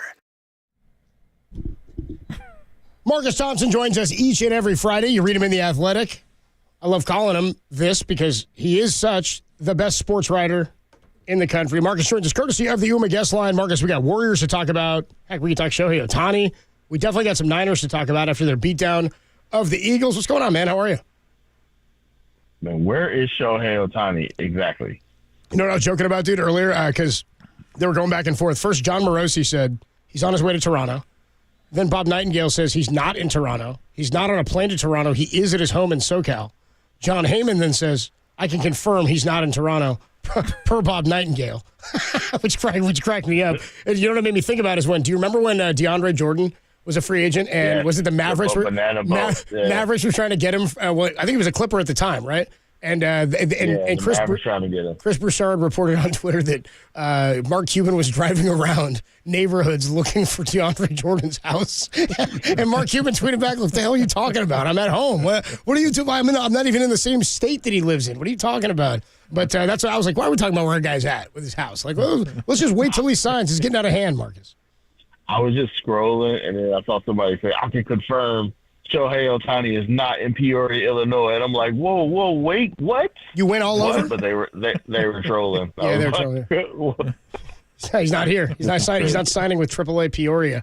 I should do that. Shohei Ohtani has been spotted in the airport near. I have no idea. No, who knows? Who knows? So we'll see what happens there. Let me give you a Warrior 49er question. What is more likely to happen?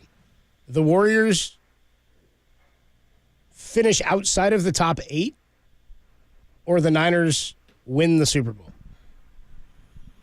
More likely? That's a tough one.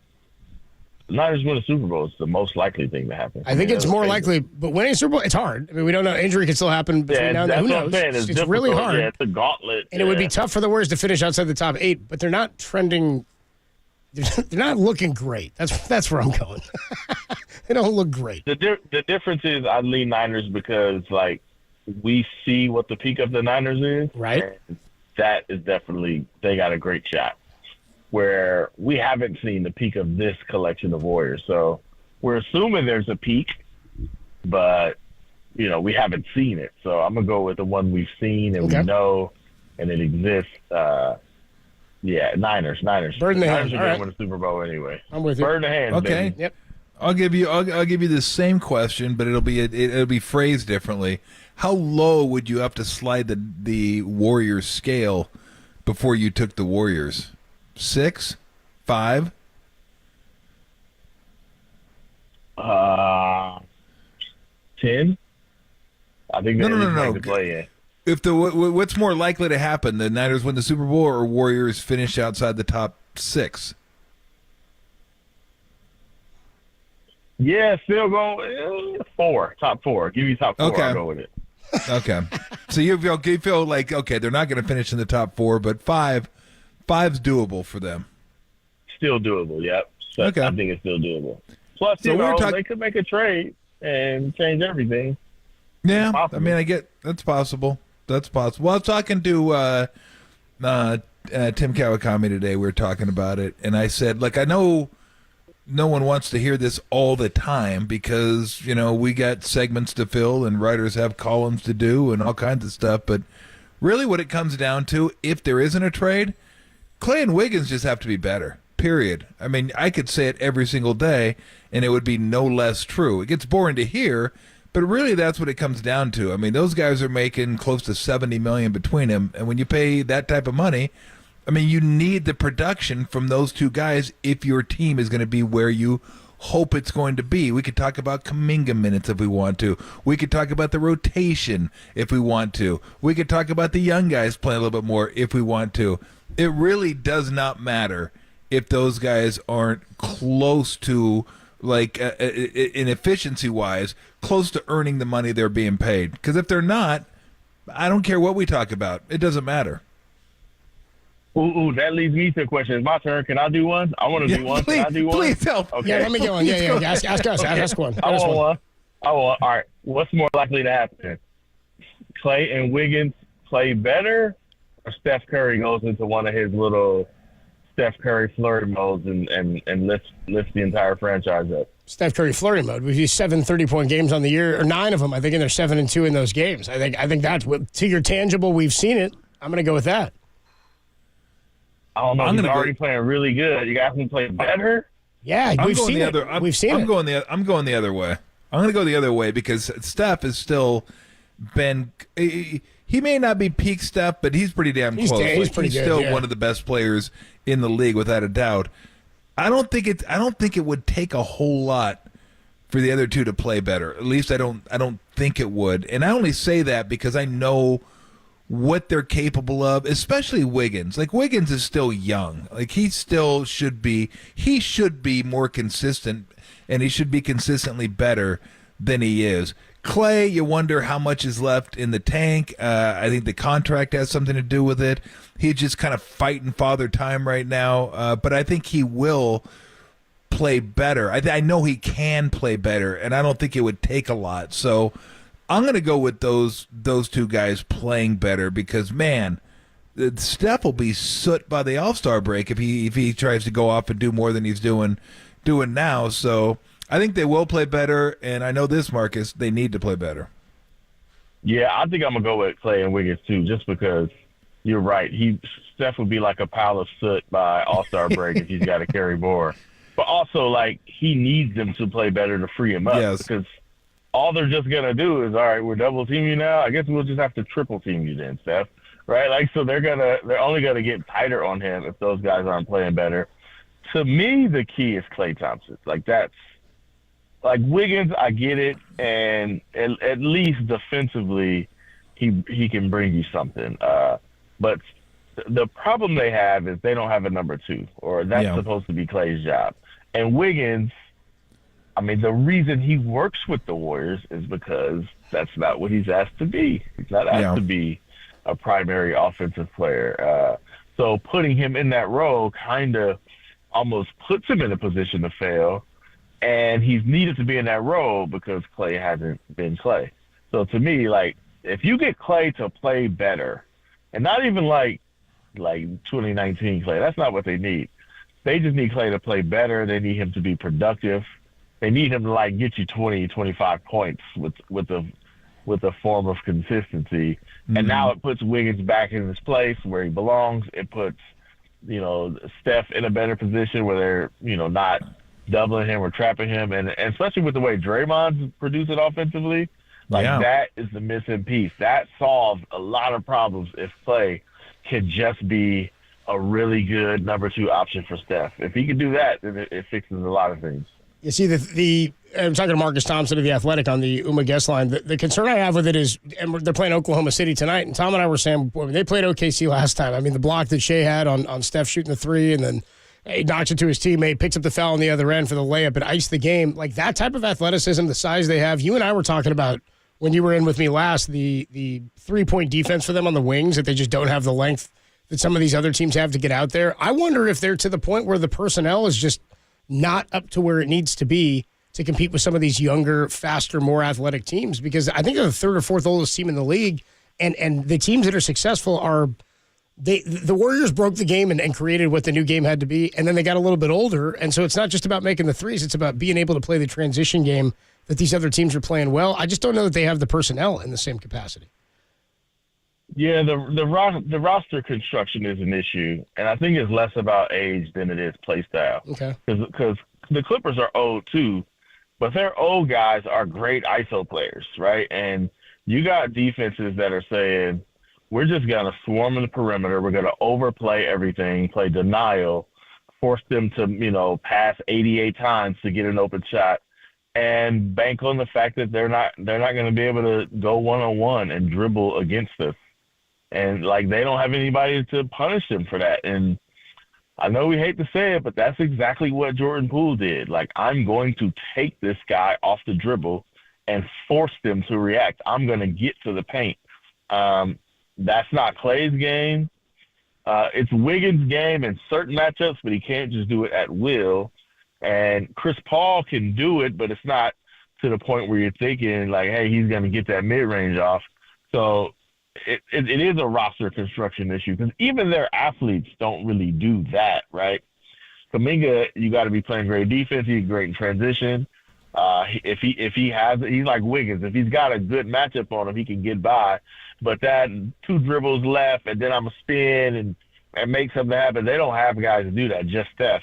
Whereas, like, the Clippers got, you get Harden 1-on-1, Paul George 1-on-1, Kawhi Leonard 1-on-1. They can make something happen. So it is, to me, a bit of a roster issue. They always bank on the fact that the collective and the ball movement will work, which just means they have to make their threes. When they make their threes, they look incredible. That's how they got those 20-point leads. They made threes. If they make the threes, they're in good shape. I don't know if they have a counter outside of Steph Savers when the threes aren't falling. And it's harder to fall when the entire league is saying, Clay, you're not going to make threes. Like, what do you do now, buddy?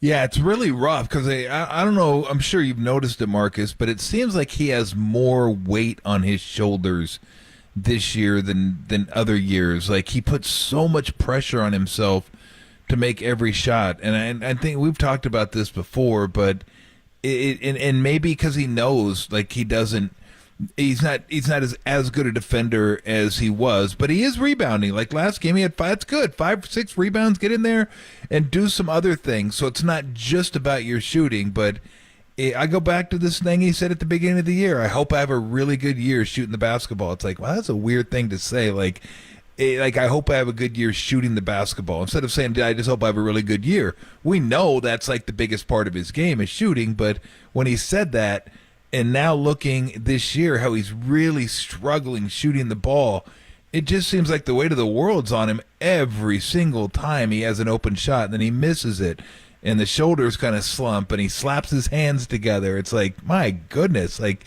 this guy's one of the greatest shooters of all time, yet he's like down on himself for missing a shot, and that's a tough place to be in for him because he's a prideful guy, and he wants it as bad as anybody. This whole Clay just wants to play with Rocco and get on his yacht or his boat and do like when he's on the court, he's as prideful as anybody out there and takes it as hard as anybody. So I don't know. I worry that I'm not sure he's going to be able to consistently get out of that kind of slump because he's just so damn hard on himself. And the other part, when he makes the couple, like you could tell, he's like, "Oh, here I go! Oh, then it's on. This is it. This is what." And then he shoots himself out of the rhythm he was developing. Right? It's like, exactly. "Oh, what? Here comes 37 and a quarter. Here we go." So that's the difficult part.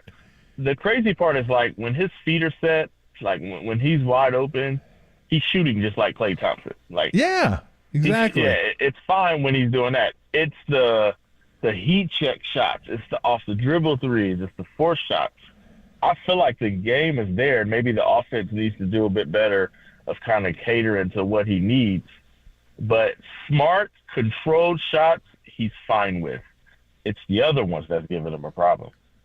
I got Marcus Thompson. And remember, real quick, I just wanted to mention, I don't know if you guys watched, I'm sure you watched most of it, but do you remember the first play of the Portland game when Clay came off that screen? Yes. Okay, so it's a play run for him to try to get him going.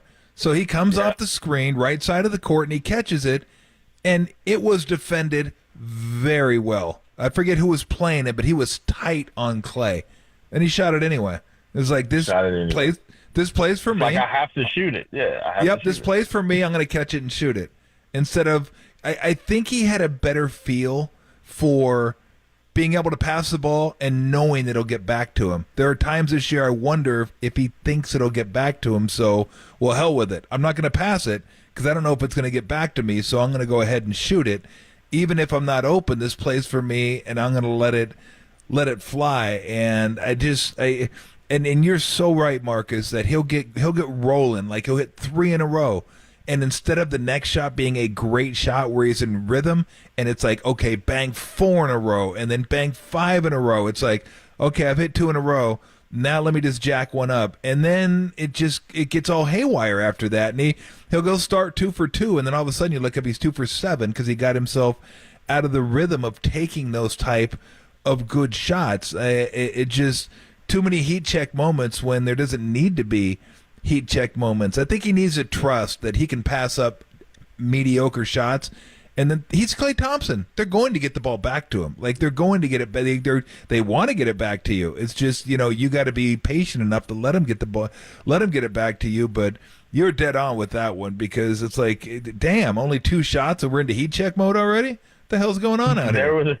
There was a play in the fourth quarter of that game where he sat a while, right, and Steve goes back to the starters, and he's open on the right wing, but the pass was off. Yep. It was like a pass that was like to his left. Draymond. And it was like in that situation, Draymond, and it was like, all right, take at least do a dribble to reset yourself. Like, the pass was off, and he just caught it and shot it like it was a money pass. And like, I think he barely ticked the rim, but it was like, that's the shot he has to get rid. Like, he's got to get rid of that shot, because I don't know what it is, whether it's rhythm, whether it's age, whether it's legs. That's the shot he doesn't hit with the consistency he used to. And you know what? It's a ridiculous shot, right? He probably shouldn't have been taking it in 2017 when he was hitting them like crazy, right? Yeah. But now, as you're older, like, you got to be just more cognizant about that. And I think you're right. I don't understand why he plays as if he's not getting the ball back. Like, what about the last 10 years suggests he's not getting the ball back, right? Yep. He's going to get his shots. They're coming to him. It has to happen just by virtue of how they're defending Steph. Yeah, he just needs to be less thirsty. That's all. He's just a little thirsty out there. Yep. No doubt about that. So when it comes to Marcus Thompson here on the Uma guest line, I want to jump into a little bit of football here before we let you go, Marcus. Niners and the Seahawks this weekend. Geno Smith dealing with a groin injury. Last week, and you look around the NFL now, and I know recency bias happens, but we were talking to Steve Young, and he was even feeling it. With the way they won and the fashion in which they're playing, both defensively and offensively, it doesn't feel like there's anybody in the league that has played at that high of a level on both sides of the ball, really at any point through a consistent stretch this season. I mean, even the Cowboys, who people are saying are playing better football, Tom and I ran through their schedule, they've beaten a bunch of teams that are nowhere near the playoffs. It's all teams that are 3 and 4 and 5 and 6 win teams. So for the Niners, they're beating down teams like the Cowboys and the Eagles. Where are you in terms of, I think, talent on the field? There's no question they're the best. In terms of quality opponent, where do you have them? I mean, I feel like just if they don't win a Super Bowl, something went wrong. Like, that's how good they are. And like you were saying, the Cowboys, right? I mean, if you look at the wins they have at Philadelphia, at Jacksonville, at Seattle, they have it at Pittsburgh to open the season before Pittsburgh kind of started falling apart when nobody knew what it was. These are significant places to play and win. I feel like they've hit like that second stride, and you're right. The best we've seen from other teams don't match this. Don't match what they can do. I mean, they're brutalizing teams. Like, it's bad. So, yeah, it's going to be tough. Now, I think the rest of the league, the way they dismantled Philadelphia, the rest of the league is like, all right, look, the 49ers are the team to beat. So now they kind of have the target on their back. They're going to get everybody's best shot.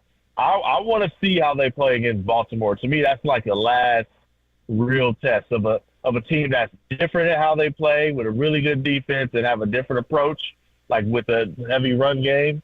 But it's hard to look and see. And I felt this way before the 3-game losing streak, so I'm pausing on it now. But again, me it's too. Hard to look at the schedule and see when's the next loss, right? It's like, look, who's the team where you be like, oh, yeah, they're going to beat the 49ers. Baltimore's the only one. It is. Right. Baltimore's the only one where you're like, all right, I can see them losing that game. Or it's going to be like a fluke, like where Kyler Murray goes off and they lose to Arizona. Oh, now like, Kyler's what? a landmine, Like, huh? Oh, now Kyler Murray's a landmine, huh, Marcus? I did all that of a sudden, Kyler's Just a landmine. When you were off, Tom, I was talking about the Eagles schedule at the end, and I was like, dude, they go Giants, Cardinals, Giants. He goes, that's a cupcake. And I go, yeah, Kyler Murray's sort of a landmine. And Marcus acted like been on this. He's like, Kyler Murray's going to beat everybody over the last 5 weeks. It's going to be Philly, Dallas, 49. He was just going off on this Kyler Murray riff. I'm going to go to Arizona just to see him, dude. I'm going to go just in case. I got to be on hand. that you care about Kyler Murray more than the Cardinals do. That's crazy. I care about Kyler Murray more than Kyler Murray cares about Kyler Murray. I care about his career more than he does. Yeah, it messes up your brain, doesn't it? He's all in on Kyler Murray. I'm all in, dude. You know me, big two-sport athlete guy. You know, here's stop me when you're impressed by a Cowboy victory. Here's who they've beaten: Giants, Jets, Patriots, Chargers, Rams, Giants, Panthers, Commanders. They beat the Seahawks, but they give up 35. Those are their 9 wins. Yes, the Seahawks win is probably the most impressive one, but that's not impressive. It's just their most impressive one, sure, right? I don't know. Maybe knocking off Sam Howell is tough, man. Them Commanders, the little pesky Commanders. Knocking off Howell. You know what's crazy? Dak Prescott might get the MVP for that. Come on, man. I can't believe his odds are so high. I can't believe it. I'm like, it's kind of wild. Like, it's unbelievable. You serious right now? Like, even over Jalen Hurts? Like, Jalen Hurts, the Eagles have not been impressive. They probably should have about 4 losses, but they just know how to win. But that's largely because of Jalen Hurts. Like, I don't know how Dak is in the MVP conversation. I'm with over you. Like Hurts and Lamar Jackson. Like, they're literally beating like Zach Wilson in the band. Like, who? It's unbelievable. But you know, it's the Cowboys. So, and he's had great numbers. He's put up big numbers. He's done what he's supposed to do. But there's just nothing impressive about what Dallas has done this year. I'm with you. It beats them, but look, let's see where they're at the end of this month. I've been saying this for the past week or so. They got Philly, they got Buffalo, they got Miami, they got Detroit. So there you go. If you're real, beat a couple of those teams. Yeah. Beat a couple of those teams, and like nobody wonders if the Niners are real. I think they have the 2 most impressive victories of the year over the Cowboys and the Eagles. Baltimore had one over Detroit. Jacksonville's pretty good too, though. By the way, yeah, Yep, you're right. Jacksonville. No, 3 points for the Jags who were hot. Because those are 3 playoff teams and like 3 like kind of upper echelon playoff teams that they just dismantled. Absolutely took them apart, like piece by piece, not even close, didn't have a chance against them. So they've had the victories where you just go, oh, God, you're not going to be able to beat this team. And if I told Coach yesterday, Marcus, that if they do the same thing to Baltimore, beat them by like 13, 14, something like that or more, you're going to be like, forget it. Okay. It's over. Yeah. Like, unless something goofy happens, nobody's beating this team. Like, they are the best team. It would have to be that. It would have to be something goofy. That's what it would be. Something unfortunate or something goofy. I mean, they're that good to where it's like, all right, it's gonna take obviously the Super Bowl is tough, but almost to the point where if they blow out, if they handily beat Baltimore, you might want to start getting nervous because when sports gets too obvious like that, that's true. Happens, that's true, right? Something happens. It's too predictable. No, Patriots are undefeated. It's a sure thing. Yeah, we got this. No, it's not, dude. Guy cut a ball off his face. Haven't seen him since either. Marcus Thompson with us a couple more minutes. What do you mean you haven't seen him? I mean, he's in a bar getting beers bought for him. Yeah, he's showing up at the Pro Bowl every year now doing the flag football game. He's show like doing up at Moe's Corner liquor store. Yo, what's up? Yeah. Oh, hey, what's up, David? Here's a 12-pack for you. Thank you. Appreciate it. That's it, dude. Problem is they got another one. 73-9 and Steph slipping slides on sweat. There you go. Marcus, I'll see you out at the game I'll see you out at the game on Sunday. Oh yeah, wouldn't miss it. All right, dude. For the world. All right, man. I will see you for the world, dude. Enjoy your Friday. We'll see you then, man. See you, Marcus. All right, have a good one. All right, bro.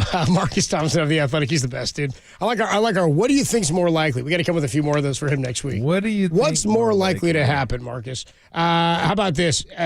This stood out a little bit, this Nick Bosa sound. We haven't played this on the show yet. We'll play it for you on the other side. Everybody's big on, like, did this team lay a blueprint for how to beat so-and-so? Did this team lay a blueprint?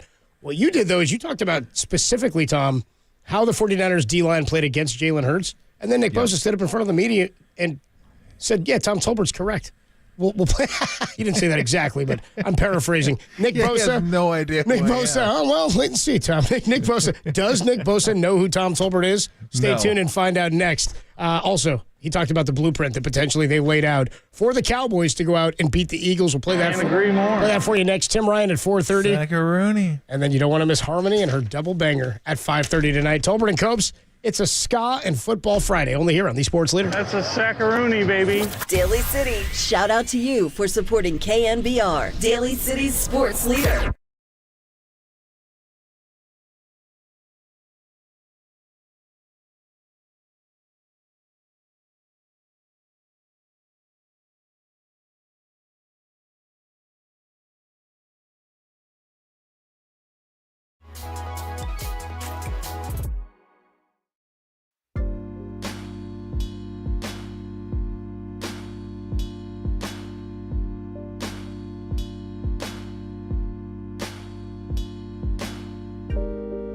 '49ers general manager John Lynch joined Marcus Boucher this morning and said when a guy like Zach Ertz is available, you got to take a look. That podcast and more trending now on KNBR.com and the KNBR app.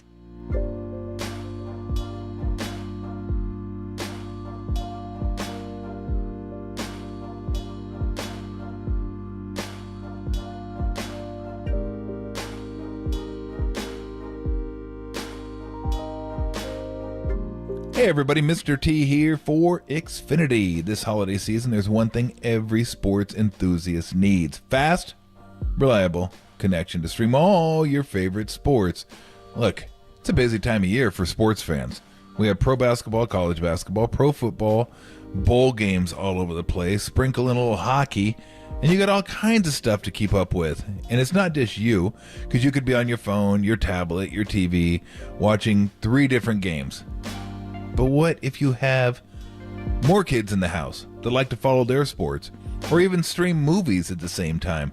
No worries. With Xfinity, everyone gets a fast connection. Everyone gets a reliable connection. And that's important because you don't want it to come down to the last minute, right? Oh, it's a field goal at the end, is it? What happened? Oh, connection's bad. Or it's an overtime, connection's bad. Or it's a shoot, you get the drift. You don't want it to come down to it and all of a sudden your connection falters. With Xfinity, you don't have to worry about it this holiday season. You got everything covered. Everyone gets fast, reliable Wi-Fi.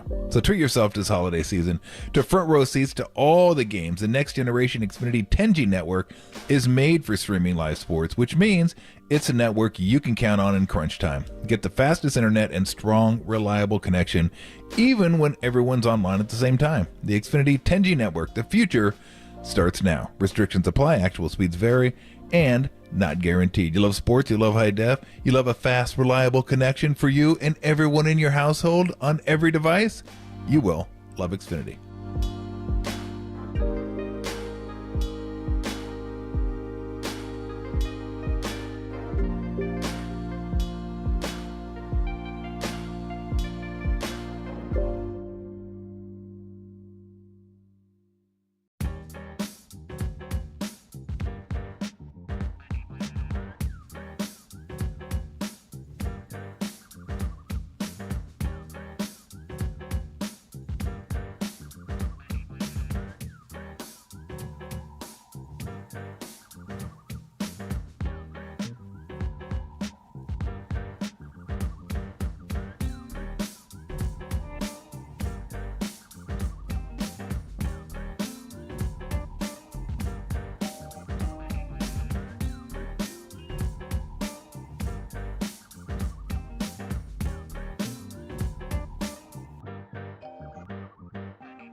Missed an interview or want to hear it again? Catch them all at knbr.com/podcasts. You're tuned in to Tolbert and Copes on KNBR 104.5 and 680, the sports leader.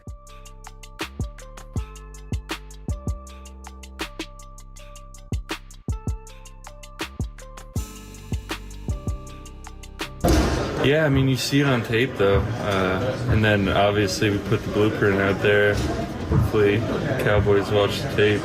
We made Jalen stay in the pocket and escape outside instead of those B-gaps, and paid off. Because Jalen's looking at the rush every play. So, yeah, you just have to be disciplined and not give him that quick escape route where he could get to his guys quick, and it paid off. So that was.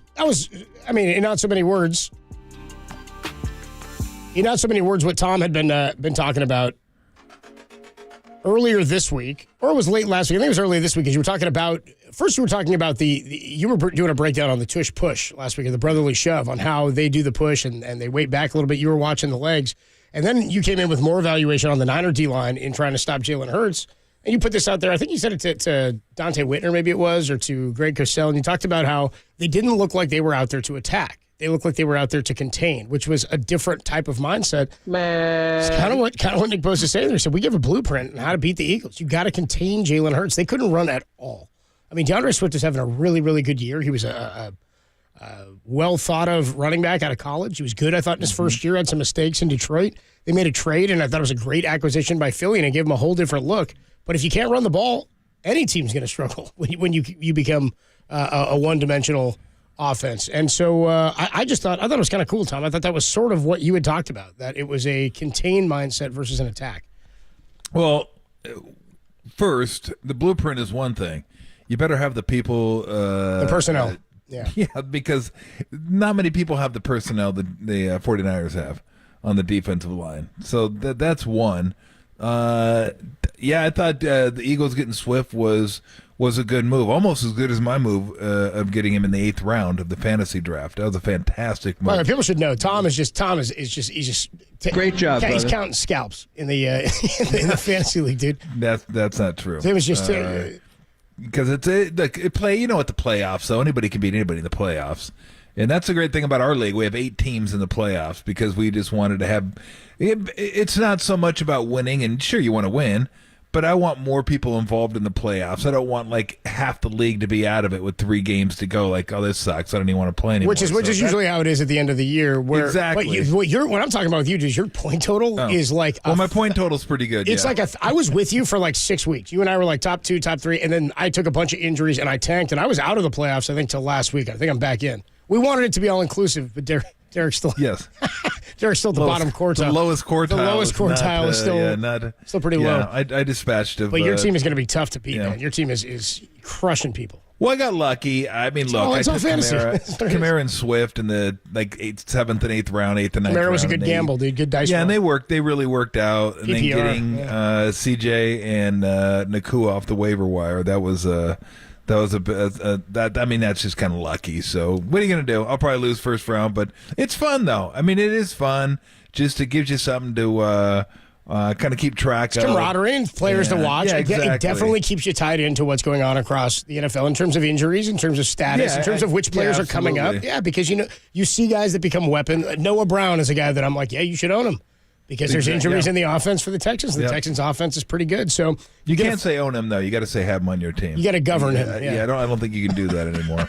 Well, you can't. I can't. Well, you can. You're right. You can do it. I can't. I don't think it was ever an issue out here in California anyway. I absolutely can't do it. It's different California laws and all that. States' rights and whatnot. You know what I can say? I can say you can lease him. You should be able to lease him for like 8 weeks. The governor thing in the NBA is so stupid. Exactly.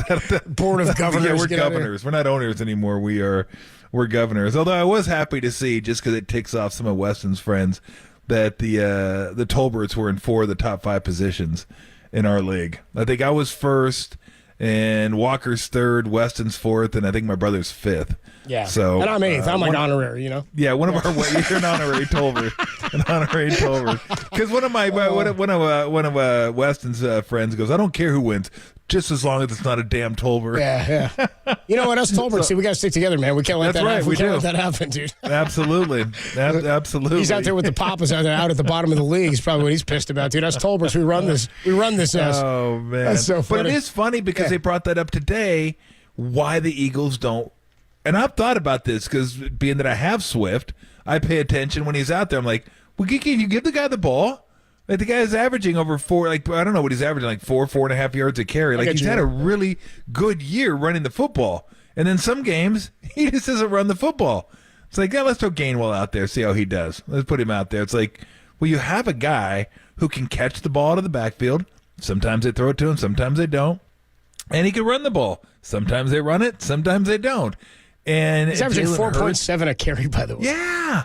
I mean, he's having a really good year, but I bet you his carries are down compared to other one top running backs. One game this year where he's carried the ball more than 20 times, which it serves to reason, but he's also only had 2 games this year where he's gone over 100. And those were 2 of the last 3. No, sorry, those were the two of the he had first one against Minnesota. He 2 had of like the first 170. 3. That was the 2 of the first 3 of the year. Exactly. So the week 1, remember, he didn't carry. He had 1 carry, and we were all like, they're not using him. What's that about? Week 2, 28 for 175 and a touchdown. Yep. And he played a super high percentage of snaps. I'll get you those. Then he went 16 for 130 at 8.1 a tote. And since then, 14 carries, 17, 10, 15, 16, 18, 12, 14. And since the 130-yard performance week 3, he's had 1 game over 80 yards. And it was at 80, and it was against Buffalo 2 weeks ago. Yeah. Well, the funny part was, against the Niners, I didn't expect him to run crazy against the Niners, although the Niners have given up some rushing yards. But how about throw it to him out of the backfield? Anyway, neither here nor there. What is here and there is, I think they're a better team when they run the ball with Swift and with Hurts. And maybe the injury has something to do with that. And I know they want to get the ball to Brown and to Smith and Goddard when he's healthy, but to me, they're still a running football team. Like, that's where it starts with Hurts' legs and Swift's legs and even Gainwell running the ball. And they just it's almost like they take away the run before the other team takes away the run.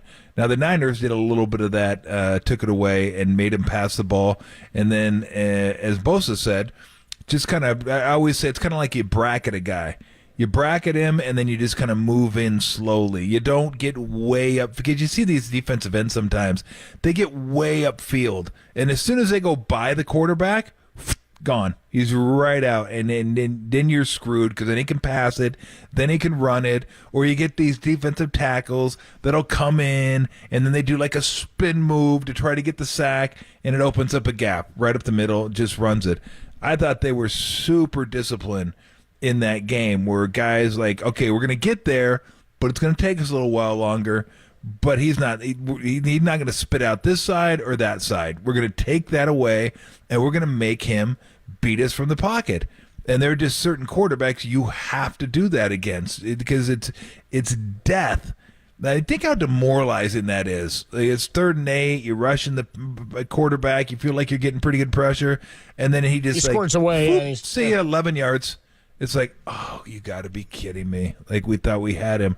So I thought they did a tremendous job of that. And it was interesting because when we talked to Kyle, because sometimes I don't see every game. Well, I do see every game, but I don't, I'm not paying as much attention to it as he is, hopefully for their sake.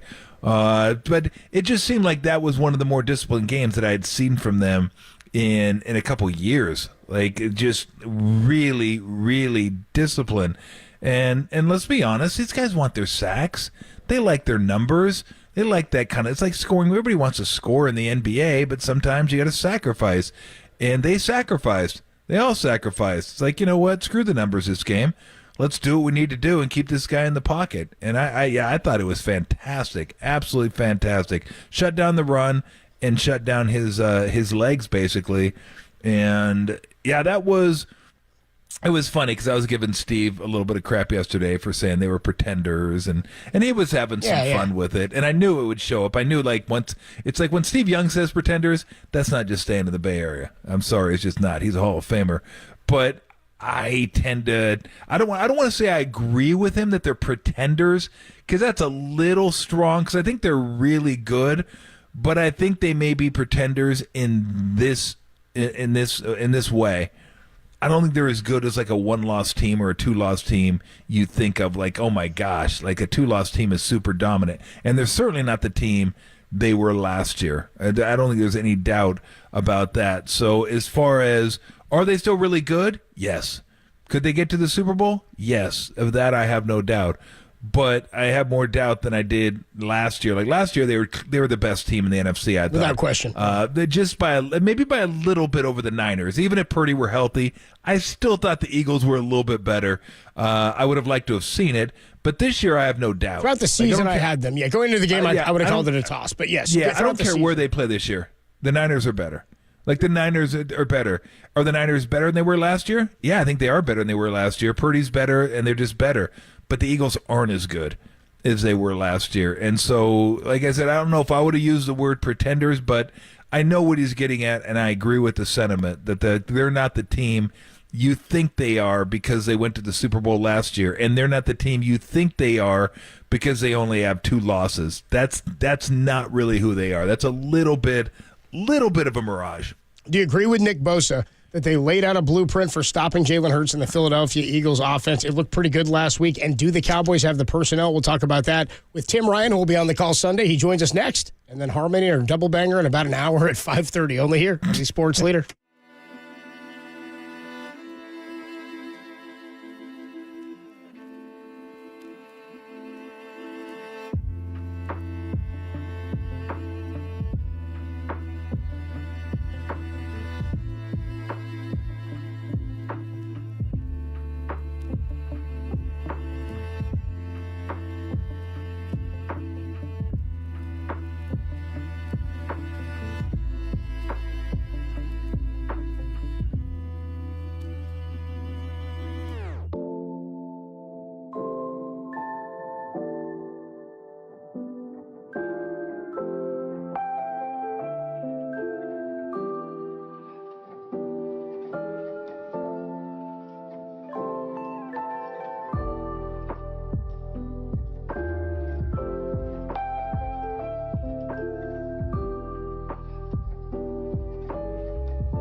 We do it every week of the football season. It doesn't feel right going into the weekend until we have our conversation with Tim Ryan. We'll be on the call on Sunday with Greg Papa for the second time in 3 weeks to take on the Seattle Seahawks. Tim joins us courtesy of the UMA guest line. What's up, Tim? How are you?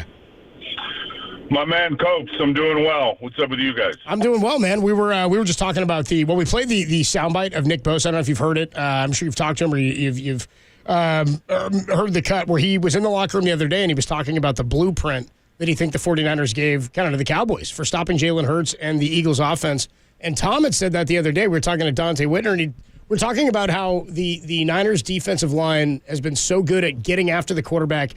This time they did something they did really well against Geno Smith on Thanksgiving, which was contain Jalen Hurts. Nobody, it seemed like, could get out of the backfield. They became one-dimensional.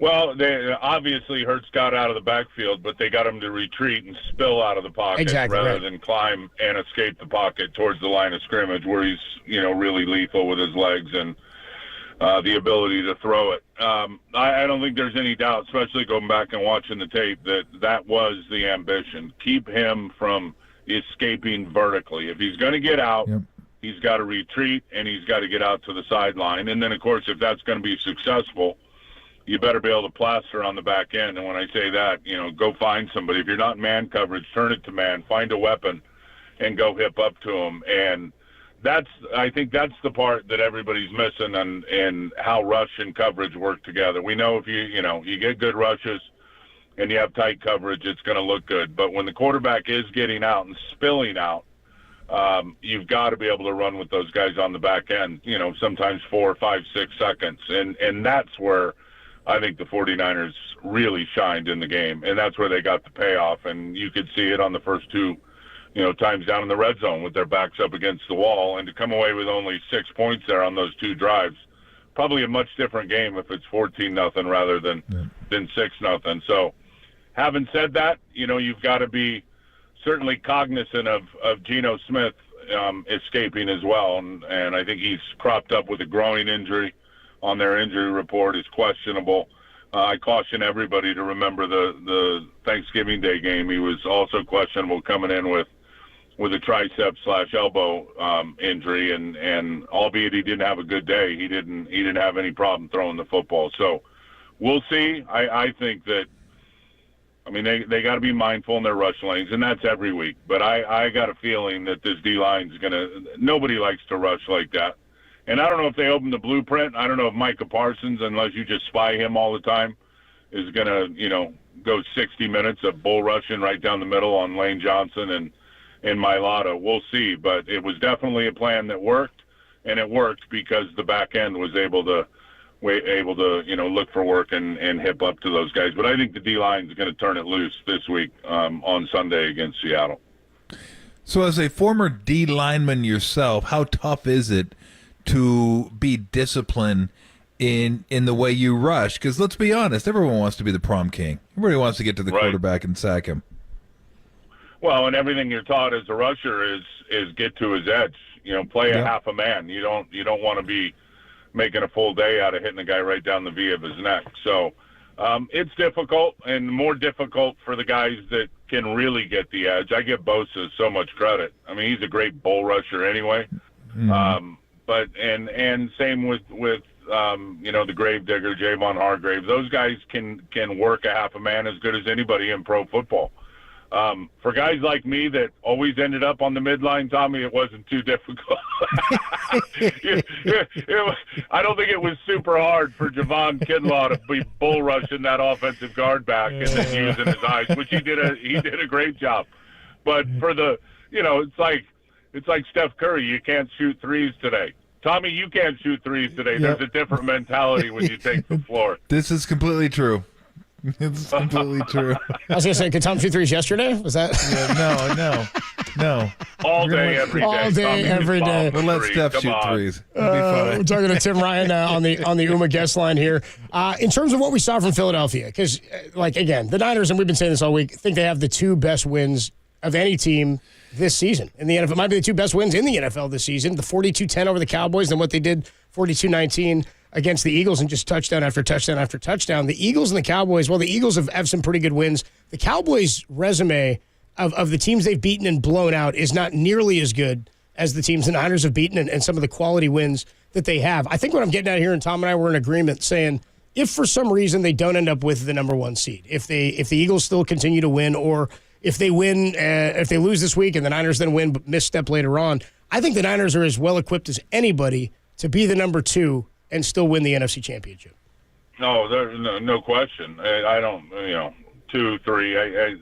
2, 3, yeah, seriously, yeah. They'd love the number 1 seed, obviously, and it's so much different now that the 1 and the 2 don't get the week off. It's only the 1. So there is a huge, huge benefit to that. But I'm with you, man. They're equipped to play in anywhere, in any condition, in terms of the weather, the field conditions, because they can run the football and because they can play well at the line of scrimmage. And that's another area I think that, and it's been so much fun this year watching Brock and all those weapons and 6 consecutive touchdowns and what they've been able to do against. I mean, you think of the yardage they had in that game the other day. It was 456 yards and 42 points and really 3 quarters of football. Yeah. They didn't do anything offensively in the first quarter. Kind of like the plastering with the defensive linemen, and this offensive line, I don't think gets enough credit on how they have strained and how they have really strained to make blocks. Brock doesn't get sacked a lot. Obviously, the ball's coming out quick sometimes, but when he has to hold it, they're able to protect most of the time for him. And then, I mean, as good as Christian is, he still needs holes to run through. And I think when you look at this line, everybody knows Trent Williams is the best in the league and has been for some time at left tackle. Aaron Banks is a second-year starter. Jake Brendel is a second-year starter and like a coach on the field because he's been in the league for a long time. Big Burf, Spencer Burford, second-year starter. Colton McKivitz, a first-year starter. How these guys have gelled and played together, I think has been remarkable. So I think, obviously they deserve some credit.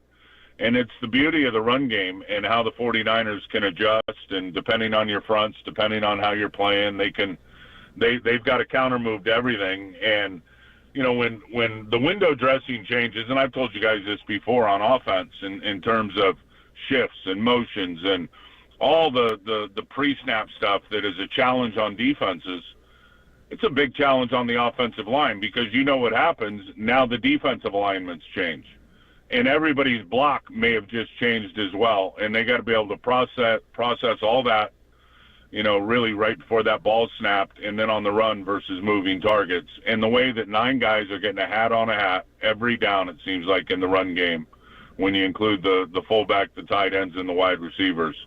That's a big feather in their cap of why they'll be able to play anywhere on the road or at home. Go ahead. I was just going to say, what's interesting about the team is that, like, I look at the Eagles. They're like quarterback really good, running back good, offensive line awesome, defensive line awesome, and then you get to the middle of the field, safety and the linebacker is kind of a weakness, like an area that you're going to try to get after. The Niners don't have any of that. Like, they have places you'd like to attack, but only because the other units are so dominant that you're forced to go to that. You look at every unit they have on the field: running back, receivers, offensive line, defensive line, linebackers, corners. They just don't have an area to exploit. And again, Tim, the only reason you attack certain areas is because you don't want to go at the other areas. And I think that's what makes them just so incredibly dangerous and well balanced. It's like there's nothing you can look at and go, okay, that's the Achilles heel. Let's get after that. Right. It's complementary football, and Ambry Thomas deserves big credit for that. How he's been able to come in and play, and that test is going to continue to come. And get ready for we'll see if the Mooney man Charvarius Ward follows DK Metcalf around in this game again like he's done so many times before. I would anticipate that. But Ambry Thomas is since he got in the lineup, he has been playing really good. At times, he doesn't want to give up the big play, so there's going to be some soft coverage, knowing the situations. Would like to see him tighten some of that up a little bit. We saw a few of those to Devontae Smith in the game the other day. But as his confidence continues to grow, and the more he understands, concepts of what they're doing and down and distance and game situation, you're just going to see him continue to play better. And so that, to me, has been the the big shot in the arm for this defense. And what was perceived, and certainly was all the way back to week 2 and in the Ram game, is off coverage, soft coverage, and attack that secondary. And a lot of it's going to take a good quarterback. We saw Stafford do it. We saw Kirk Cousins do it. A lot of other guys are just thrown into the kill zone to the check down, and they don't want to hold it long enough, or they can't read the coverage, quick enough and process, and the ball gets, kicked down to a check down. And we all know what happens in the kill zone with Greenlaw and Fred patrolling back there. So I fully agree with you. There's really not a weakness right now on this team. And the best thing is that they're playing together. They're complementing, complementing D. The special teams throwing in some compliments. And then the rush and the coverage working together. They're playing their best football at the right time. So, I mean, at least for me, and I'm biased, this is the best team in pro football. Having said that, you can get beat by anybody on Sundays with lack of execution. So for me, this is all about the 49ers and keeping their foot on the execution gas pedal and just continuing to get better every week and do what they've done now, 4 in a row since the Cincinnati game. So they're playing their best ball at the right time. Just a thought on Seattle before we let you go. Challenges of playing a team twice in 3 weeks. I mean, they're banged up, they're hurt. I mean, it's that's got to be weird, right? Well, it's not totally unusual. It does happen, but sure, it's hard to beat a division opponent twice, and I don't care what division you're in. And then you just you slam one game in between them. It's even more difficult. And then you consider that Seattle's got 3 extra days rest, having the Thursday night game. 49ers coming off the road in an emotional, draining game at Philadelphia. So this is going to be a grinder. Pete will have his team ready to go. They are desperate to get a win. They haven't won a game in 3. They haven't won, I don't think, without Kenneth Walker on the field, their running back, and I anticipate he's going to be a full go, and he's a different animal than Charbonnet.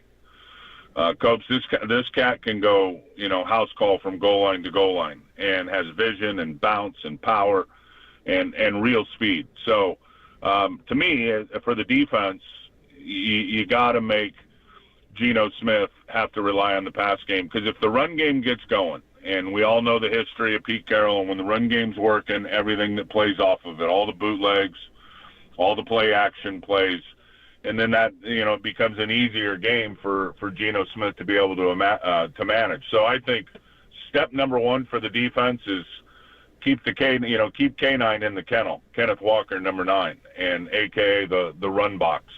Don't let him get out in space. Everybody just trust your gaps, play the defense, and, no Eric Armstead out there. JK is going to get more play ops. Kevin Givens is going to get more play opportunities, and I got a lot of faith in both of those guys. But this is about trust in the call, and if, it comes to your gap, make the play. If it doesn't, wait till the ball crosses the line of scrimmage, then come out of the stack and swarm to it. So, that's step number 1 is stop him. Don't let DK Metcalf absolutely go off, which he did at Dallas and certainly capable of doing. And then on the other side of the ball, I think Brock's got to have he's got to arm the ADT alarm system and get the motion sensors going, because if I know Pete, and I've known him for a long time and studied him for a long time, they're going to take some chances in this game. I think he probably realizes, and they got good players, and they got a lot of experience on defense. If they want to sit back and play 3 deep against this scheme with these weapons and the variety of the formations and getting the matchups they want, it'll be a long day for them again on defense.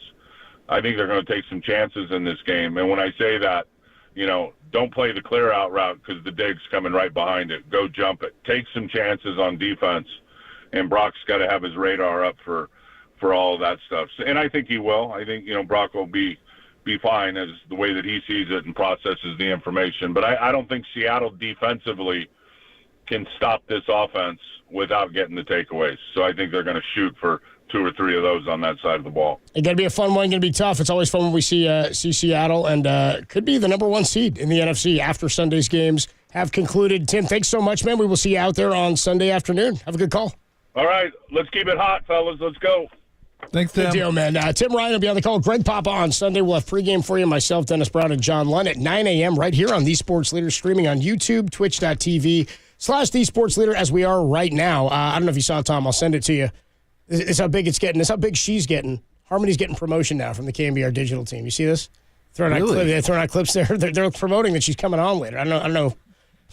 Wow. This is ridiculous. Jeez. Harmony's getting promotion. And by the way, it says, and I was not informed of this, it's a speech featuring special guest Big Dom with Harmony today. I'll send you the clip. Don't forget, she did call Jalen Hurts Jalen Squirts last week. We'll get to Harmony. Harmony's going to join us at 5:30. She'll give you her double banger. For those who don't know, Harmony is a sophisticated sex robot sent here every week to help you bang the book. She'll get you some betting advice on Army, Navy, and a couple of NFL games at 5:30. But before we do that, we got a sound soiree to get to and a bunch of NFL games to talk about this weekend. Army, Navy, the lone college game. But what are the biggest games on the NFL slate? We'll talk about it next. And your soiree and the banger right here on The Sports Leader.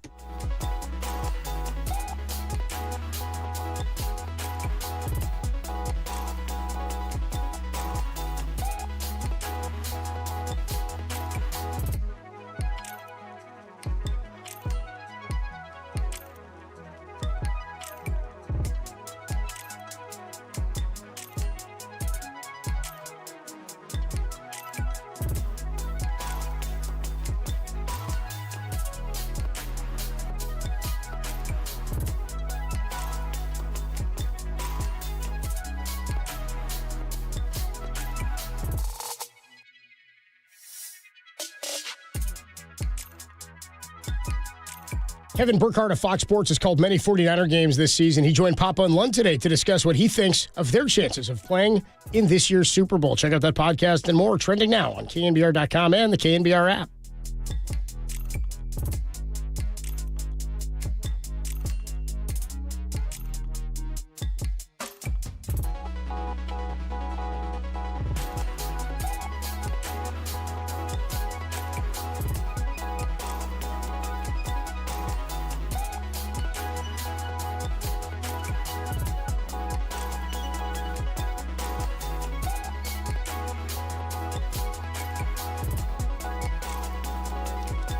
What's going on, everybody? Adam Copeland here for Underdog Fantasy. Look, each and every day we talk about it because we got different events. It's the best place to play fantasy sports. It doesn't matter the season. Baseball, could be football. We do have some games going on this weekend, but right now we're talking specifically about the in-season knockout stage of the tournament in the association. That's right. We're talking about the finals. It's coming up. We got it on Saturday night, tomorrow night, but you got to get in on the action by joining Underdog Fantasy. UnderdogFantasy.com. You can download the app in the App Store, but when you sign up, make sure you do, and you use promo code KNBR. They're going to match your first deposit up to $100, plus new customers get a mystery special pick live in the Pick'em lobby. We got games tonight. You can make some money. Legal in California. It's a ton of fun to play along as you watch your team, and you can make some money, up to 20 times your money in a single game. The Pick'em game. It's where you pick 2 to 5 players. They pick whether or not they'll go higher or lower than the stats that Underdog lays out for us. Then you do what you do any night. You sit back and you watch your team win. Plus, you can make a little bit of money on the side. But first, you got to sign up. UnderdogFantasy.com or go to the App Store, download the app, and again, promo code KNBR,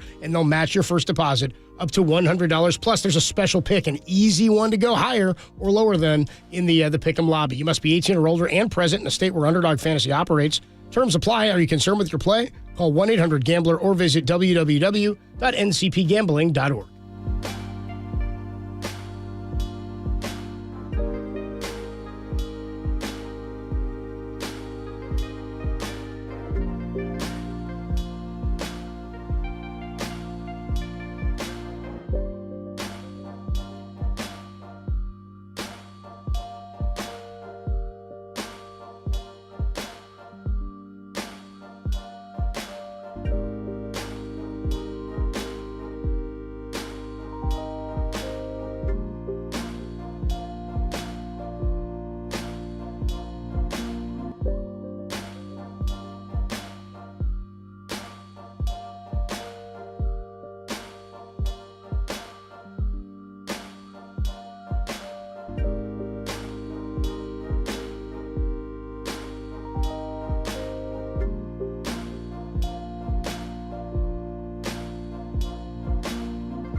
They're Tolbert and Copes, and they're back on The Sports Leader. Find us on Insta at KNBR on Instagram. This is KNBR 104.5 at 680.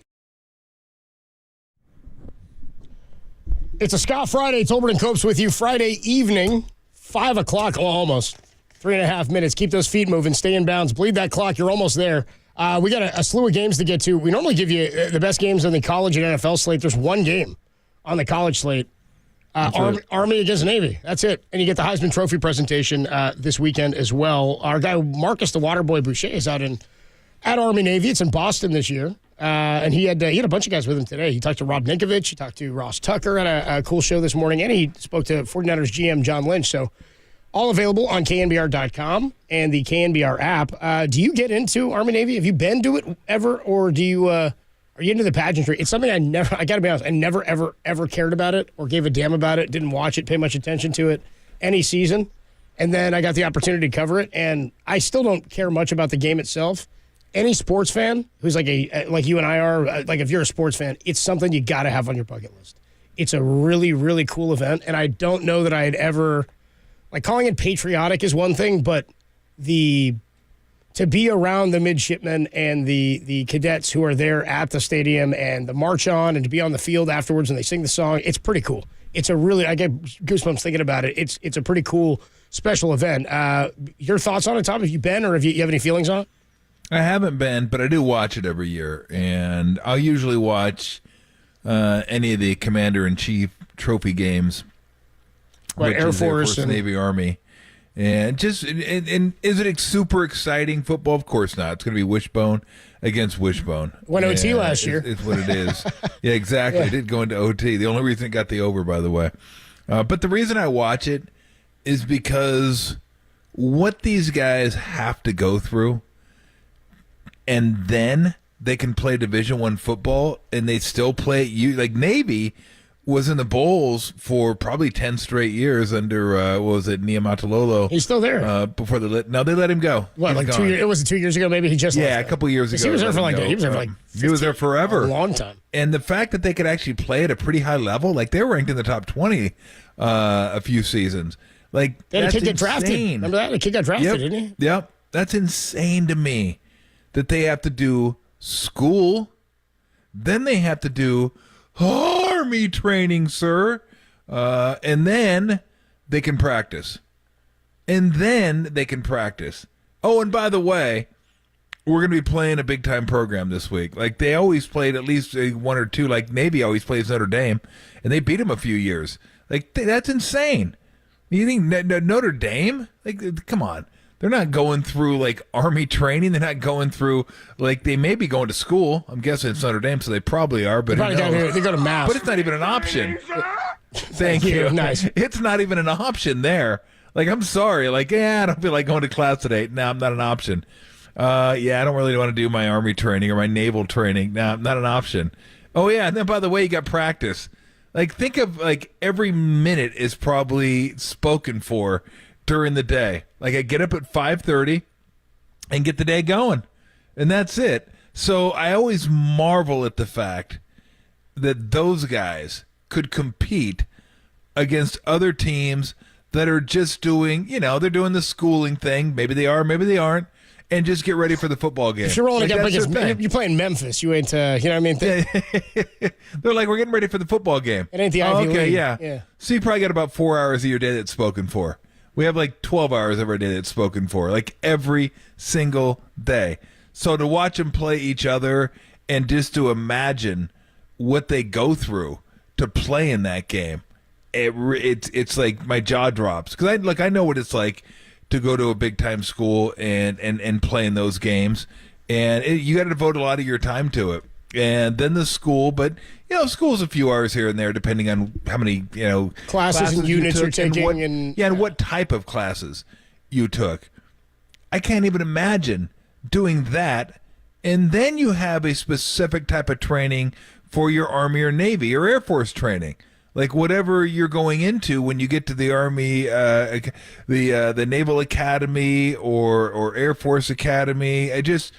So I'm going to go into, I want to fly helicopters, I want to be a SEAL, or I want to do communications, or then you got to do those classes, and then it's 1:30 football time.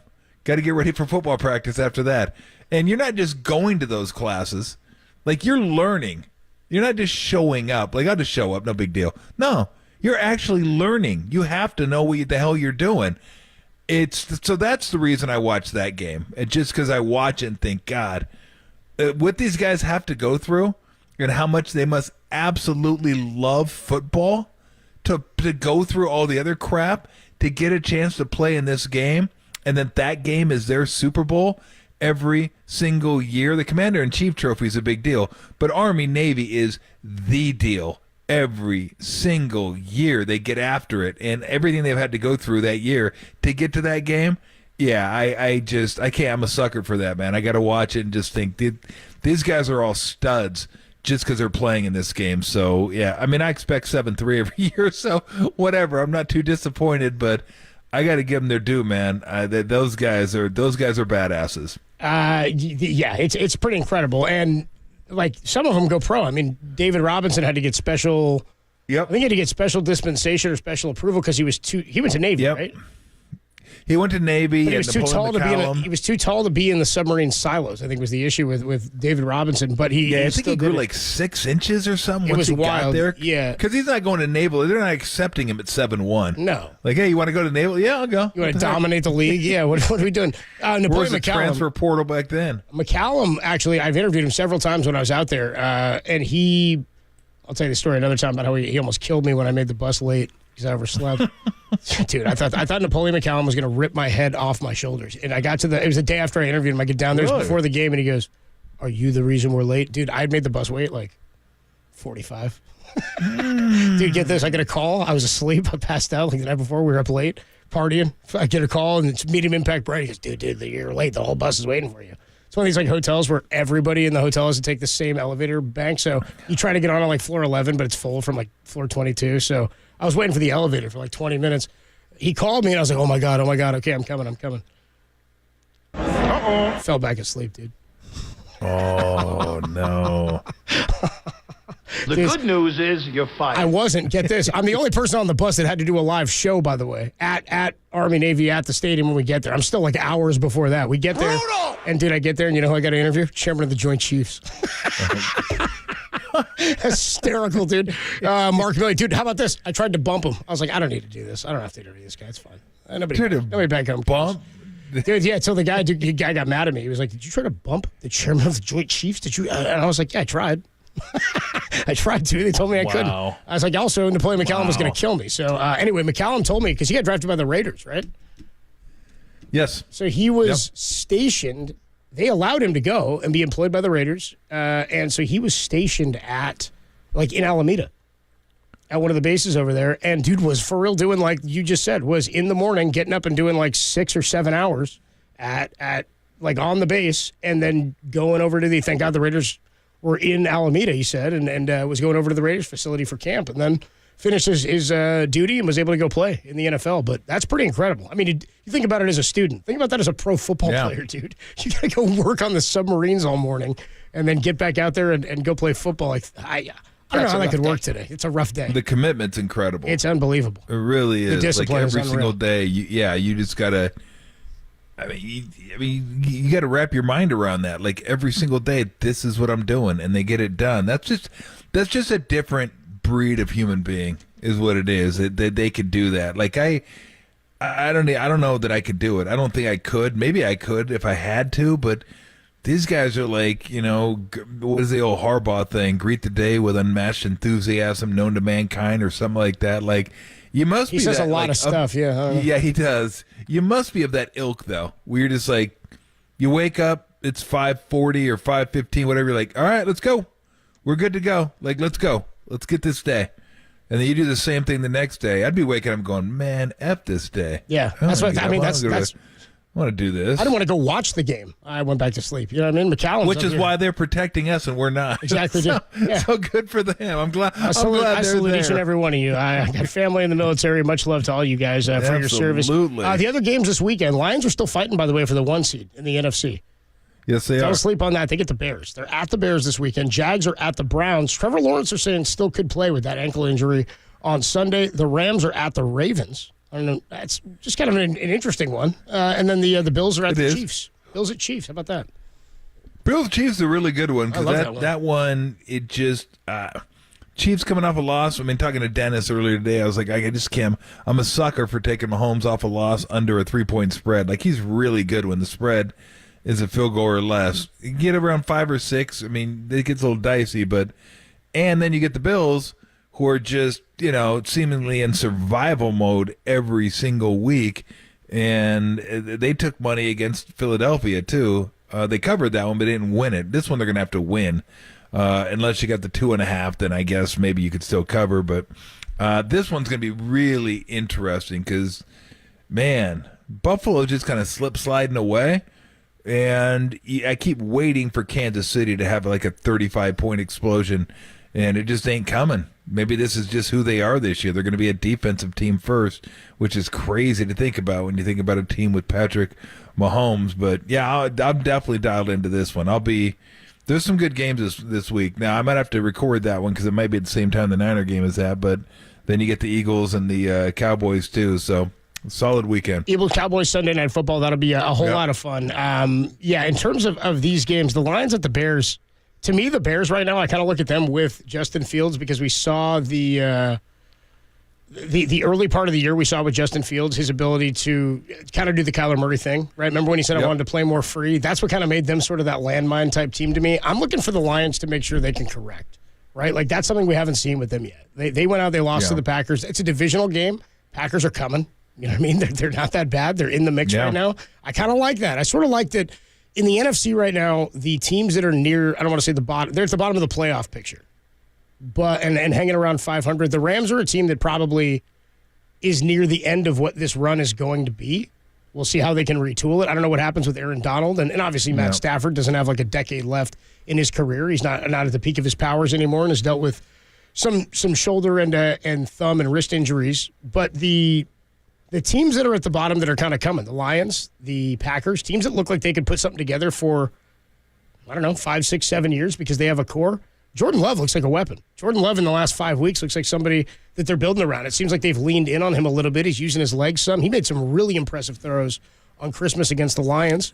Yes. I thought their win last week was as impressive of a win as you could have asked for. That's one that, like, if he becomes somebody, they look back and go, that win, not just the 17-point comeback against the Saints, but to go and beat Patrick Mahomes, that was a hell of a win. I know they did it in Green Bay, but still huge win. No doubt. It's interesting because you mentioned those two teams. I think those two teams are teams you buy stock in the NFC. I still think the Niners are a team you buy stock in because Purdy is so young, and it'll be interesting to see if he continues upon this trajectory.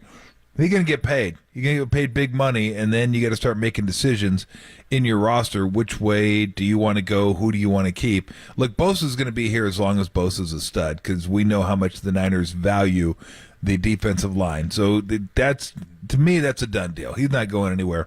You'll probably keep one of the receivers and draft another one. I don't know that you're going to be able to keep both of those receivers. Hufanga will probably be here because he's young.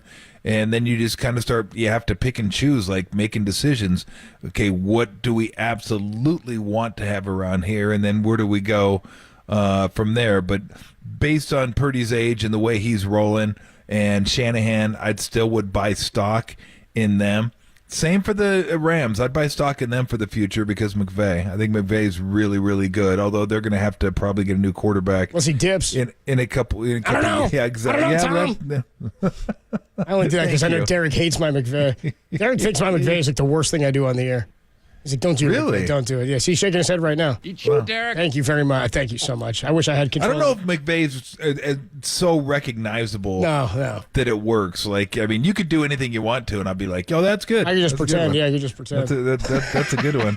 Just take my word for it, guys. That's how he sounds. But those are teams like I look at and go, okay, like 3 teams. The Eagles probably, because I still think Hurts is really good and he's young enough, but they're dealing with it now too. I mean, he's got the monster contract, so they're going to have to, kind of figure that out. And where do you go from there? And then after that, who knows? I mean, am I buying stock in anybody from the South? No.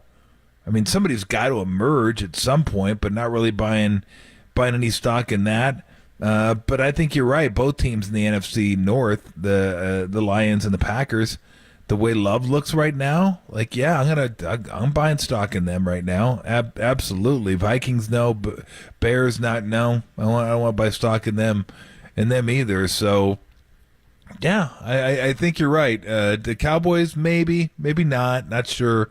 So not quite sure about them. But, you know, as long as Dak Prescott's good, Pollard's still young enough, Lamb is young enough, and their defense, they get enough really good pieces on that defense that they're young enough too. So, yeah. But I do like the Lions and the Packers. I think Love's been really weird for me because I've thought, God, he's good. No, he's not good. I thought in the beginning of the year he was good. He's actually pretty good. And then people told me he was terrible. I was like, I thought the first 2 weeks he looked okay. People were like, no, he was awful.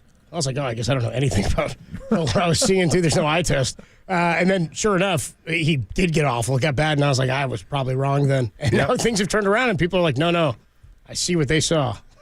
So these are some of the throws we saw on tape from Utah State, but it's Utah State tape. It's like you watch Johnny Manziel throws and Zach Wilson throws. Those there's a reason they were drafted. They have a skill set. It's just a matter of making that jump, and we've yet to see it. So we are going to make the jump into the Sound Soiree, some of the best sounds from across the sports world. This is some of the best 45 minutes we get to do all week. One of my favorite parts of the show, not just because it's Friday evening, but because Harmony is going to show up in just a bit. And so she's bringing her towels and all her bells and whistles, and I legit mean bells, whistles, toys, anything else she's got with her. She's a sophisticated sex robot. She's sent here each and every week to help you bang the book. She'll be here with her double banger at 5:30. I haven't seen her in the hallway yet. We'll see if she pops in while we get ready to do the Sound Soiree. Tolbert and Copes. It's a football, ska, and Harmony Friday on the Sports Leader. Sunnyvale, shout out to you for supporting KNBR. Sunnyvale's Sports Leader.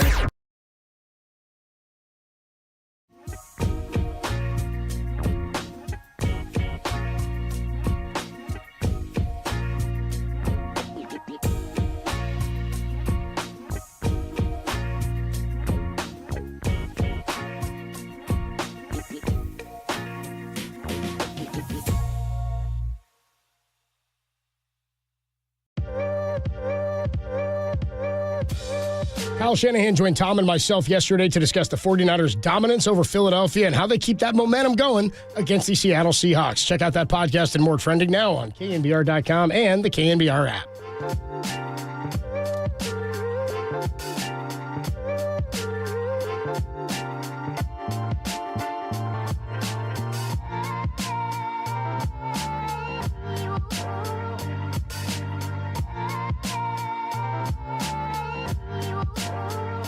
What's going on, guys? Yeah, guys, I'm talking to you. I've been telling you about this for some time.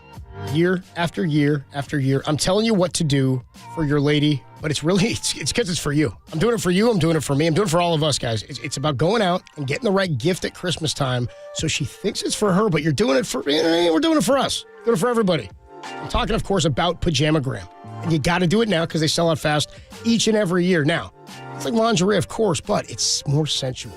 Fits to the skin, curved, caressing. It's a tight fit, sexier than lingerie, and she's guaranteed to like it. Plus, you do this now, they're going to throw in a naturally nude nightie, but you got to go to pajamagram.com. Again, that's the naturally nude pajamas plus the naturally nude nightie, plus maybe a little special something for you on the back end of that, all for one low price. It's a $75 savings, by the way. Listen, we all know how good it feels to win. It feels even better when she's happy, because we all know happy wife, happy life. Happy gift, happy guy. That's what I'm going with. Head on over to Pajamagram today for the naturally nude pajamas before they sell out. Again, naturally nude pajamas are sold exclusively at pajamagram.com. Again, pajamagram.com, and make sure you tell them that your wingman this Christmas, Adam Copeland, sent you.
This is Tolbert and Cope's Sound Soiree. No, I've whipped up this nasty little soiree. The best sounds you might have missed. What? Soiree, honey. I think that means party. On the Sports Leader. Tolbert and Cope's on a Friday evening. The calm cooling sounds of a Sound Soiree. We were just talking to some Tommy DeVito in the other room. I'll send you a video, Tom. It wasn't good for the air, but it's a really funny video of Tommy DeVito and his buddy just sitting around a plate of Italian food, and they're like ranking different types of Italian. And dude, these guys are the most like Jersey Italian. It's hysterical, dude. His buddy's like that. Oh, bolognese is classy. It's classy. You can't eat the lasagna. You just got to play a whole season, man. Come on. He goes, oh, now the cutlets you can have with anything, man. These guys are hysterical, man.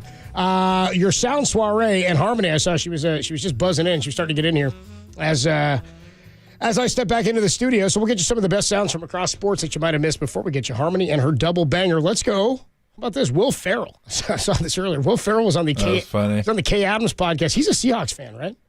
Is he from Seattle? I believe he's a Seahawks fan. Anyway, I think he's a Pete Carroll fan because he was always at the USC practices when Pete Carroll coached there. So I don't know if he's a Seattle fan or I think he's just a Pete Carroll fan, but I could be wrong. Derek says he grew up a Raider fan. You're damn right he did.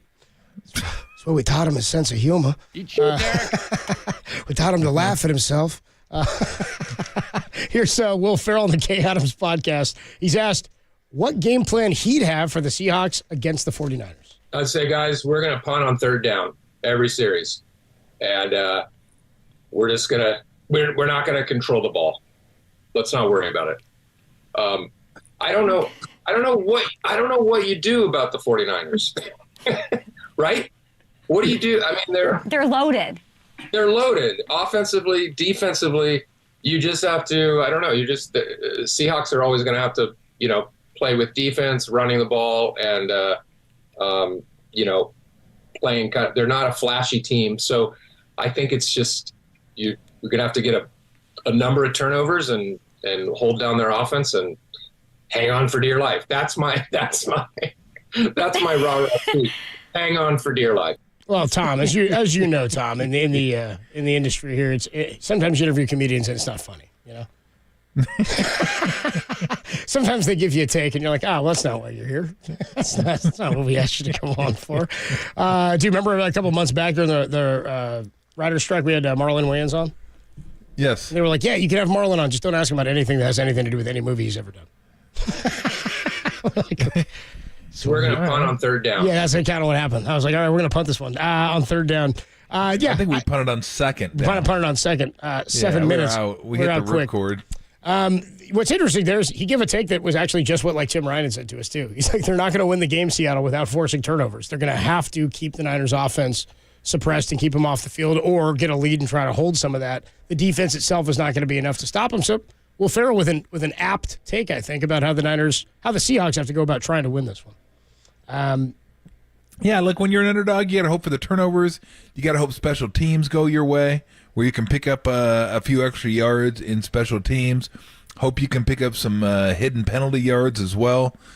Just all those little extra yards that you can get, you need those. Like I've always said, it's not just me, but when you're the underdog, especially like a double-digit underdog, you got to win those things. You have to. If you don't win them, you get beat. If you lose them, you get slaughtered. And you could win them and still lose, but you're going to give yourself a chance. Like head up, if they're even in penalty yards, special teams are even in turnovers, they don't win this game. They don't win this game like 97 times out of 100. There's always that one or two games where everyone just like it falls into place. Geno's on fire, guys make incredible catches, the holes open up at the right time, and Charbonnet, Walker average 5 yards a carry. There's always that chance. It's never like it's over, it's done, you can't win, but it's a really, really small chance. So yeah, percentage-wise, for them to win, they need to win the turnover battle, they need to win the penalty battle, and they need to win the special teams battle. Tough. All three phases, it sounds like, Tom. Yep. Let's jump on here in the Sound Soiree as there's Harmony. I can see her out in the bullpen, dude. She says she's toweling off. She's getting ready. Harmony's here. All right, Dak Prescott, who, again, I don't understand I get why he's an MVP candidate. I can't believe he's got like odds that are up there above Lamar Jackson and whatnot. Here's Dak. He's got a brand new online commercial. Here it is. As a professional quarterback, I get a lot of shit. Indecisiveness in the red zone. Most overrated quarterback. Got more turnovers than a bake sale. And I get it. When you're not a fan of something, shitting on it can make you feel good. But what if I told you that now it can do some good too? Let me show you how. First, if you're 45 or older, talk to your doctor about getting screened for colon cancer. Then, if you're prescribed a home screening kit like this, grab the sample collection container and place a sticker of something you want to shit on right on the underside. Not a fan of marine life? Slap it on. Have issues with old-timey prospectors? Boom. It works with anything from colors to large American predatory birds. Then, follow the instructions on collecting and shipping your sample. Here we go! And in about 2 weeks, you'll have the results. It's that easy to get screened for colon cancer and make your feelings abundantly clear. So talk to your doctor today. Home screening kits like Cologuard are for people 45 or older of average risk, not for high-risk people like Dak. Dak actually wouldn't use a home test kit, but he's so committed to preventing people from getting colon cancer that he agreed to star in this video we wrote for him without any concern for his safety. Ryan Reynolds there at the end, by the way. Ryan Reynolds at the end. I've seen the commercial. It's hilarious. It's a funny commercial, yeah. It's absolutely hilarious. It makes you like Dak Prescott. It's just like it's a funny commercial. Although I got one of those Cologuard things like a couple years ago, and which is why I decided just to have a colonoscopy this last time. I was like, I don't want to do this crap anymore. No pun intended. Let me go in there and let the pros do it. Did you get a picture of the It wasn't that cool. What's it called? Like, it wasn't like a little. I didn't get the little poo bucket to like. That would have been cool to poop in. Yeah, I didn't get that. Yeah, I had to like shovel and pail is what you wanted. Yeah. Yeah, I just wanted the pail where I could like dump in it and send it off. I had to go spelunking around the toilet to get it, and it was garbage. I was like, I don't want to do this crap. Like literally, give me the little poo bucket, and I'm good to go. Little plastic handle on it and everything. A little bucket. Like I would have been fine if I would have had that. I probably would have stuck with that. But yeah, the fact that it wasn't that cool. That I just said, you know what. I'm just going to go ahead and take care of it another way. But funny commercial, though. Really funny. That is good. Get checked. Get checked for colon cancer. You should get it. Colonoscopy. You absolutely should get it checked. Or take Dak up on his offer. One more here in the Sound Soiree. Did you see this yesterday? So they did the play-in semifinals yesterday. So you had one game. Remember, one was on at 2. The Indiana and Bucks game was on during our show. They had one on ESPN, one on TNT.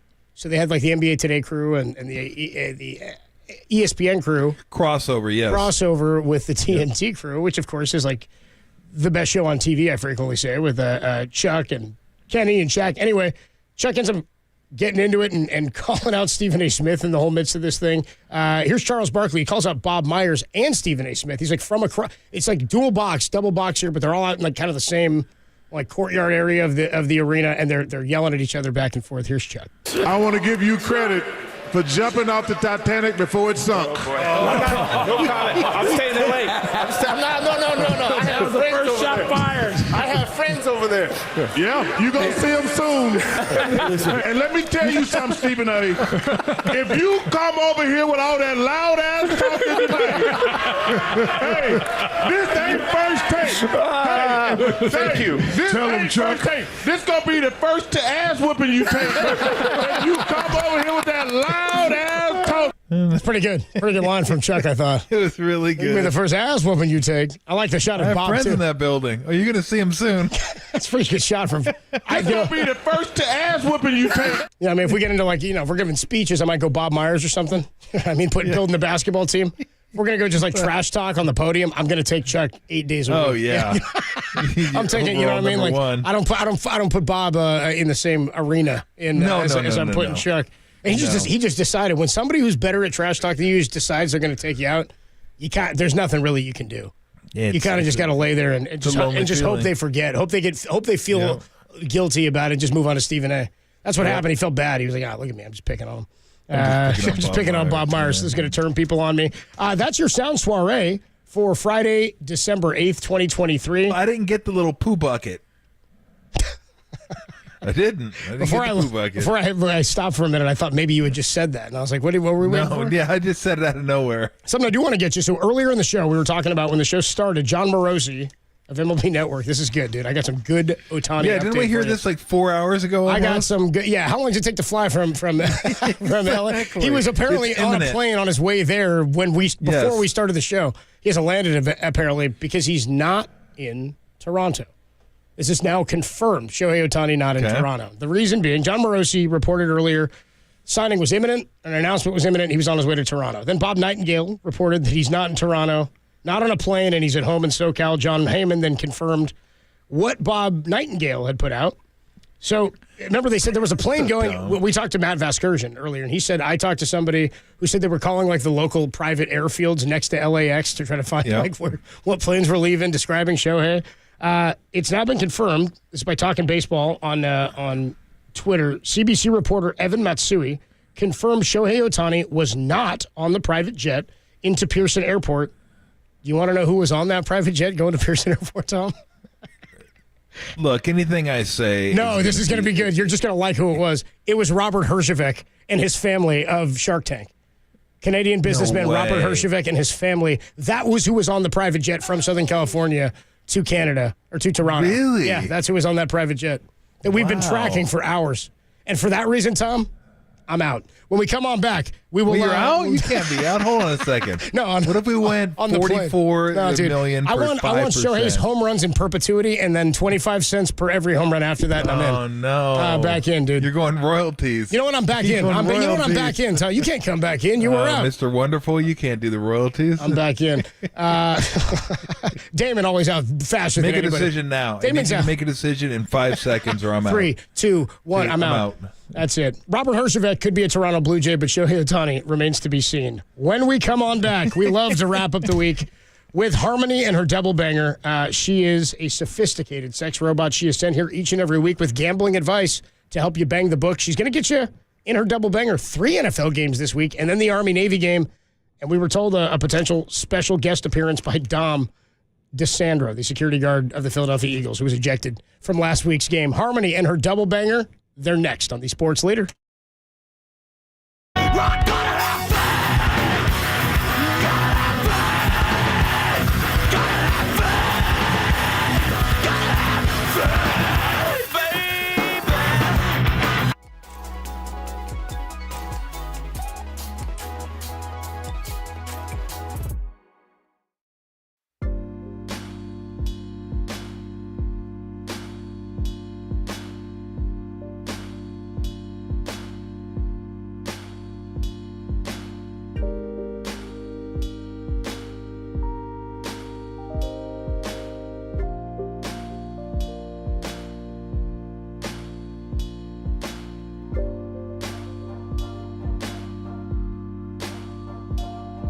Hey everybody, Mr. T here for Xfinity. This holiday season, there's one thing every sports enthusiast needs. Fast, reliable connection to stream all your favorite sports.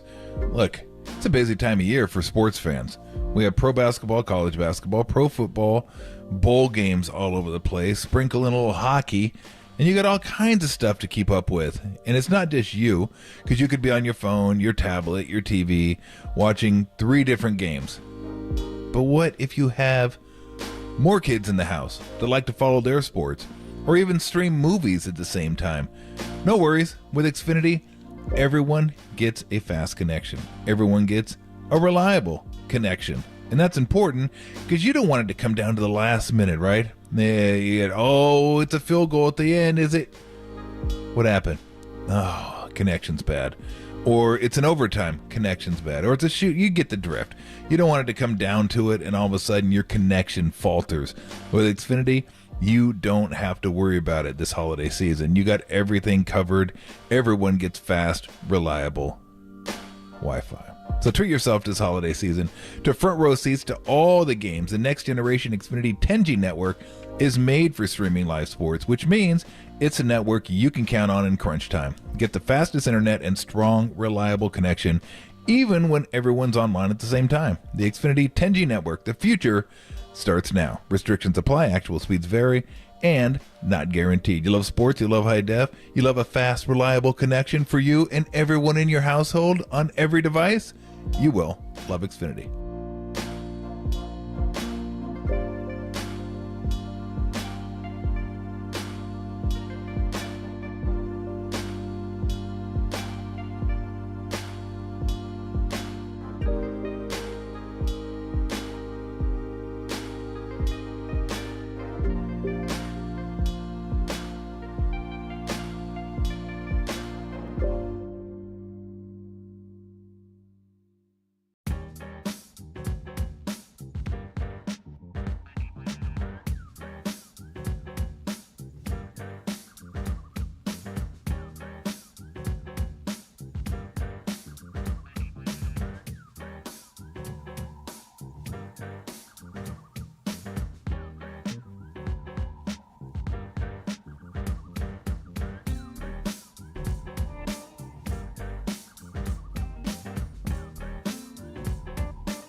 Catch KNBR at your crib on your Amazon Echo smart speaker. Now back to Tolbert and Copes on KNBR 104.5 and 680, the sports leader.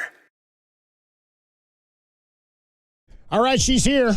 We got some guests on the show we love. We love Steve Young. We love Steve Kerr. Yeah, sometimes. We love Kyle Shanahan. We love Marcus Thompson. We love all our guests who are regular guests. Bill Martin, we love him. We love them all. But maybe nobody loves us more than our next guest. She joins us each and every Friday. For those who don't know, She's Derek brought her to us. She's a sophisticated sex robot, and we found out she's not just good at that. She's great at gambling advice, and that's why each and every week she is sent here to help you bang the book. We'll welcome her to the stage. It's Harmony and her double banger.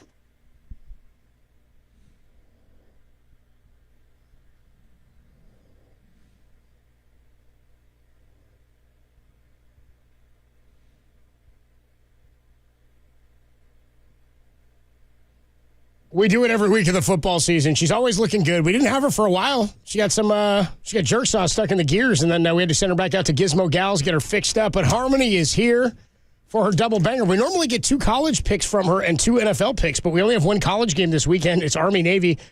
So we'll get an over-under, I think, from her, and we'll get a spread from her. Careful with the lingo with Harmony. I know. Oh, you know you're going to get a spread with her. It's Harmony and her double banger, a sophisticated sex robot sent here to help you bang the book. Harmony, it is so good to see you. How are you today? Hello, boys. And hello again to Steve Young. Isn't it funny how I make Stevie blush like a schoolboy? Hello, Steve Young. There she is, dude. You're lucky, dude. That with your budget. Why? Yeah, Why do I dip my toe in this? Yeah. You can dip more than a toe if you'd like. No. Before we get started, KNBR's legal team told me that because this is a gambling segment, we have to read a really fast disclaimer that no one can understand. Harmony is a futuristic sex robot sent here to help you bang the buck. Her opinions and picks do not reflect the views of the station. She also is not a real person or a real robot. She also is not accepting marriage proposals. Please stop asking Tom, Adam, Tim, or DP where's Harmony when you see them in public. Gambling problem? Stop gambling. Addicted to Harmony's sexy voice? Get a life. Don't find Harmony funny? You're probably not funny. Call 1-800-GIZMO-GALS for all your issues. Alright, now that the legal mumbo-jumbo is out of the way, let me see them picks, boys. That's all you're going to see, Harmony. So what are we going with? Army-Navy, right? Legal disclaimer was incredible. Yes, Army. Okay, so we're gonna go with spread total. We're gonna go with spread and total for Army-Navy, and then we'll go 3 other NFL games. I'll give them to you as we go. We'll start with Army-Navy. We'll have it for you, by the way, right here tomorrow. KNBR 104.5 and 680. You can hear Army-Navy right here. Army is laying 3 points against Navy. They are at a neutral site. They're in Boston. I think they're at Gillette Stadium, right? I imagine that's where they're in Foxborough. I assume that's where they're playing. Anyway, we'll check on that for you. Anyway, Army laying the 3. And then Navy, against Navy, over under 27.5, Tom. Well, with a total that low, I think I have to go the dog. So give me Navy plus 3. I have a feeling Harmony will want to go that way as well because Navy gets wet. Army doesn't. So we all know how much she likes getting wet. So let's go Navy plus 3. And look, Harmony likes over and under, so I have no idea which way she's. We normally stay away from them because it's low hanging fruit for her. Yeah, I'm gonna go with the trends here. When naval academies when academies play each other, take the under. Now you're paying a premium here. It's 27.5. It's a joke. It's like an Iowa number. But I'm gonna take it anyway. So give me Navy plus 3, and give me the under. All right. Tom's taking Navy plus the 3 against Army. We'll have it for you tomorrow on the Sports Leader. Harmony, it's our only college game of the weekend. Who do you like? Minus the 3 for Army or over under 27.5? You best believe I love going under, but 27.5 seems pretty small. Shout out DP. I mean, this game is like Tim at the Christmas party. No chance of scoring. I do love seeing all the strong, strapping military men. In the Army, I love a good drill sergeant who doesn't mind spending time in the foxhole. But when it comes to the military, you know I have to go with seamen. Give me the Navy. Yes, you can sail the 7 seas. Yes, you can put your mind at ease. I don't think those specific singers were the Navy she was talking about, but oh my goodness. 925 checks in and just says, "What's Harmony's record this year, Tom?" I don't know, but she always ends up on top. That's exactly it, dude. She always finishes on top. I know for a fact that person in the Navy isn't interested in That's Harmony. kind of where I was going. That I do know. Yeah, that I do know. I was starting shortstop for my Seinfeld fans out there. That was inside Seinfeld, by the way. But I'm the starting shortstop. All right, let's move on to the NFL here. Harmony, she herself is a pro. We may as well go pro, too. Let's go Buffalo at Kansas City. Kansas City only laying 1.5, dude. Buffalo figured it out a little bit last week. Kansas City reeling a bit. Patrick Mahomes in the offense, not looking all that sharp. Defense has still been okay. Who do you like in this one? I'll reiterate what I said earlier. I just can't help it. I got to go with Patrick Mahomes off a loss, laying less than a field goal at home. Give me the Chiefs. Excuse me, Holmes. Tom's going to take Patrick. Holmes? Excuse me, Holmes? Yo, man, I ain't even from here. I'm from the south side of Chicago. Yeah, honky lips, that where we're going again? All right, let's go to Harmony. See? Funny. See, it's funny. It's funny. It's comedy, dude. It's really funny. Stands the test. It's hilarious, really. Harmony, Buffalo and KC, she's laying 1.5 points. Who do you like, Harmony? Last week, the Chiefs got screwed by the officials worse than me at the Gizmo Gals Company Christmas party. Yeah. And the Chiefs' offense is harder to watch than Jim Harbaugh trying to relate to the fellow youths. Our players came up with this bet.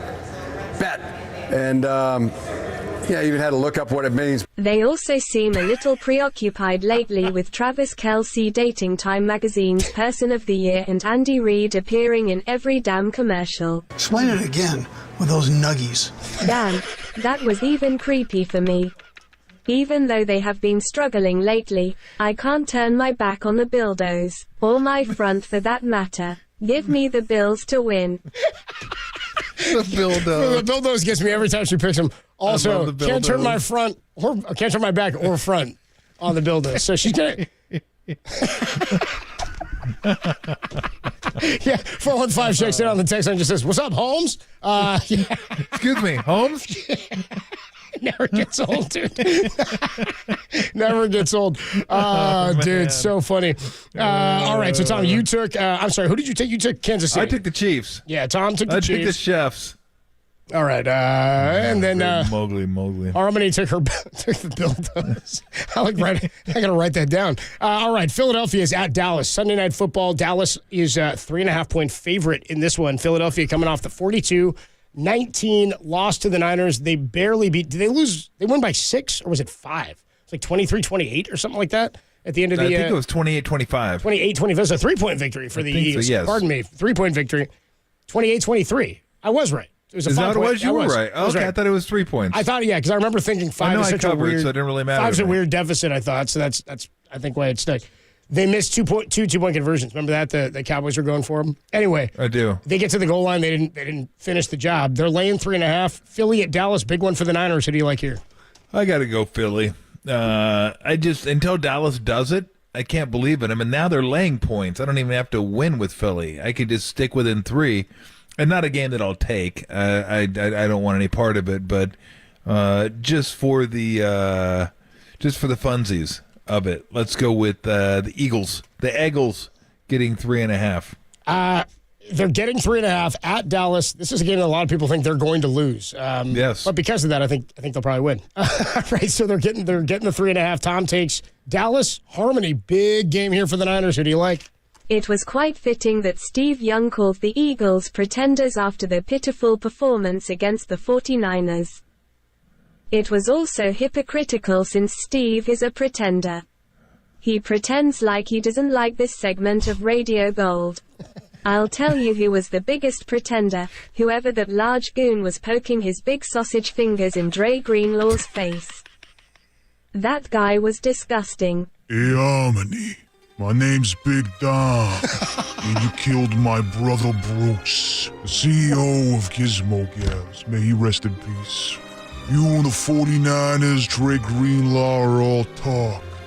You want a piece of me like Philly's best pizza, Pacanelli's? I'm serious. Best pizza in all of Philly. I recommend it. Tell Burkhardt and Greg Olson. Prepare to die. Wait, Big Dom. I'm sorry about your brother. I didn't mean what I said about you.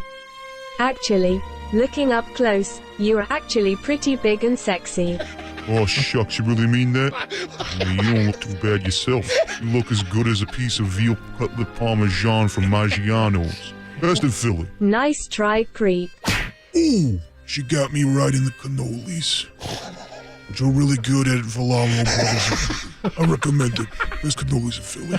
Well, now that clown is out of the way. Lay me and the Cowboys. That's so dumb. These little like spin-off like I don't know. It's like she's making her own bit. It's like a whole show. You know what I mean? like there's like a whole there's like a MCU, the Marvel Cinematic Universe. We get the Harmony sexual universe. It's funny. It's the HSU. All right, Tom took Philly. No. Harmony takes the Cowboys. So Harmony takes the Cowboys, and not really anything about the Cowboys whatsoever in that whole description. So why is she talking? That's hysterical. All right, we got one more game. There you go. Like to leave you with the 49ers and the Seattle Seahawks. Niners are laying 10.5 in this one. Should be a double-digit win, in my mind. Geno Smith is dealing with a groin injury now. Niners pretty healthy, but don't have Eric Armstead. Who do you like here, Tom? Give me the Seahawks. Okay. Much in the same way I thought Cleveland was in a good spot against the 49ers earlier this year. I didn't think they'd win, but I just thought the spot was good for them. I think the spot is good for Seattle. Obviously, that would change if I found out that Locke was playing, because that would be a disaster. But 49ers coming off maybe their most satisfying win of the year. And 2 weeks ago, they smashed this same Seattle team on national TV in front of everybody. After turkey, after stuffing, after mashed potatoes. They just spit them out. It wasn't even close. So I think they win, but give me the 10.5. I can't help myself here. I will hate it after the game when it's a 31-10 49ers, which very easily could be. But I just have a feeling that they're gonna play it a little closer than 10.5. So give me the Seahags. There you go, Seahags for Tom. He's going to take the 10.5. Harmony, Seahawks, and 49ers. What do you like? The 49ers dominate the Seahawks more than me when DP is into a little S&M. That being said, I could see a little letdown game from the 49ers after laying down a whooping. Which again, DP is quite fond of from time to time. The 49ers win, but we get a little backdoor action as the Seahawks cover. But in the end, the 49ers get that number 1 seed. But in my line of work, seeds can be a little messy. Easy, Harmony. What the hell's that? Wow. Well, she's like whooping Derek's ass. She's got a little. She's like slapping. I want to envision. Slapping. Dom, is that his name? Dom DeSandro. By the way, great recommendations. All over Philly if you missed it. All right, so she's going to take. She took the 49ers there. Is that what she said? No, she took Seahawks with you. Okay, so sorry. So you and Harmony both took the under and Navy. Tom, you took Kansas City. She took the Buffalo Bills.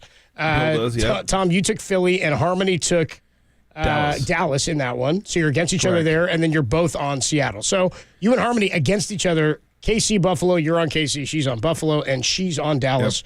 You're on Philly. Another great addition of Harmony's double banger. We're not getting great line value, by the way, in Seattle game. That line's up to 13. Somebody checked in and said it's 13. We're getting terrible line value there. Yeah, we haven't updated the software. But we'll stick with it. Yeah, we'll have to stick with it. Well, you were taking Seattle anyway. You'll take the 13. Yeah, no doubt. Yeah, you were taking the 10.5. You'll take the 13. Well, no, I ain't taking 13 if Drew Lock's in there. You can forget about that. That is true. That's a move to 13 because of Geno. I ain't watching that fool run around and throw it to the other team. Ain't happening. Not a good look. Harmony's here each and every week, and this was another great edition. Harmony, it's great to see you. We'll see you next week. Have a good weekend, fellas. I've enjoyed the ticket giveaway this week. Although I prefer a stiff biscuit to a limp biscuit. If you liked Richard Cheese, here's one of my favorite songs from him. Good evening, ladies and gentlemen. I'm Richard Cheese. What I really, really love when I look around this place is all the sets of boobies, and I want them in my face. Hello, boobies.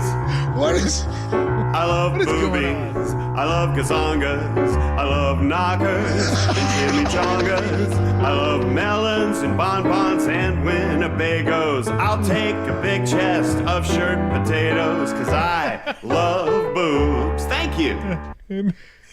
All right. Thanks, Harmony. Appreciate that parting gift on the way out. Harmony, she's sophisticated sex robot sent here each and every week to help you bang the book. If you didn't like it, it probably wasn't for you. We get time for some soup du jour when we come on back. We'll do it next. Thanks, Harmony, on the Sports Leader.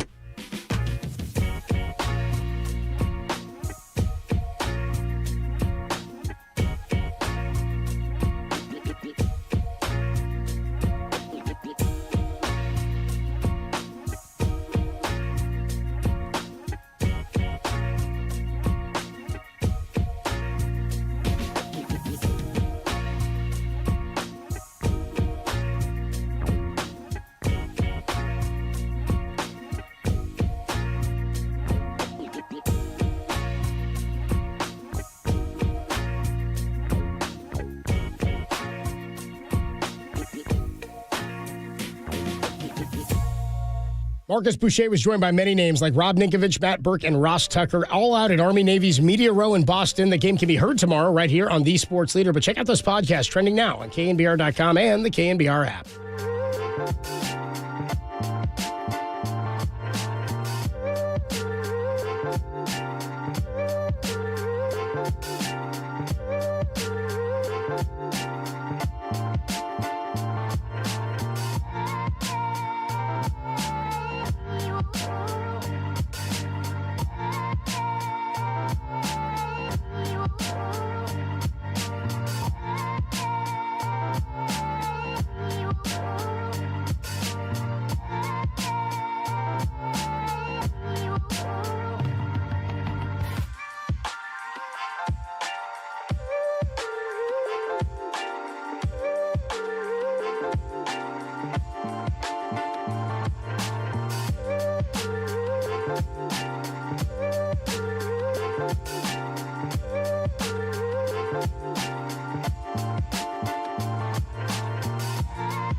I want to dedicate this song to the lead singer of Creed.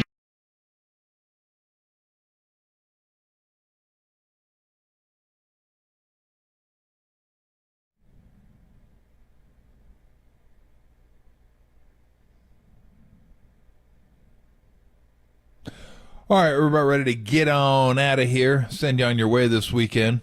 Let me ask you this. before we get going, because this is kind of a soup story. I was going to get into the other one, but I can save that one. If you could have one restaurant or fast food restaurant host your wedding, which one would it be? Which fast food restaurant would I want to host my wedding? Yes. I told you before, I'm a sucker for some McDonald's, for some McD's. But if I'm looking for like a Chick-fil-A's up there. Like I wouldn't be opposed to a Chick-fil-A smorgasbord. How about a KFC? It's chicken. What's funny is Sash is big on KFC because it's the biggest fast food chain in Australia next to McDonald's. They're like huge on that. So they claim it's better. I ate it. It's KFC, dude. You can get a crispy chicken bouquet to throw at the wedding. $2,300. I guess that's pretty cheap as far as weddings are concerned. But yeah, they went KFC wedding. Like I would have never thought. Like I'd probably go Taco Bell just because of cantina, and then I could drink. You better have some. You better have some bathrooms. You better have some bathrooms lined. You better have some porta potties lined up if you're going to Taco Bell for the meal. You know. Well, I mean, you could say that about any fast food restaurant, though, couldn't you? I don't know. Taco Bell it transitions from solid to liquid pretty fast. Does it? It's a good. Wow. It's a good. You need one of your special buckets. You know what I mean? I guess how they make their hot sauce. I guess, huh? Yeah.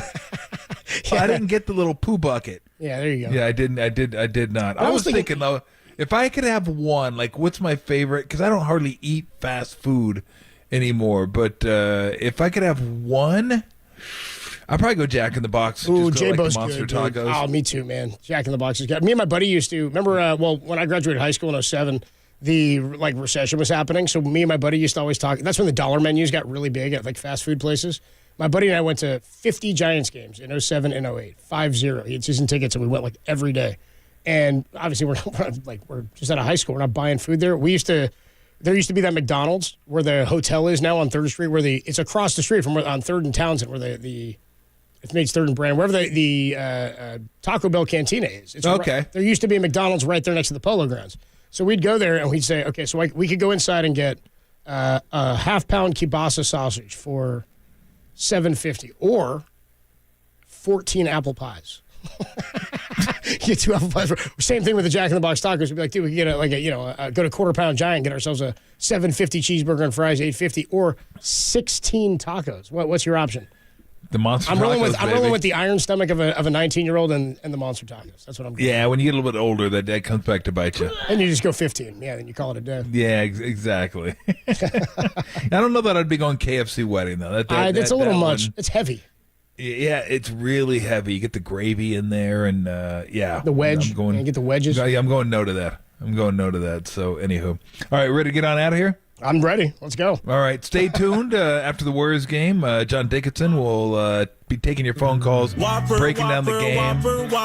No, screw you, Tim. Really? Screw you. Just too far. Screw come you. on.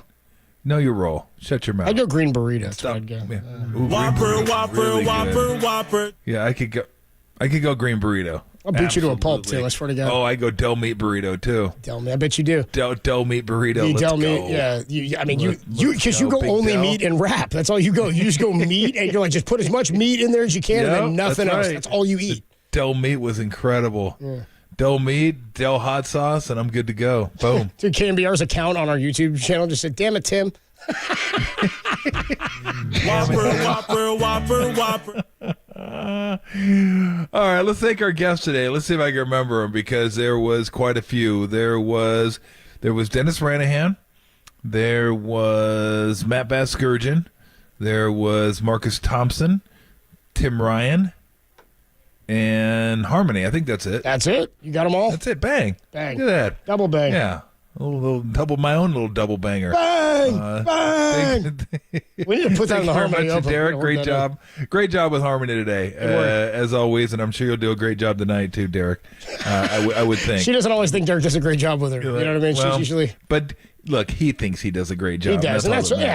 She leaves you wanting more. That's all. Yeah. No. We'd like to send him into the weekend full of confidence. Thank you, Tim. Appreciate it. Great job this week. Excuse me, Holmes. Would it be? Maybe I'll go watch that at some point. Yeah, you should. Good Thanksgiving movie. It's not really, but what to say it was. All right, let's get the hell out of here. Copes, have a great weekend. Enjoy the game this weekend, and I will talk to you on Monday. All right, we'll do it then. All right, everybody, have a great weekend. Enjoy the games this weekend. Be safe out there, and we will talk to you again on Monday. Until then, take it away, Derek. Oh, my God! Oh! Shut it down! Let's go home! Just our players and all the things